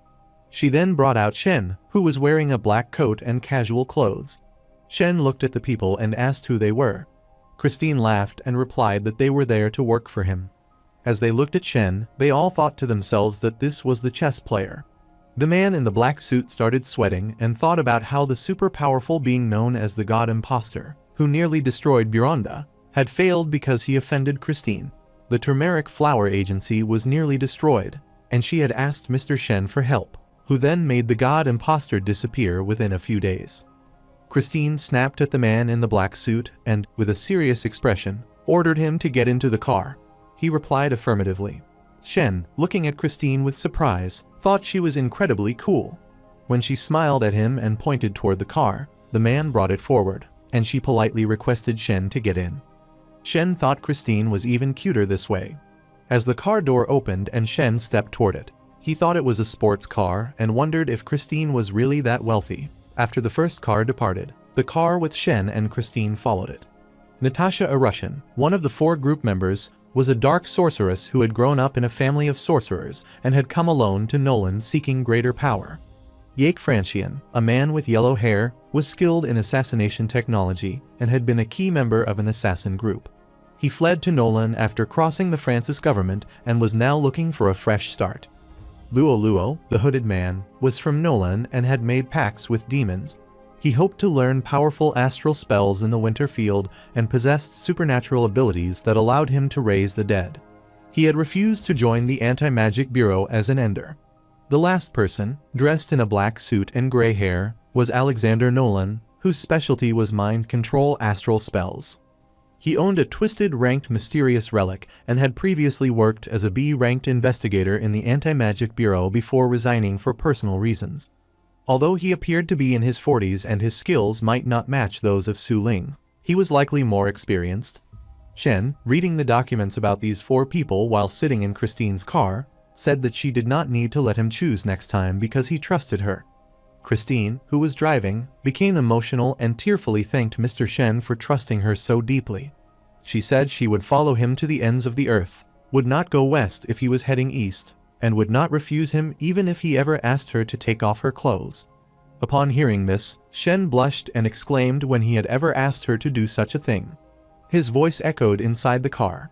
She asked if he wanted her to do it right now, and he told her that was enough and to just drive. She replied affirmatively.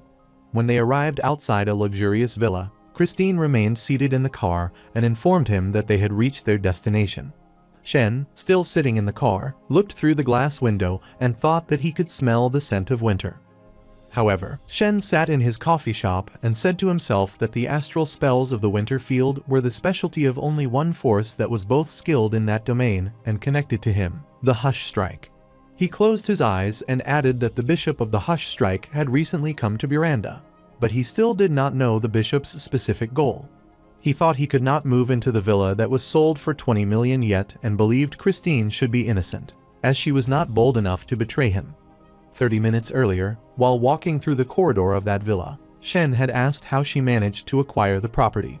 Christine, walking beside him, replied that the place was actually one of the villas owned by the auction house's owner, Mr. Moon, and that he had sold it to her at a cheap price in an attempt to impress her. Shen, growing suspicious, asked about Mr. Moon. They continued walking down the hall and reached the exit door of the villa, heading into the lawn garden area.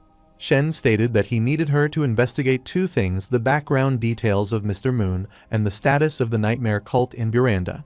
She replied that she understood. Shen also asked her to help him rent a house, insisting it should be an ordinary type and located in a remote area so that people would not notice it. She replied affirmatively. Shen moved a little closer to her and said one more thing, asking her to transfer 1 million into Tina's account. He then thought to himself that he could transfer money in Tina's name while maintaining his own reputation, which he considered perfect.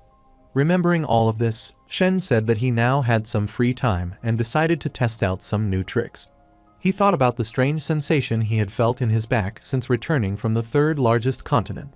It was neither cold nor hot, but had an oddly sticky feeling. He tried to control it to spread over his entire body, and then stood there with his eyes closed, surrounded by a purple haze that was being released from his body. Suddenly, he transformed into Cola, his cat form, also enveloped in the same purple haze. Meanwhile, the real Cola arrived, holding a small fish in her mouth, and upon seeing another cat that looked exactly like her, she was startled. Shen, now transformed into a cat, looked at his paw and thought about what was going on and whether he had really turned into a cat.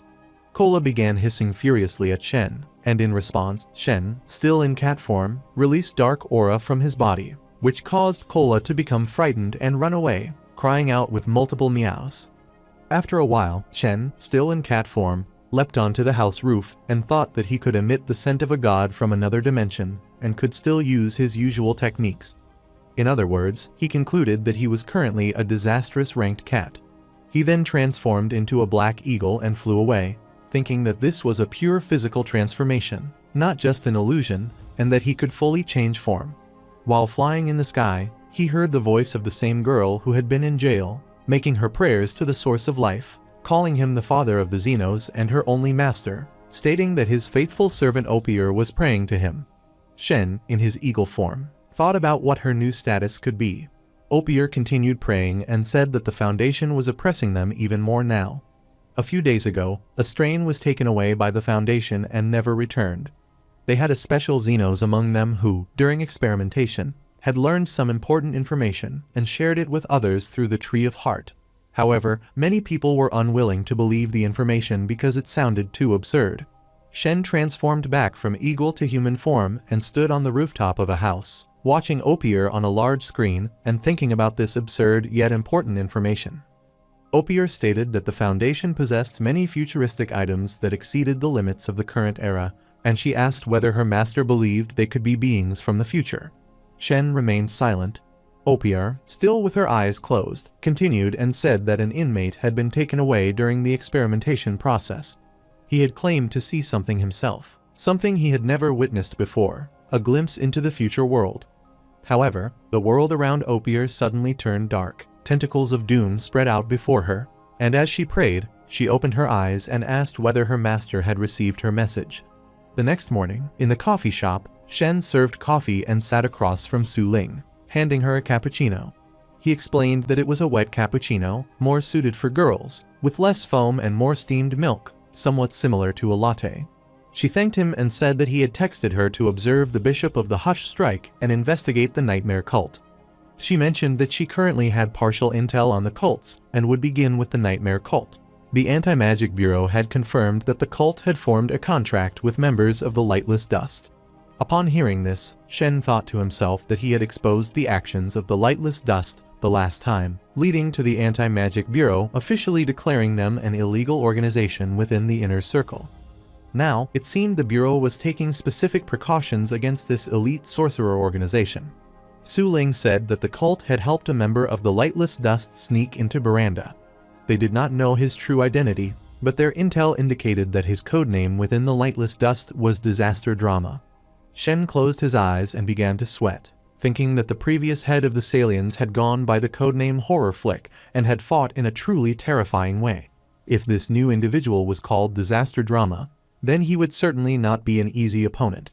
Suling added that their intentions for Baranda were not good this time, and that she wanted to work harder and put in more effort. Shen responded that she did not have to force herself, as everyone had their own responsibilities, and all she needed to do was whatever she could manage, which would be enough. Suling replied that she understood and said that it was pointless for those who were too weak to claim they wanted to help. She mentioned that her suspension had been immediately lifted by the commissioner after the God Imposter incident, and that she had recently submitted an application to use a disastrous ranked relic. As she was speaking, Shen suddenly raised his voice in alarm and said that she must not touch any disastrous ranked relics. Surprised by his reaction, she asked if he was worried about her and then smiled gently. Blushing slightly, she asked again if he was concerned. Shen smiled and admitted that he was a little, nervously sweating. He then told her not to immerse herself too deeply in battles driven by ambition, offering it as his advice to her. Silence spread through the shop for a moment. She closed her eyes, smiled, and thanked him for his advice. Shen, sipping his coffee, said that she could certainly listen to it. Suddenly, when Suling said that Mr. Shen was so gentle, the coffee he was drinking spurted out of his mouth. She pointed at him and said that he was powerful, mysterious, gentle, and handsome, and she feared that women might go crazy over him. Shen, blushing and wiping his mouth, asked if perhaps she was mistaken. She smiled, stood up, and said goodbye to Mr. Shen, wishing them both a happy new year. As she left, she thanked him for taking care of her that year. Shen also stood up, blushing and pressing his lips together, thinking that the entire situation had been so stressful that it seemed he could not treat her too nicely from now on. Meanwhile, in the villa, some maids and a lady were walking through the corridor when someone cast a spell on them, chanting words that bound them like puppets with magical strings, making them walk or act according to that person's will. That person had bound the lady with his magical strings and framed her in the darkness, stating that he would now observe Mr. Shen's strategy and see what he would do next. He did not intend to fight Shen face to face. This person's face was hidden by a moon-shaped mask, and he was revealed to be Mr. Moon. However, outside the big room hall of the church at night, all the strikers knelt on the ground, and before them, someone from their community, someone senior, generated the same letter in interface form. And it was written on the letter that the strikers prayed to be provided with eternal peace and serenity. All the strikers read the same letters which appeared before each one of them, when suddenly something boomed like a flame pillar behind them, and then it transformed into many flaming pillars. Aina stood among those strikers and thought that at least the innocent people were evacuated, and that these were all bad people, and that Hush Strike was an unredeemable psychotic cult. She thought they would only hurt more innocent people, and she remembered how she had been helpless back then, and believed it was better to strike first than to be ambushed, and that she could not sympathize with them. She closed her eyes and smiled. One of the seniors among them raised his voice, wondering aloud about the Lord of Ashes and what it was, as a giant stone monster started cracking, and something red and glowing was shining in the monster's head. The flaming balls were booming on the monster's body and destroying it. Aina said it was her turn, then she was surrounded by the flaming aura, floating up in the air and stepping toward the monster. Seeing her, those strikers stood down and started saying that the Shrine Maiden was going to attack. Aina extended her hand toward the monster, saying that she could achieve great power when she was fully loyal to the Lord of Ashes, and that the Ashes would never fail its people. She cast the flame ball, saying it was the fire that burned everything, and shot the flame toward the monster. The flame ball turned into a flame storm and shot at the monster, burning and melting its body. The monster roared and ended in the flame, and its burnt body pieces fell on the ground like flame ashes. Aina, surrounded with the flame, was floating upward in the air, her eyes glowing like flames, and she said to be loyal to the Ashes and praise the Ashes. They all started praying to the mighty Lord of Ashes. After a while, a priest of their community came to Aina carrying a box in which a glowing object was kept, saying that it was found from a member of Hush Strike. She looked toward the object, and it was nothing else but a coin. On the other side, Shen was examining the same coin and remarked that the symbol on the silver coin should be the coin of the crafters, and he thought it was highly possible that the crafters would make some sort of deal with Hush Strike in Miranda. It was mentioned in Aina's letter that they had attacked a ritual of Hush Strike, and this coin was found after the battle. He closed his eyes and said he remembered the crafters, and let himself recall the information in Yale's soul ball. The so-called crafters in the inner circle were supernatural beings who had mastered astral spells in the alchemy field, and they could use astral spells to craft mysterious relics. He then remembered the time when he had sat in the shop, holding the Yale soul ball with the lightning aura emanating from it, and said that most crafters could only craft odd-ranked mysterious relics. The crafters who could craft twisted ranked mysterious relics were undoubtedly valuable assets for all major forces, and the crafters who could craft a disaster ranked mysterious relic were known as masters. Most untouchable ranked mysterious relics were related to gods from another dimension, so craft masters were unlikely to craft that level of relic even with the best ingredients. Shen closed his eyes and thought that it seemed Baron was an elite sorcerer but also a craft master, and that he should look for a chance to exploit him. After this, he opened the envelope and said that the Crafters Association was a secret organization with crafters all over the second largest continent, and that they always tended to be pacifists. He could not believe they were working with Hush Strike this time, and that the priest of Hush Strike was personally involved, and he wondered if they were going to craft an untouchable ranked mysterious relic. Meanwhile, Christine's notification message appeared on Shen's phone. He checked the message and said it looked like Christine had already found out about Mr. Moon, and thought she should come over to report to him if that was the case. Meanwhile, Christine banged the door and entered the shop, and when Shen heard her voice, he was surprised, looked toward her, smiled with a little sweat, and thought that she might have been waiting by the door this whole time and had arrived immediately as soon as he replied. After this, Christine sat before him and said that she had gathered a lot of intel about Mr. Moon.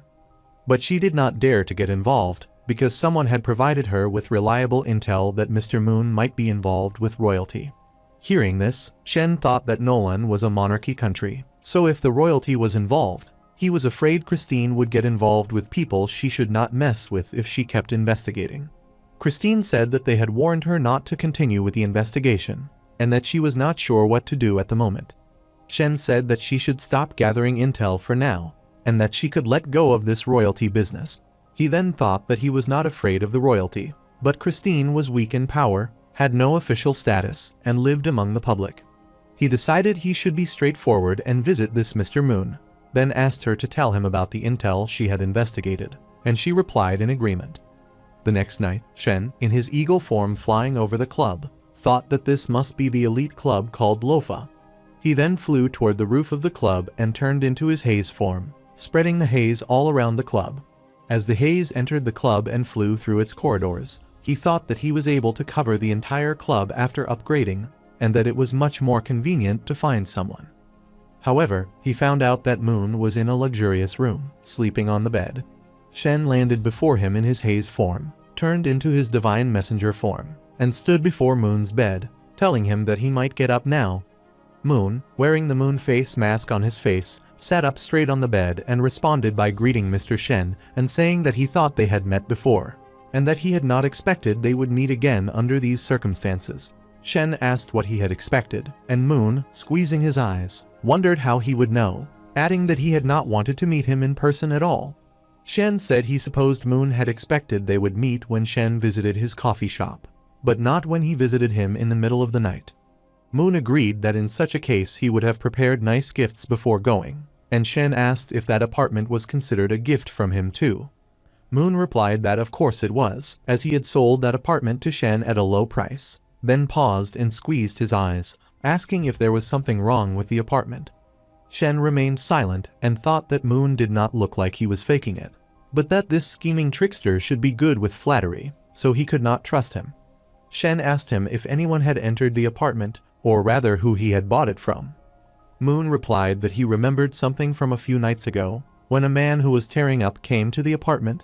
He described him as a man in his 30s with black hair, who had vanished after staying for a while. Moon said he did not know what was going on with the apartment, but that, when it came to suspicious incidents, that was the most suspicious one. Shen thought something was not right, while Moon added that he was actually a relative of the royalty, that the queen had put him in charge of the auction, that he was only someone who helped the royals with connections, and that he was a supernatural being who surveilled illegal activity, and that he was just a middleman. He closed his eyes and politely told Mr. Shen that he had no intentions to mess with him, that it was not him if something was wrong with the apartment, and that Shen had to believe him. Shen took out his book of Decapath Traveler and, watching from it, said that Moon would be living here these days. Moon replied in agreement, while Shen, watching the live video of the room where Moon was right then, turned into his haze form and left. On the other side, in the shop, a paper was lying on the table on which was written that dear Mr. Chess Player, they had Christine, and that his dog was still safe so far.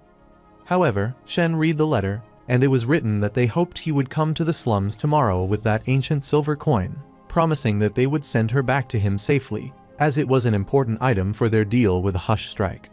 Shen, after reading the letter, thought to himself that it sounded as if they were from the Crafters Association, noting the intense alchemy sent on the letter, and angrily narrowed his eyes, thinking that the Crafters Association should not dare to want to be his enemy so openly. He sighed and reflected that someone might be trying to use them for their dirty work. Meanwhile, there was a knock on the door, and Shen turned to say for the person to come in. A man entered the shop, and Shen, looking toward him with surprise, thought he seemed to be a programmer. The programmer introduced himself to Shen, saying that he was from the Crafters Association, and that his name was Weiss, his teacher being Master Yn, the leader of the Crafters Association and a great crafter. Weiss explained that Master Yn had requested Shen's help, so he had come to ask personally. Shen thought it was a perfect time for a visit, then threw the letter toward Weiss, telling him to have a look at it. Weiss caught the letter, asked what it was, then read it, began to sweat, and declared that it was nonsense. He then shouted that there was no such thing, insisting they had been framed, and he trusted Shen to be wise enough to see through it, calling it a cheap trick to put the blame on them. Shen reflected that it seemed he was being dragged into the spiraling fight of their three cults, but he was not yet sure what the key question about the coin signified. He asked Weiss to tell him everything about the ancient silver coin, and Weiss replied that the ancient silver coin was actually a soul coin containing the souls of ancient elites. Weiss added that the Crafters Association had 6 of these soul coins, then hesitated before saying that if all 7 were collected, they could attempt to craft an untouchable ranked powerful mysterious relic, which would be a huge threat to the Nightmare Cult. Weiss thought that the Nightmare Cult had kidnapped Shen's underling, and that was why they had framed them. Hearing this, Shen considered it possible. Weiss then waved his hand and added that he hoped Shen would come to the Crafters Association headquarters with him, as their leader, Master Yn, would love to talk with him and clear up the huge misunderstanding, reminding him that the enemy of an enemy was a friend. Shen agreed to meet his leader, while thinking that the Hush Strike had a grudge against him. The Crafters Association was collaborating with them, and perhaps the enemy of both, the Nightmare Cult, was the one who had kidnapped Christine, at least according to the intel so far. However, at midnight, Shen, in his half-invisible form, walked after Weiss through an alley of the dreamscape while snowfall covered the ground. On the way, Weiss commented that he could see Shen behind him, but could not sense his presence at all, and Shen remained silent as the quiet spread while they continued walking.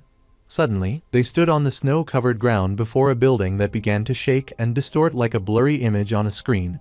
Something like a shield in front of the building cracked, and a green light appeared from the fracture.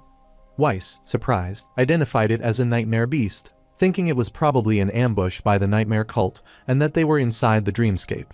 The nightmare beast emerged from the cracked shield and moved to attack them, while Weiss shouted that they would die in real life if they were killed by a nightmare beast in the dreamscape. He quickly cast a golden spell circle, reached inside it, and pulled out a large weapon. Shen, seeing this, thought it was a powerful weapon.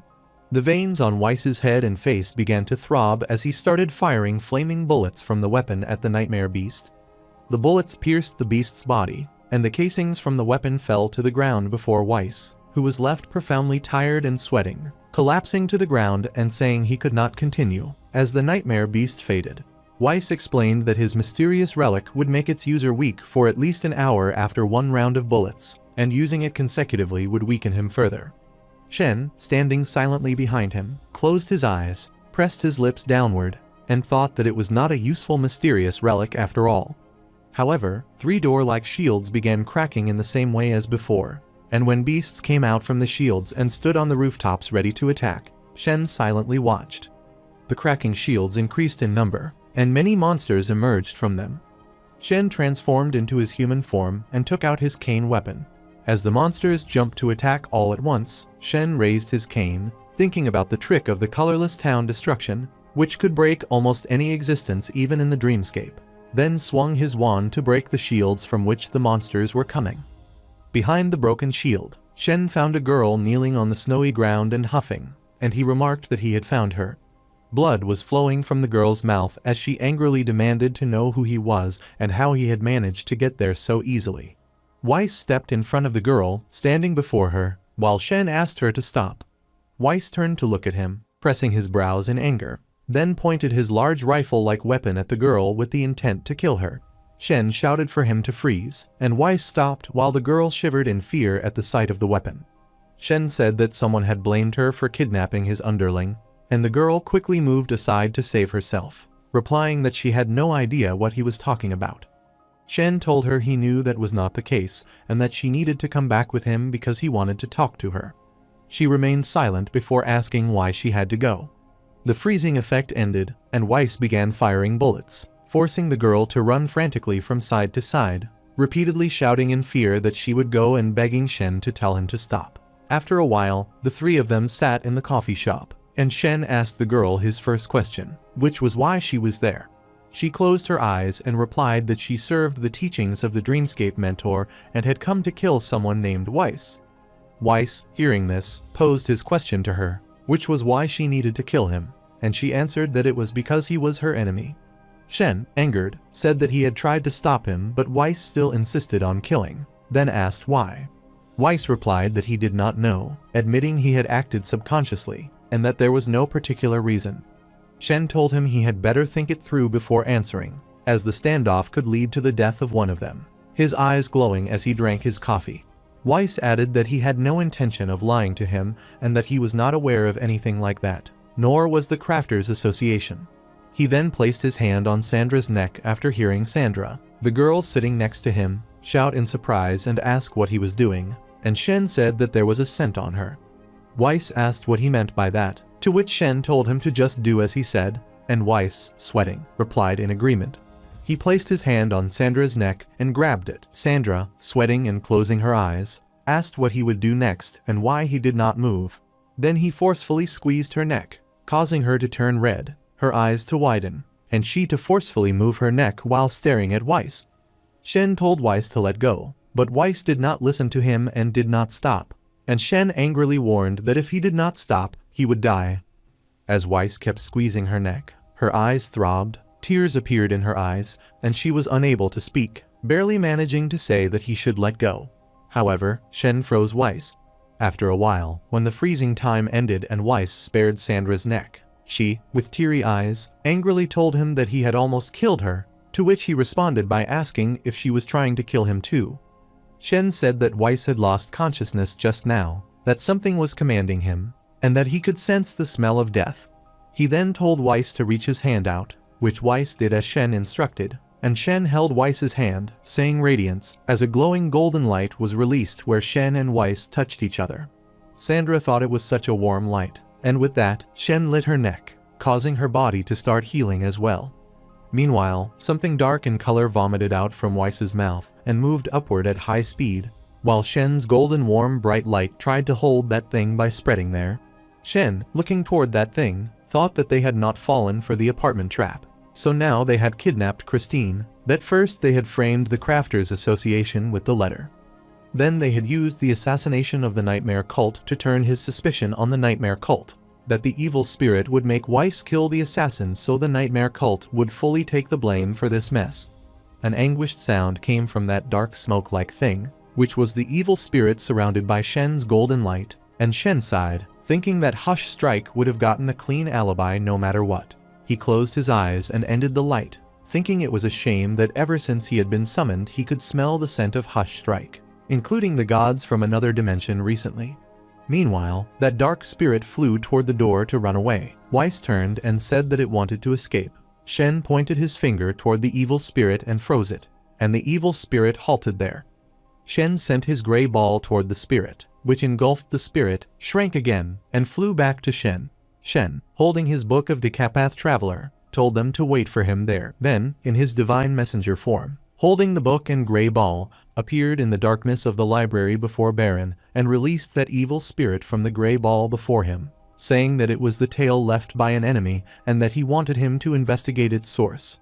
Baron, turning his eyes aside, replied perfunctorily, and Shen pointed his finger at him, saying that the enemy was Hush Strike and that he should have known when Baron betrayed Yale that Hush Strike would never leave him and his daughter alone. In an instant, Baron cast the lightning spell, pulled the evil spirit inside it, and said that he would dissect it immediately and investigate the source of this evil spirit, that he would not overlook any information. Shen told him that his efforts would be noticed by his god, and that next he could choose a lower-ranked item as a sacrifice and his god would still reply to his prayers, to which Baron replied in understanding. Shen disappeared and suddenly appeared in the shop before the two of them, who were scared to see him, and Shen told them to tell him everything they knew about the Bishop of Hush Strike. to which they both agreed. After a while, Baron messaged Shen, and Shen checked his phone, seeing that Baron had prepared the necessary requirements. Shen said that he had to leave for a while, told them to stay and behave, and instructed Kola, lying on the table attentively, to keep an eye on the two of them for him, saying she had been noticed. On the other side, in the library, Baron released the lightning ball toward Shen, saying that he had found what he wanted, and Shen took that ball, saying that the evil spirit was born from another dimension, born within a deep abyss that was incredibly dark. A man stood in the darkness, a middle-aged man in a black jacket whose face he could not see. Baron asked if Shen wished to get rid of Hush Strike for good, to which Shen replied that he did, and Baron said that if they tried to get rid of Hush Strike, it would anger the striker, but Shen said that the striker did not care, that there might be another evil spirit, and that he wanted him to analyze it again, then help him spread news saying that the elite crafters had angered the chess player, and would soon be put to an end, to which Baron replied in understanding. After a while, Moon sat on his bed, saying that Shen probably would not be back today, that he was worried Shen would suddenly appear every day, and that it was making him lose sleep. Meanwhile, Shen appeared before him, saying that Moon had the scent of silence and the scent of winter right now, that he had not had it before and had not had it the last time he came here, and Moon, sweating, remained silent. Shen said that maybe Moon had not been possessed back then, and Moon asked what Shen was talking about, to which Shen said that there was someone behind everything who had been manipulating Moon for a long time, that they had used him but not every moment. He then stepped forward and placed his golden lighting hand on Moon's shoulder, saying that this was precisely why the Anti-Magic Bureau and the royalty could not sense anything wrong with him. The golden light released from Shen's hands spread over Moon, and Shen held the gray ball in which someone appeared standing. After this, Moon said to Shen that he owed him one, and Shen turned into his haze form and flew away, saying that he would come to him if he needed anything. On the other side, Christine, her body tied, was kidnapped in a dark empty room. She closed her eyes in sweat and said that this must be an underground dungeon, that she had been suddenly captured, that the enemy should be a disastrous ranked supernatural being, that she had been ambushed and had not had a chance to resist, that she did not know who had kidnapped her, but it was probably related to Sir, and that she could never mess with people of that ranking after all. She then sadly opened her eyes and asked herself if he would care at all whether she lived or died, saying that he could simply replace her with another apprentice if she died. Then she loudly cried, shouting to herself that she was competent at work, that he could order her to do any work, even if he wanted her to take her clothes off. Meanwhile, a voice telling her to shut up was heard, and Christine, surprised, said to herself that it was Sir's voice, as an ant insect appeared on the ground surrounded with bluish light. Then that insect turned into Shen, surrounded with bluish light. Christine asked herself if it really was him, and if he had come to save her, while Shen thought that maybe he should just hire a less talkative apprentice. He then threw a paper toward her, saying that he was not here to save her, that she needed to save herself, the paper falling before her on the ground. And Shen said to comply with the written instructions if she wanted to live, that this was also his test for her. And hearing this, her eyes widened, and she thought in surprise that she needed to summon a god from another dimension. However, Christine, after reading that paper again, asked Sir if he wanted her to summon a god from another dimension. Shen replied that it was correct. She looked toward the paper and wondered that it must be accurate since Aina was willing to give her the method to summon the Chaos Watcher.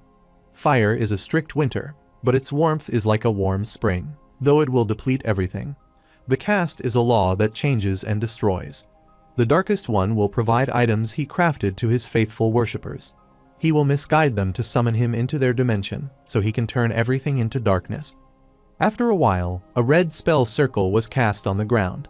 Christine closed her eyes, made fists, and knelt on the ground before the spell circle, saying the source of darkness, the core of the universe, the watcher of chaos, the darkest one that exists only as the inversion of everything. She presented to him her illness, her weakness, and her pain. She closed her eyes, sweating, and thought whether sacrificing these things would work, thinking that it was worth it. She opened her eyes and thought nothing was happening, just as she expected, and that these sacrifices made her feel as though she was the one getting the benefits. Suddenly, she looked ahead and asked where he was, but Shen was not present there as he stood before the other side of the spell circle. She again worriedly asked where Sir had gone. Suddenly, the red light spurted from that spell circle, and seeing that intense light, Christine was surprised and thought it was a summoning pentagram and wondered if she had successfully summoned a god. However, from that red spell circle, a dark aura emanated and started circulating in the room. Christine became frightened and was visible in the spreading dark aura. Her fearful expression was clear when that dark aura came closer to her. The dark aura spread throughout the room and cast darkness, though Christine was no longer visible. After a while, she fell to the ground, got up, and, seeing the darkness around her, fearfully looked around. Meanwhile, she heard the voice of the god saying he accepted her offering. She fearfully looked up and dropped to the ground. The darkness ended, and Shen appeared before the spell circle. Christine, still frightened, lost consciousness. Shen, looking toward her, thought that she was still too weak as expected. He then held his chin and thought that previously, most of the Chaos Cult members could not handle the scent of a god from another dimension. But Aina had reacted much better than them on her first summoning. Aina was just an ordinary kid back then, with silver hair and red irises, and even the features were similar. Maybe the rumors were true that Aina was the last descendant of the original Oracle. Suddenly, 3 different colored lighting balls levitated over Christine. Shen, carrying those balls in his hands, thought she would have no more illness, weakness, or pain anymore. Those lighting balls started circulating in Shen's hands, and from that light, Shen saw Christine's memory, where she nervously sat in the office. In the next scene, he saw people in the office shouting slogans for Christine, and she happily stood in the center of those people. Then, in the next scene, he saw Christine standing in the office again. Seeing all this, he thought it was her memory, and that she had worked extra hard because she had gone through pain. He then clenched his hand, ended the memory lights, and said that it seemed anything could be sacrificed since conceptual things could be presented as offerings regardless of whether they were positive, negative, valuable, or valueless. In that case, the act of sacrifice was not less valuable than a blessing. He then cast a paper ship, saying that maybe the value of these things had different standards for gods from another dimension. He put that ship before Christine on the ground and turned into haze. Outside that room, a priest of Hush Strike stood. Suddenly, from the locked room where Christine was, the dark aura spurted out from all sides of the locked door. The priest fearfully wondered if this scent was the scent of a god from another dimension. The dark aura moved at high speed, spreading in the area, attacking the priest and bursting upon him. Other priests walking in the cave ahead suddenly felt something rumbling inside the cave corridor. The priests wondered if something was coming. The dark aura in liquid form, like slime, spurted out from the other side of the cave corridor. Before those priests could act, the dark aura attacked and killed them. Outside in the hall to which the cave was attached, a large group of priests sat on the ground. In the middle, they had tied a group of people with ropes and stitched their mouths. The priest sat before them, reading from a page floating before him, making prayers and saying the name of He as the name of everyone, the voice of He as the voice of everyone, the silent guider, the singer of kings, the eternal maker who blesses the people with serenity He will. Suddenly, from the entrance side of the cave, the dark aura burst out and started spreading in the hall. The priests fearfully tried to run away, but before they could, the dark aura spread over their bodies, killing them and finishing them completely. The darkness spread there, and a priest fell to the ground, becoming visible from the darkness. Everyone seated there died. Meanwhile, haze appeared before the remaining priests, and they turned to run away. Shen, in his haze form, turned into his human form and thought that judging from their clothes, these must be the remaining high priests, which was convenient as he did not need to search for them anymore. He then cast a flame ball, thinking that the substance transformed flames were still powerless under normal circumstances. But under these circumstances, no ordinary person could fight it. He then shot the flame ball toward the priest, which passed through his body and began burning him. Seeing this, the others stopped in fear, watching their companion burn with flames visible in his eyes. However, the burning priest's eyes turned blank, and he fell to the ground. Shen smiled and thought that it burned the soul and considered himself lucky. He then cast another flame ball, thinking that next, all the cultists in this area would have no chance to stand against him. However, Shen's small flame ball turned into a tornado and spread through the entire area, burning it completely. All the dead bodies of those priests burned in the flames. While Shen, in his haze form, appeared in the room where Christine was, he thought it was just in time. Aside from the ordinary hostages who were captured as sacrifices, not one cultist was spared. However, the paper crane turned into a black bird with big wings and red eyes, appearing before Shen. Looking toward it, Shen thought that the transformation of the paper crane was also completed. It did not look like a mysterious relic, it felt like there was a soul inside it. As Shen was staring at the bird, it began shivering in fear, and Shen wondered if he had created a life. However, Christine was sleeping on Shen's bed. Then she woke up, opened her eyes, and asked where she was. She remembered that she had summoned a god from another dimension. After a while, she got up and went out of the room into the shop, asking why the place looked like the coffee shop. When she entered the shop, she happily said it really was the coffee shop. Shen, who was having breakfast, sat there and told her to pipe down and come have some breakfast.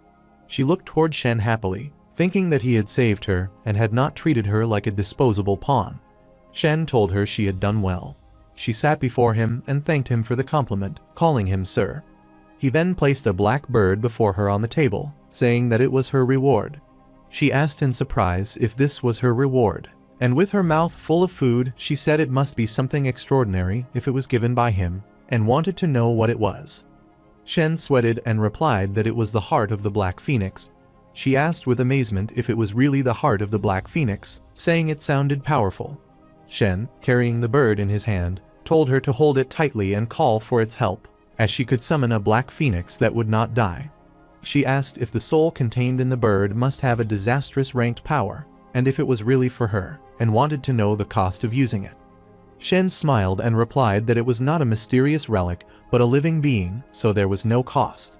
She said she could not believe it had no cost, then blushed happily and, looking toward the bird, said it was like a disastrous ranked bodyguard she could summon any time, and that it was like a presidential reward. Shen, holding a sandwich, told her she was too weak, then gave her the sandwich and told her to eat it.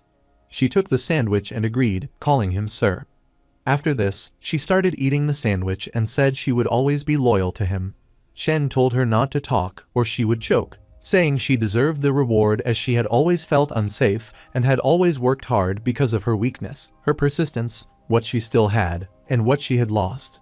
He then asked her to keep it safe with her. Meanwhile, Suling entered the shop, and Shen, looking toward her, called her name. She responded to him respectfully, then, with a lost expression, asked if it was a bad time. He replied that it was not, and, with a sweating smile, said she was right on time. Meanwhile, Christine smiled, waved, and introduced herself as Christine, saying she was there to discuss some matters with Mr. Shen. Shen, sweating with widened eyes, agreed that they were discussing matters and began to introduce her. But Suling, with her head down, responded that it was not necessary. She then looked toward Christine and said she was an investigator of the Anti-Magic Bureau. Christine thought she sensed hostility and wondered if Suling was there to steal her job. She shook hands with Suling and introduced herself as a high-tier ender of the Rossifolius agency, explaining that she usually helped Mr. Shen handle some business and was his employee. Suling sweated and remained silent while pressing her brows, then looked toward Christine's body and asked indirectly if it was the angle. Christine stared at her and thought investigators were known as psychos among psychos in the inner circle, even more psychotic than cultists and the scum of the inner circle. She did not know much about Suling, but had heard she was a young investigator with potential. Looking toward Suling's body, she thought she indeed had a lot of potential, but she would need to think twice if she wanted to come for her. However, she asked Miss Suling to sit if she did not mind. Suling stepped ahead and thanked her. After this, Christine sat before Shen and said she felt like her body was much better after she woke up, though she was not sure if it was a delusion or not. But her mood seemed to be much better too. Shen closed his eyes and replied that it was because the god had accepted her sacrifice, and her illness, weakness, and pain had been taken away by the god from another dimension, the darkest one. Christine, sweating with a smile, asked if the god from another dimension had really taken those things away, saying that should be a good thing. Shen responded that if she ever felt like she needed those negative things one day, he had methods to get them back. Hearing this, Suling was surprised and thought he could retrieve what had been sacrificed to a god from another dimension. People called him the chess player and the divine messenger, but maybe that was wishful thinking, and his status was probably so high that he could negotiate with gods from another dimension. Christine smiled, thinking he seemed to be more powerful than she had imagined. Suling closed her eyes and said something major had happened that morning. as they had received an anonymous report revealing the location of Hush Strike's headquarters, which was also discovered to have been destroyed. It seemed to have been destroyed by the descent of a god from another dimension, but this descent had occurred on evil lands instead of Buranda. Shen said he was the one who had strategized the destruction of Hush Strike. Suling said she had thought those were just rumors. Shen said he saw people still thought it was only rumors, so he wanted her to spread the news around. Suling, pressing one brow up and the other down, asked if he was not always someone behind the axe. Shen replied that he wanted people to fear him. Christine blushed, thinking he was trying to protect those who worked for him, like her. Meanwhile, Shen got a message from Aina and thought it looked like they had found it. He then got up and said next it was time for serious business. Christine asked if it was related to Hush Strike, then also stood up and said she thought Hush Strike must want revenge after the damage, though they did not know what sort of revenge. Shen cast his book of Decapath Traveler and, looking toward it, said he had to ensure they could not have their revenge.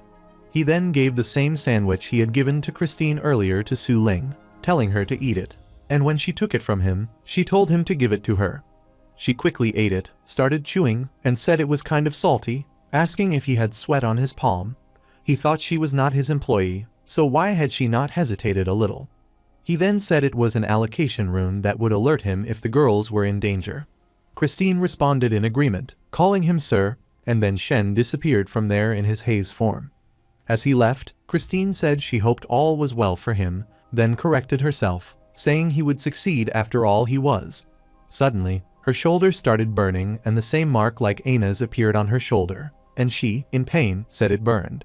She then lowered her shirt, looked toward the mark on her shoulder, and asked if it was a mark. Suling said it looked like she had also been chosen. Christine asked if she had been chosen by him.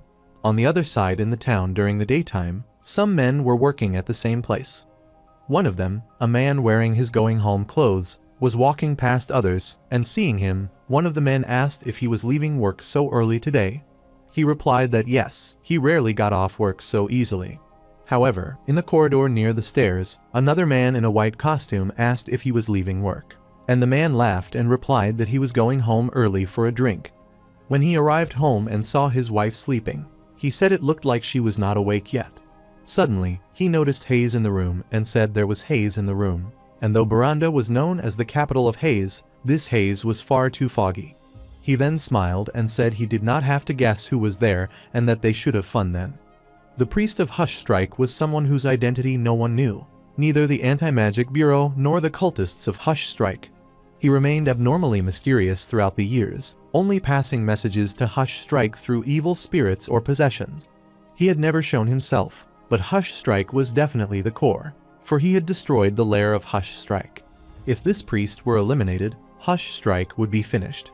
According to Aina's intel, the priest of Hush Strike must be hiding somewhere around here.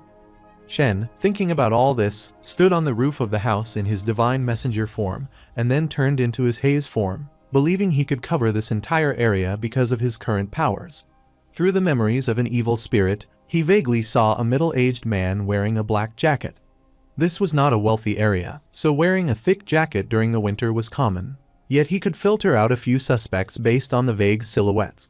In his haze form, he passed through the people walking in the alley and thought that all the black jackets looked the same. But it seemed the person had noticed his presence, and these people were acting as distractions for his escape. Meanwhile, a man who had left work earlier was walking in the alley and wondered to himself why it had suddenly become so hazy, noting that the weather report had indicated there would be no haze that day, but he decided to forget about it and take the subway.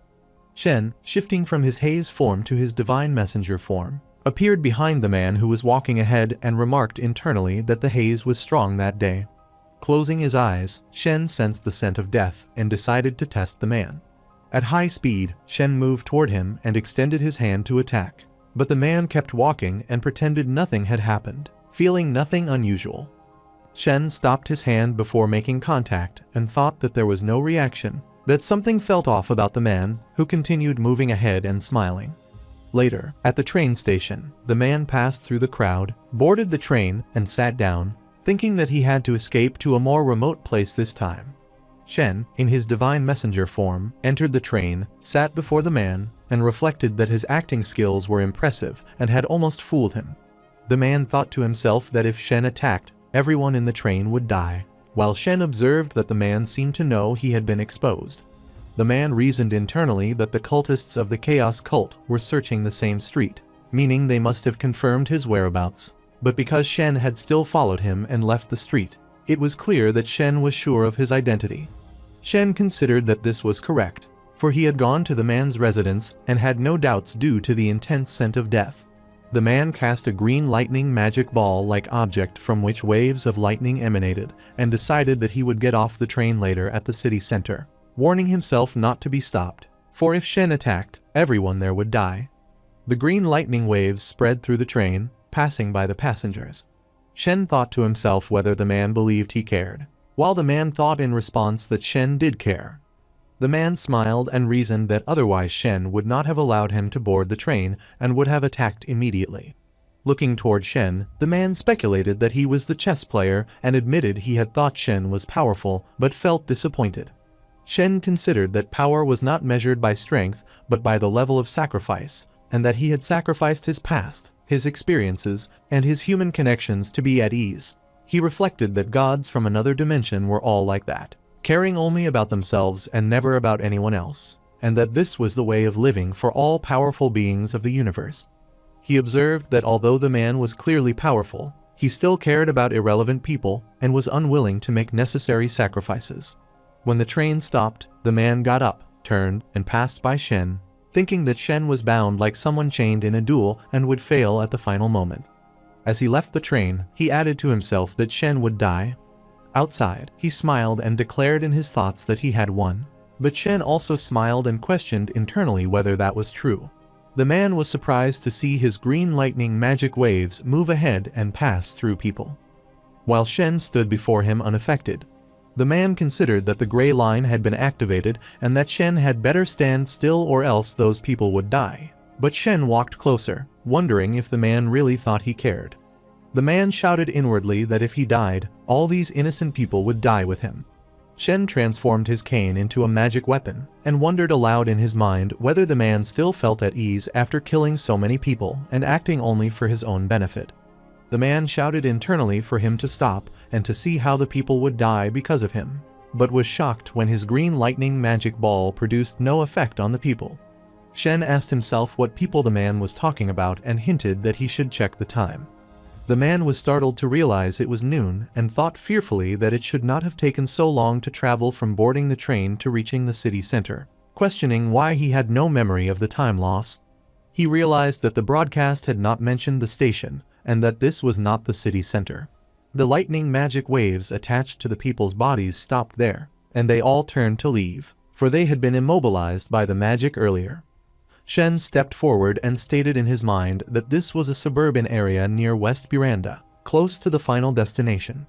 All the people moved to stand behind Shen, their eyes glowing, while Shen declared to himself that the man had no hostages. He smiled and wondered if the man understood, considering whether he should give him a few minutes to think. Shen reflected that he had delayed the man's perceived time using a freeze on the way, while using truth and lies to mislead the passengers and keep them on the train until they could follow him here. He had informed Baron and the Anti-Magic Bureau during the frozen time. The train broadcast had failed because of Baron's astral spell, and the people in the subway had been evacuated through Baron's evacuation spell. Baron had then used a large-scale astral spell to disguise this station as the city center. Shen remembered that when Baron had attempted to resurrect her daughter, she had created a massive number of ghouls, which were now being used as passers-by. These magic ghouls appeared lively because Baron possessed the theory of everything and the essence of the world, making it easy to disguise the fake as real. The man thought that based on the results, Shen seemed to know about his astral spell and wondered how Shen had learned the activation terms and conditions of the gray line. Shen replied in thought that Yale had told him. The man insisted internally that this was impossible and suspected Shen was mocking him because he believed the man could not escape. Shen thought that she considered him weak, but he believed no one had the right to decide who was weak or powerful, regardless of kindness or evil. He reflected that the universe was madness, darkness, and chaos, and that in the endless unknown, kindness and evil were insignificant. The smallest unit of power was the capricious nature of individual will. The man opened his hand to reveal an eye on his palm from which dark blood flowed, remarking in his thoughts that it seemed he had been underestimated. As the dark blood dripped to the floor, the man admitted he had abnormal power and declared mentally that as the priest of Hush Strike he would not simply run away, for he was above disastrous rank. The blood splattered on the ground, and he decided their battle had just begun. Dark wind began to blow around them, throwing people aside and turning the area dark. Shen realized this was the chant of the Dark Soul, but the dark souls that emerged from the ground were surrounded with glowing white light bodies, white costumes, and dark faces. Standing before the chant of the Dark Soul army, the man happily opened his arms and challenged Shen in thought to show the power of the mastermind and prove if he was capable of catching him. Suddenly, the man's body began cracking, and he wondered internally when this had happened. As Shen appeared before him and struck his head with his cane, the darkness turned into white light, and the man's body broke into pieces from the strike. Shen remarked in thought that it was a glamorous end, but suddenly the dark aura mixed with light reappeared at the spot where the man had stood, and as his body broke apart, Shen wondered if this was a backup plan to save his life, sensing the scent of the soul. However, the priest's body pieces, like glowing glass fragments, fell to the side in the same direction and were absorbed into the light that appeared. The voice of the priest was heard during that time, saying that life or death was just a state of existence, that death was not the end of life, but instead a new form of life. Death transformation, a disastrous ranked relic, could be penetrated into the heart as a medium to touch souls. The death transformation had two effects, the first being that it could transform the target of the user into a terrifying evil spirit, and the second being that it could ensure the user's soul did not go to the astral plane, allowing the user's soul to exist in the form of an evil spirit. However, the priest's body regenerated, but now in a different form, surrounded by a colorless aura. Yet the light was still visible and emanating from the place where the priest's body pieces had gathered earlier and from the area where his body began regenerating. The priest said that the cost of using death transformation was the user's life, but he added that it was not a big deal for him since there were many methods to increase one's lifespan. Shen asked him if he could still move after being totally dead, and the priest responded that it was not just that, as he could also control these evil spirits. However, a large number of evil spirits moved toward Shen to attack him, and Shen cast golden lightning magic with his hand, shooting a storm of golden flaming magic toward those spirits. The evil spirits screamed while being attacked by that burning golden flaming magic, and all the spirits ran away in the direction that offered them escape at that time. Shen still cast his flaming magic, looking toward the spirits running away, and said that they were not getting away that easily. Meanwhile, a golden lightning spell circle was cast over those evil spirits and began absorbing them. Outside that place, at the escalator, the members of the Anti-Magic Bureau stood casting the spell circles, and Shen added that after all, he had not come alone. Meanwhile, the remaining evil spirits, roaring and surrounded by golden lightning magic, escaped and moved toward the Anti-Magic Bureau team members to kill them. A member of the Anti-Magic Bureau shouted that the twisted ranked evil spirits were coming toward them. Ruo Lan, peeking through the wall, smiled and gave a thumbs up toward the team of B-ranked investigators standing there and said not to worry as the B-ranked investigators would deal with the twisted ranked evil spirits. The member shouted for them not to get distracted and to secure the borders, while the evil spirits running toward them got closer. Another member, watching the evil spirits, said that here they came, and another member, casting the golden lightning spell circle and standing excitedly with his team, said to get ready for the next wave of attack, stating that he would take down those three. Then he and others cast the same golden flaming spell circle, shooting flame bullets toward those evil spirits. The flaming bullets struck the evil spirits and exploded on them, while other flaming bullets passed through the evil spirits, burning them. Meanwhile, other flaming bullets moved at high speed, surrounding other evil spirits from all sides before exploding on them. The members attacking the evil spirits said that they could not escape. After killing those evil spirits, a member of the Shield Guild happily told his team that it was nice work, but instructed them not to ease up and to try to stop these things at the exit. Meanwhile, a lady with purple hair, a member of the Anti-Magic Bureau, arrived and called for backup. Ruo Lan asked what she wanted him to do, and the lady, looking toward him, said she had only asked him to go somewhere slightly further, but he was still responsible for stopping the twisted ranked evil spirits. She then said that Ruo Lan and she would take care of this one. Ruo Lan, moving ahead, pointed his finger and told the other members that they had better listen to her, judging from the scent of this one about to emerge, as it must be a disastrous ranked being. A giant evil spirit emerged before them, and a man with black hair, fearfully looking toward it, instructed everyone to get back and safeguard the subway exit within a 300 feet radius. The lady thought about the chess player and wondered what had happened in the subway. Ruo Lan smiled and said that it was a powerful evil spirit and it looked like it was up to them. The lady stood beside him and said they should begin. Ruo Lan said to let him go first, as his powers could suppress this thing, and the lady replied with indifference. On the other side, the priest in his evil form, running in the corridor, thought that the chess player had made him lose so much, but he could survive. He then laughed, thinking that although the chess player had called in so many investigators from the Anti-Magic Bureau, no one was guarding the best place to escape, the sewers, and concluded that the chess player was not all that. Meanwhile, the high priest of the Chaos cult appeared before him, saying that he was finally here, laughing wildly, though he admitted he was unsure why, as he felt he should be the one laughing instead. He then started laughing loudly, causing the evil priest to be scared and to wonder if the high priest had faked his death and escaped last time, making the evil spirit stop running. The Chaos Cult senior priest asked if he remembered the attack a few months ago, saying that he had fled the scene through the sewers after faking his death. The evil spirit thought it was a joke, while the senior priest smiled and said that the attack had caused quite a bit of damage, and now he finally had the chance for revenge. The evil priest said he had a suggestion, and the senior priest told him to share it.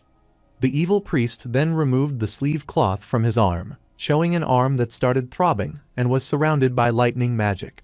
The senior priest said that he did not have much time left to speak, as a lot of monsters surrounded by flaming aura, having only mouths with sharp teeth, emerged from his arm, roaring and moving toward the evil spirit to attack him. The evil spirit quickly turned and ran away to save himself, thinking they had a chance to work together. The senior priest hushed him, saying to let the monsters feed, as the cult leader of the tragedy field had always desired and had always been starving. The flaming monster mouths grew bigger and bigger, chasing after the evil spirit, who fearfully fled through the air. However, those monstrous flaming mouths devoured the evil spirit, and the senior priest retrieved his flaming monsters back into his arm. He smiled in satisfaction, saying that she would be as hungry as he was in the future. Suddenly, he was surprised, his eyes widened in shock. His body started trembling, and lightning aura began releasing from his body as he asked if he had been devoured and if the devourer still wanted to take his body. He then calmed himself, the lightning aura faded, and he smiled, saying that the ashes protected them, that those who worshipped the false god would fail, and that he would become their food and sacrifice. After some time, Shen also retrieved his cane, smiled, and said that the scent of Hush Strike was completely gone. On the other side, a member of the Anti-Magic Bureau came to the commissioner's office and informed him that they had news from the frontliners that the ambush mission against the Bishop of Hush Strike was completed. The commissioner responded that he understood and told them to continue, then closed his eyes and said that the chess player left only one message every century, and he could not believe that the first message for them was to leave the chess player alone. He then opened his eyes and wondered how it had happened, considering she was the one who cared about Nolan the most. The next day, at Shen's coffee shop, he returned from his haze to his normal form with a satisfied face, thinking of the days of going to work and how nostalgic they were. He sighed, thinking it reminded him of the days working at the coffee shop, though he was no longer heading out from that lousy apartment.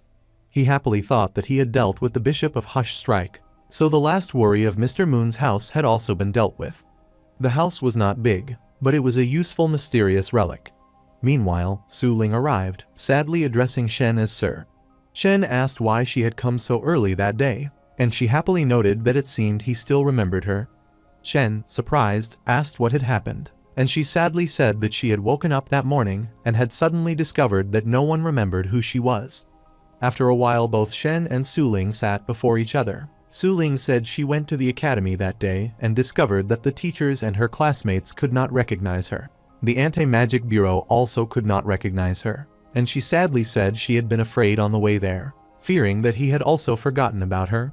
She thought that if that was the case, she would be back in the past again, then closed her eyes to complete her statement.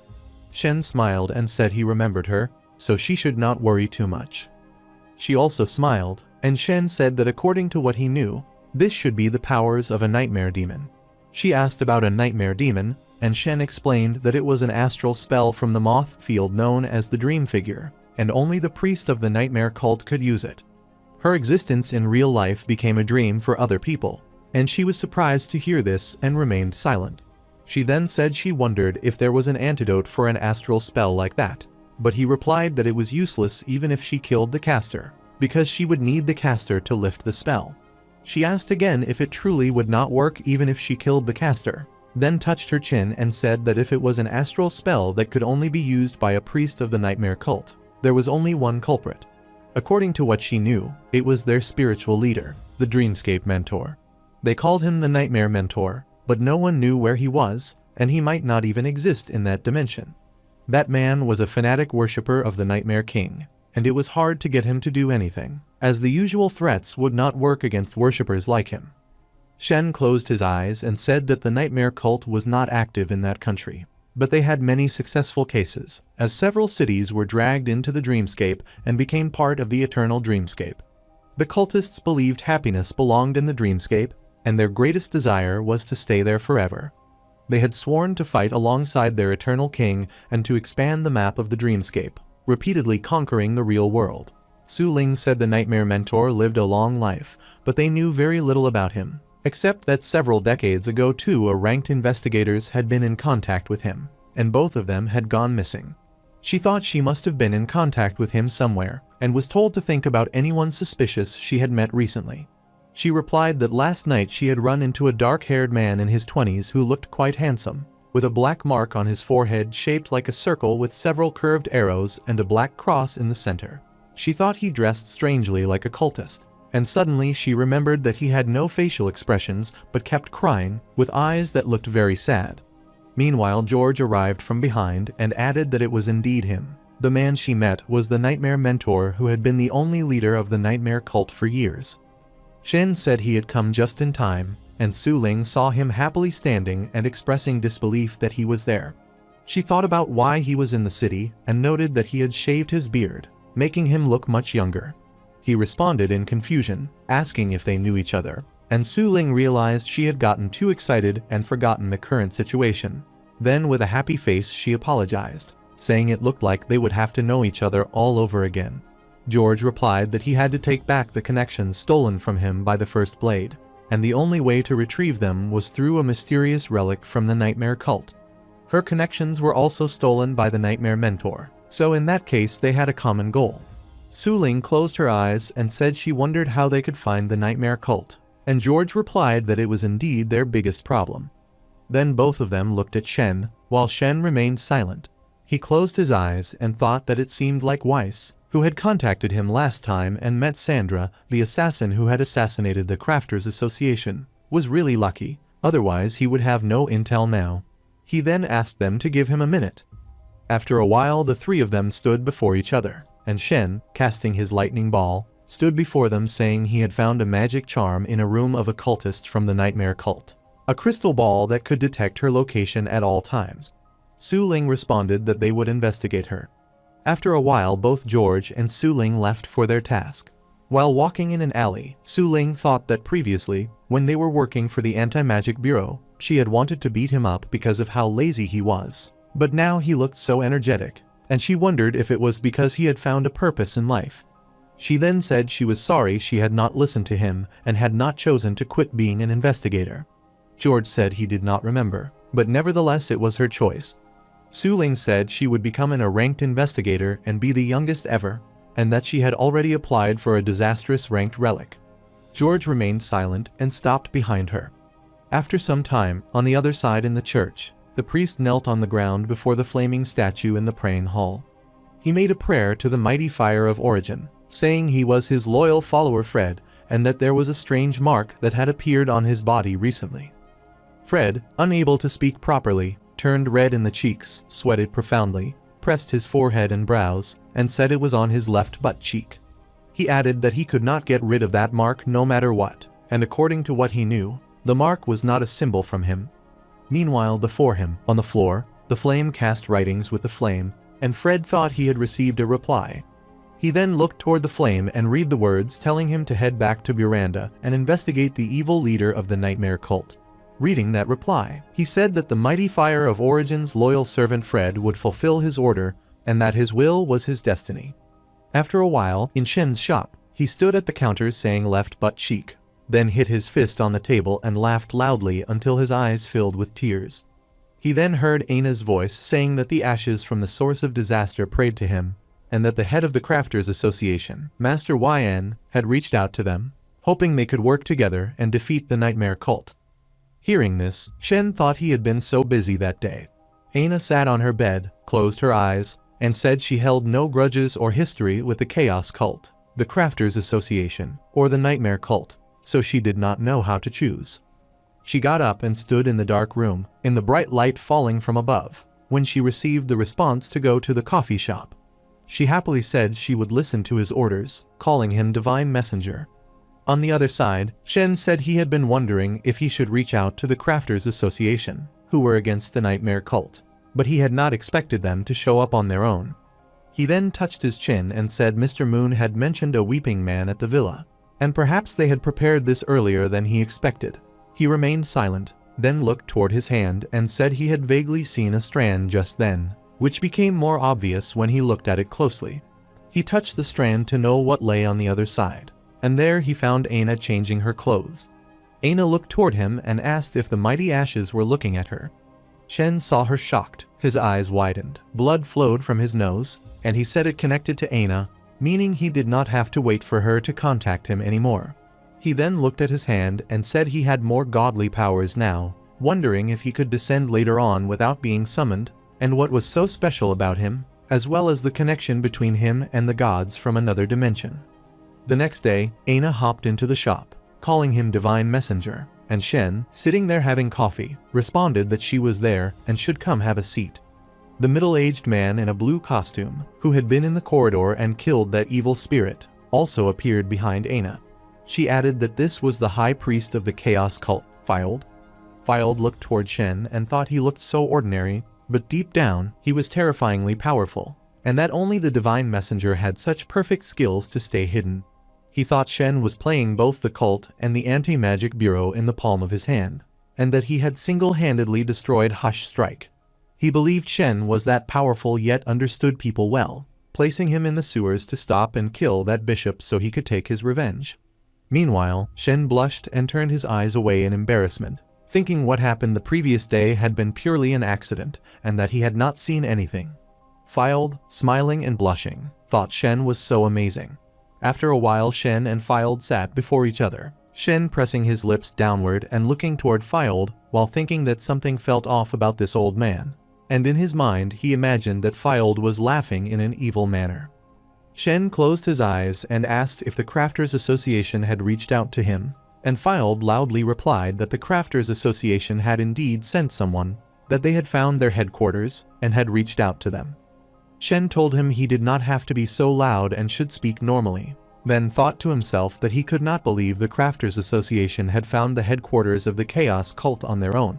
He reflected that this old man might look perverted, but from what he knew, his management skills were remarkable, otherwise the cult could not have stayed hidden throughout the years.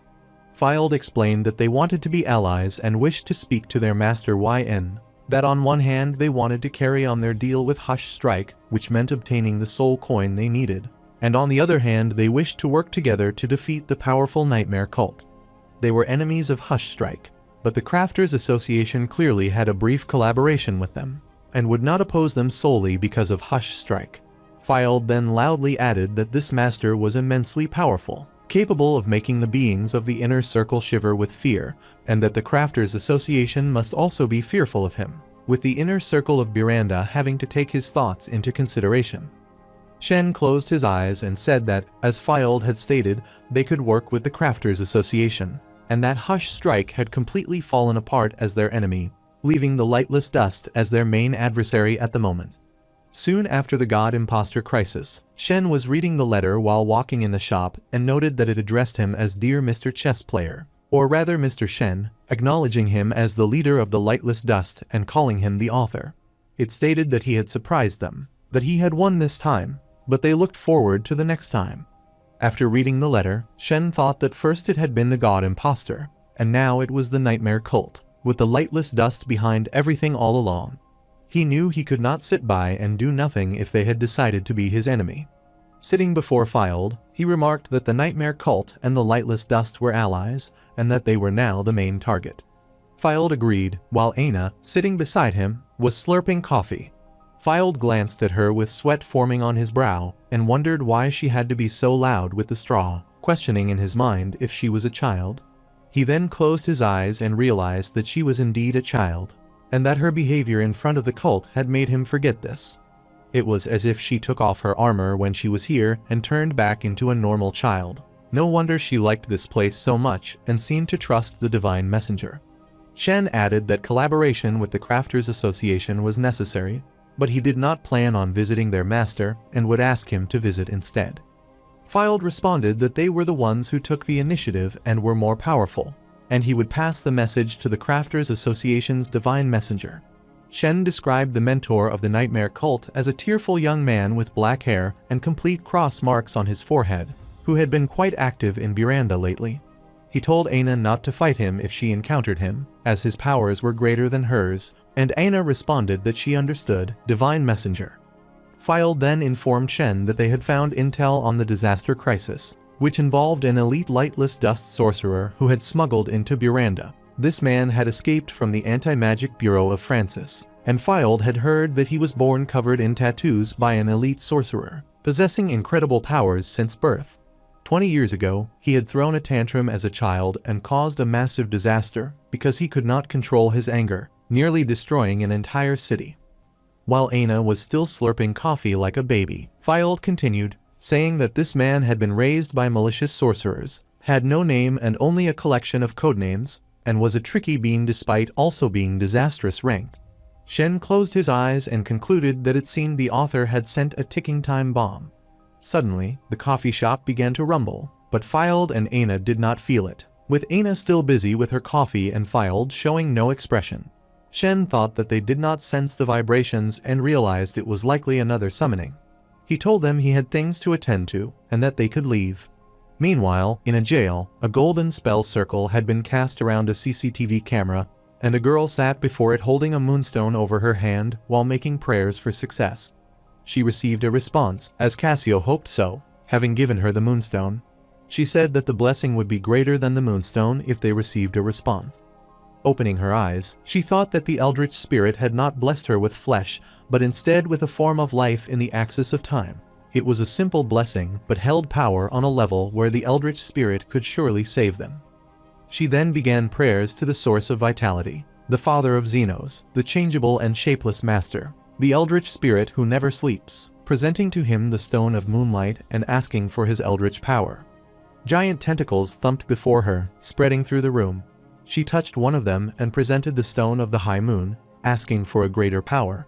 She received a response that her offering was accepted, and the moonstone began to levitate. Shen caught the moonstone and, looking toward her, thought that last time he had given something liquid, so this time he should give something different, reasoning that no one said it had to be liquid. He pulled one of his hairs, wondering if hair would work, then pinched her cheeks, thinking that before that he should pinch her face. Holding the hair in his mouth, he smiled, thinking she truly was an elf, with skin so soft and smooth. Pressing his eyes shut, he thought that from her point of view, it must be terrifying for him to touch her, but he could not help himself. He then wrapped his tentacles, which were actually his hands but appeared as tentacles to her, around her, deciding to give her the hair after he was done touching her, as she had earned it. She became wet and looked toward a cane that appeared before her surrounded by lightning, recognizing it as the staff of Xenos. She held the cane, which began to release light that spread before her, and as she swung it, large lightning mushrooms appeared with inscriptions all over them. She thought this was a certain new Xenos, similar to the original carrier through knocking on objects or life forms, and believed it was a god field. Shen, standing before her though unseen, pressed his lips down and wondered why so many things had grown from the ground just because of his hair, questioning if it was a godly planting tool.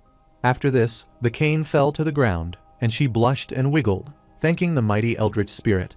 Shen, thinking for a while, moved forward and touched her head, closing his eyes, and considered that he had said it must be terrifying for her to see him.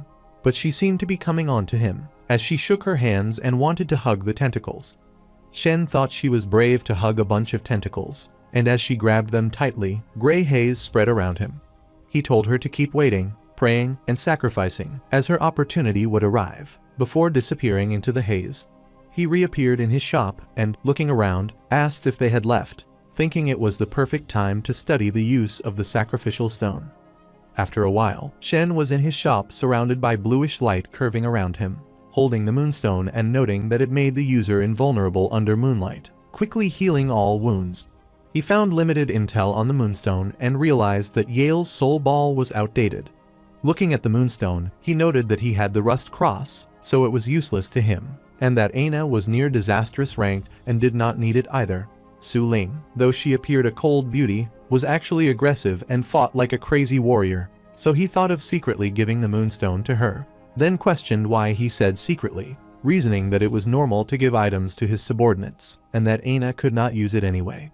At that moment, a message appeared on Shen's phone, and the phone began jumping on the table. Shen backed away fearfully, wondering if Aina had found out he was playing favorites so soon.